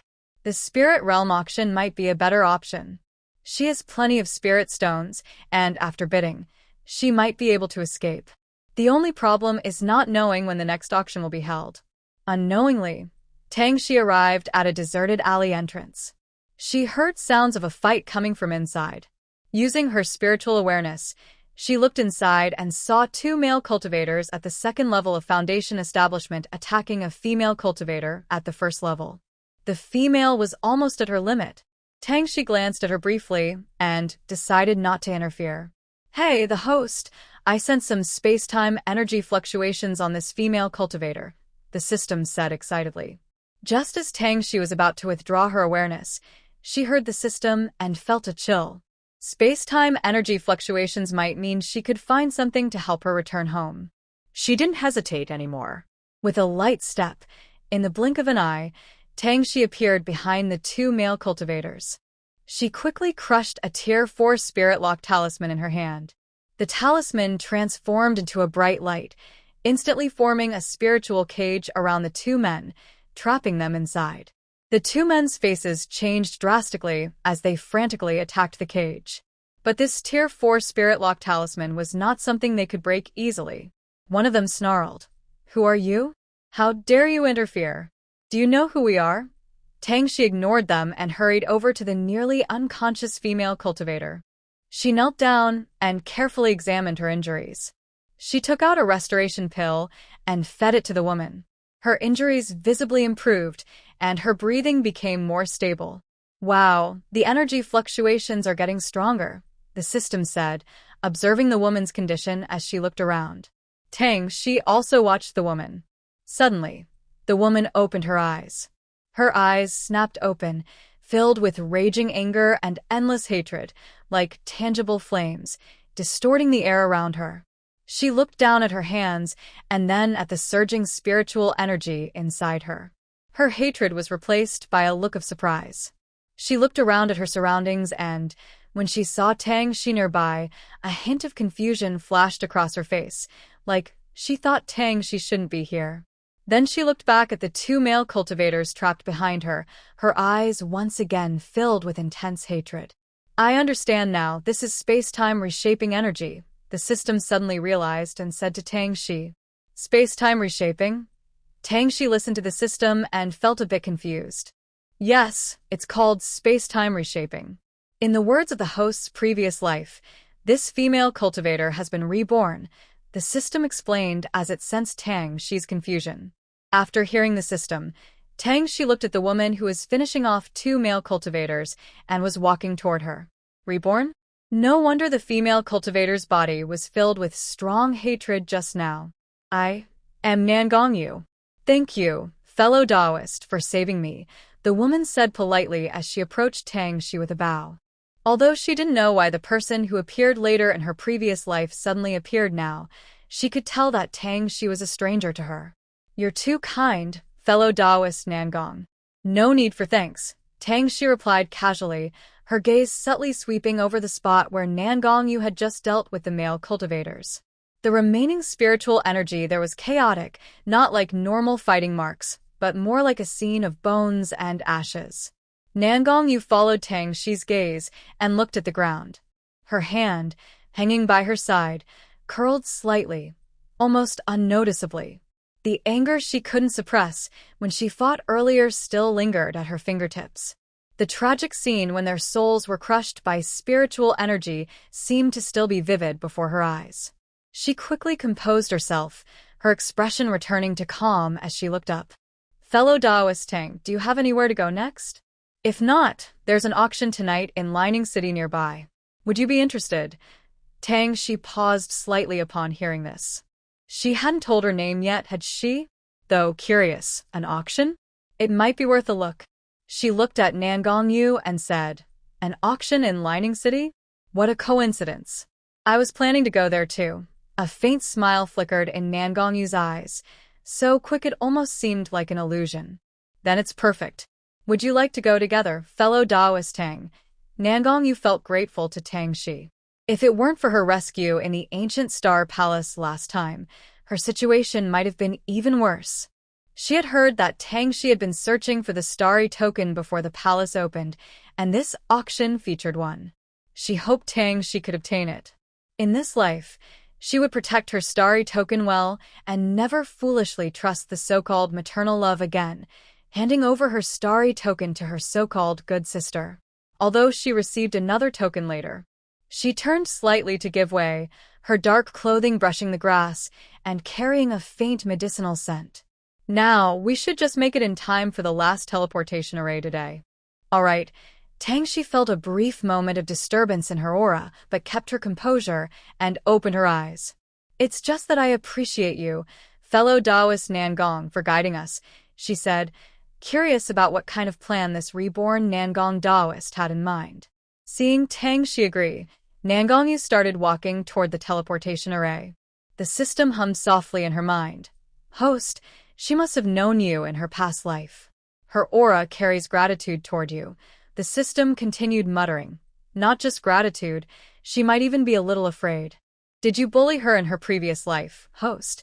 Tang Shi ignored the system's guesses and followed Nangongyu. Her peripheral vision caught sight of the jade pendant at her waist.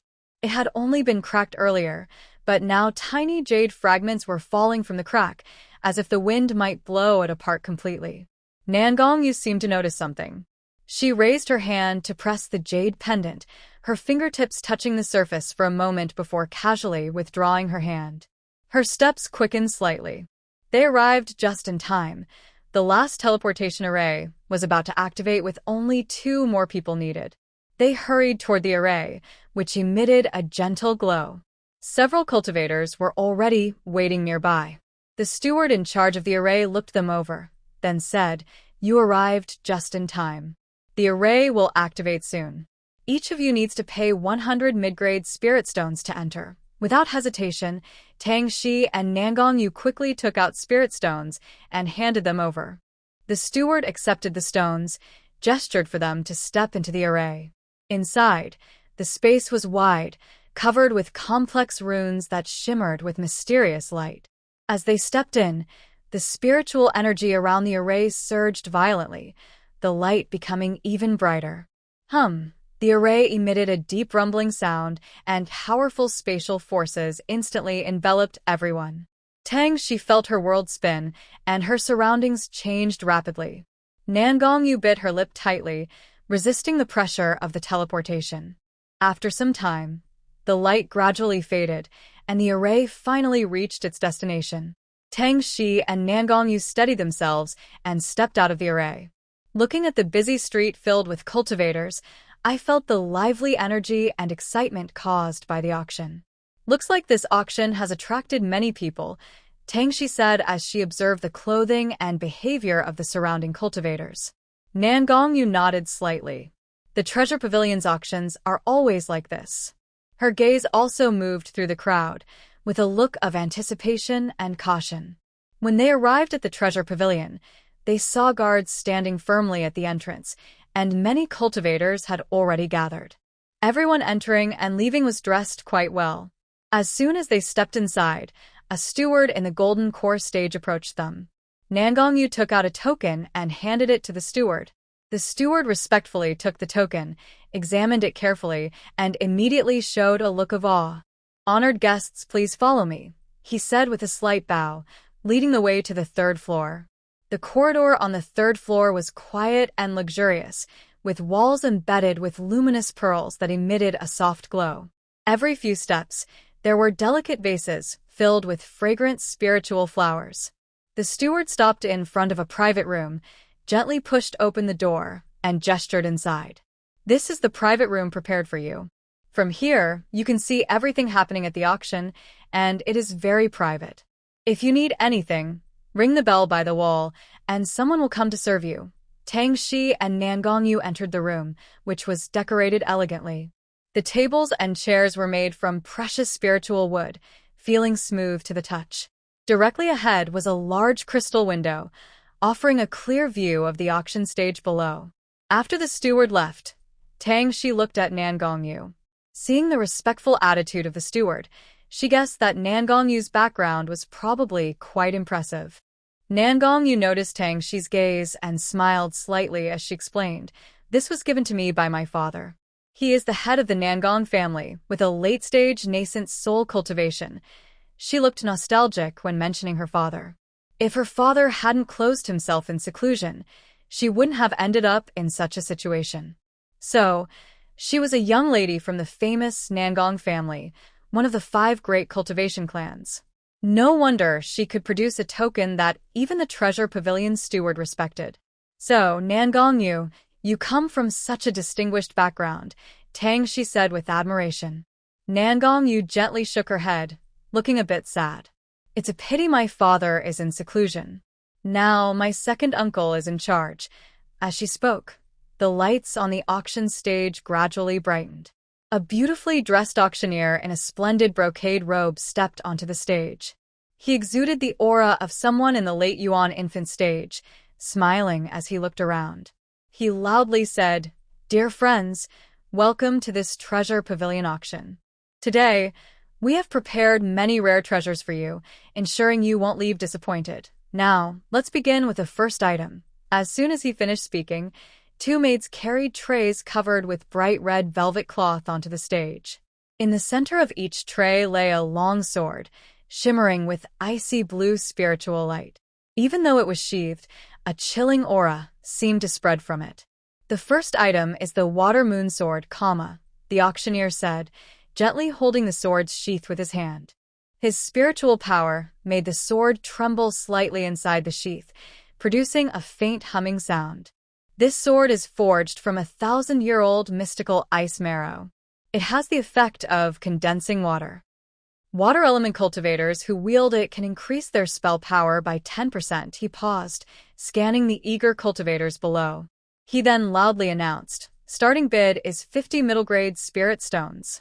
Each raise must be at least 5 stones."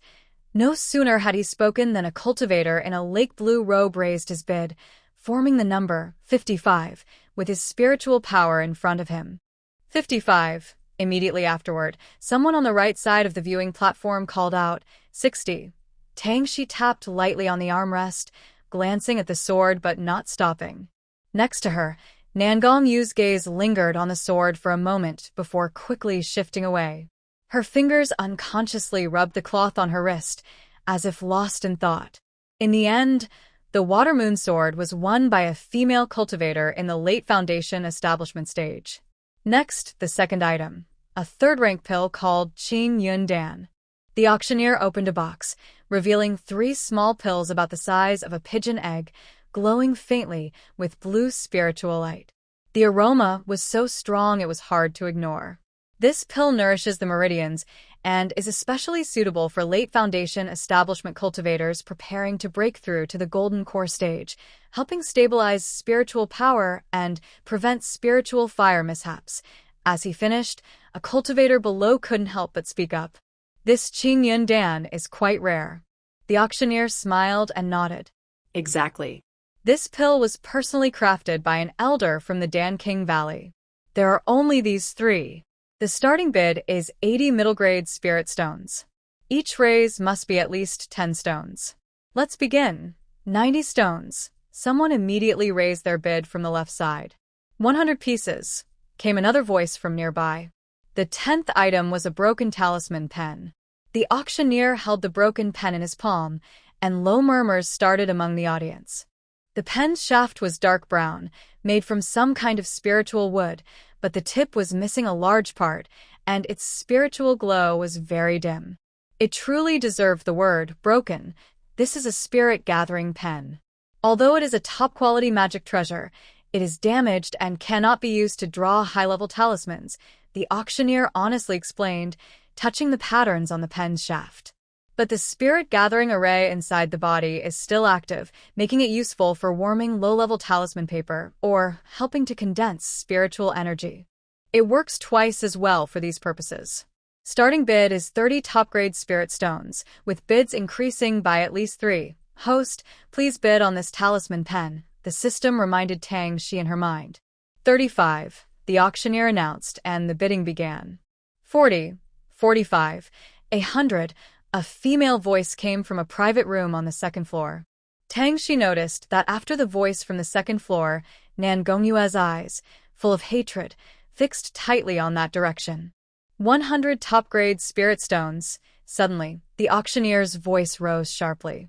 This fellow bidder offers 100. Is there anyone willing to go higher? Most of the audience fell silent instantly. The cultivators who had just bid exchanged surprised looks. Since the spirit-gathering pen was already damaged, ordinary people would value it at most 60 stones.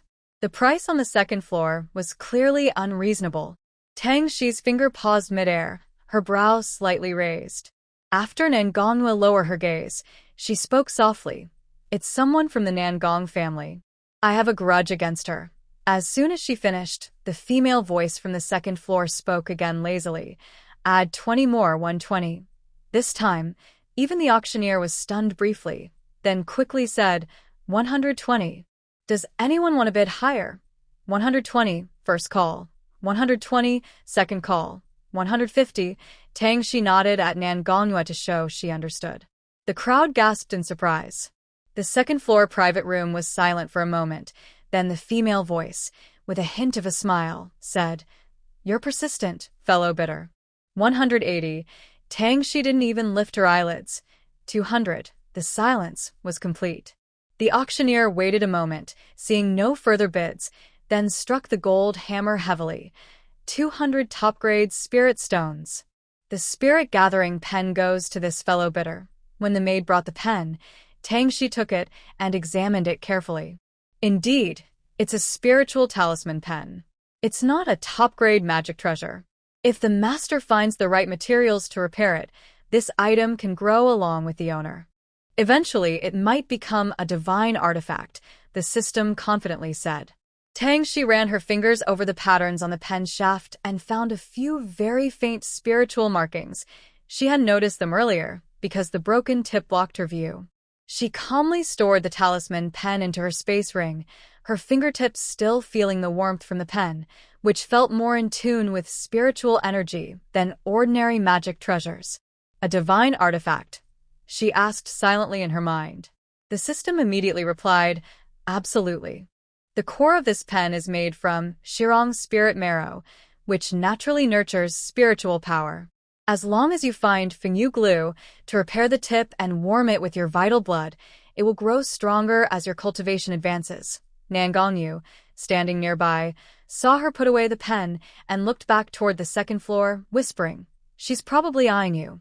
Tang Shi paused her finger on her storage ring. It doesn't matter if she is, she said calmly. She looked up at the auction stage, where the next item was being brought out. The auction isn't over yet. Let's see what's next, she said.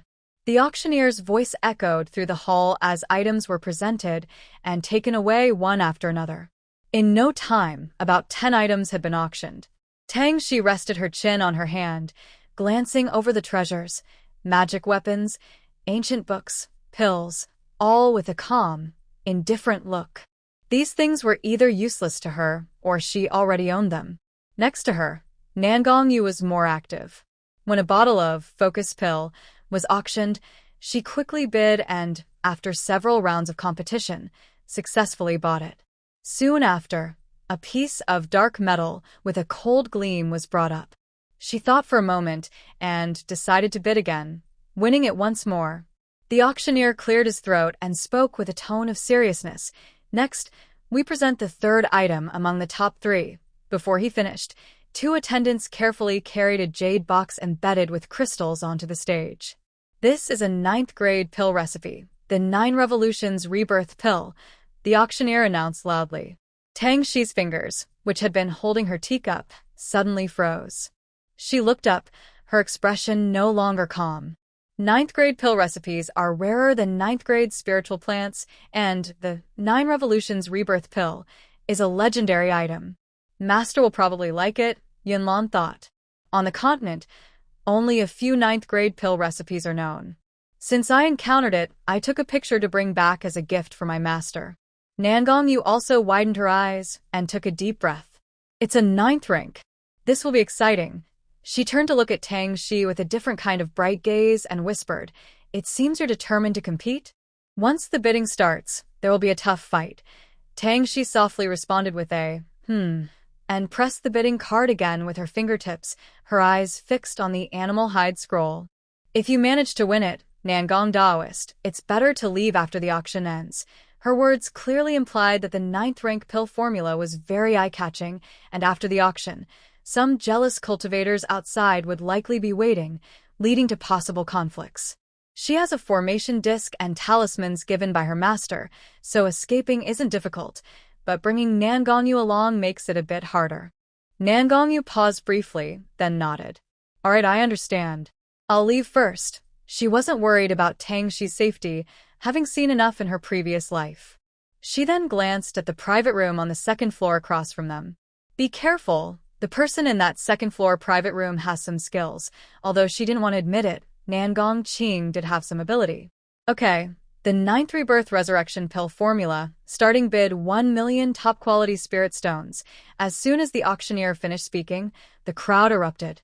110,000 top-quality spirit stones. A cultivator in green robes from the back of the 1st floor suddenly stood up, trembling as he raised his bidding card. 1 million top-quality spirit stones was an unimaginable amount for ordinary cultivators. His bid wasn't much higher, but it was already risking his entire fortune. "Tsh, petty."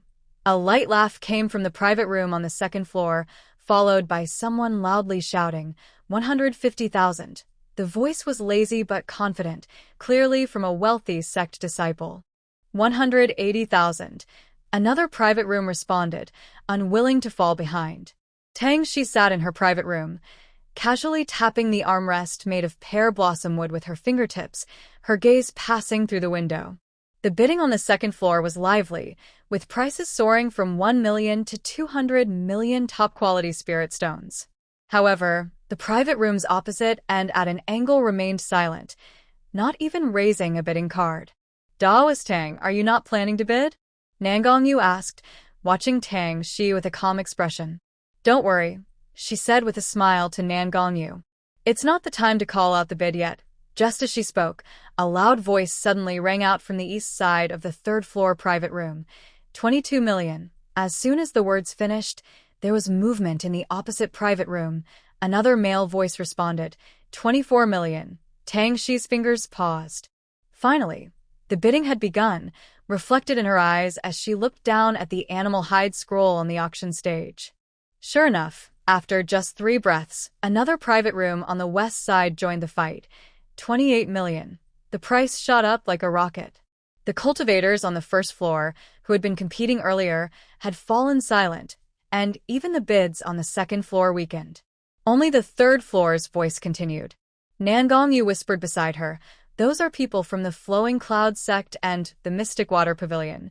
Tang Shi nodded slightly. 28 million high-quality spirit stones was enough to make most forces hesitate. But the 3rd floor was still holding tight. The west side private room that just called out the bid belonged to the Flowing Cloud sect. Suddenly, from the opposite private room, a cold voice came. 30 million. No need to ask. It was definitely someone from the Mystic Water Pavilion. Nangongyu clenched her fists, lowering her voice. These two are old rivals. To fight over this pill formula, they might go all out. "Friend Tang." Tang Shi interrupted her, her gaze fixed on the animal hide scroll on the auction stage. Her finger hovered over the bell, waiting. "Let's wait for them to call out another round." Sure enough, before the words finished, the west side private room exploded with a furious shout. 31 million. At this moment, Tang Shi finally raised her hand, gently pressing the bell. The crisp sound of the bell cut through the noise, spreading throughout the auction hall. Her voice, transmitted through a communication jade talisman, was calm but carried undeniable authority. 3,500,000. As soon as she finished, the 3rd floor fell completely silent. Even the auctioneer was stunned for a moment before loudly announcing, "The 3rd floor VIP has bid 35 million high-quality spirit stones. Is there any higher bid?" The private room opposite was silent, and the west side private room was eerily quiet as if no one was there. Nan Gongyu gasped softly beside her, whispering, "You just..." blocked their way completely. Tang Shi made no reply, her fingers still on the bell, her gaze deep as she stared at the auction stage. The hall was so quiet that the faint crackle of candle flames could be heard. The auctioneer's voice trembled as he repeatedly asked, "First call at 35 million. Are there any higher bids?" The room on the west side remained silent, but from the diagonally opposite room, faint sounds of broken porcelain could be heard, as if someone had lost their temper but ultimately did not raise their hand again. 35 million. Second call. Tang Shi gently curled her fingers on her lap, a thin layer of sweat forming in her palm. Before the final strike of the wooden hammer, no one could be sure if there would be a change. Nan Gongyu held her breath beside her, staring intently at the stage without blinking. Bang! The hammer struck the table heavily, making everyone's heart jump. Congratulations to the guest on the third floor. The formula for the 9-turn resurrection pill has been sold for 35 million top-quality spirit stones. In just a moment, the Treasure Pavilion steward respectfully handed the formula for the 9-turn resurrection pill to Tang Shi with a perfectly appropriate smile on his face. "Friend, your eyes are sharp." This formula for the 9-turn resurrection pill was carefully obtained by our Treasure Pavilion. It is absolutely genuine. Tang Shi carefully took it, her spiritual sense slowly probing inside for a thorough check. After confirming everything was correct, she took out 35 million top-quality spirit stones from her storage ring and handed them to the steward. The steward received the spirit stones with both hands, a hint of joy flashing in his eyes. He bowed again and said, "Thank you for your support of the Treasure Pavilion. If you have any other needs in the future, just let us know." After speaking, he took the spirit stones and quickly left with light steps. Tang Shi stored the formula in her space, then turned to look at Nan Gongyu. She saw that Nan Gongyu was already focused on the auction stage. At this moment, the auctioneer announced loudly, "We will now auction the last 2 items together. Starry Order. I'm sure everyone is familiar with it. It's the token used to enter the starry ancient palace, along with the map of the palace's formation layout." As soon as the auctioneer finished speaking, the entire auction hall erupted into excitement. The combination of the Starry Order and the palace formation map meant enormous opportunities for every cultivator present. The 2 rarest items will start at a bid of 50 million top-quality spirit stones. Each bid must increase by at least 5 million, the auctioneer declared loudly, his voice trembling with excitement. Tang Shi's heart suddenly tightened. She knew how important these 2 items were to her. She had to enter the starry ancient palace to find a way to return to Yunlan continent. Obtaining the Starry Order had always been her goal, and the palace formation map could help her avoid many dangers once inside the palace. Nan Gongyu also looked serious. "Friend Tang, if you don't have enough spirit stones, I have some here," although she felt that Tang Shi probably wouldn't lack spirit stones. Tang Shi looked at Nan Gongyu with confusion. It seemed she now understood why Nan Gongyu revealed the auction about the star token to her. But why was Nan Gongyu helping her? "Thank you, fellow Taoist Nan Gong. Since everyone's attention is on the star token, you may leave first." Although she didn't know why Nan Gongyu was helping her, Tang Shi truly appreciated the opportunity and smiled sincerely at her. "All right, I'll see you again, fellow Taoist Tang." Nan Gongyu knew this was the best time to leave.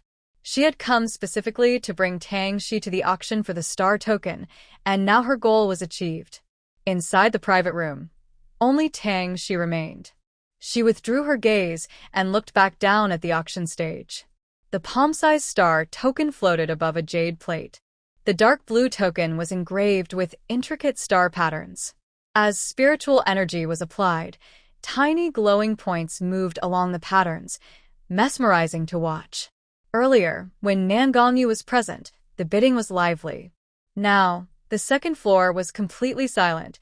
Bidding had already far surpassed 100 million high-quality spirit stones. Only a few private rooms on the third floor still contested. When one room on the diagonal side shouted, 110 million, a cold voice immediately responded from the west side, 120 million. A faint smile appeared on Tang Shi's lips. With the current momentum, she could make her move. She raised her hand to press the bidding bell. The crisp sound cut through the noise of the auction hall. Her voice, transmitted through a communication jade talisman, was calm but firm. 150 million. As soon as she spoke, the third floor fell silent. Even the auctioneer was momentarily stunned before quickly responding loudly. The VIP on the third floor bids 150 million high-quality spirit stones. Is there any higher bid? No sooner had the auctioneer finished than a mysterious cultivator in a private room on the fourth floor immediately raised the bid without hesitation. 160 million, his voice resonating with undeniable authority. Another private room on the fourth floor also started bidding. 180 million. As soon as the bid from the fourth floor was announced, a low murmur spread through the auction hall. No one expected that, in a contest almost breaking out on the third floor, there was still someone on the fourth floor holding back. Tang Shi's eyes flashed with surprise. So, there was someone on the fourth floor? Before she could think further, another cold voice came from the other side of the fourth floor. 190 million. The few private rooms on the third floor, which had been watching quietly, suddenly fell silent, clearly admitting defeat. The auctioneer's voice trembled as he called out the price twice before finally looking up to the fourth floor. 190 million. Are there any higher bids from our distinguished guests? 200 million. The commanding voice from earlier rang out again, firm and decisive, with no hint of hesitation. The room on the other side fell silent for a moment. 210 million. The auctioneer nearly dropped his gavel in surprise. He cleared his throat forcefully, his voice trembling more than before but filled with excitement. This distinguished guest on the fourth floor bids 210 million. Is there any higher bid? As soon as he finished, a faint, slightly annoyed snort came from the room that had just bid 200 million, as if impatient but not speaking again immediately. The entire hall fell silent. Even the rooms on the third floor that had just given up seemed to hold their breath. All eyes were fixed on the two adjacent rooms on the fourth floor.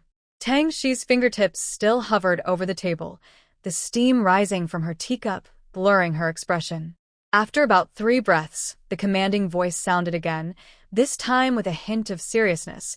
250 million, a full 20 million increase. The auctioneer's legs nearly cramped from tension.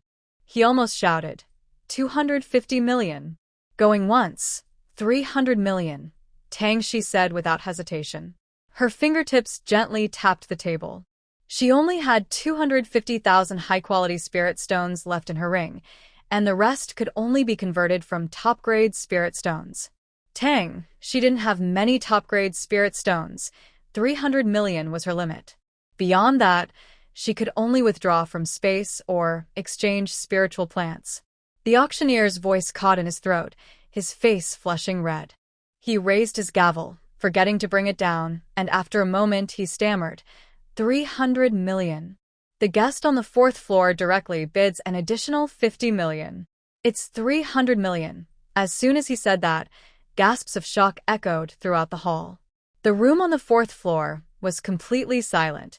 The auctioneer's voice wavered as he called out twice more, 300 million, then clenched his gavel tightly, veins bulging on his hand. Once, twice, the gavel struck with a dull thud, like a heavy hammer hitting everyone's hearts. Sold. No one expected that the final winner of the Star Order would be the cultivator on the third floor. Tang Shi relaxed her grip on the handrail, the tension in her fingers easing, and her knuckles turned slightly white. When the steward hurried upstairs holding the Star Order and the map, he handed over a dark blue token, saying, "Honored guest, your auction item." Tang Shi took the token, feeling its cold surface immediately. Her fingertips brushed the star pattern on it, sensing faint but steady spiritual energy flowing within the design. She flicked her finger over her storage ring, and 300 million spiritual stones flowed into the auction house's spiritual stone collection array. The number on the jade plate instantly reset to 0, with only the array's pattern flashing green, indicating the transaction was complete. "Thank you," Tang Shi said softly, then stored the Star Order and the map into her chaos space. She was about to leave. As she stepped onto the dark stairs, her peripheral vision caught a glimpse of black robes fluttering at the window on the fourth floor, probably an illusion. She didn't stop, quickly activating a teleportation talisman. In an instant, a flash of light, and her figure vanished. The people secretly watching her were momentarily stunned, then quickly reacted, their faces changing drastically. "Darn it! She got away," one shouted sharply, immediately using their spiritual sense to scan the entire auction hall and surrounding area for her. However, the teleportation talisman Tang she used was very advanced, and she was instantly transported thousands of miles away. This high-level teleportation talisman was rare. It could cross great distances and hide the user's aura, making it impossible for pursuers to track her. She only had 3 of these, all provided by her master. Just as she stabilized her stance, a strong smell of blood hit her nose. Tang Shi raised her eyebrows slightly and quickly activated a defensive talisman. About 7 or 8 zhang ahead, a fierce fight was underway. Several evil cultivators in gray robes were attacking 2 people. Dark red evil energy and poisoned weapons shot through the air. One of the attackers had a deep, bone-visible cut on his shoulder, blood beads dripping onto the ground, sizzling with black smoke. Tang Shi took a half step back, intending to quietly slip away. She had just escaped from the auction hall and didn't want to get involved in new trouble. But just as she moved, a golden core stage evil cultivator seemed to have eyes on the back of his head. He suddenly turned around, his sinister gaze sweeping over her. Where did this little girl come from? Watching what she shouldn't, and now trying to run? Tang Shi paused, her brow furrowing slightly. A golden core stage opponent was more troublesome than she had expected. She did not respond.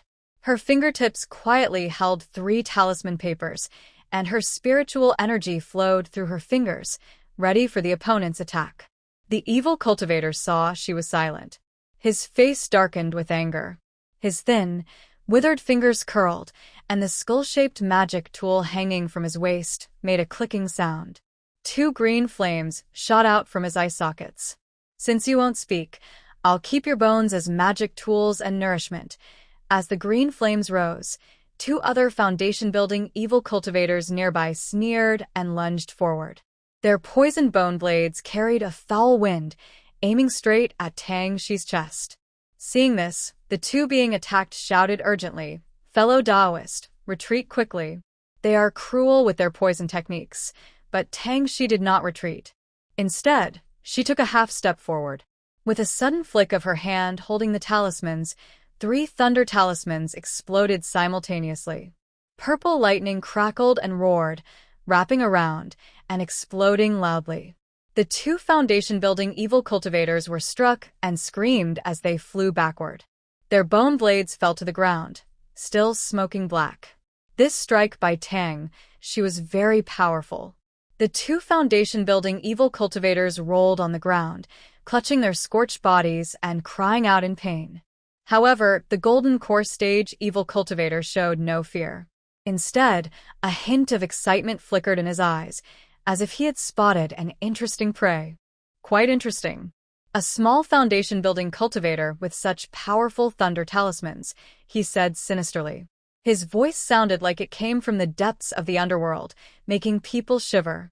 "Everyone, attack together. Don't let this girl run away," the golden core evil cultivator ordered. The 2 foundation-building evil cultivators lunged again, while he waited for his chance nearby. Tang Shi held 2 more thunder talismans in her fingertips, a cold smile on her lips. "What does it matter if you're at the foundation-building stage?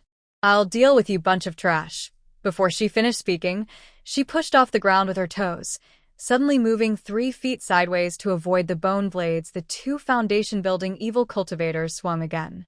"You're courting death," the golden core evil cultivator snorted coldly. He slapped his skeleton-shaped magic tool on his waist.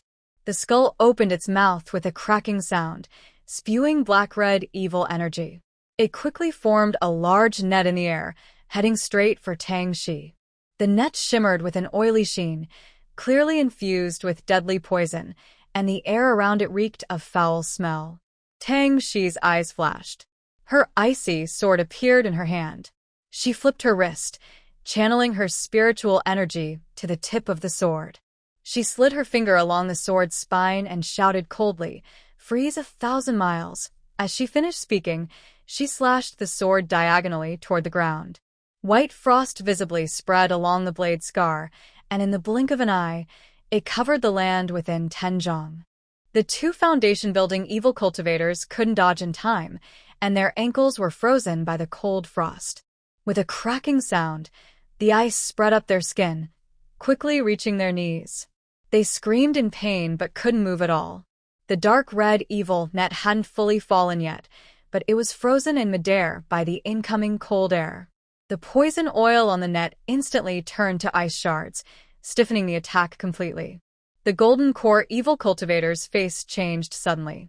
He quickly performed a spell to boost his evil energy, trying to shatter the ice and cold. But the frost seemed alive, wrapping around his wrist along the evil net. His fingers, holding the skull-shaped magic tool, were covered with a layer of white frost, and even the blood color at his fingertips had faded. "Your sword," he exclaimed in shock and anger. He no longer dared to underestimate the girl at the first foundation stage. He hurriedly stepped back while pouring spiritual energy into the skull, trying to force back the icy spirit with his evil aura. Tang, she wouldn't give him a chance to breathe.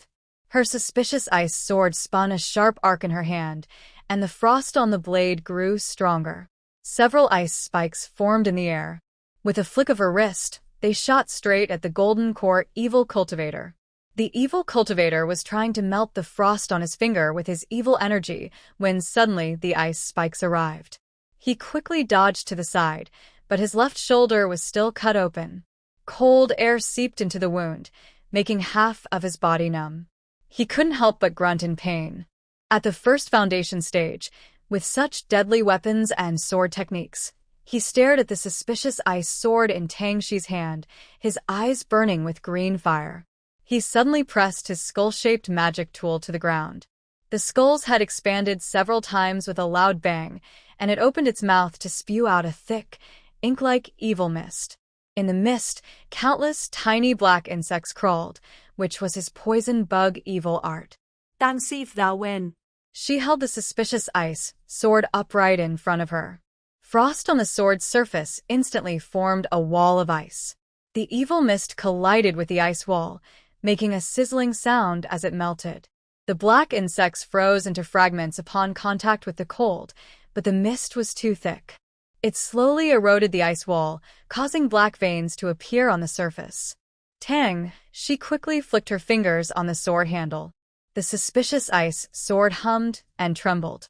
The frost on the ice wall surged violently, pushing the evil mist back half a foot. However, the black veins grew like vines, crawling along the ice wall onto the sword. She could feel the sluggishness transmitted through the sword, and her spiritual energy flow slowed down by half. "Girl, you can't hold on anymore, can you?" The evil cultivator with a golden core sneered as he pushed forward. The skull-shaped magic tool poured more evil energy into the mist. The sound of black insects crawling in the fog grew denser, and the air was filled with tiny insect carcass dust. The two foundation-building evil cultivators, frozen in place, were not idle. They desperately used their evil energy to melt the ice. The ice on their knees had already cracked into fine lines, and they were close to breaking free. Tang Shi glanced at the two of them and suddenly withdrew her ice wall. The evil fog no longer blocked her path, and she took the opportunity to retreat a few feet. She then used her icy sword to strike back, stabbing the ground with the tip. Ice Soul, Lingzue, the ground cracked with a loud crack, revealing many deep fissures. Countless ice spikes burst from the earth, like a sudden surge of icy thorns. Half of them aimed at the Golden Core evil cultivator's lower body, and the other half precisely pierced the dantian of the two foundation-building cultivators. Amid screams, the two foundation-building cultivators immediately lost their breath. The Golden Core evil cultivator, though dodging to avoid vital points, had his lower leg cut open by an ice spike. Cold air seeped into his marrow through the wound, causing him to stagger in pain. He struggled to steady himself, looked down at the wound on his lower leg emitting white steam, and saw green flames burning fiercely in his eye sockets. He suddenly bit his tongue and spat a mouthful of black blood onto the skull-shaped magic tool. The skull head let out a sharp cry, and the evil energy around him surged several times, forcefully pushing back the cold air from the penetrating bones. "You jerk! You're seeking death." His previous composure was gone. He clenched his fists and punched his chest, condensing black-red evil energy into a bone spear. The spear, with a piercing scream, shot straight at Tang Shi's heart. This attack nearly used up 30% of his spiritual power, and the spear tip was still covered with blood mist, clearly intended to kill in one strike. The bone spear brushed past his shoulder, stirring the evil energy that made his skin sting, but Tang Shi remained unfazed.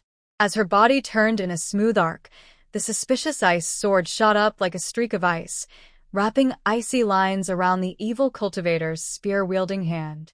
The evil cultivator, trying to use the bone spear to turn and strike again, suddenly stiffened. The icy line froze through his skin and flesh instantly, and even his finger bones made cracking sounds. Almost simultaneously, she flicked her fingers on her left hand, and a high-level fire explosion talisman popped onto the evil cultivator's chest. The talisman burst open, releasing red flames and heat waves that roared upward, colliding with the black-red evil energy on his body, producing a sizzling burning sound. Ah! The evil cultivator's scream was caught in his throat.